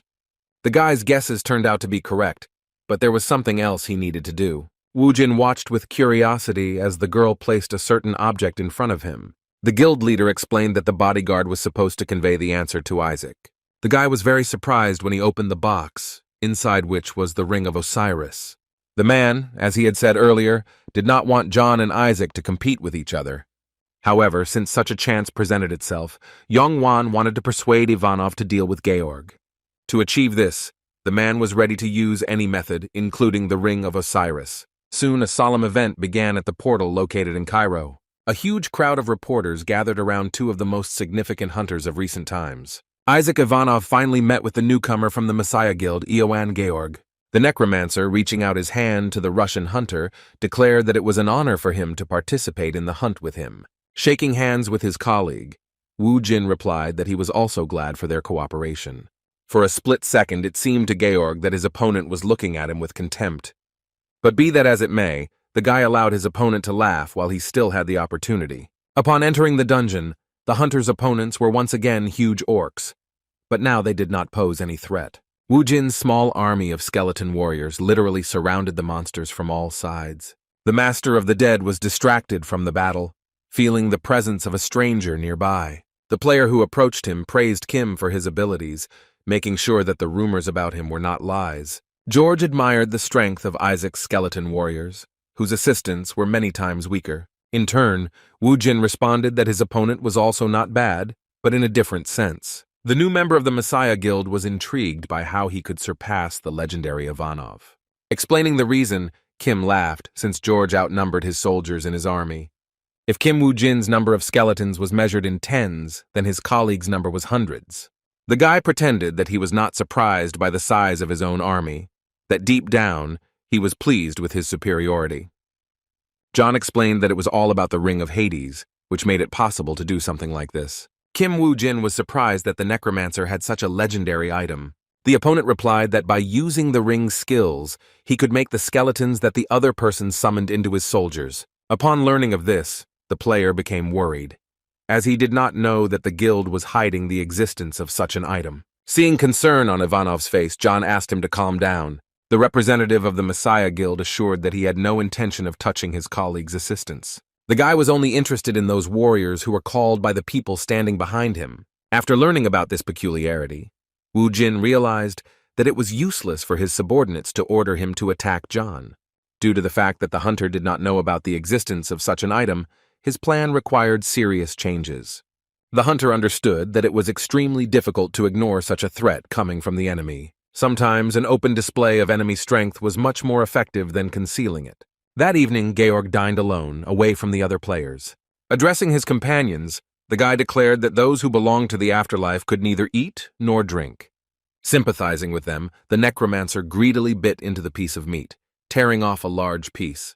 Looking into the ghostly fog around him, Georg did not know exactly where his companions were, but he felt that they were close to him. At some point, the hunter realized that the representatives of the afterlife could not even answer him. Holding back his laughter, John said that he couldn't kill Isaac yet, because his strength was needed to catch the sixth-floor monster. Suddenly, a large part of the piece of meat in the hunter's hands fell off and fell to the ground. And only after that the guy saw representatives of the afterlife, who looked like a disembodied spirit. When exactly 3 weeks had passed since the beginning of the hunt, its participants moved to the 5th floor in the dungeon of the Sphinx. Having cleared this level as well, The hunters found themselves in front of the gates that led to the top floor. John George stated that up until this time, the cleansing had been quite easy. Even though the guy assumed that the difficulty level of the 6th floor was simply terrible, a satisfied smile never left his face. Wu Jin's opponent was right, since there was not a single victim in the A+ rank dungeon. It followed from this that the dungeon boss was quite dangerous, just like the cunning John. Since Kim Wu Jin's fighting ability was known to the entire world, it was strange that only Georg was sent to capture him.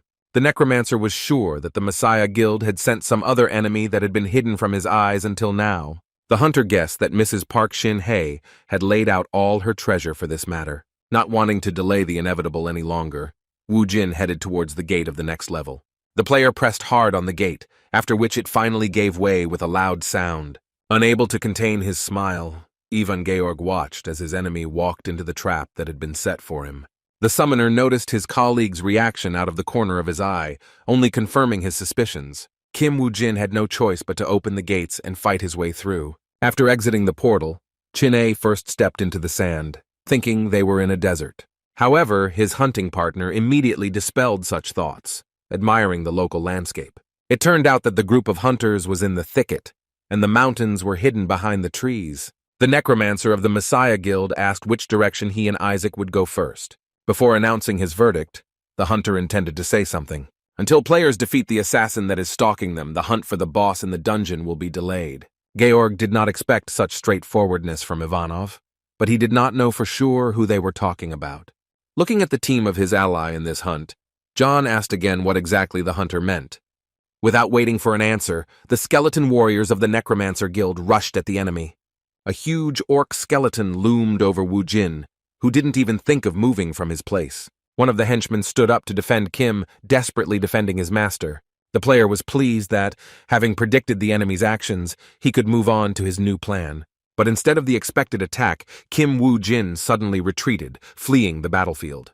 The player's decision surprised his partner, who managed to ask him this question while he was running past. John George's subjects prepared to set out in pursuit of the enemy. But their master ordered them to leave the hunters alone, since the golem, the Dullahan, and the skeleton mage had to be caught first. Hearing about the necromancer's intentions, Wu Jin couldn't help but notice his resourcefulness. Regular skeleton warriors could be respawned in dungeons. However, with special creatures like the golem or the skeleton knight, things were completely different. The conditions for recruiting such unique fighters were too strict, and therefore they had to be treated with care. Jin couldn't allow his subordinates to be destroyed or, worse, taken away with the help of Hades's ring. If something like this were to be surpassed, then the loss on Kim's part would be indescribable. Because of this, the hunter summoned the Book of the Dead from his arsenal to prevent the worst-case scenario.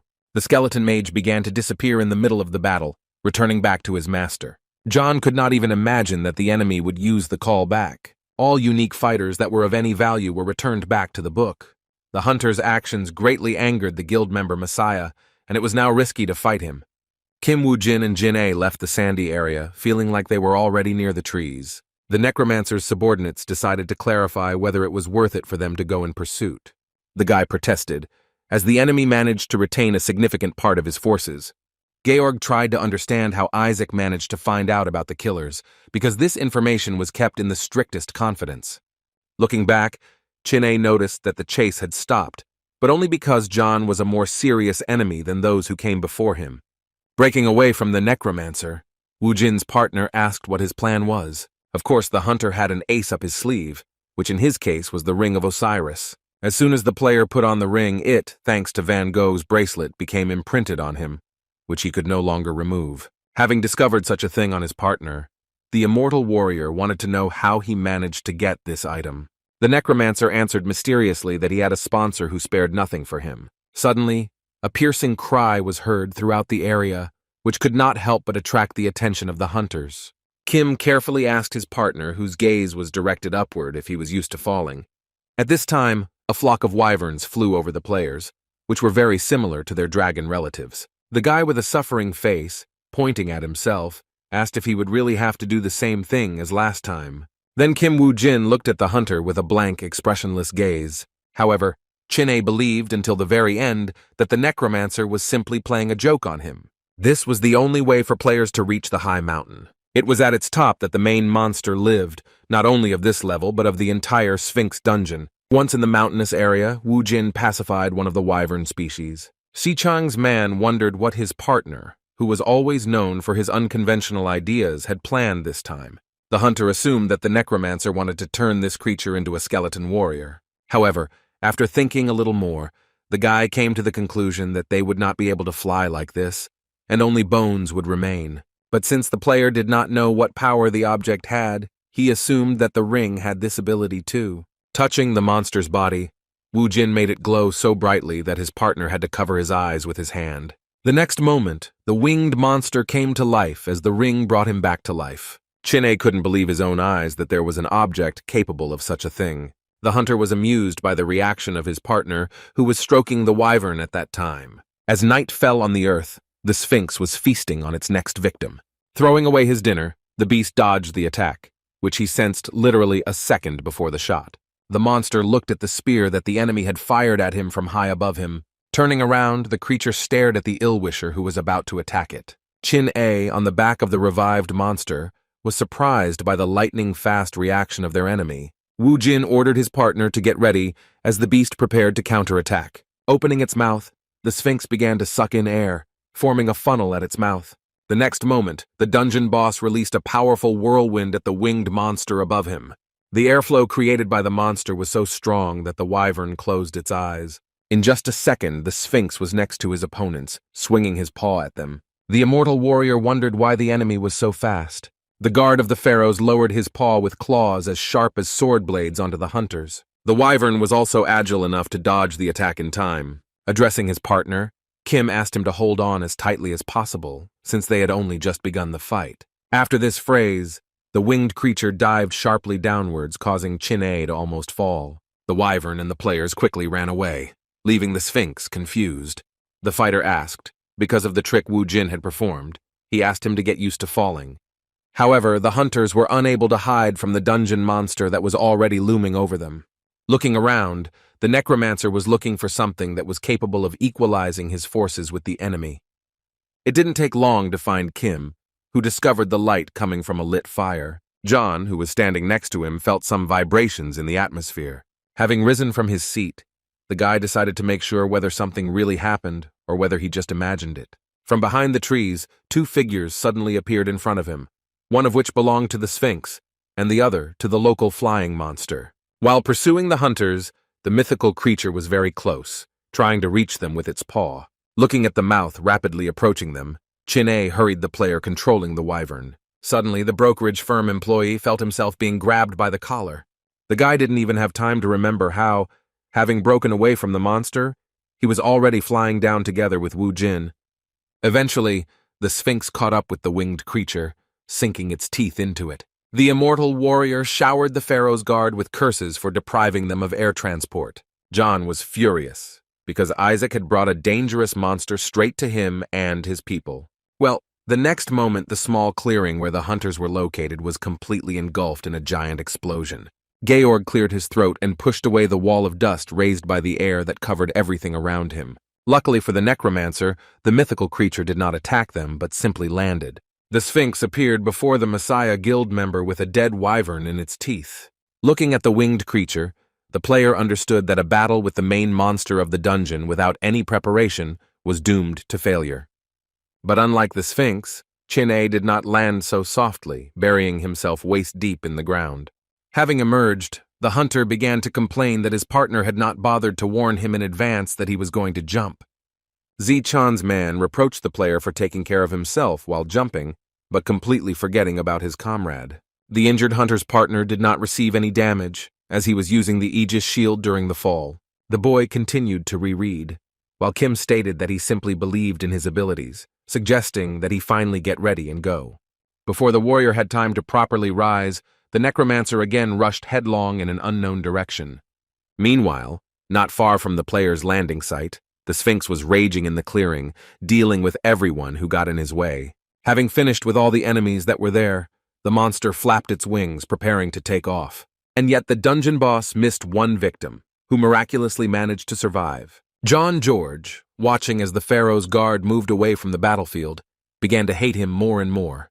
Looking into the clearing, the necromancer discovered that he had lost not only the summoned skeletons, but also his people. The hunter resigned himself to what had happened, since he couldn't do anything about it anyway. The boy announced to the survivors that they should immediately go after Isaac. After the player's words were spoken, a ghostly spirit appeared behind him, which only he could see. The next moment, symbols began to appear on the ground, which eventually formed a complete sentence. The representative of the other world asked what the necromancer's decision meant. The hunter explained that without Isaac, I would be able to clear this dungeon myself, especially since they would all die here anyway. And since that was how it happened, John wanted to kill Isaac before the monster did. George announced that he would become bait for the enemy and lure him into a trap. It seemed to the necromancer that the player would not think for long, and would be able to act calmly only after he destroyed him. Having received approval from the ghostly spirit, the guy first wanted to tidy himself up. Because of Hades' helmet, his companion did not sleep or eat normally for more than 20 days. John insisted that no matter what skills the players had, it was impossible to use their strength to its full extent on an empty stomach. The ghostly spirit that had been next to the guy all this time turned out to be a simple person. Having removed the disguise given to him by Lady Pak, the master swordsman finally showed his face. The man, although he looked exhausted, claimed that after removing the legendary item, he felt alive. Suddenly, Georg shouted, warning his ally of Isaac's sudden appearance. The master swordsman was very surprised that their enemy was next to them. Try to find him with your eyes. At that very moment, the necromancer, with a deft movement, snatched Hades' helmet from the master's hands. Being one of the knights of the Round Table of the Messiah Guild, the man asked John what he allowed you to do. Even before he heard the boy's answer, the swordsman summoned his weapon just in case. As he tossed the legendary item, the hunter was surprised that such an experienced warrior had fallen for such a simple trick. In a matter of seconds, an entire army of skeleton warriors appeared on the clearing, ready for battle. And while in another part of the forest the guild members were sorting things out with each other, Wu Jin was breaking branches. His partner became curious as to why the hunter was leaving traces of his presence everywhere. He explained that a certain guest was supposed to arrive during the dispute, for whom this whole performance was being prepared. Chin-A did not fully understand what guest the necromancer was talking about, because they were surrounded on all sides by monsters and enemies. In response, this mysterious person herself appeared before the hunters. The guest turned out to be John George, but there was no army of his dead behind him. Guild member Messiah threw Hades' helmet, stolen from a master swordsman, at the feet of his opponents. Looking at the legendary item that appeared at his feet, Wu Jin said its name. John was surprised that Kim knew the name of the object, explaining his knowledge of the killer as a leak. Chin-A was no less interested than their opponent in where his partner had heard about him. Ignoring the immortal warrior's question, the player turned to the necromancer, asking why he gave him the helmet. As always, laughing in tense situations, the guy replied that it was an offering to the winner. The man Zichang's eyes were sparkling as he picked up the legendary item to take a closer look at it. Throwing his hands up, George declared his surrender, demanding in return that Isaac guarantee his safety. But the hunter, speaking of his safety, meant not only the dungeon, but also the place beyond it. Wu Jin realized that the enemy couldn't just kill the Sphinx, and that it was his style, because the guy didn't just bargain. Chin-A wanted to clarify the deal proposed by Georg, wondering what would happen to his subjects in that case. The necromancer's face stretched into a sinister smile as he remembered his people. A clearing immediately appeared before his eyes, strewn with both skeleton warriors and ordinary players. Smiling broadly, John replied that he had dealt with them before coming here. The snack lover was immediately overcome with rage at the necromancer's actions. He stopped his comrade from doing too much, telling Georg that he had one condition. In order for the deal to take place, the Messiah Guild member had to hand over Hades' ring. There was a brief silence as Wu Jin's proposal was considered. Without stopping laughing, the necromancer calmly removed the ring from his finger. With a downright mad expression on his face, Georg declared that he could not go against Isaac. Kim interpreted the guild newcomer's actions as an agreement to the deal, which made Chin-A even more disgusted with John's personality. In the morning, the master swordsman continued to fight, initially fighting off skeleton warriors, who were later replaced by dungeon monsters. The hunter did not like the candidacy of John George for this case from the very beginning. Before the player had time to catch his breath, the giant gorillas that lived in these parts pounced on him again. With one deft movement of his blade, the warrior dealt with the monsters, continuing on his way. The master swordsman was in a rank A+ dungeon. Staying alive was not an easy task. At the sight of a new batch of gorillas, the hunter did not even dare to dream of destroying the Sphinx and leaving the dungeon. A crowd of animals that lived in these parts attacked the uninvited guest, who decided to change tactics. Wings appeared on the warrior's boots, allowing the hunter to fly off the ground. The master swordsman literally cut his way through the gorillas that attacked him. The man caught himself thinking that he could not die alone, like the last dog. Thanks to a magical item that allowed him to fly, the player left the area, which was filled with dangerous animals. Another evening had come in the Sphinx's dungeon, but it was still not cleared. While doing his business, Chin-A thought that perhaps there was an object in the world that would help one go to the toilet without himself. The immortal warrior was greatly surprised when he discovered an enemy suddenly appearing before him. The guy didn't have time to do anything when the master swordsman came down to him from above. Landing on the ground, the hunter pierced the player several times with his blade. The next moment, the hunter's head, separated from his body, rolled to the ground. The master swordsman began to take revenge on Isaac Ivanov, first by taking away his faithful comrade. At this time, Wu Jin was by the fire with their new ally, John George. Hearing some kind of commotion nearby, Kim's instinct told him that something was fishy here. The player immediately rushed to the source of the noise, not even bothering to invite the necromancer with him. The hunters quickly rushed to the very place where Chin-A had been heading earlier. Not meeting his old acquaintance, Wu Jin's expression changed, looking at the man with an angry gaze. The swordsman stated with annoyance that the hunter was late, being right next to his partner's head.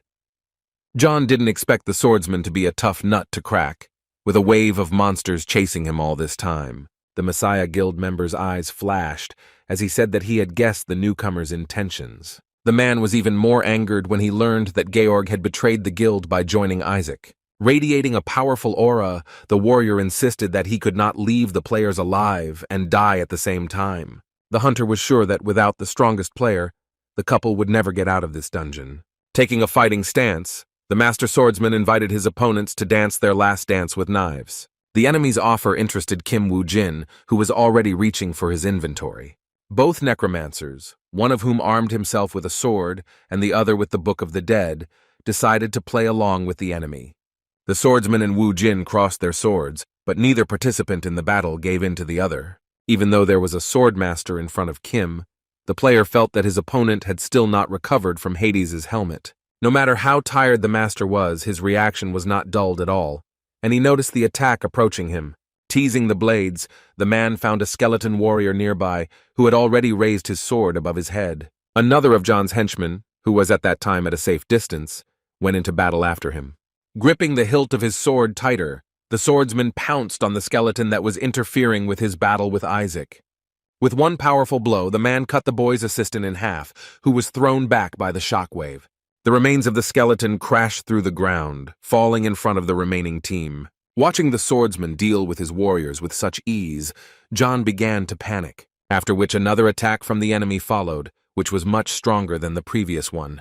Shaking with horror, the guy could not believe that such a thing was possible in principle. It remained a mystery to him how the master, after so many days without food and water, was able to deliver such a blow. Georg was impressed by the strength of the swordsman, who was already behind him. Somehow the guy managed to avoid the enemy's attack, which was taken by one of his subjects.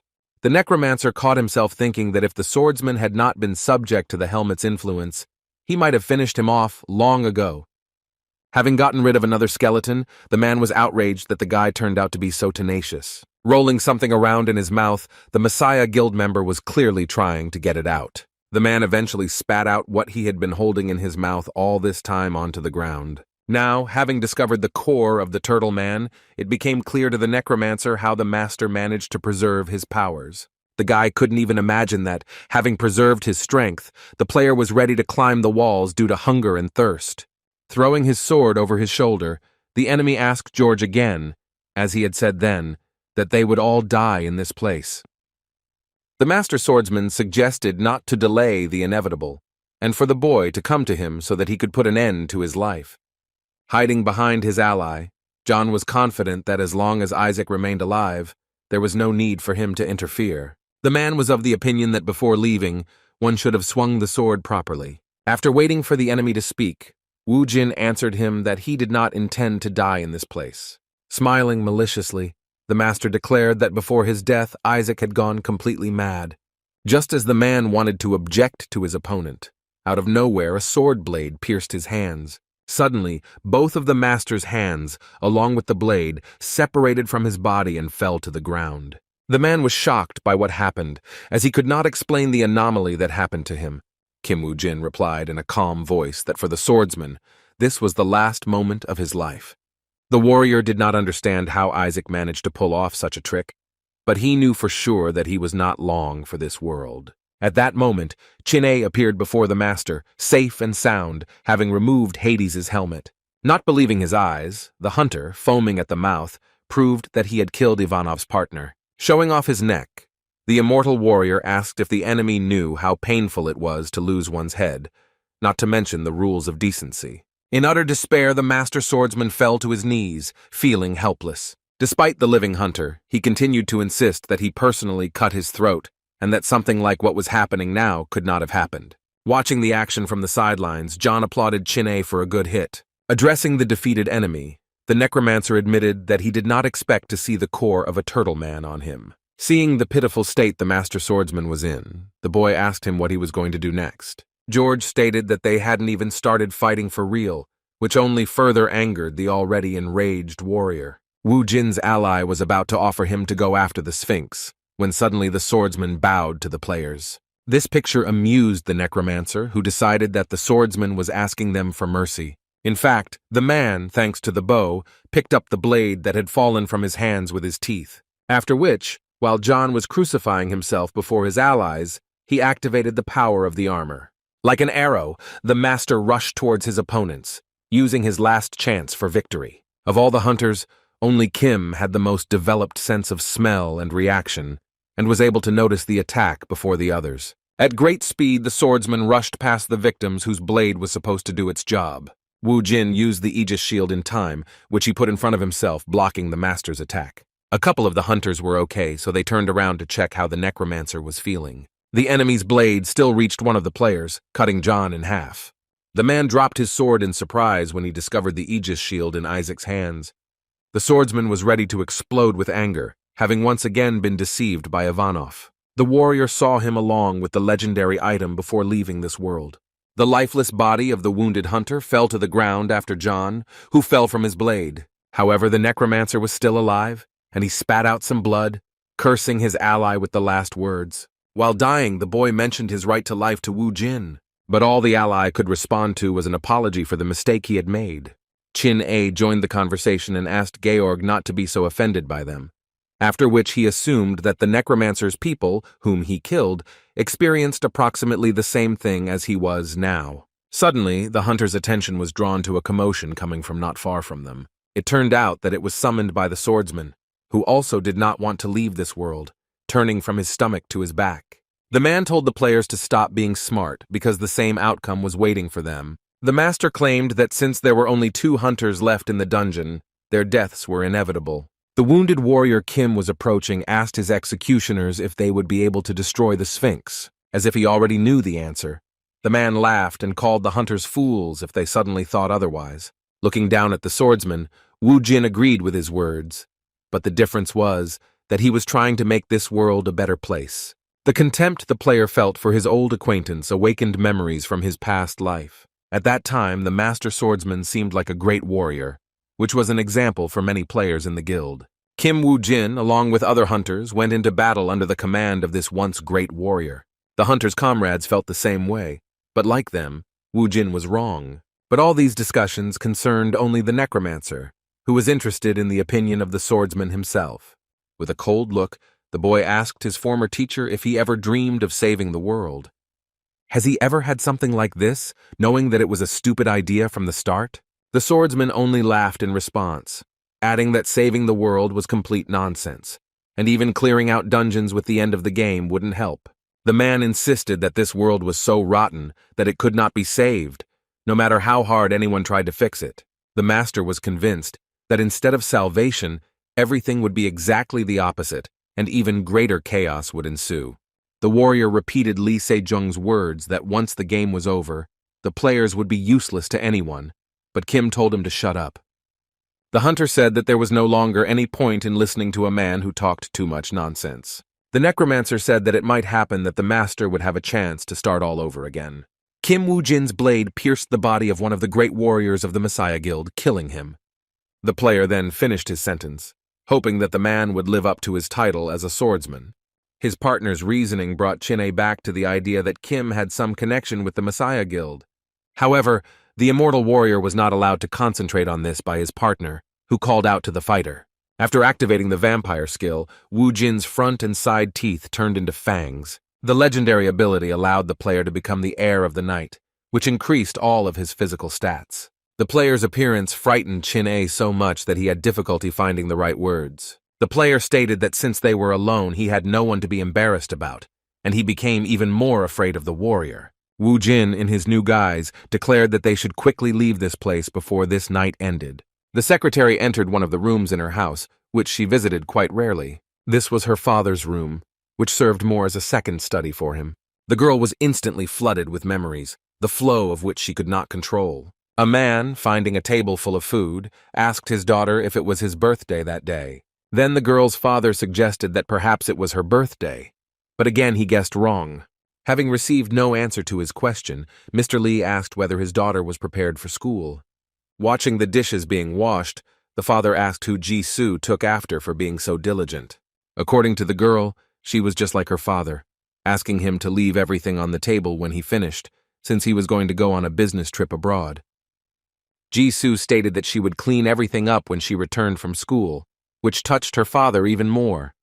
The man could no longer contain his feelings and was ready to pounce on his daughter to hug her.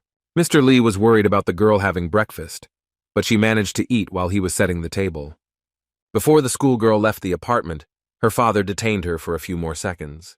The man asked Ji-soo not to get sick while he was on a business trip. However, there was something else that Mr. Lee wanted to tell his daughter before she left.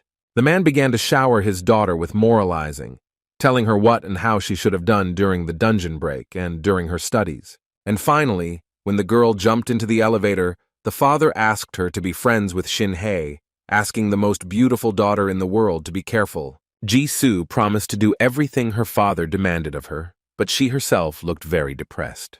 While the schoolgirl was waiting for the green light at the crosswalk, people were busy reading the news on their gadgets. But all around is the Hansung Group, whose shares have risen sharply in price recently. Mr. Lee's daughter was interested in this news because her father worked for the organization. Screens around the city told of Hansung cultivating groups of players for the sake of the bright future of the country. The girl was so absorbed in the news that she didn't even hear her name being called. When the girl turned around, she was asked why she was yawning right in the middle of the road. Lee was spoken to by her classmate Park Shin-hye, who was very popular at school.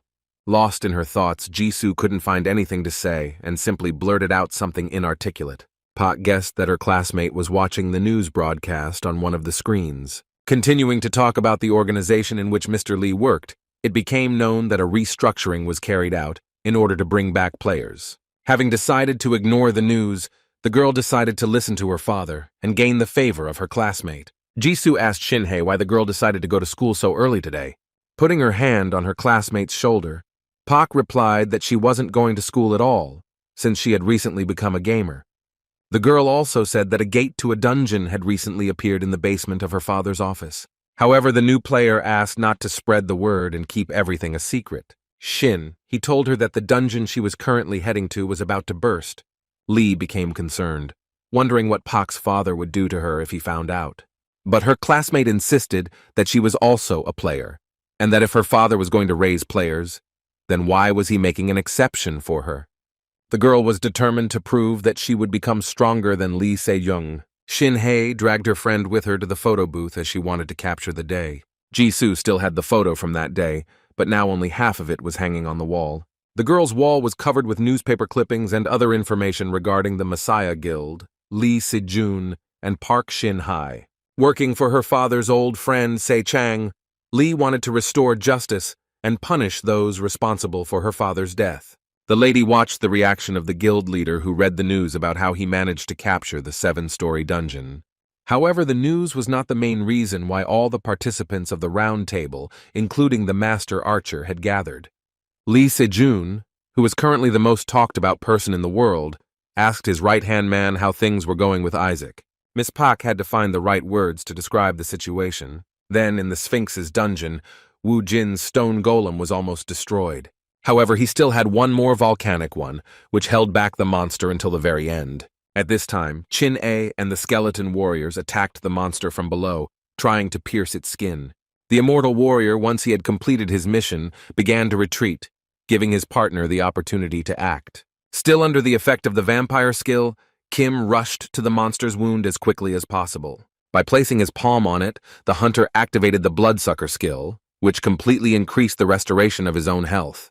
With difficulty, but the player still managed to cope with the powerful ability of the vampire skill. However, the beast felt as if they were trying to suck all the life force out of him. But the monster was unable to do anything, since the enemy used blood mist on it. The immortal warrior watched his partner's actions with curiosity. The hunter's bloody mist completely enveloped the wounded golem, lifting it into the air. And soon the monster was reborn, watching what was happening from the whirlwind with bright red eyes. The fog cleared to reveal a summoned blood golem, which the players used to defeat the Sphinx.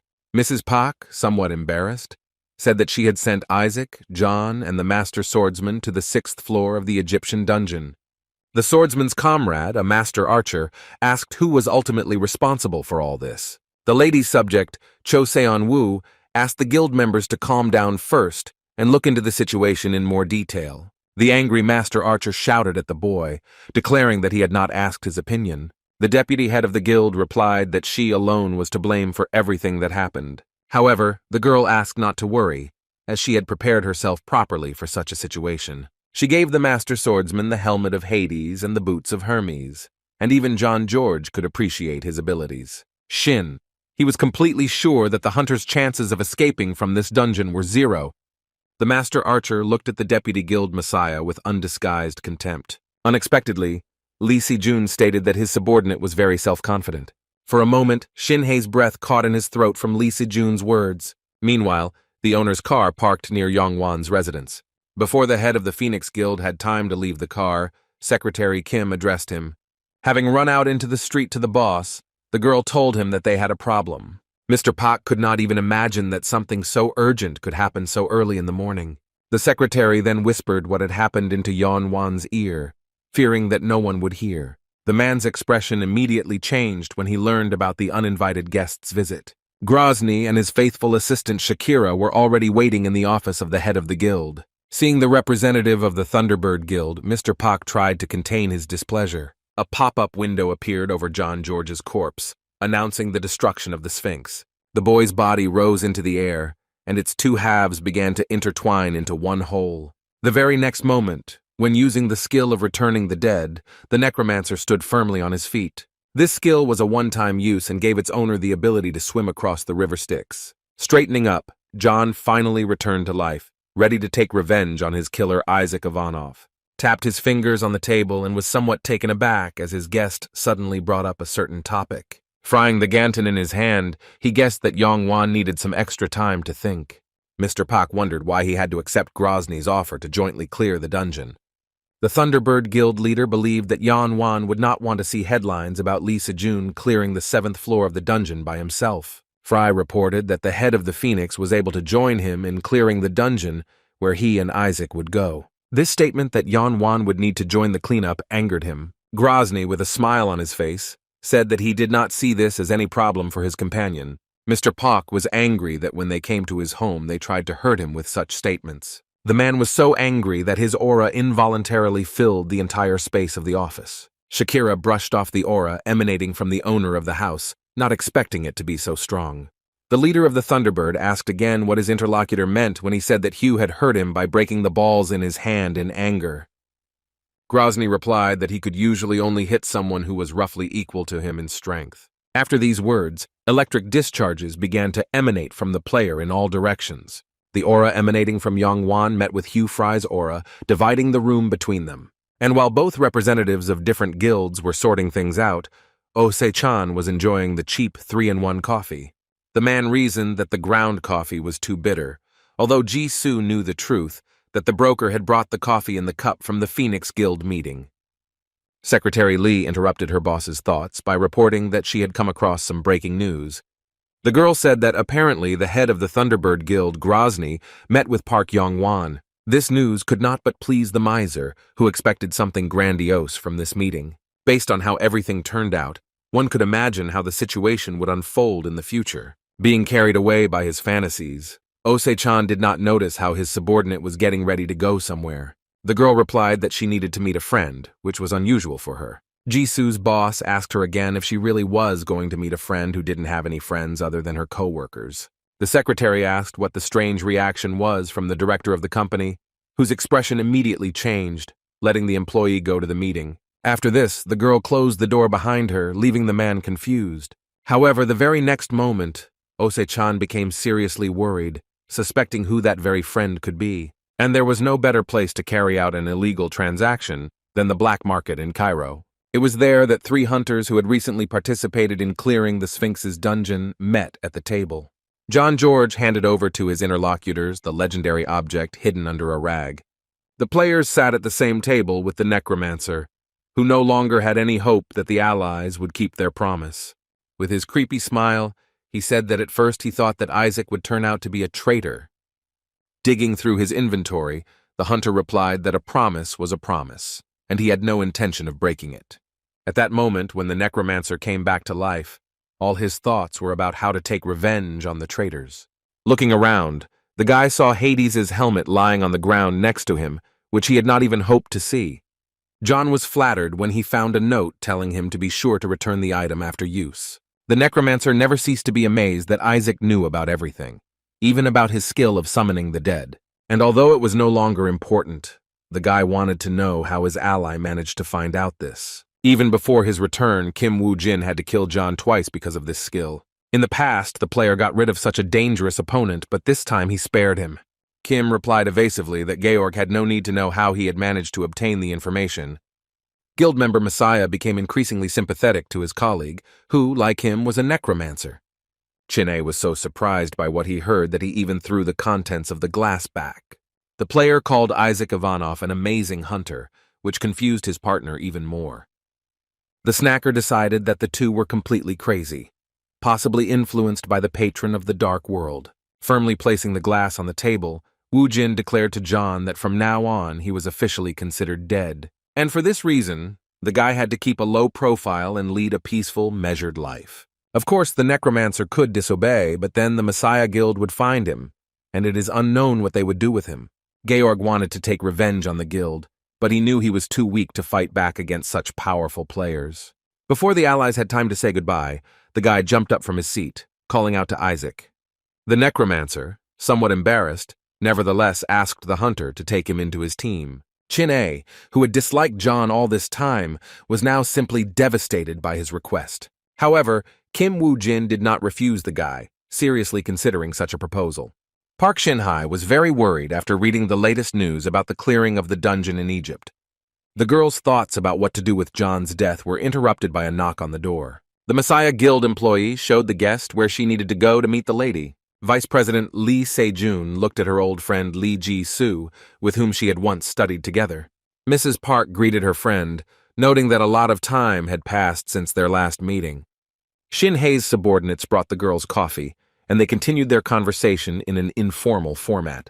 The guildmaster's right hand was very worried about her friend who had disappeared without even warning her. The deputy asked what Lee had been doing all this time and was pleasantly surprised when the girl suddenly suggested meeting. The brokerage firm employee, after a short pause, said that she wanted to ask a school friend something. The representative of the Messiah Guild was genuinely surprised, but she also had something to say. She assumed that Jisoo had a lot of questions for her, although she still felt a little offended.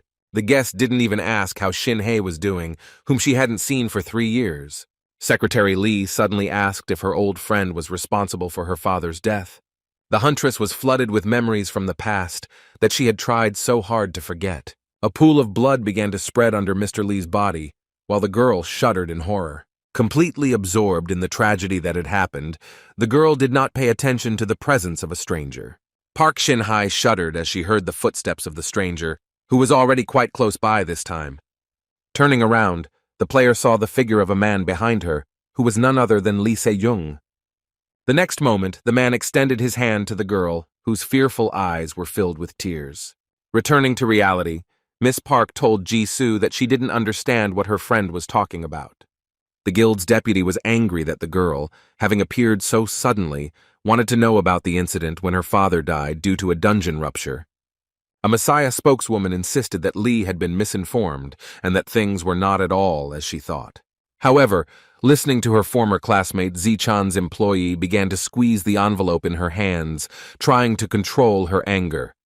The girl said that her friend, as before, still had not learned to lie. In order to prevent Jisoo's words from sounding frivolous, she provided Park with evidence that caused the deputy to worry. In front of her in an envelope lay a list of the groups that had suffered from the dungeon explosion in Hanzong. Shin. He took the envelope in her hands and began to study the contents of the materials presented by her friend. Secretary Lee claimed that her father did not die because of monsters or some explosion. Then, at the airport, seeing Francois Chéreau off, the broker's assistant asked what the hunter knew about the accident involving her father. Jisoo hoped that Park would be able to answer her question, but she decided that she was wrong. The girl was about to leave when a representative of the Messiah Guild called out to her. The deputy foreman demanded to know what her friend wanted to say with the materials she presented. Se-young's right hand was outraged that she was suspected of killing a man who died in an accident 3 years ago. The girl began to shake at the door, saying that her friend trusted some papers more than her. Miss Park was so angry at being accused of murdering a man that her pupils turned red with anger. The deputy master assumed that Jisoo was trying to get revenge on her when the envelope in her hands suddenly caught fire. Scattering the burning paper, Shin asked if her friend knew who she was and what position she held. Lee replied that the lady was the director of the Hansung group, as well as the deputy master of the Messiah Guild. When the huntress asked what Jisoo could have done to her, the girl replied that her friend would soon find out everything herself. Meanwhile, Park Yong Wan nervously tapped on the balcony railing, thinking about the will. When the hunters began to measure their auras during the meeting of the guild leaders, a strong shockwave was heard throughout the entire circle. Throwing up his hands, Grozny declared that there was no point in wasting time on useless bickering. All the man wanted was to just come to an agreement with Yong Wan before he could actually do what he had planned. The Thunderbird Guildmaster suggested that they both write a will. Hugh Fry immediately clarified to his interlocutor that he had in mind a very simple will. This was necessary because there was no guarantee that the hunters would be able to survive on the 7th floor of the dungeon. The player insisted that it would be wise to leave a legacy to the rest of the guild in the event of the death of one of the hunt participants.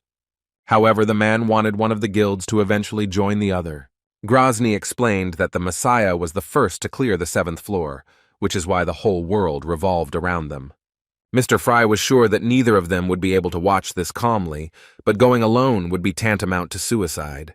Grozny asked his business partner to be completely honest with him, and whether they liked it or not, they had to join forces.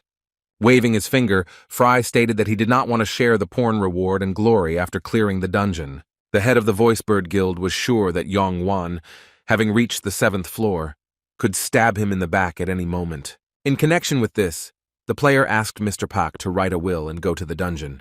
While the Phoenix Guildmaster was pondering over his will, a certain chance presence made its way onto his balcony. As soon as she materialized into a human, the owner of the house heard a familiar voice asking if Yong Wan had many doubts. The man was surprised because he didn't even feel the presence of the arriving bodyguard. He asked Wu Jin when he managed to come to him, since he was not noticed by the owner. Continuing to exude a dark aura, the boy replied that he had just arrived, his blood-red eyes flashing. Mr. Pak had already begun to worry about his subordinate, assuming that he had gone to Egypt with Isaac. The guy recalled how the head of the guild himself ordered him to persuade Isaac to deal with John George. Kim said that it was not easy for him in the dungeon, because it was not easy to persuade Isaac, who stood firm on his own. The man praised his elite fighter for helping remove Georg from the global battlefield. But there was also something that continued to bother Yong Wan, because Wu Jin had passed the 6th floor with Isaac. The man asked if he really should have told the guy to sort it out quietly without unnecessary talk after the hunt. Park Yong Wan was unhappy that Ivanov did not provide the press with any justification for John's death. The guy just waved it off, saying that he also didn't know what happened to the hunter, that after waking up, he cleared out the entire 6th floor in one jump. Wu Jin couldn't know what was going on in the genius's head. given that Isaac was not his subordinate. The guy had no way to intervene and tell the player how to act outside the dungeon. Mr. Park calmed down a little, and his bodyguard did everything he wanted, getting rid of John. Since Wu Jin hadn't seen his employer for a long time, his employer decided to discuss something with him.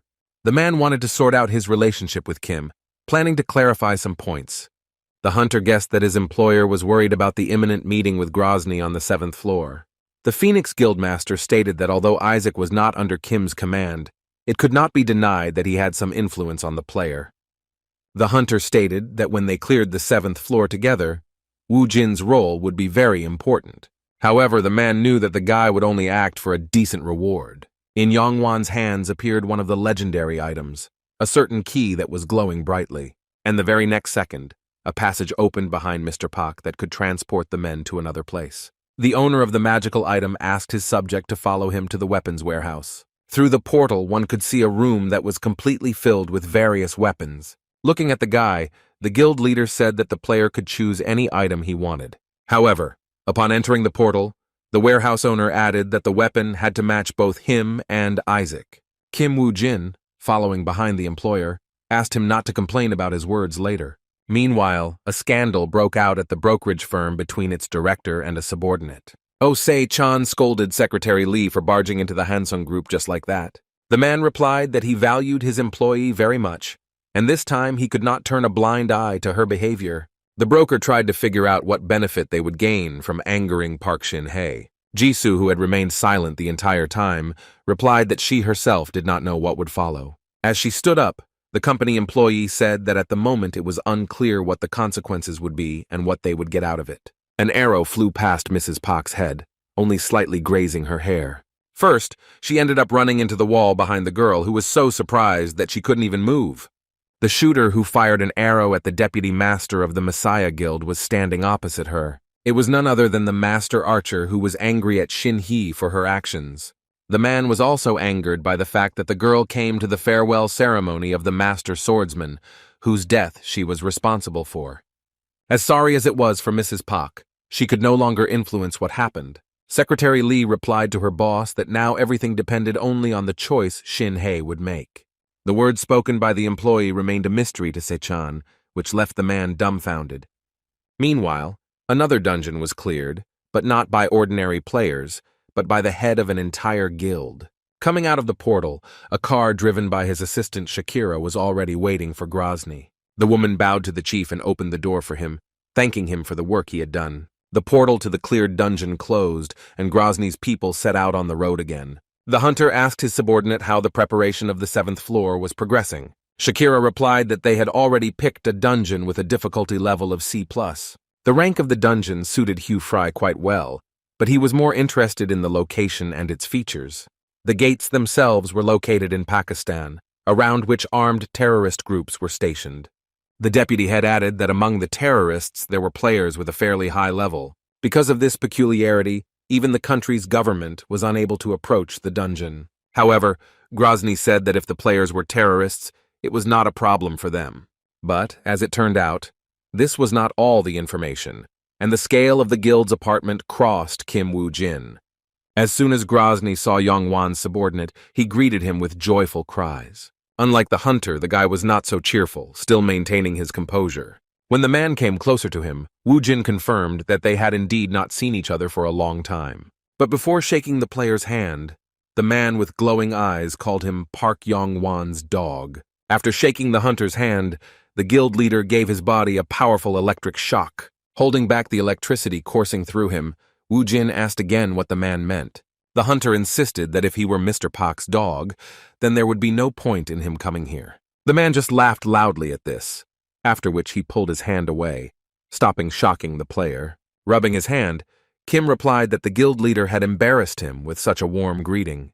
But no matter what kind of business relationship her boss had with the player, Shakira still didn't like the guy. Grozny asked Kim with a smile whether the boy had done what the man had told him to do. Trying to read Hugh Fry, the hunter noted that his calmness did not look like a bluff. It was also officially known that Yong Wan and Grozny both cleared the 6th floor. Finally, Wu Jin replied that he had fulfilled the guild leader's request, noting to himself that Mr. Park was inferior to him in strength. After which the guy voiced its details, later saying that Isaac would kill Park Yong Wan on the top floor of the dungeon. The words spoken by the hunter made Grozny's face stretch into a sinister smile. Meanwhile, in Pakistan, the movements of uninvited guests were monitored. Once the dust raised by the equipment settled, it became clear that it was a platoon of military tanks. The caretaker could not believe that so much enemy equipment had managed to get through to them unnoticed. Having abandoned the observation post, the man rushed to the commander, who was not far from the portal to the dungeon.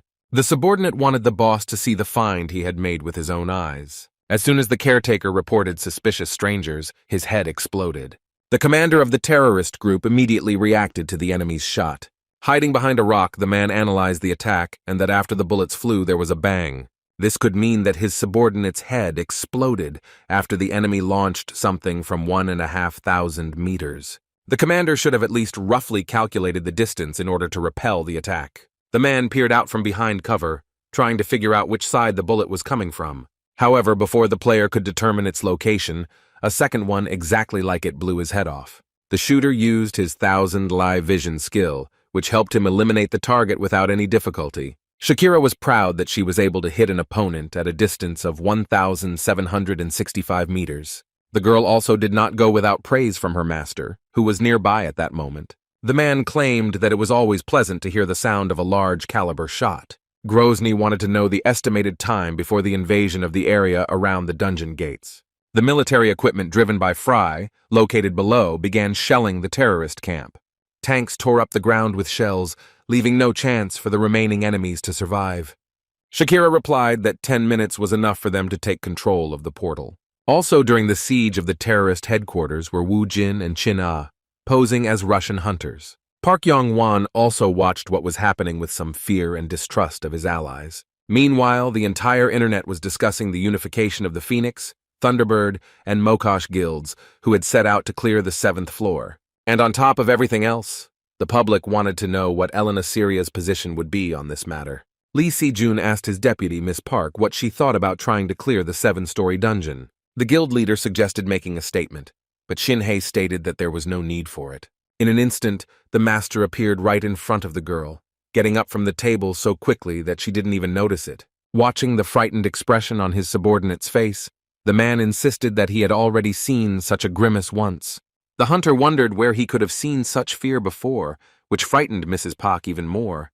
However, the man quickly remembered that he had seen exactly the same expression on the girl's face when he first saw her. Si-jun stated that on that day he thought that they really did look alike. But after a long time I realized that I was deeply mistaken about my subordinate. Placing his hand on the girl's shoulder, the master stated that the past was not so important, and that it was necessary to focus on the future. The hunter admitted his guilt in what happened without a twinge of conscience, but this time everything was completely different. As he left the dilapidated building, Mr. Lee insisted that he had nothing to do with the situation. Some floors of the Hansung Group building were destroyed and some of them were on fire. The master explained that the terrorists were to blame for what happened, because they hated the players. Turning to his subordinate, the man wanted to make sure that she was of the same opinion. The girl was so scared that she couldn't say a word, so she just nodded affirmatively. Satisfied, the head of the Messiah Guild left the burning corporation building. At the same time, he left his deputy and part-time chief of the Hansung Group trembling with fear. While reading the latest news, Ose-chan began to curse, suggesting that certain people had gone crazy. Leaving her desk, Secretary Lee asked her boss what had happened this time. With difficulty containing the anger that was rolling over him, the man replied that the Messiah Guild had finally shown its teeth. Park Shin-hye issued a statement announcing that the general sponsor of the Messiah Guild was attacked by a terrorist group. The broker was furious when he learned that the government had given the guild the right to investigate crimes against players. Because the authorities were unaware of the guild's actions, they allowed the Messiah to use force even against ordinary citizens. The director of the company stated that if things continued like this, soon all power would end up in the hands of the guild members. The girl caught it. I thought to myself that I had already heard the same thing about 20 times from Se-chan. As the man was seeking support from his female co-worker, his phone suddenly rang. At first, the man was wary, but when he answered the call, he broke into a smile. The caller was Francois Chéreau, who was reading the newspapers at the time and was aware of what had happened. When an old acquaintance began to shower the hunter with witty remarks, the man said that he had called on urgent matter. The Dragon Slayer reported that the golden dragon's stomach acid, which the broker asked him about, was sent to Pakistan. The player asked if Ose-chan knew what this item could be used for. It suddenly turned out that Shiro's old friend didn't know this himself, since the customer never explained anything to him. Francois became indignant that the director of a brokerage firm ordered such an expensive thing without even knowing where and how it was used. In order to calm the enraged hunter, his interlocutor began to recall that the customer had mentioned something after all. The customer said that he would kill him, causing wild horror in Francois, who immediately decided to clarify who they were talking about. However, the man never received an answer to his question because the communication signal was lost. It wasn't long before Grozny's men cleared the area of enemies, giving access to the gates. From the Mokosh Guild, there were not only 2 popular members, but also Kim Woo-jin. Representatives of the Phoenix Guild and the Voice Bird met in front of the open portal. Although Park Yong Wan collaborated with Hugh Fry, he did not trust him at all. In turn, he was pleased that he had managed to persuade Yong Wan to personally step into the trap prepared for him. Suddenly, a stranger appeared before their subordinates looking for Isaac Ivanov. Chin-A was very surprised when he saw the courier who had wandered into such a dangerous place. The man claimed that he had a special grade registered parcel, which only made the players wary. Kim Woo-jin gestured for Isaac to not move, assuring him that he would figure it out on his own. However, the courier kept insisting that the specified recipient should have received the parcel and signed for it. Meeting Woo-jin's angry gaze, the man was not averse to handing it over to the recipient's comrade who was standing right next to him. When the delivery man left, the players immediately headed towards the package, intrigued by its contents. The immortal warrior was eager to find out what valuable thing his comrade had ordered. Inside the box, tightly packed, was the golden dragon's gastric juice in a small flask. Isaac's eyes widened in surprise, not believing that such an item could be obtained in any way. But the food lover was left disappointed because he thought there was something bad in the box. The guy wanted to know why Woo-jin needed a flask of this juice, which Isaac had heard something about before. This legendary item allowed one to see the true appearance of a sealed item. But the hunter immediately clarified that such an object or juice was quite difficult to come across, and all this was just rumors. Isaac was amused by the fact that his team members seemed to have no idea. Not himself. Chin-A began to justify himself, saying that he was well aware of the properties and origin of dragon juice. The spiny snake killer immediately took his words back, so as not to anger his partner even more. The guy asked Woo-jin if it was possible for them to go to the dungeon without Isaac. Due to the fact that the player tended to kill his own comrades, it was extremely difficult to trust such a person in the dungeon. The player rolled up his sleeve and showed the seal on his wrist, claiming that how could one trust anything more than this sign. Chin-A claimed that there was no worse man, that he once died and came back to life again. At the bar when the hunters were in Egypt, Kim Woo-jin wondered if John would be useful to them on the team. The necromancer's assistant explained that they were not going on an ordinary journey and could not take just anyone with them. This means that Georg replied that Isaac had a grudge against the Messiah Guild, but he was no longer interested in it. Since this is how it turned out, the necromancer would like to see with his own eyes how the Cleaver and the Messiah Guild fall apart. Woo-jin demanded that the player guarantee that he would not betray him at the most crucial moment. The immortal warrior did not believe that Kim would take a necromancer into their team, who put the skill on the table as proof. Georg introduced a rare soul subjugation skill that allowed one to make a contract to transfer one's soul in exchange for a skill or item. Chin-A was shocked by this proposal, pointing out to the necromancer that Isaac could order him to die at any moment. Ivan replied that Ivanov had many opportunities to kill him, but he never took advantage of them. The boy claimed that the hunter was not one to kill in vain, and therefore would not harm him unless he got out of the way. Reflecting on their meeting in Cairo, Woo-jin came to the conclusion that the necromancer was right. This skill was not beneficial for Georg, who with this decision tied a knot around his neck with his own hands. But at the same time, Kim could not figure out what was on the mind of the hunter who had returned from the world of the dead. When the signal sounded for the players, Kim Woo-jin commanded his men to prepare to enter the dungeon. John, under the guise of Isaac, asked what object Woo-jin wanted to remove the seal from, whose carelessness only angered Chin-A even more. Zi-chang's man insisted that it was unimportant, but the necromancer insisted that they were colleagues, and he simply wanted to ask. Turning to the new team member, the player replied that he would soon find out everything himself. In order to get to the second floor, It was necessary to destroy 111,111 goblins, of which only a little more than 20,000 remained. The conditions of the cleanup were exactly the same as last time, and on each floor the number of those killed corresponded to its number. After the hunters have completed all the levels of the dungeon, the Goblin King will be waiting for them at the very top. The hunter checked his status window, which showed that he had reached level 176 at this point. The Thunderbird Guild hunters fought fiercely against the goblins on the first floor of the dungeon. The same thing continued on the next level, where it was necessary to destroy 222,000 monsters. Wu Jin's team also cleared the third floor of the dungeon without any obstacles, moving on to the fourth. The first hunter to reach the gate to the next level was Park Yong Wan. Turning around, the man saw his bodyguard and his comrades standing next to him. Kim Wu Jin gestured to his employer that everything was under control, and he could enter without any worries. Relying on a player from his guild, Mr. Pak opened the gate and entered the fourth floor of the dungeon. The Phoenix Guild players followed him, while a colleague from another faction approached the Mokosh couple from behind. Noticing the guild leader, Kim expected that sooner or later he would show up for a conversation. The man wondered if Wu Jin had spoken with Isaac about the upcoming matter. The guy calmed Grozny down by asking him exactly when they should begin carrying out the task. The man replied that they would first act with Phoenix and Isaac's team, and the three of them would fight, including Thunderbird. During the ensuing commotion, Kim will have to move with Isaac to the rear of Phoenix and give Fry a sign, and subsequently, Grozny promised to deal with the insignificant Park Yong Wan with his own hands. No matter how many goblins were waiting for the hunters, each of the monsters suffered at their hands. The Phoenix Guild successfully cleared the area of another group of enemies. One of the guild members was quite tired from fighting so many enemies.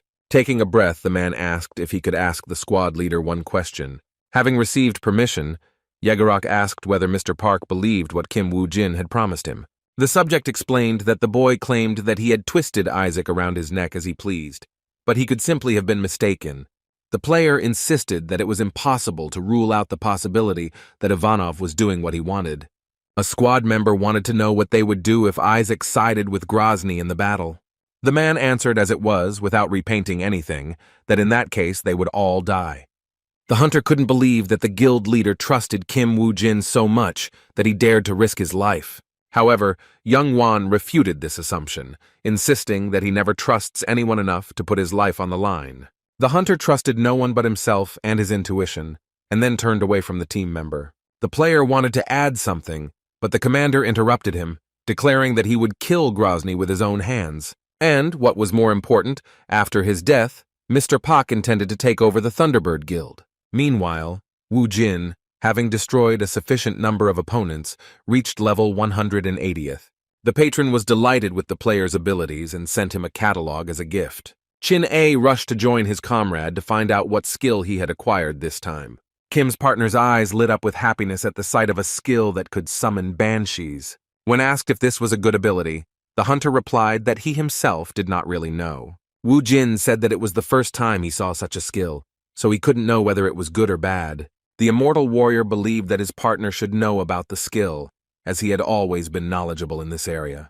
Dialogue, who came to them, stated that Isaac was the highest-level player with the status of a representative of the Dark World.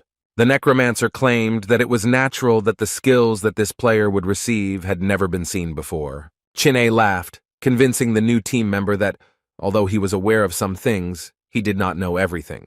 The immortal warrior claimed that Isaac was not such a strong player, something that John flatly refused to believe. The guy claimed that it was Kim Wu Jin who had the power, and almost revealed their identities, but at the last moment he corrected himself, explaining that it was all because Isaac was George himself. The words of Isaac's partner sounded like pure delirium to the necromancer. The guy replied that Ivanov wanted to hide his identity, and that he was only pretending to be him. Georg asked Kim Wu Jin again if Jin-A was really telling the truth, and the hunter unexpectedly confirmed it. Shakira looked confused for much of the evening, something that could not escape the attention of her master.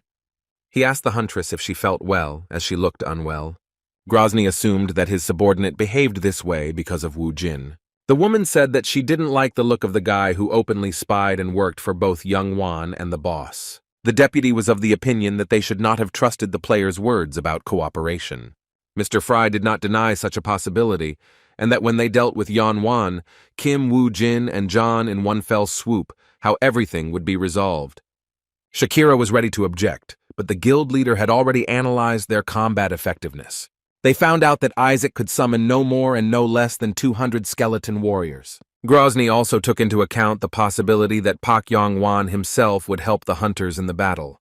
But even this, according to Hugh Fry himself, will not be able to stop its destructive power. With a malicious grin, the man claimed that even if the unexpected happened, the hunters would get nothing anyway. The people from the Voice Bird were warned and were prepared to open fire on the enemy at any moment. If Ivan the Terrible was destined to die in the dungeon, then his killers had to be dealt with in the outside world. The banshee let out a long scream, causing the frightened goblins to begin to lose their fighting spirit.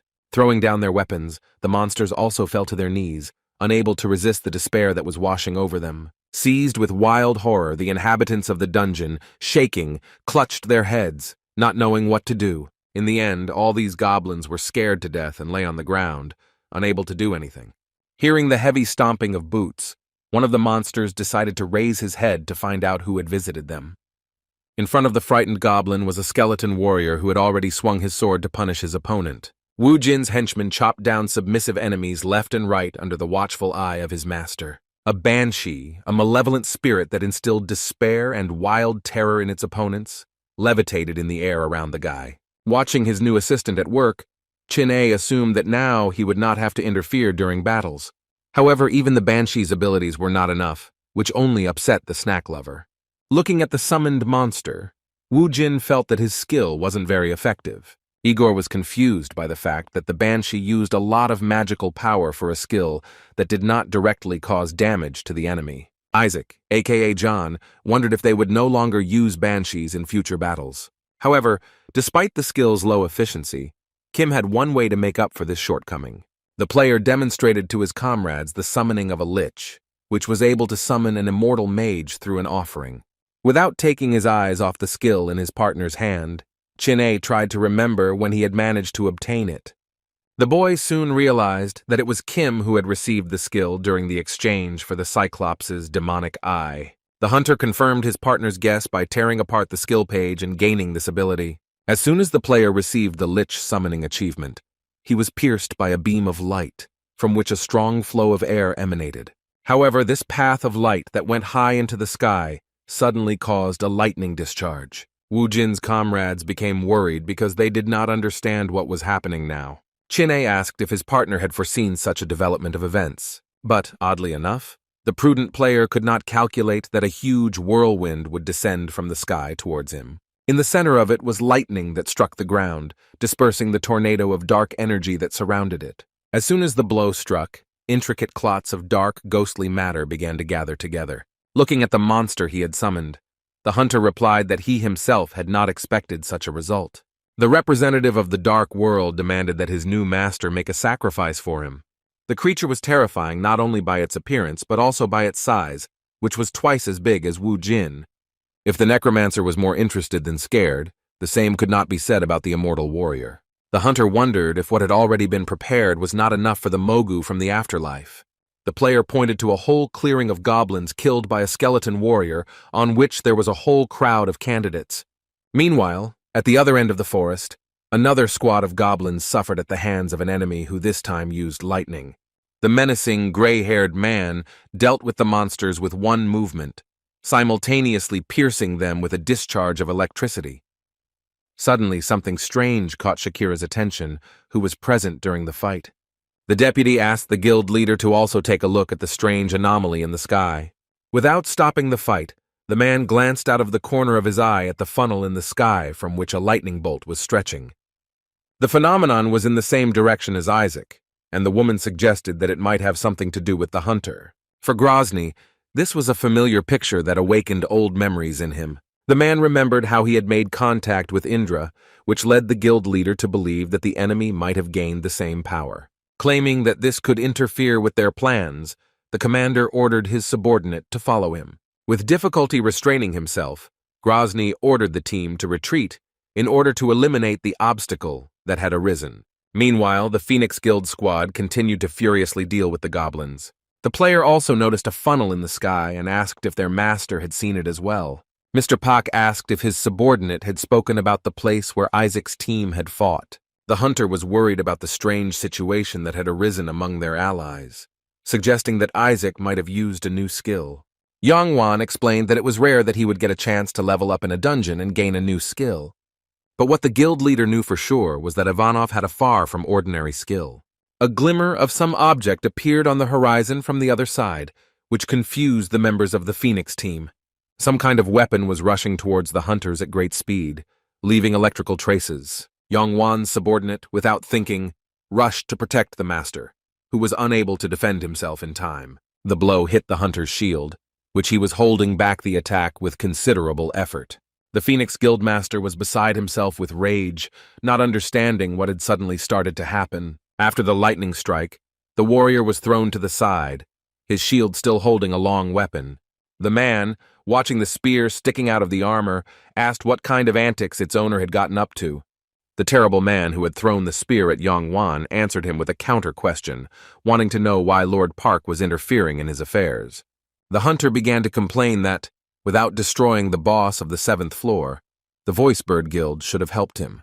However, watching as Grozny took his spear from his man's shield, Lord Park regarded it as a betrayal. With a snarl, Hugh Fry replied that after a little thought he had come to the conclusion that he did not have to do it. But whatever the squabble between the guild leaders, something else caught Shakira's attention. The members of the Vocal Bird Squad suddenly asked their leader to look at something unusual. Yong Wan also decided to check whether this was another trick by Grozny and his people. Above the two groups of hunters was Isaac, along with the summoned demon. The Lich took over the summoner's power and also summoned all the creatures that were in the Book of the Dead, doubling their number. A fire golem jumped out of the ground next to the warriors from the Phoenix Guild and appeared in the light. Following the stone monster, Dalahan the Knight and the skeleton mage appeared on horseback. And the list of participants in the battle was completed by an army of skeleton warriors, whose number numbered more than 400 soldiers. Shakira was delighted, deciding that the hated Kim Woo-jin had kept his promise. However, the head of the guild did not share the mood of his deputy, believing that there was something fishy here. Isaac watched with the Lich as his fighting force surrounded the two hunter guilds. Grozny, watching Ivanov, realized that the player's strength had doubled, and there was no longer any point in him obeying either him or Park Yong Wan.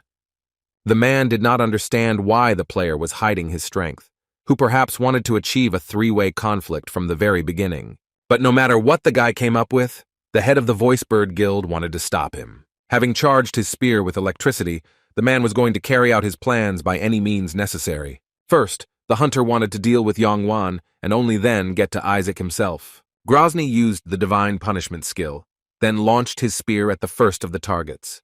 Mr. Park armed himself with 2 swords in order to repel his opponent's attack. The angry man shouted that he was not as easy to kill as his enemies thought. George, watching from a safe distance, saw how Grozny's spear created an explosion of incredible proportions. Guildmaster Phoenix was saved from a fatal blow by Chin A using the Aegis shield. Mr. Park was surprised that he was saved by Isaac's assistant, causing the boy great displeasure. The immortal warrior was irritated that no one knew him by name, always remaining in the shadow of his colleague. Yong Wan couldn't even imagine what kind of situation he would get into when he agreed to conquer the 7-story dungeon. Wu Jin's partner was distracted for a second as something above caught his attention. The enemy used the Divine Punishment skill again, but this time without a spear, but as lightning, striking from above. Since the hunter had only 1 shield, he was unable to dodge the devastating blow from the sky. It was so strong that its shockwave covered almost half of the area where the battle took place. From the huge wall of dust raised by the air, Grozny called his spear back to him. The man was extremely unhappy that they were once again trying to prevent him from carrying out his plan. The shockwave failed to knock Mr. Park off his feet, but the same could not be said for the player protecting him. Looking at the crater formed by the lightning strike, the man had no idea how powerful Grozny was.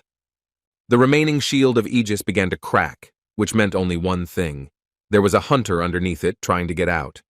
Activated Blessing of the River Styx, Chin A emerged from under the rocks, safe and sound. Shakira couldn't believe that anyone could not only survive, but also fight off such a blow, and she also couldn't understand why Isaac's assistant was protecting Park Yong Wan.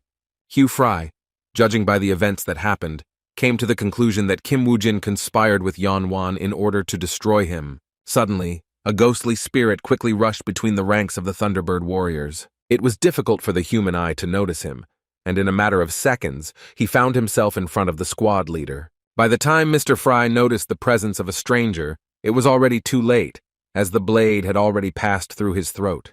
The deputy did not immediately understand what was going on and why the guild leader had dropped his weapon. Sensing something was wrong, the girl asked what had happened to Grozny, who had started shaking all over. No matter how hard the man tried to press on the wound, a stream of blood still gushed out, frightening Fry's subordinates. Shakira immediately rushed towards the leader, in front of whom a pool of his own blood had already gathered. As Kim Woo-jin left his hiding place, he didn't like the force with which he struck. Having transformed from a disembodied spirit into a living person, the player scolded himself that perhaps his blow had been too weak. Meeting the traitor's gaze, Shakira's eyes filled with blood, ready to immediately tear the guy to shreds. Looking at what had happened, Mr. Park still did not understand what was really happening. With a smile on his face, Chin-ae explained that with their combined efforts, they had managed to destroy Grozny.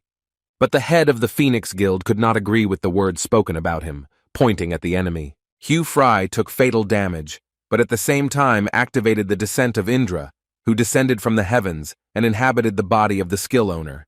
A hole opened up right above the seriously wounded hunter, from which a huge bolt of lightning burst forth. Her beam hit Grozny directly, which not only affected the player, but also destroyed the ground beneath his feet. Shakira was in complete horror, as she had no idea about the master's hidden ability. Immediately after this, the squad leader found himself inside a powerful whirlwind consisting of lightning. The next moment, a renewed Hugh Fry emerged from the vortex, made entirely of electricity. Woo-jin was not prepared for Grozny to be reborn as such a monster, which only made his task more difficult. Kim's comrades were also surprised at how much power the already strong player had acquired. A monster made of lightning has declared its intention to destroy the pathetic humans. The creature extended its hand forward, commanding all its opponents to perish. The next second, the monster sowed electric discharges all over the ground, which reached the members of the Phoenix Guild. However, not only people suffered, but also the necromancers summoned creatures. Watching the destructive power of the creature that Grozny had transformed into, Yong Wan admitted that he had never encountered anything like it. The man ordered everyone to retreat immediately to get as far away from this monster as possible. The overconfident members of the Thunderbird Guild began to mock the enemy. But the next moment, their leader also pierced the hunters with a bolt of lightning. Watching in horror as it happened, Shakira realized that the monster was hitting everyone indiscriminately. The creature created chaos around itself, littering the battlefield with countless bolts of lightning. John George began to worry about Woo-jin, who was right at the epicenter of the battle, destroying everything around itself. The monster did not even notice the man who brought its owner to such a state. The boy called out to the electric monster, asking him what had made him so angry. The guy didn't want to bring any clarity to what was happening and pointed his hand at the monster's real enemy. Unexpectedly, Kim pointed to Georg, who was at that moment on the platform with the Lich, after which the player also added that he was simply following the orders given by Isaac. The necromancer, although he saw that Woo-jin was pointing in his direction, still did not understand what this meant for him. The hunter demanded that the monster come to its senses, so that it would not take it out on the innocent and fight against Ivanov. However, the electrical creature did not fall for the provocation and attacked the guy with a powerful volley of energy. As often happened, Woo-jin did not even flinch, much less run away in the face of a mortal threat. The explosion created a giant wave, from which Chin-ae hid behind a nearby rock. The reckless hunter's partner cursed to himself that Kim had approached the enemy without any preparation. John was sure that this time the master would definitely not be able to avoid the consequences of a frontal attack. In addition to the powerful volley, the monster released lightning bolts to ensure the enemy was finished off. The monster, woven from thunder and lightning, was pleased with himself, but even that seemed not enough. After this, the monster struck the player several more times with powerful lightning bolts. Shakira, watching the actions of the monster that her boss had turned into, understood that Mr. Fry could never be brought back. Finally calming down, the hellish creature waited for the dust that had arisen from its numerous attacks to settle. The monster thought it was much quieter now without the annoying, impudent hunter. But the monster's surprise knew no bounds when he discovered lightning discharges emerging from the wall of dust. Showing himself to the people, Kim Woo-jin, holding a hammer in his hands, unlocked the power of the Thunderer. The thunder power of Woo-jin's weapon reached its maximum, which was exactly as he had planned. Watching his partner's actions, Chino realized why Kim had done certain things before. At the very beginning of the hunt, the immortal warrior wanted to discuss something with his partner. The brute pulled the player aside, leaving Georg alone to guess what the two wanted to talk about. The guy didn't like that Woo-jin didn't tell him anything ahead of time and began to act at his own discretion. The player had already run out of all possible options, which this time did not suit the broker's employee. It turned out that the food lover was angry because Kim did not tell him about the golden dragon's gastric juice. The player decided to tell about his plan so that the guy would not bother their new team member. The hunter asked if Chin'e remembered the item he had managed to obtain from Yong Wan's arsenal. The guy, although he remembered the strange object that his partner had brought out, did not understand what he had to do with this matter. After uncorking the vessel containing the dragon juice, Kim Woo-jin poured its contents onto the stone from which the handle protruded. The immortal warrior's mouth opened in surprise, watching as the gastric juice began to act. Within seconds, the stone exploded in a small explosion, accompanied by dancing lightning. Thinking back to that incident, Chin'e knew that Woo-jin had foreseen a situation like this. The hunter with Mjolnir in his hands was ready to confront even such a monster as Grozny had turned into. The monster was surprised by the unusual weapon his opponent wielded, seeing such an object for the first time. The creature concluded that somehow the hammer was absorbing all of its attacks. So the creature used its previous weapon, lifting the thunder spear from the ground. Literally, in a second, the spear was back in Grozny's hands, covered in lightning strikes. However, Woo-jin, whose eyes also began to flash with lightning, was already ready to repel the enemy's attack. Having endowed the spear with the power of thunder, the monster increased it to its own size and attacked the guy with it. While swinging his hammer, Kim kept the weapon from getting close to him by creating a kind of force field with Mjolnir. Even with a weapon to match his enemy, the hunter understood that Grozny was on a completely different level than he was. The creature understood that its weapon was many times longer than the hammer and tried to use this property. However, this was also the problem with the spear, which did not allow it to be handled as deftly as Kim did with his weapon. While Grozny froze with his spear in his hands, the player pounced on him with a weapon charged with lightning. Kim Woo-jin delivered a blow with Mjolnir that was equal to the powerful attacks of Ivan himself. The hammer, thanks to the force of thunder, smashed half of the monster's head, causing irreparable damage. The hunter's comrades no longer hoped that Kim would be able to defeat such a monster, but the duel caused more excitement among Grozny's subordinates, who were worried about their master. Woo-jin revealed that he was originally an infighter, a fighter who preferred to fight at close range. Despite the wounds he received, Grozny did not give up trying to defeat the enemy. Using almost all of its strength, the creature intended to strike the hunter with its spear once again. However, Woo-jin did not run away from the battlefield this time either, but rather analyzed his opponent's attack. Watching the fight, Chin'e knew that dodging a blow in the air was more difficult than on the ground, and therefore more dangerous. The sharp blade of the spear was already very close to the hunter, who still remained in place. In the blink of an eye, the player dropped to the ground, dodging the enemy's blow. At first, the monster didn't understand how the hunter managed to avoid the attack until he looked at his legs. Woo-jin, among other things, used one legendary item, the Hermes boots, to increase his speed and jump in the air. The anger that raged inside the monster managed to repair the wounds inflicted by the hammer. Looking at Kim, Grozny now knew for sure that the guy definitely did not work for Isaac. Watching the battle, Park Yong Wan never ceased to admire the talents of his protege. Woo-jin did not give him peace of mind after he returned from his trip to Egypt. Mr. Park believed that it was to his credit that the boy had turned into such a strong player. As much as he didn't want to do it, the monster admitted that he had made one mistake. The creature did it at the moment when it underestimated the hunter's resourcefulness. After which the former Hugh Fry threatened that from now on he would fight at full strength. However, for Kim Woo-jin, these were empty words that were not backed up by anything substantial. The monster, woven from thunder and lightning, ordered to convey to everyone in the next world that the guy had the honor of fighting with his kind. The closer the enemy got, the more the owner of the thunder hammer charged his weapon. Woo-jin counterattacked again with quick strikes from Mjolnir, preventing the spear blade from touching him. Uroki didn't notice how the enemy had cornered him with his attack until he touched the foot of the cliff with his foot. Looking around, Kim calculated the possibilities of his next risky stunt. Grozny asked where his future victim, who had only a short time left to live, was looking with such interest. The next moment, the monster rushed with a spear straight at the hunter, who seemed to have nowhere to go. The tip of the spear pierced right into the foot of the mountain, scattering stones broken off from it. Although Grozny's attack was quite strong, Wu Jin managed to avoid being hit by the collapsed parts of the rock.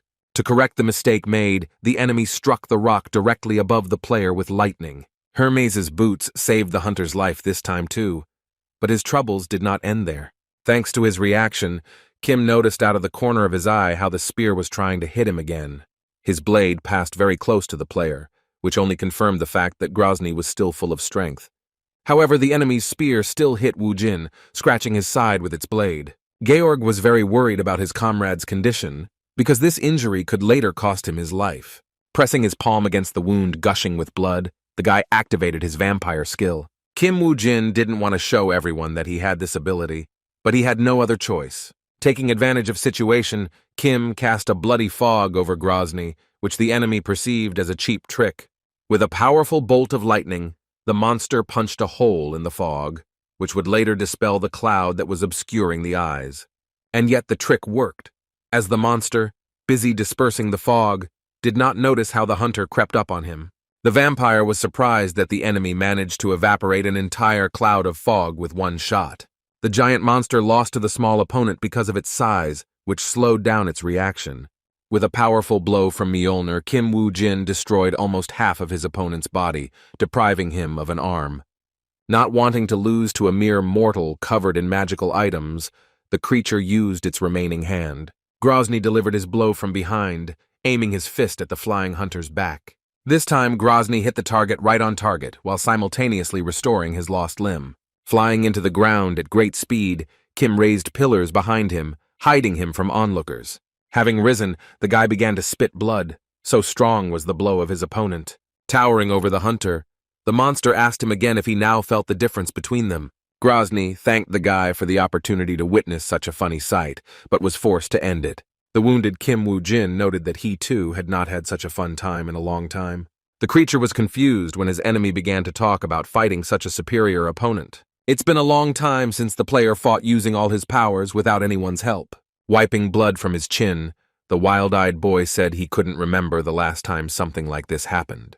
The monsters were tired of the hunter's endless speeches, but his attention was suddenly drawn to an approaching noise. Turning around, Grozny found 3 skeleton warriors charging at him, brandishing their blades. One swing of the monster's spear was enough to scatter Wu Jin's minions. The remains of skeletons were scattered around the giant creature, whose blows were like mosquito bites to him. Suddenly, a man playing the role of their master approached the skull of one of the assistants. A fierce hatred awakened in the monster as soon as he saw Isaac in front of him. By this time, although he was getting ready a little, Wu Jin finally rose from the small crater.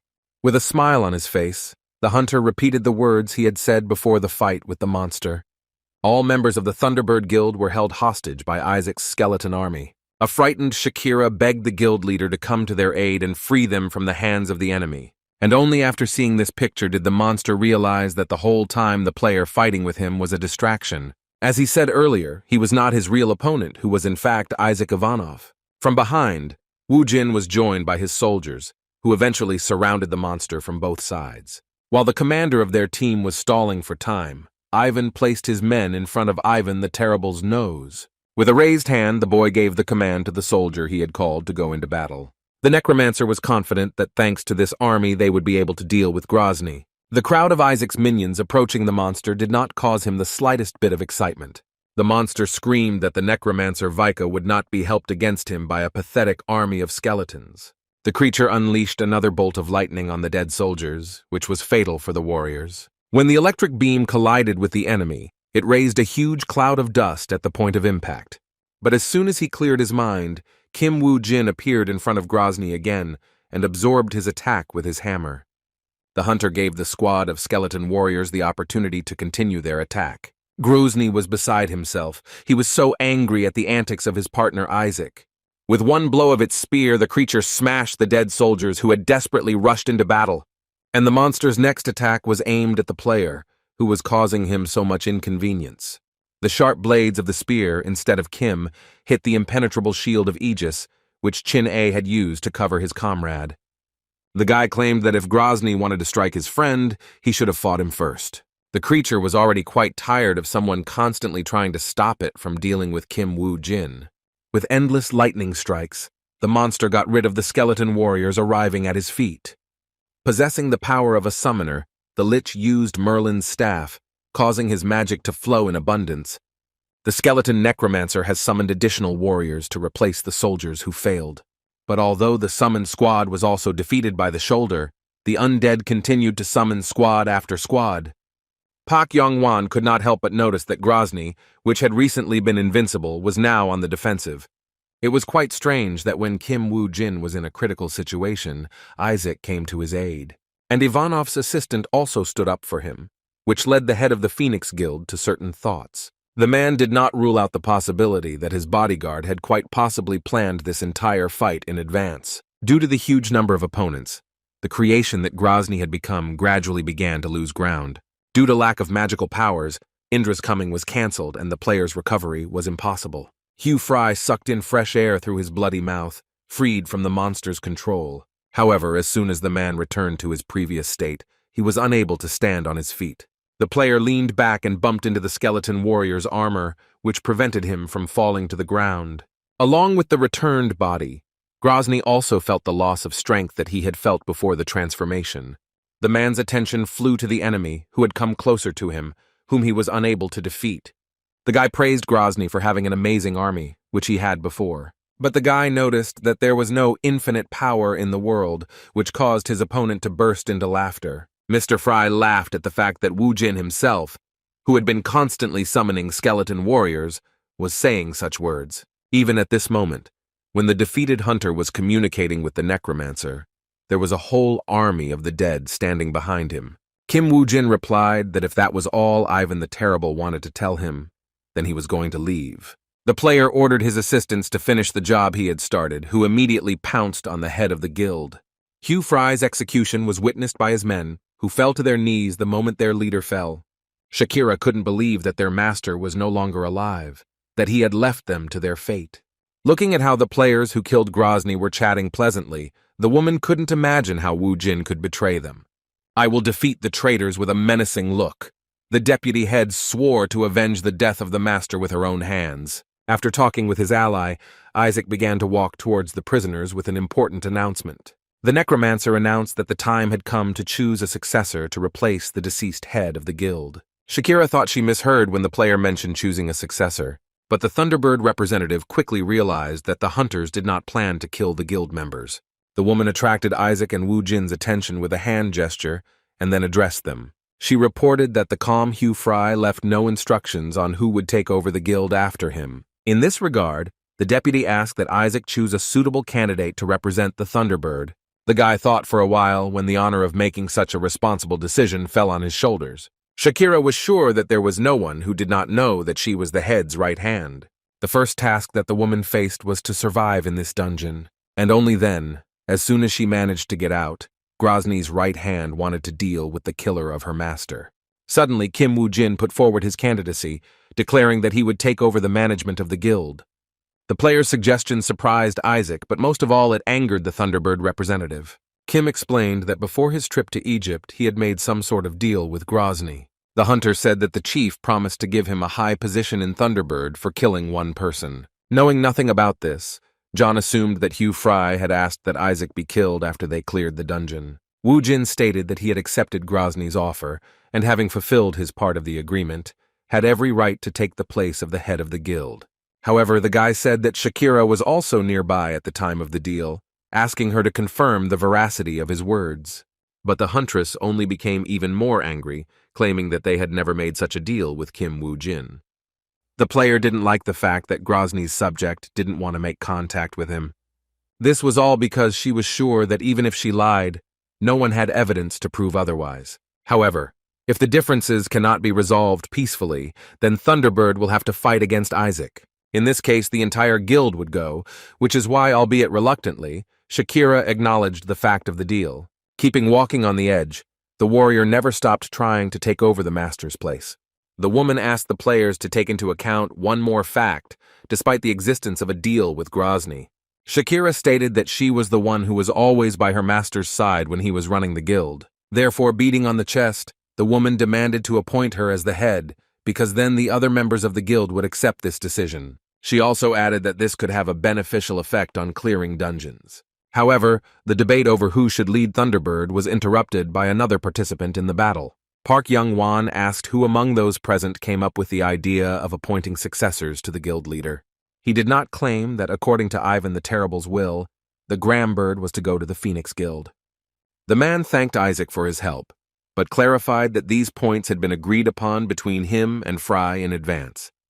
Kim Woo-jin was glad that his employer had arrived just in time to clarify the matter regarding this position. Mr. Pak was unhappy that his bodyguard, in addition to breaking into his armory, was now encroaching on his rightful property. In his defense, the player replied that he himself did not understand how it happened when he managed to destroy Grozny, as Yong Wan ordered him to. Woo Jin clarified that everything went wrong because of Isaac's stubbornness in wanting to clear the dungeon as quickly as possible. The subordinate explained that he tried to stick to the plan even under the condition of Ivan the Terrible's death, and he felt sorry to miss such a chance. After the speeches of thanks, the guy advised Mr. Pak to simply forget about the Thunderbird.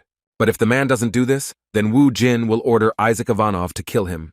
And all because Isaac was a man who went to the bitter end for his goal. Yong Wan thought seriously about the player's words as he looked over Isaac's army of the dead. Meanwhile, on the 7th floor of the Goblin Kingdom, the king's entire army was gathered. The chief magician of his numerous army came to the emperor, who gave everything on his throne. The king, whose eye bore a scar from past battles, looked angrily at his subordinate. The goblin, who was several times smaller than the king, said a few phrases to him, after which the shaman threw his staff upward, thereby releasing magical power. The energy that the goblins received from their sorcerer turned the army into berserkers. Everyone rushed after the shaman as one, heading towards the gate that allowed players to move to this level. By this time, Kim Woo-jin was armed not only with Mjolnir, but also with Odin's spear Gungnir, which doubled his Thunderer's strength. The hunter, along with his massive army of skeletons, ordered them to go into battle. In turn, a whole army of angry goblins rushed towards the necromancer's minions. And as soon as the opponents collided with each other, a fierce battle began. Chin-A spent most of the time he spent in the dungeon resting, already missing a good battle. On Jin's side were also members of the Thunderbird Guild, whose leader he had recently become. While John's comrades fought the enemy, he continued to play the role of Isaac, remaining on the sidelines. Watching the hunter, Park Yong Wan caught himself thinking that because of him, he had disgraced himself in front of his people. The man was ready to do as Ivanov wanted this time, but for today's insult, he would be ready to ask him for many more heights. The Phoenix Guildmaster ordered his men to also go into battle to support their colleagues. A terrible massacre broke out on the ground, which John George calmly watched. After a long time, those monitoring the dungeon finally announced that it had been cleared. And the first hunter to leave the 7-story dungeon was Shakira. The woman was met by people from Grozny, who, together with military equipment, were awaiting the arrival of the guild members. She wanted to give the order to destroy Kim Woo-jin and his people, but she understood that she had no right to do so. The rest of Thunderbird's squad soon followed the huntress. The commander of the army began to examine the players after the portal was closed, but could not find the boss among them. The man realized that the worst-case scenario had come true, so he moved the radio closer to contact his people. Having received the order from the commander, the armed soldiers threw down their guns, aiming at the enemy. But before the soldiers could open fire, Grozny's deputy Shakira visited them. In a whisper, duplicating her words with gestures, the woman demanded that they stop any actions towards the players. The commander-in-chief was confused, asking to know the reason for the cancellation of the master's order. Then the huntress addressed all the employees, informing them of the latest order from their boss. She announced that from now on, a new leader would be appointed as the head of the Thunderbird Guild. Discouraged by such sudden news, the commander wanted to know who had become Mr. Fry's successor. Without saying a word, Shakira looked at the new head of their guild, gritting her teeth angrily. Kim Woo-jin, like a cat, his eyes sparkling in the semi-darkness, was incredibly happy with his new position. Once the Goblin King was dealt with, Woo-jin wanted to clarify one very important point. The first thing the guy did was to express his condolences to all those who were not chosen as Ivan the Terrible's successor. Kim insisted that he was not to blame for this, since Isaac had appointed him to the position. The player wanted to give his allies one warning before they exited the dungeon. Wu Jin asked not to spread the word that he had been appointed as the successor of the Thunderbird Guild. In other words, the guy wanted his allies to keep an eye on their own people. Park Yong Wan, the first of those present, said that he would not blab about it at every step, although he did not understand the reason for such secrecy. The man, on the contrary, would like to tell everyone that he became the leader of the guild, which Shakira suspected was another trick of the guy. Wu Jin didn't answer directly, hiding behind Isaac, claiming that he had some plans. The hunter insisted that it didn't matter who he was, the guild master or the leader's successor, since soon all of it would lose all meaning.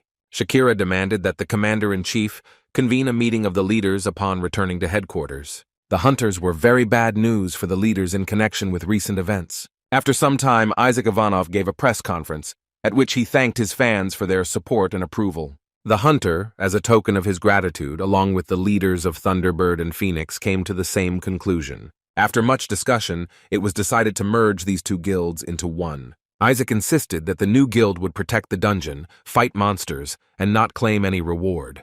The hunters decided to name the newly formed organization the Savior Guild. The city residents watching the broadcast on the streets of the city were delighted with this decision. Oh Se-chang, who also quickly received this news, was happy, because from now on he could become a worthy rival for the Messiah Guild. The man couldn't believe that it took so long to achieve his goal.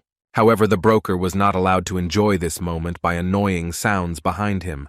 Turning around, the company director demanded that his employee eat as quietly as possible. But Chin-A, who was stuffing his mouth with chips, didn't understand why his boss was so angry with him. Sichan was also irritated by the fact that the guy didn't clean up after himself after he ate. The immortal warrior threatened to find himself another office if they treated him like that. The boss still threw an empty coffee cup at him, claiming that he couldn't prove that he was the one who cleared the dungeon.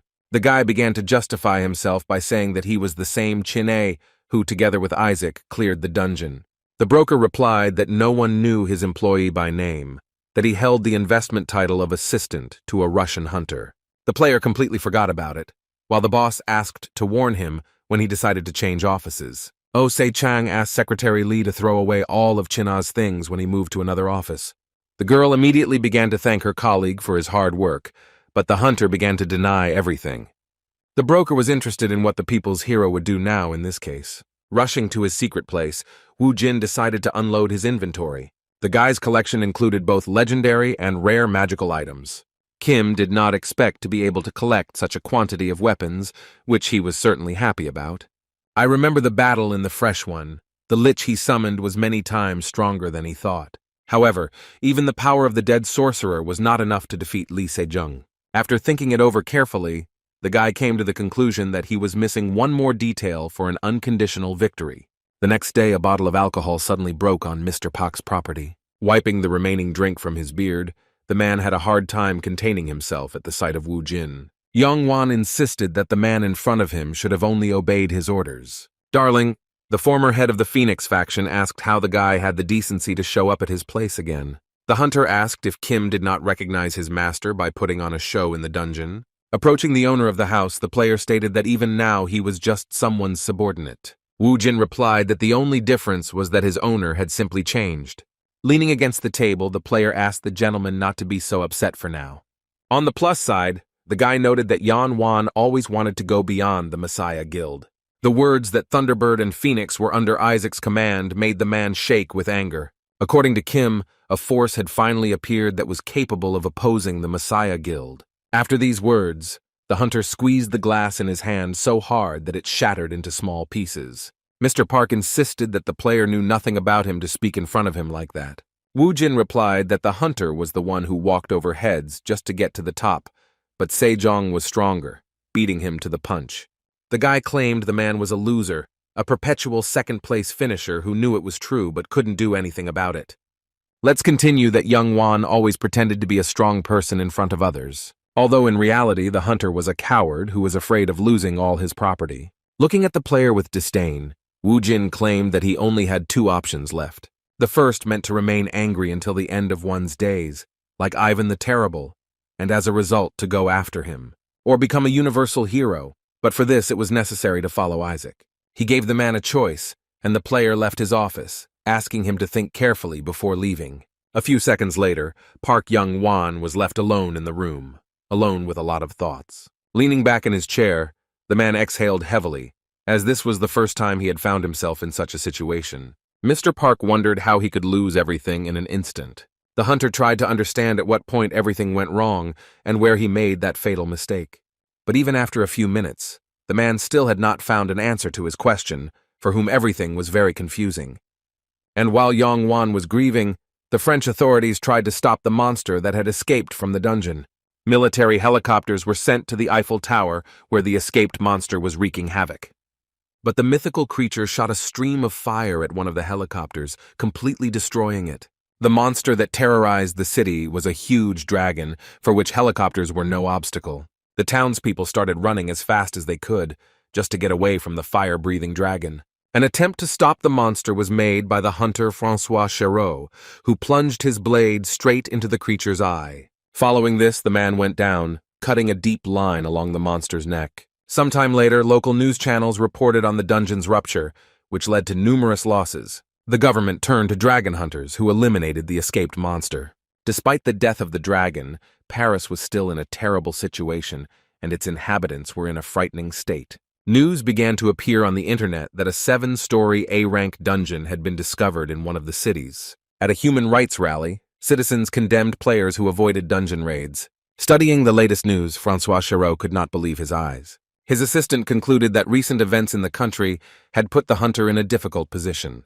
The player not only agreed with his subordinates, but also corrected them, stating that the people were very wrong. François asked if he was pleased to see the safety of Parisians threatened. However, the man did not consider himself a coward, who simply soberly assessed his strength. The assistant replied that the time had not yet come for his master, who would eventually also be able to enter the 7-story dungeon. Chéreau understood that it was also impossible to remain inactive, especially in such a situation, because the longer a player stands aside, the more the people will show their discontent. An employee of the organization tried to encourage the hunter, stating that it was too early to lose hope. The man wished for good negotiations, specifying that he would wait for the owner by the car. Turning around, François saw Zishan's employee, holding a briefcase in her hands, bowing to the customer.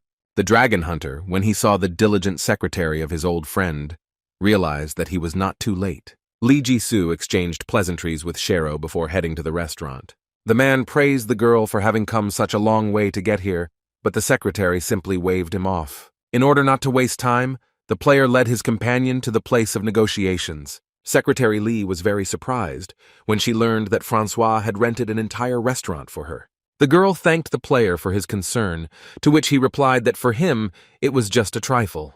The man's attention was drawn to the noise at the next table, although there should have been only the two of them in the restaurant. The cook was scared. Then he saw that the rich client had paid attention to him and the hungry guy. The hunter adjusted his glasses to get a better look at Chin-A, who had interrupted his meeting with Mrs. Li. For a split second, the immortal warrior stopped eating and stared back at the dragon slayer. However, the very next second, the guy, poking a piece of meat at Chéreau, asked if this was the first time he had seen a person eat. Getting up from the table, François demanded that the stranger introduce himself. The player was angry that some scoundrel was eating food in the restaurant he rented as he pleased. Ignoring the crumbs around his mouth, the guy was about to introduce himself when Secretary Li beat him to it, introducing him as a colleague from work. The girl assumed that Chéreau had seen a dragon hunter from Korea for the first time. The man then began to bombard the boy with his guesses that he was perhaps a newcomer who needed to gain experience in a foreign country. The next blow to Chin-A came from Jisoo, who asked him to sit quietly while she had a business conversation. Looking at the boy, the hunter wondered if he really was a dragon slayer. Having cleared her throat, the girl attracted François' attention, now wanting to talk about business. Secretary Li said she had reviewed the player's application and materials, providing a summary of their terms and conditions. The man opened the envelope and began to carefully study the terms of the deal with the brokerage firm. Jisoo briefly explained that for clearing the 7-story dungeon in France, they wanted a page of Death Knight skills. The hunter was speechless when he heard the price for the services provided by the company. The girl added that this skill page was not of a legendary rank, but of a unique rank, which they could eventually obtain themselves. François wanted to object, but Secretary Li interrupted him, as she had not yet finished her speech. Seichan's employee reminded them that the last time the customer gave them something when he arrived in Korea. In connection with this, the director of the company wanted to convey a message to his old friend. The boss gave a discount on clearing the 7-story dungeon, taking into account the cost of the blade given to him. The hunter was pleasantly surprised when he learned that the broker had at least some conscience. Suddenly a guest showed up at the restaurant and noted how diligent everyone was, that they had scheduled the meeting early in the morning. Deputy Guild leader Messiah Park Shin-hai was accompanied by 2 bodyguards. As soon as the girl arrived at the meeting, Chin-A instantly lost her appetite, which was rare. The school friends only exchanged glances without greeting each other. There were now 3 participants at the table, representing 3 separate guilds. Shin-Hei. Once she found out the reason why Seichan's people were here, she couldn't believe her own ears. Pointing at her colleague Ji-Soo, the girl wondered if her guild would have to compete with them for the right to clear the dungeon in France. Miss Pak couldn't help but laugh when she found out that her competitors belonged to the Savior Guild. Then the representative of the Messiah addressed Francois Chéreau directly, asking if he really thought of joking with them. The girl stated that the French government asked her guild for help. Lisa Jun's deputy asked if the hunter knew who he was competing with in the current situation. Unable to bear such remarks any longer, Chin-A said that even a newbie like him could not remain silent any longer. The player did not like the fact that he and his colleague were being belittled in every possible way, which made Miss Park confused. Woo Jin's partner demanded that the Messiah Guild return back to Korea and hand over the cleanup rights to them. The girl demanded that the guy introduce himself, but he continued to talk about how the Messiah had never cleared a dungeon higher than rank B. The dungeons that appeared in France were classified as A rank, which meant that Messiah had no experience in clearing such dungeons. Francois listened to how Zichan's man threatened that the new Savior Guild would bypass the Messiah with a purge. And if something like this happens, then the guild members will no longer be so self-confident. Park Shin-Hai wanted to know what kind of nonsense the Savior Guild members were talking about, which her school friend was ready to report. Looking at the Messiah Guild deputy, Jisoo reminded her of what she said the last time they met. Then Secretary Lee said that Park herself would soon find out everything, and during the farewell, she stated that they would see each other again. Even on such an unpleasant note, the representatives of the Savior were forced to end the business meeting. As they left the restaurant, Seichan's men not only managed to have a conversation with Shiro, but also managed to really irritate Shin-Hei. The dragon hunter watched as the girl shook all over, trying to contain the rage raging inside her. After the meeting, the news tabloids reported on the competition between the Savior's Guild and the Messiah for the right to clear a dungeon in France. Also, in addition to this, one of the main figures in the new guild, to be Isaac's right hand, caught the monster that appeared as a result of the dungeon's rupture. A little later, Park Shin-Hai made a statement about opening a branch of the Messiah Guild in central Paris. But the dragon hunter Francois Chéreau, who was responsible for the rite of cleansing, still remained silent. And yet, the French government decided to announce who will protect the A+ rank dungeon. The deputy of the Messiah Guild appeared before the residents of Paris at a press conference. The girl bathed in the rays of the press cameras together with a government official. The event was also observed by a person who was involved in the selection of candidates for the purge. Even though Francois was disguised, he was easily found by the employees working for Zichan. Also disguised, Jisoo asked the hunter if he had been spotted by reporters. The man replied that since there was no fuss around, most likely no one saw him. The hunter asked how Jisoo had spent the entire month in Paris, but it turned out there was no reason to worry. When the player handed the girl the package, her colleague kept a close eye on them so that no one would notice them at that moment. Secretary Lee asked what their French comrade wanted to convey to her. The Dragon Slayer replied that thanks to the girl they were able to resolve urgent issues. Shiro reminded the members of the Savior Guild that the condition they had proposed was to clear a 7-story dungeon. However, Jisoo did not inform the player that the Savior Guild would be taking part in this. Thanks to the intervention of the Savior and the influence of Shin-Hei, the French government carried out a joint operation in a very advantageous location. And since the Messiah Guild had announced to the world that they would personally intervene, it was only a matter of time before the dungeon was cleared. The girl gratefully accepted the gift from the dragon hunter, despite the fact that the cleansing was not yet over. Chin-A wondered why, if the Messiah Guild had lost the right to purge, he hadn't rested for a whole month. The guy was scared to think that he was being used only to stir up public opinion. I checked the contents of the package. The girl found that it contained a Death Knight skill.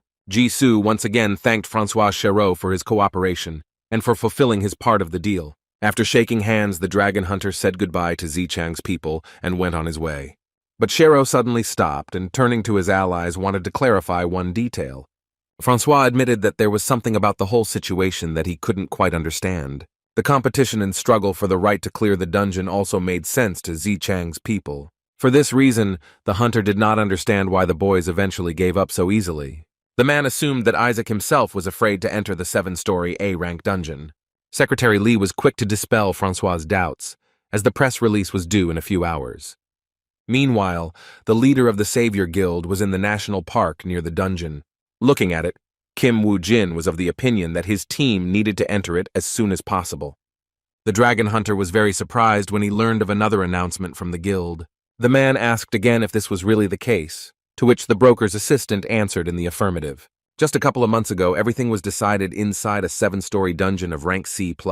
Shakira looked sadly at Grozny, who had died during the battle before leaving the dungeon. The members of Wu Jin's team also watched the deceased guild leader for a while. Nodding his head, the hunter told his comrades to leave and to join them a little later. Following the representative of the Thunderbird Guild, John and Chin-A also left the 7th floor. Left alone with the corpse, the boy leaned over it to use the eye of Anubis. The player did not expect that the fusion with Grozny's memories would be so great. It turns out that Hugh Fry was hiding from everyone the existence of an A+ dungeon in Britain. The hunter's thoughts were interrupted by a phone call from a broker who was interested in the weather abroad. A man in a sunny office noticed that the locals did not carry umbrellas even when it was raining. The hunter stated that he was not a local, but a Korean, to which Ose-chan responded that for the time being, he was Russian. Putting jokes aside, Wu Jin asked how his partner was doing. Checking the information on the internet, the director of the company replied that everything went according to plan, and the people from the Messiah Guild were furious. As expected, large guilds began to offer joint cleanups, and to begin with, the broker approved their applications. The Chinese guild Kunlun intended to send 80 top-ranked players. Master Carrie Rowana and Ellis Heighton, dogs Kim knew well, were supposed to come from the Great Guild. At this time, the Border Guild was supposed to send Jay Jackson on its behalf. Also scheduled to arrive were the British players from the Victoria Guild, who were considered the best in the royal palace.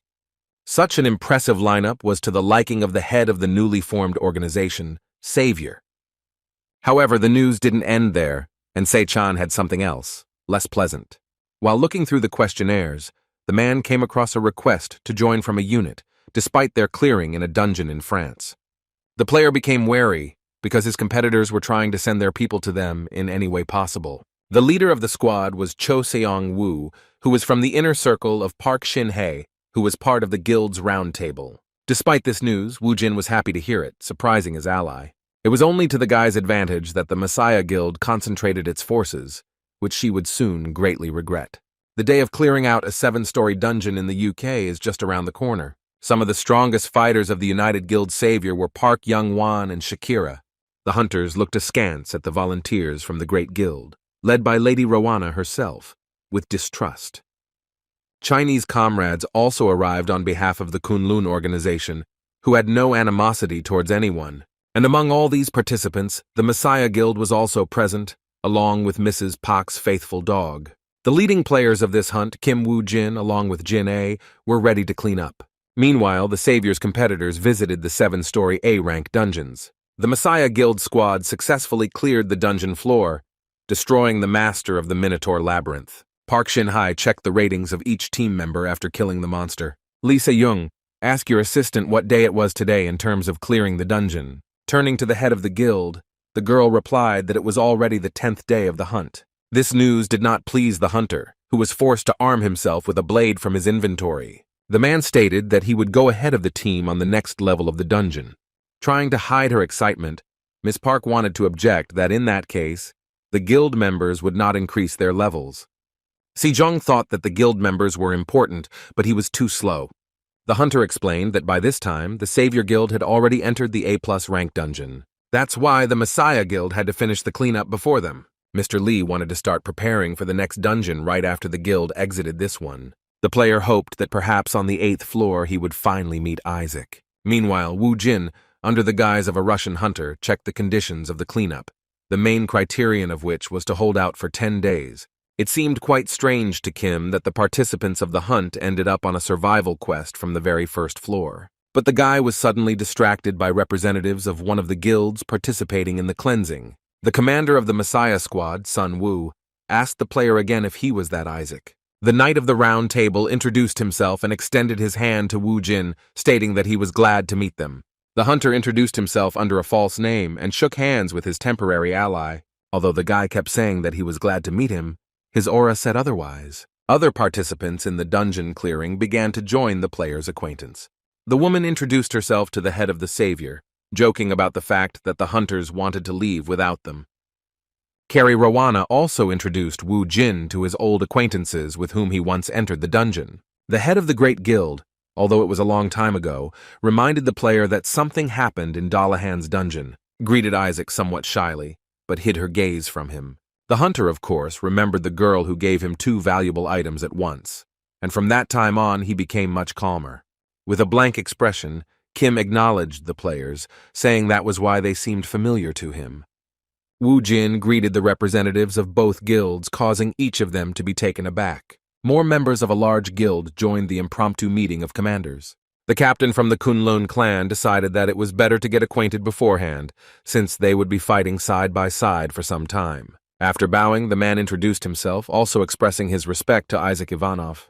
Behind him was a dark-skinned hunter who greeted everyone gathered on behalf of the Victoria Guild. Watching the gathering of all the guild leaders who participated in the hunt, Yong Wan was beside himself. The man wondered how it had come to this point that Isaac had gathered together so many famous warriors. With the support of so many experienced players, Wu Jin proposed a bet to boost morale. The hunter made it clear that the subject of the dispute would be the monster on the top floor of the dungeon. Unfortunately for the players, it was a fire-breathing dragon that not everyone could handle. Based on this, all other monsters could be considered as guardians that protected the dragon's lair. Unlike normal monsters, these species could combine with other races.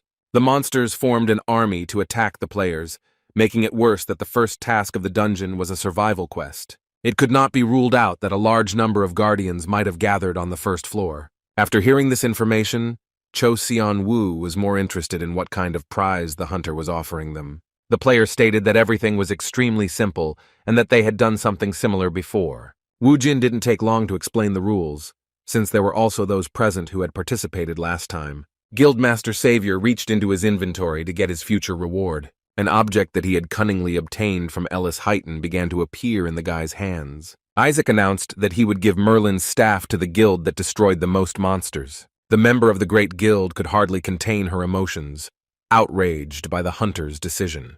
But in order to participate in the bet, it was necessary to bet an item of legendary rank, approximately equal to Merlin's staff. The hunters, who did not expect a reward for the bet, even less expected that they would have to pay for participating in it. The Kunlun Guild team captain smiled as this argument was just like Isaac's style. All 5 members of the organizations, including the Messiah Guild, entered into a secret agreement. Their members wanted to maintain their fighting power all the way to the top floor of the dungeon. The Chinese Guild team captain hoped that there would be no unexpected circumstances in their plan.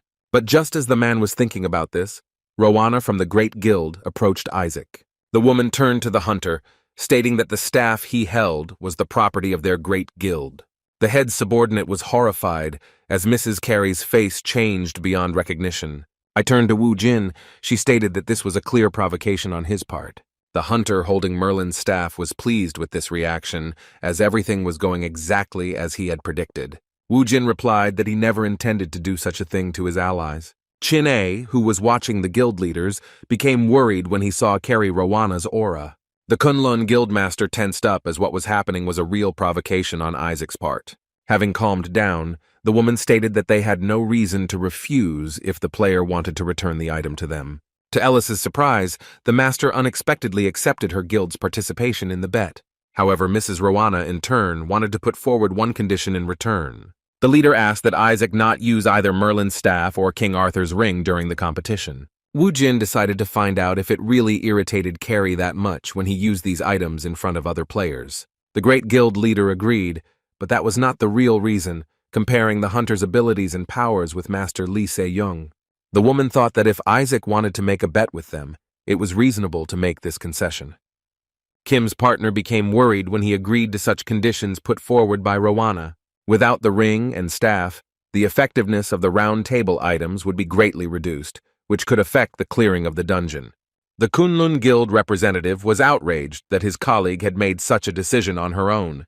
The head of the Great Guild did not answer, but only flashed her eyes angrily. The man also fell silent, as he could not object to Madame Rowana when she was in such a state. The guild leader wanted to propose another condition since Isaac seemed very self-confident.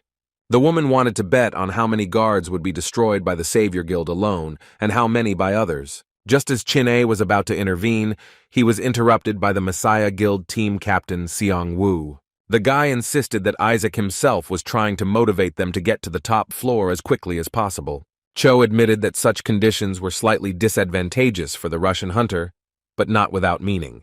Kim's partner thought that the other players were taking them for simpletons, that they would agree to such conditions.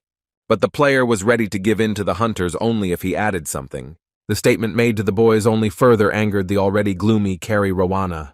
The members of the Messiah Guild were only convinced of how much Isaac thought of himself, while his old acquaintances, on the contrary, believed that the player was not joking, taking his words with apprehension, and the members of the Chinese and British guilds were confused by what they heard. All Kim Woo-jin asked was that no one object after the cleanup when he got all the legendary items they had.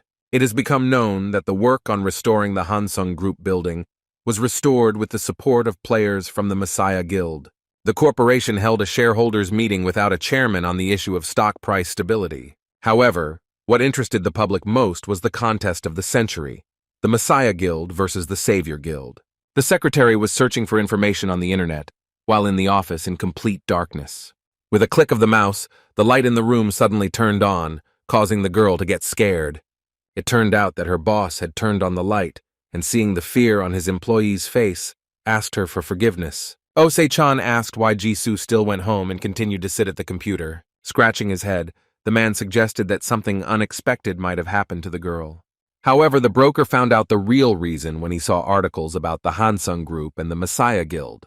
To distract the secretary, the boss suggested going to a corporate party, even though there were only 2 of them. The man asked Secretary Lee what she wanted for dinner, leaving the girl stunned by the question. Osei-chan claimed that he would personally treat the employee to an expensive dinner that evening. The girl looked at the boss with her cold, impenetrable gaze. The broker began to get worried because the girl was looking at him in a way that made him feel uneasy. But after a short pause, the girl finally agreed to a spontaneous dinner sponsored by her superiors. The food served at the table was, to put it mildly, not of the best quality and also not of the best variety. Looking at her, the director of the company was confused, deciding that there had been a small misunderstanding. The man said he had a lot of money because of his habit of saving, so his employee did not necessarily have to order such cheap food. Putting down the cutlery, Jisoo replied that she was aware that the boss was well off. Because the girl had been monitoring the shields in Isaac's name, she knew that Osei-chan had won them in the bets he made on clearing dungeons. The assistant guessed that the man behaved this way not because he was obsessed with money. She wanted to help the director, because he, like her, had one common goal. The broker, with some apprehension, nevertheless brought up the topic of conversation about the secretary's father. The girl was surprised to hear that Osei-chan knew that the dragon hunter had told her everything. Jisoo felt embarrassed and awkward that her boss knew about her investigation. 4 years ago, the CEO of Hansung Group was the girl's father, Lee Jin-soo. That day, the director's assistant reported that the chairman had called him to see him. The man knew that this would not end well for him. A visit to the chairman would not end well. In the conference room, Chairman Park Yong-ho gave Mr. Lee the firm's latest reports to look over. The company's stock price fell sharply, which clearly did not please the top management. Reviewing Director Kim's reports, the boss was extremely dissatisfied with his work. Throwing the papers on the table, Yong-ho scolded the director not to let reporters into the company. Director Kim, who didn't know what to do with himself at that moment, confirmed Mr. Park's words.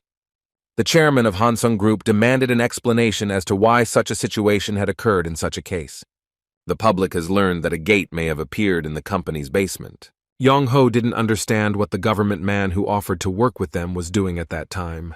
The chairman was unhappy that there had been chaos in the form of a rally outside their building since early morning.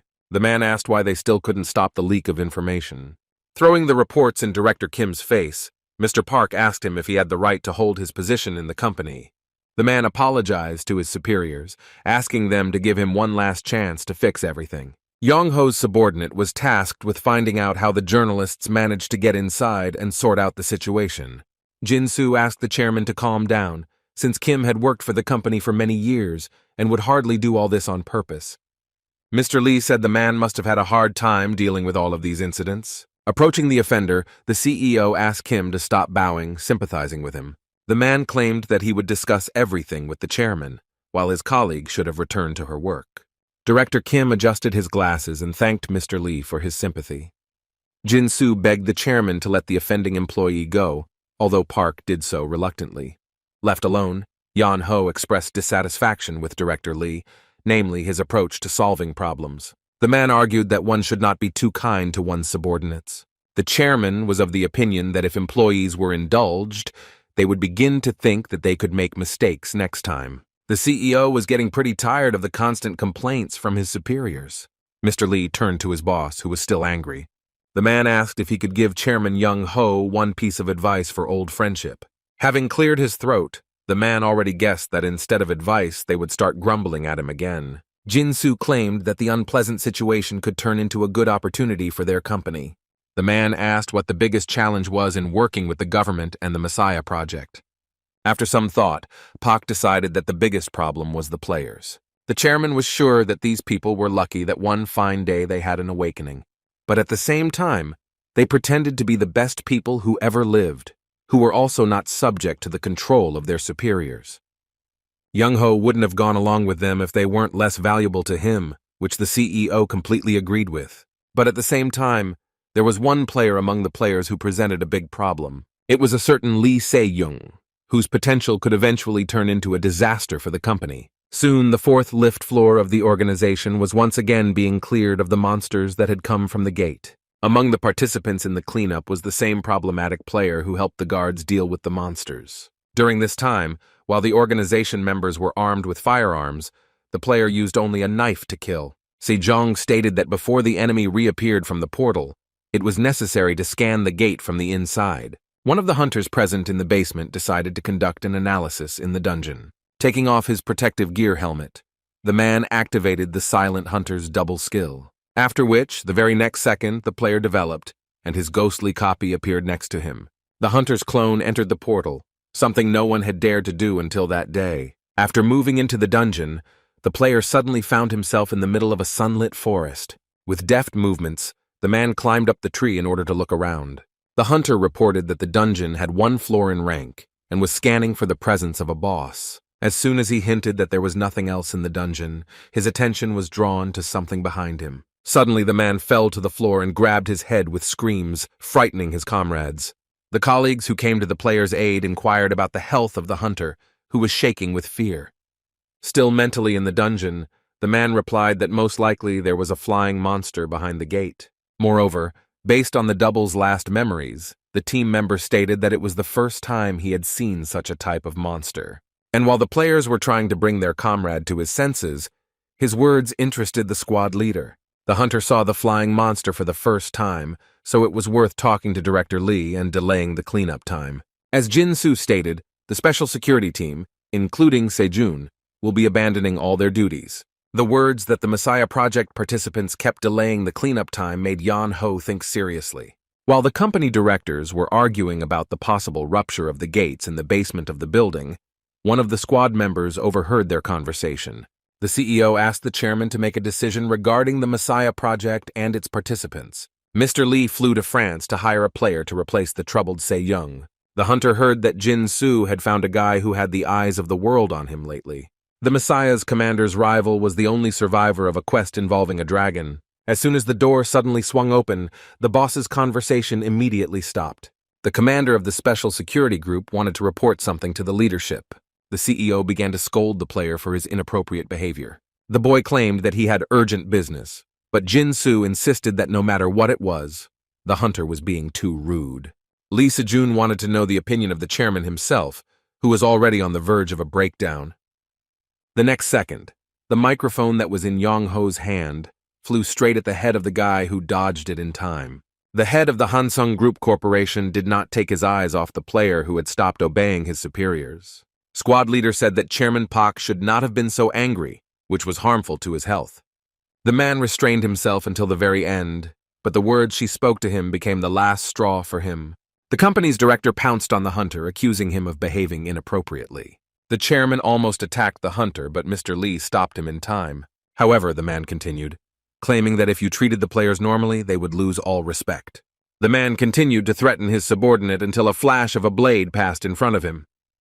The CEO was horrified when he discovered a bloody cut on Young Ho's cheek, but Jin Soo was even more surprised when he looked at the squad leader standing behind them. Exuding a dark aura, Lee Se-jun was armed with a blade, which left a scratch on the chief's cheek. Covering for Mr. Park, his subordinate demanded that the distraught player immediately explain himself. The CEO, covering for the owner of the company, claimed that the hunter had crossed all boundaries. In turn, the commander of the special security group did not agree with this statement. According to him, if he had come to the border, the chairman would now be lying on the floor cut in two. The guy claimed that it was a completely different generation now, and that it was the company's management that did not understand the situation. To put it mildly, all of the members of the security team were under Sejong's command, and none of them had any intention of helping the leadership. The player began to threaten, warning that if he heard criticism directed at him again, none of the directors would become an easy prize. Having made sure that the management understood his hint, the guy decided to quickly get down to business. Deciding not to provoke the dangerous player's pain, Jin Soo asked him why he had come to see them. The squad leader reported that a flying monster he had never seen before had appeared in the gate on the 4th floor of the basement. Turning on the projector, Lee explained that it was necessary to determine what danger was beyond the gate. And until that time, the group will not be able to continue the cleanup, requiring the time for entry inside to be postponed. Jin Soo was indignant that the player was again suggesting to postpone the clearing, but until the dungeon was destroyed, the monsters would continue to appear. When asked how much more time Lee Se-jun would need, the guy couldn't answer. Meanwhile, a young hunter, Park Shin-hye, arrived at the Hansung group where her father worked. The girl rushed inside as quickly as possible, not even suspecting what kind of trouble awaited her. After the visit of the security detachment commander, the chairman ordered Mr. Lee to immediately carry out what he had said. Young Ho demanded that the CEO immediately prepare and fly to France. The man did not protest. I assure you that he will return there with a signed contract. Descending the stairs to the basement, the schoolgirl stopped in front of the floor door. Young Shin, he stood in front of the door of the 4th basement floor from where strange sounds were coming. As the CEO got into the car, his partner asked if the chairman had given his approval. Jin Soo replied to Se-chan that everything was fine, and they could go to the airport. Turning to the passenger, the broker assured him that he would deliver him to his destination at full speed. Meanwhile, before Park had time to get inside the basement, one of the squad members ran out of it. The players left the floor one by one and, as they went upstairs, did not even pay attention to the girl. And only one of the men remaining on the floor noticed the presence of a civilian. The hunter turned to his colleagues, announcing that an intruder had entered the facility. Now, even ahead, the hunter was confused as to where a civilian had come from in this place. The chairman of the Hansung group sat alone until his phone rang. The player didn't have time to explain the whole situation to the girl, so he told her to leave right now if she still wanted to live. Shin. He was scared and confused, so she didn't understand what the group members were trying to convey. The man told the schoolgirl to get up as quickly as possible, holding out his hand to her. However, the next second, something happened that horrified the young girl. A member of the special security squad was crushed by the large foot of a giant monster. The monster, clinging to the doorway, leaned over to get a better look at its next victim.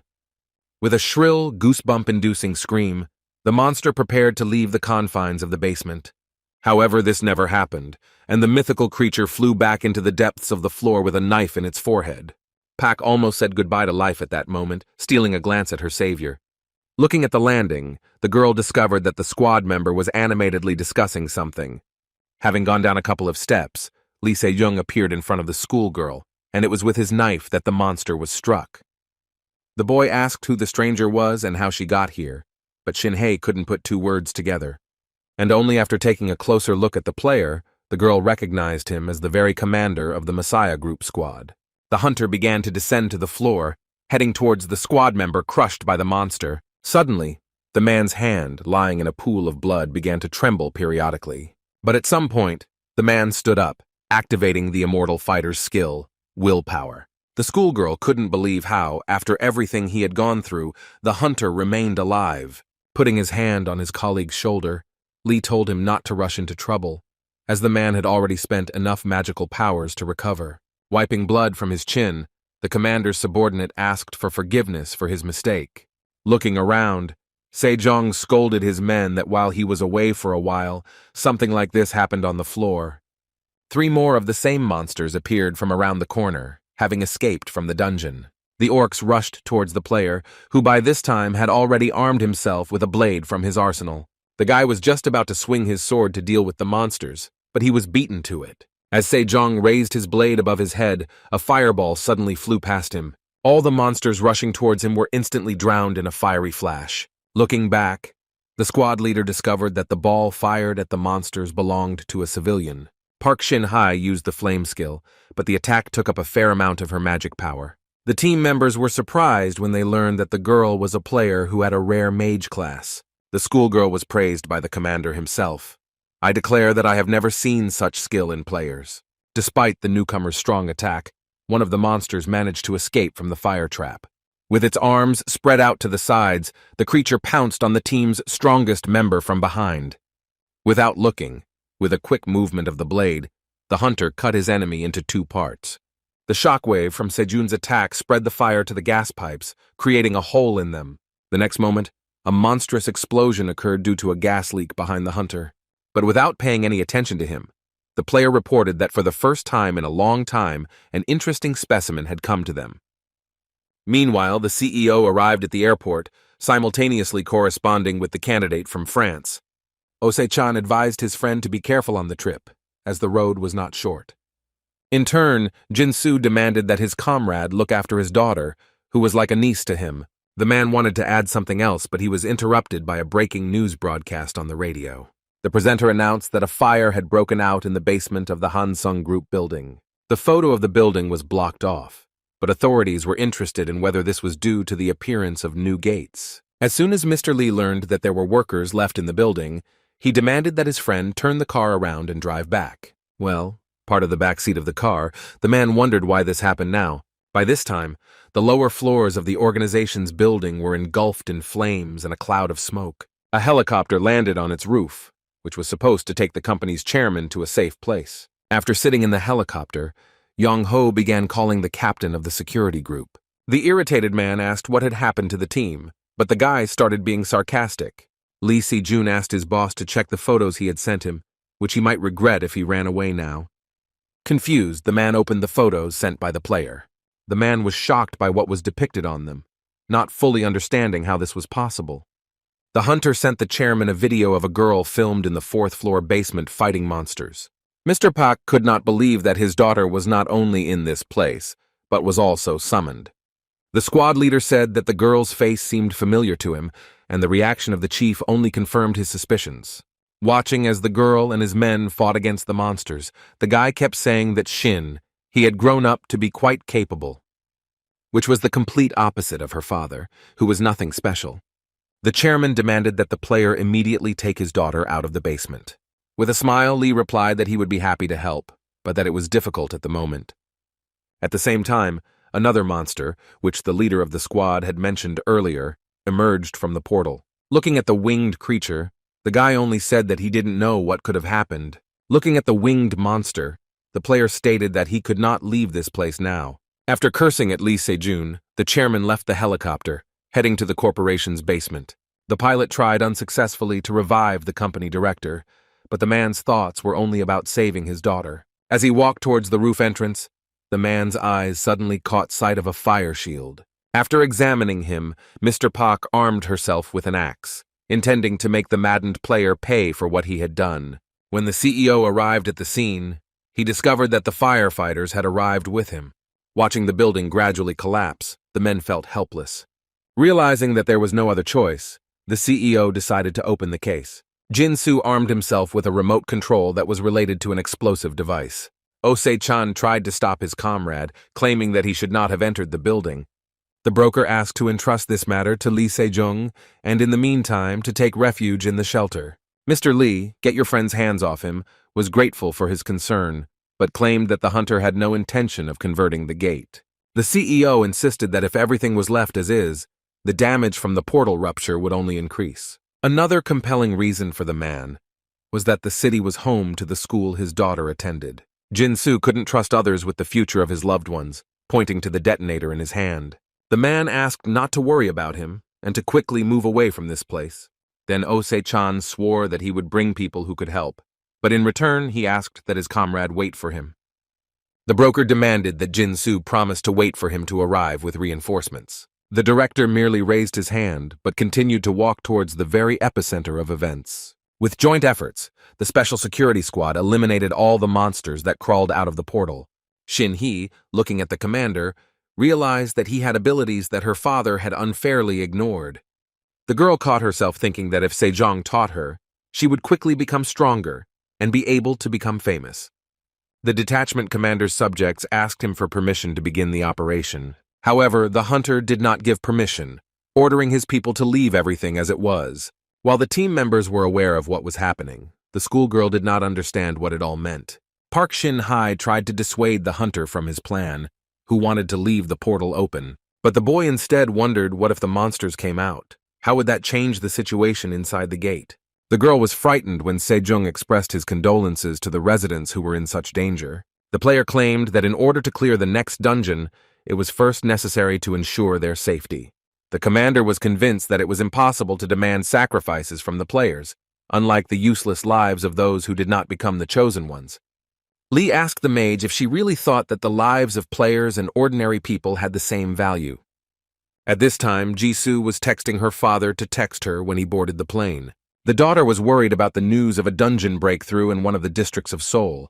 Looking out the window, Lee was surprised to see the building that was mentioned on TV. After learning that the breakup had occurred at the Hansung group, the schoolgirl hoped that her friend was no longer in the building. But unfortunately, besides Shin-hye, the girl's father was also there, negotiating with Sejong. The guy convinced the CEO that they couldn't start the cleanup at the moment. Outraged by this behavior, the man demanded that an operation be started immediately in order to stop the breakthrough. The squad leader asked if Jin-soo had considered the possibility that all members of the Messiah Project might die during the operation. The man fell silent for a moment, as what the boy had said was partly true. The director explained that this was not what he had in mind, but if necessary, he was ready to take such a step. The man claimed that the players were given power to protect people, but the leader of the squad asked him to stop hiding behind loud words. The hunter interpreted the director's words as indifference to whether the team died or not. The main thing was that the city's residents remained safe. Jin-soo claimed that the Messiah Project was created to protect people who were willing to sacrifice their lives to save others. Mr. Lee demanded that the team sort out the situation before something bigger happened. The player said that the director would have to take responsibility for the words he said. The man was shocked to see Chairman Shin-hae's daughter among the purge participants. Lee Se-jun addressed the girl, explaining to her that her uncle had offered them to sacrifice their lives for the sake of the lower races who were unable to defend themselves. The CEO asked his niece not to fall for the hunter's tricks, offering to go with him. But instead of following her relative, the huntress shook her head. Mr. Lee was desperate to bring back the schoolgirl who had returned to the Messiah Project squad. Suddenly there was a monstrous roar that caught the attention of everyone in the basement. Right there, the concrete floor, the fragments of which almost hit the director, was broken through by an unknown creature. But the creature that crawled out of the dungeon broke through the ceiling of the floor, heading higher. Jin-soo looked into the hole that had formed, finding that the monster had broken through about 10 floors and was still rising. The CEO wanted to prevent the monster from getting out at any cost. Meanwhile, the company's chairman continued to descend to the lowest floors of the building. On one of the floors, a man noticed something flashing over his head. With some apprehension, Yeon-ho still dared to turn around to make sure what he had imagined. The head of the company saw a winged monster that was on the city street. As soon as Mr. Park met the monster, he realized how dire the current situation was. Literally the next moment, the winged creature crashed into the company building with all its might. The sound of the impact was so loud that Jin-soo could hear it even on the lower floors. Deciding that he could not delay any longer, the man reached into the breast pocket of his jacket. Showing a detonator in his hand, the director said that there was a lot of explosives under their feet. Jin Su threatened to blow everything up and block the breakthrough if the players did not continue clearing. Lee Se-jun laughed at the demands, not expecting the management to be so stupid. However, the director was aware that after the explosion of the gate, they would disappear, but would be able to destroy everything around. This should have been enough to buy time until reinforcements arrived. The chairman's daughter was worried that her uncle intended to bury them all in this basement. Jin Su apologized to his niece for dragging her into this matter, but he couldn't do otherwise. If he doesn't do what he has planned, he won't be able to stop the even greater disaster that will follow the breakthrough. Unexpectedly, the words of the general director brought the detachment commander to his senses, and he ordered everyone to go down to the basement and begin the cleanup.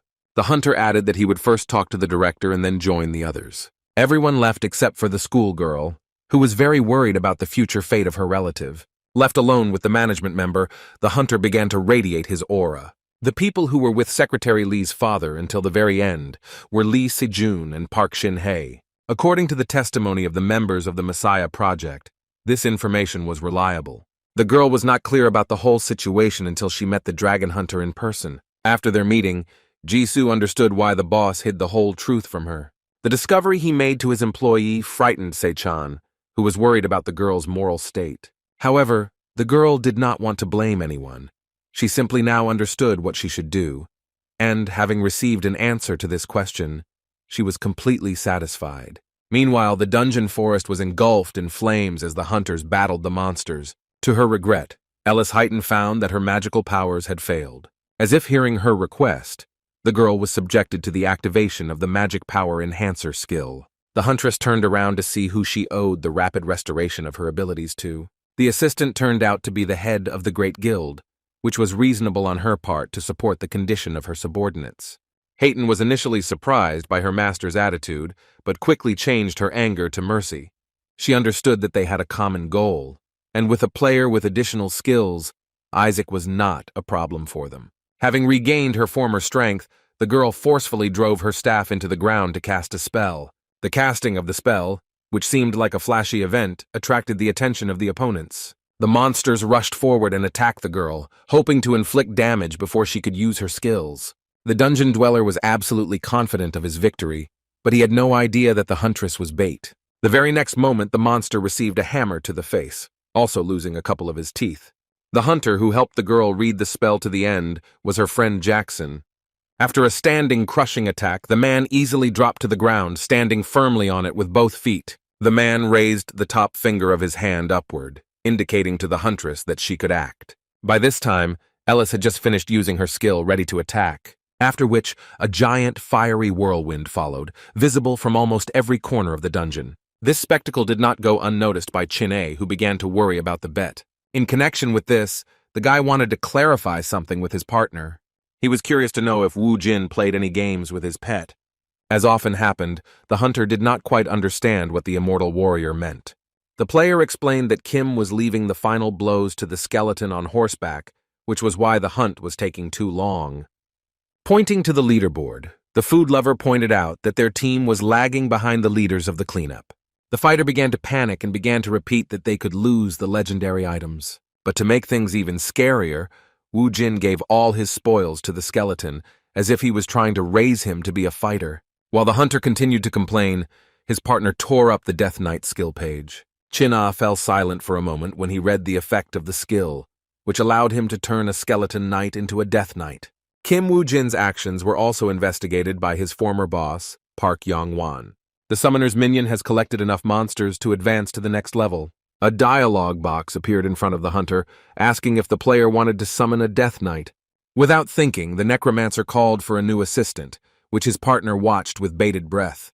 Surrounded by strong currents of air, the skeleton knight began to rise off the ground along with his horse. Yong Wan noticed how the dark aura that the monster was summoning began to emerge from the stone. The skeleton rose into the air, engulfed in a whirlwind of powerful energy, transforming into a new form.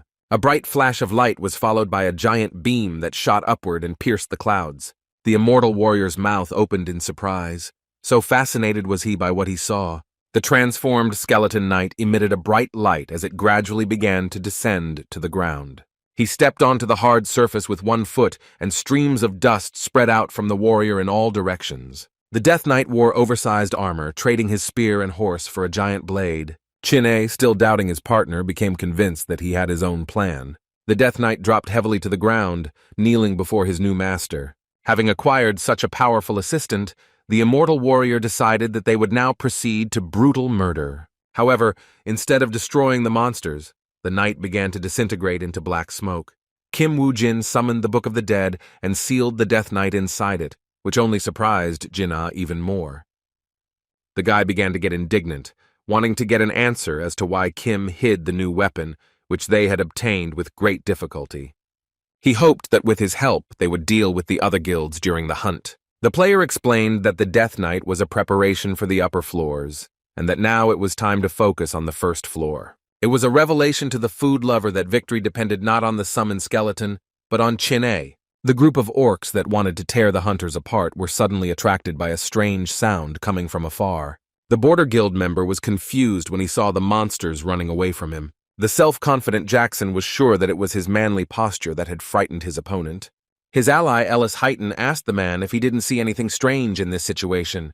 The girl thought that although there were monsters with a high level of intelligence, this was not the case. In fact, the monsters were attracted by a signal that came from an inverted triangle figure, spreading across most of the dungeon. Holding the magic item with difficulty, Chin-A cursed to himself that he had once again been turned into bait for the enemy. The hunters received this item several months ago in the Sphinx dungeon. When his partner asked if the monster had dropped anything useful, Kim threw the item at him. The player was confused when he saw the Death Echo box, which was in the shape of skulls, one on the outside and the same on the inside.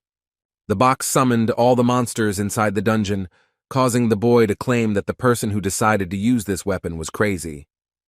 But after just a few weeks, the immortal warrior himself turned out to be who he had criticized so much. Mr. Pak from their guild approached the hunters, complaining that Isaac's useless argument had only made things more confusing.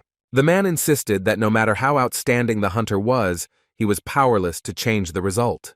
Yong Wan announced that he was quitting because he did not want to involve his name in a senseless plan, since Ivanov's reputation would ruin the union and it could shatter into pieces. Wu Jin was surprised by the player's decision, but he did not stop him, confident that he would soon be struggling with all his strength. The angry man told the boy to stop pretending to be a strong hunter. By this time, monsters from all over the dungeon began to run towards the trio. Opponents of different types and classes started with one single task: to destroy their target. Monsters were crawling from all corners, hell-bent on defeating the enemy in the form of a signal that the box was giving.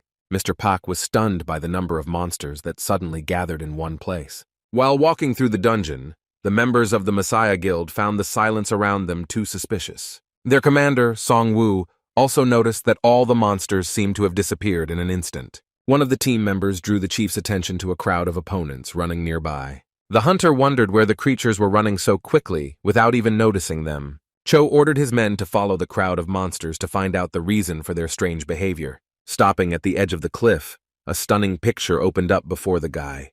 The player watched a large-scale battle involving several hundred local monsters. Carrie Rowana came to the commander of the Messiah Guild and told him that the Death Echo box had been circulating on the black market for some time. The woman considered it a meaningless thing, not thinking that there would be psychos who would use it in such a way. Rumors said that Isaac was a stubborn and wayward man, and that there were no people who would want to submit to him. However, there was a player who was ready to sacrifice his life, perfectly complementing the crazy Russian. The great guild leader believed that in order to use a wide-range provocation skill, one had to be out of their mind. The narcissistic Park Yong Wan believed that Isaac was trying to remove him with his prank, but the hunters didn't care that Mr. Pak almost died because they won the bet. Chin-A could not get enough of his winnings because in front of him was a huge pile of money in the form of magical items. Wu Jin was genuinely happy for his partner and also sympathized with his rivals. Kim stated that when comparing all the guild's results, the difference was insignificant.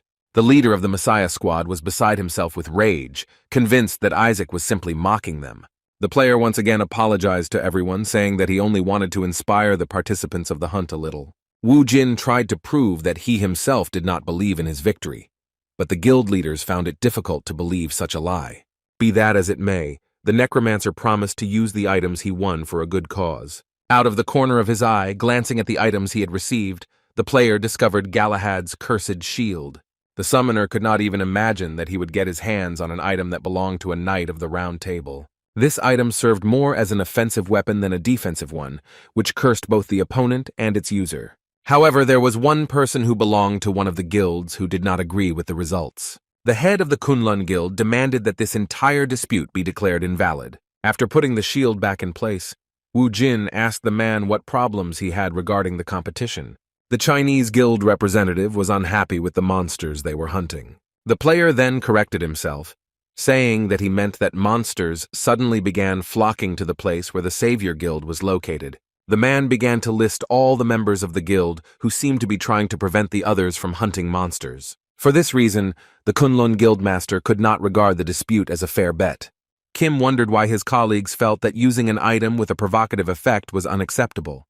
The player admitted with annoyance that the box had an effect on the entire map, which could create interference for others. However, the guy had a question about the wave of monsters that formed after using the item. Wu Jin wondered if there was a guild present that could handle the crowd of monsters. Such a sharp question made every squad leader bite his tongue. None of the guilds had anything to say in response to such a player, albeit impudent, but fair. Kim apologized to everyone because he felt like he had gathered everyone there to scold them. Suddenly, information windows began to appear in front of each of the hunt participants. Everyone received a notification that the slain had been eliminated and the survival quest had been completed. Members from different guilds have never seen a survival quest end early. Everyone who took part in the cleanup began to praise Isaac, without whom they would not have been able to move on to the next stage. As he headed towards the gate, Wu Jin told the disgruntled disputant that no one else had any objections to the bet. Instead of arguing with each other, the necromancer suggested moving to the next floor.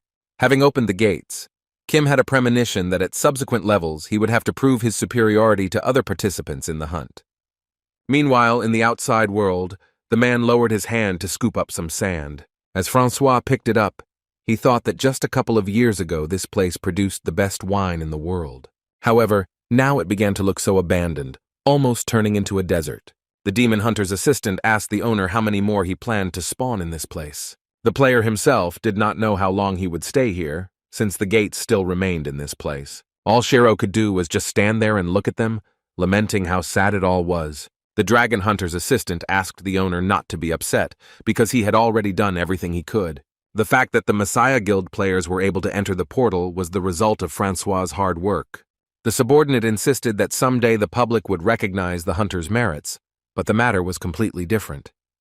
Holding back his anger, the Frenchman himself did not fully understand what he was feeling at that moment. As the player said a few years ago, a Root appeared who wanted to meet him. And if the man had not put all his affairs aside and gone to Korea, then perhaps everything would have been completely different. It might not be Lee Se-young inside this dungeon, but Francois, and thoughts about this constantly hovered in the hunter's head.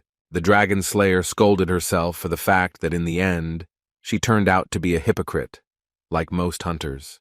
The assistant wanted to somehow support his master, but he could not find the right words for this. However, Shiro's subject cried out, declaring that the player was deeply mistaken in the words he had spoken. After so many years of service, the man knew that this was not so, and that the hunter was not like the members of the Messiah.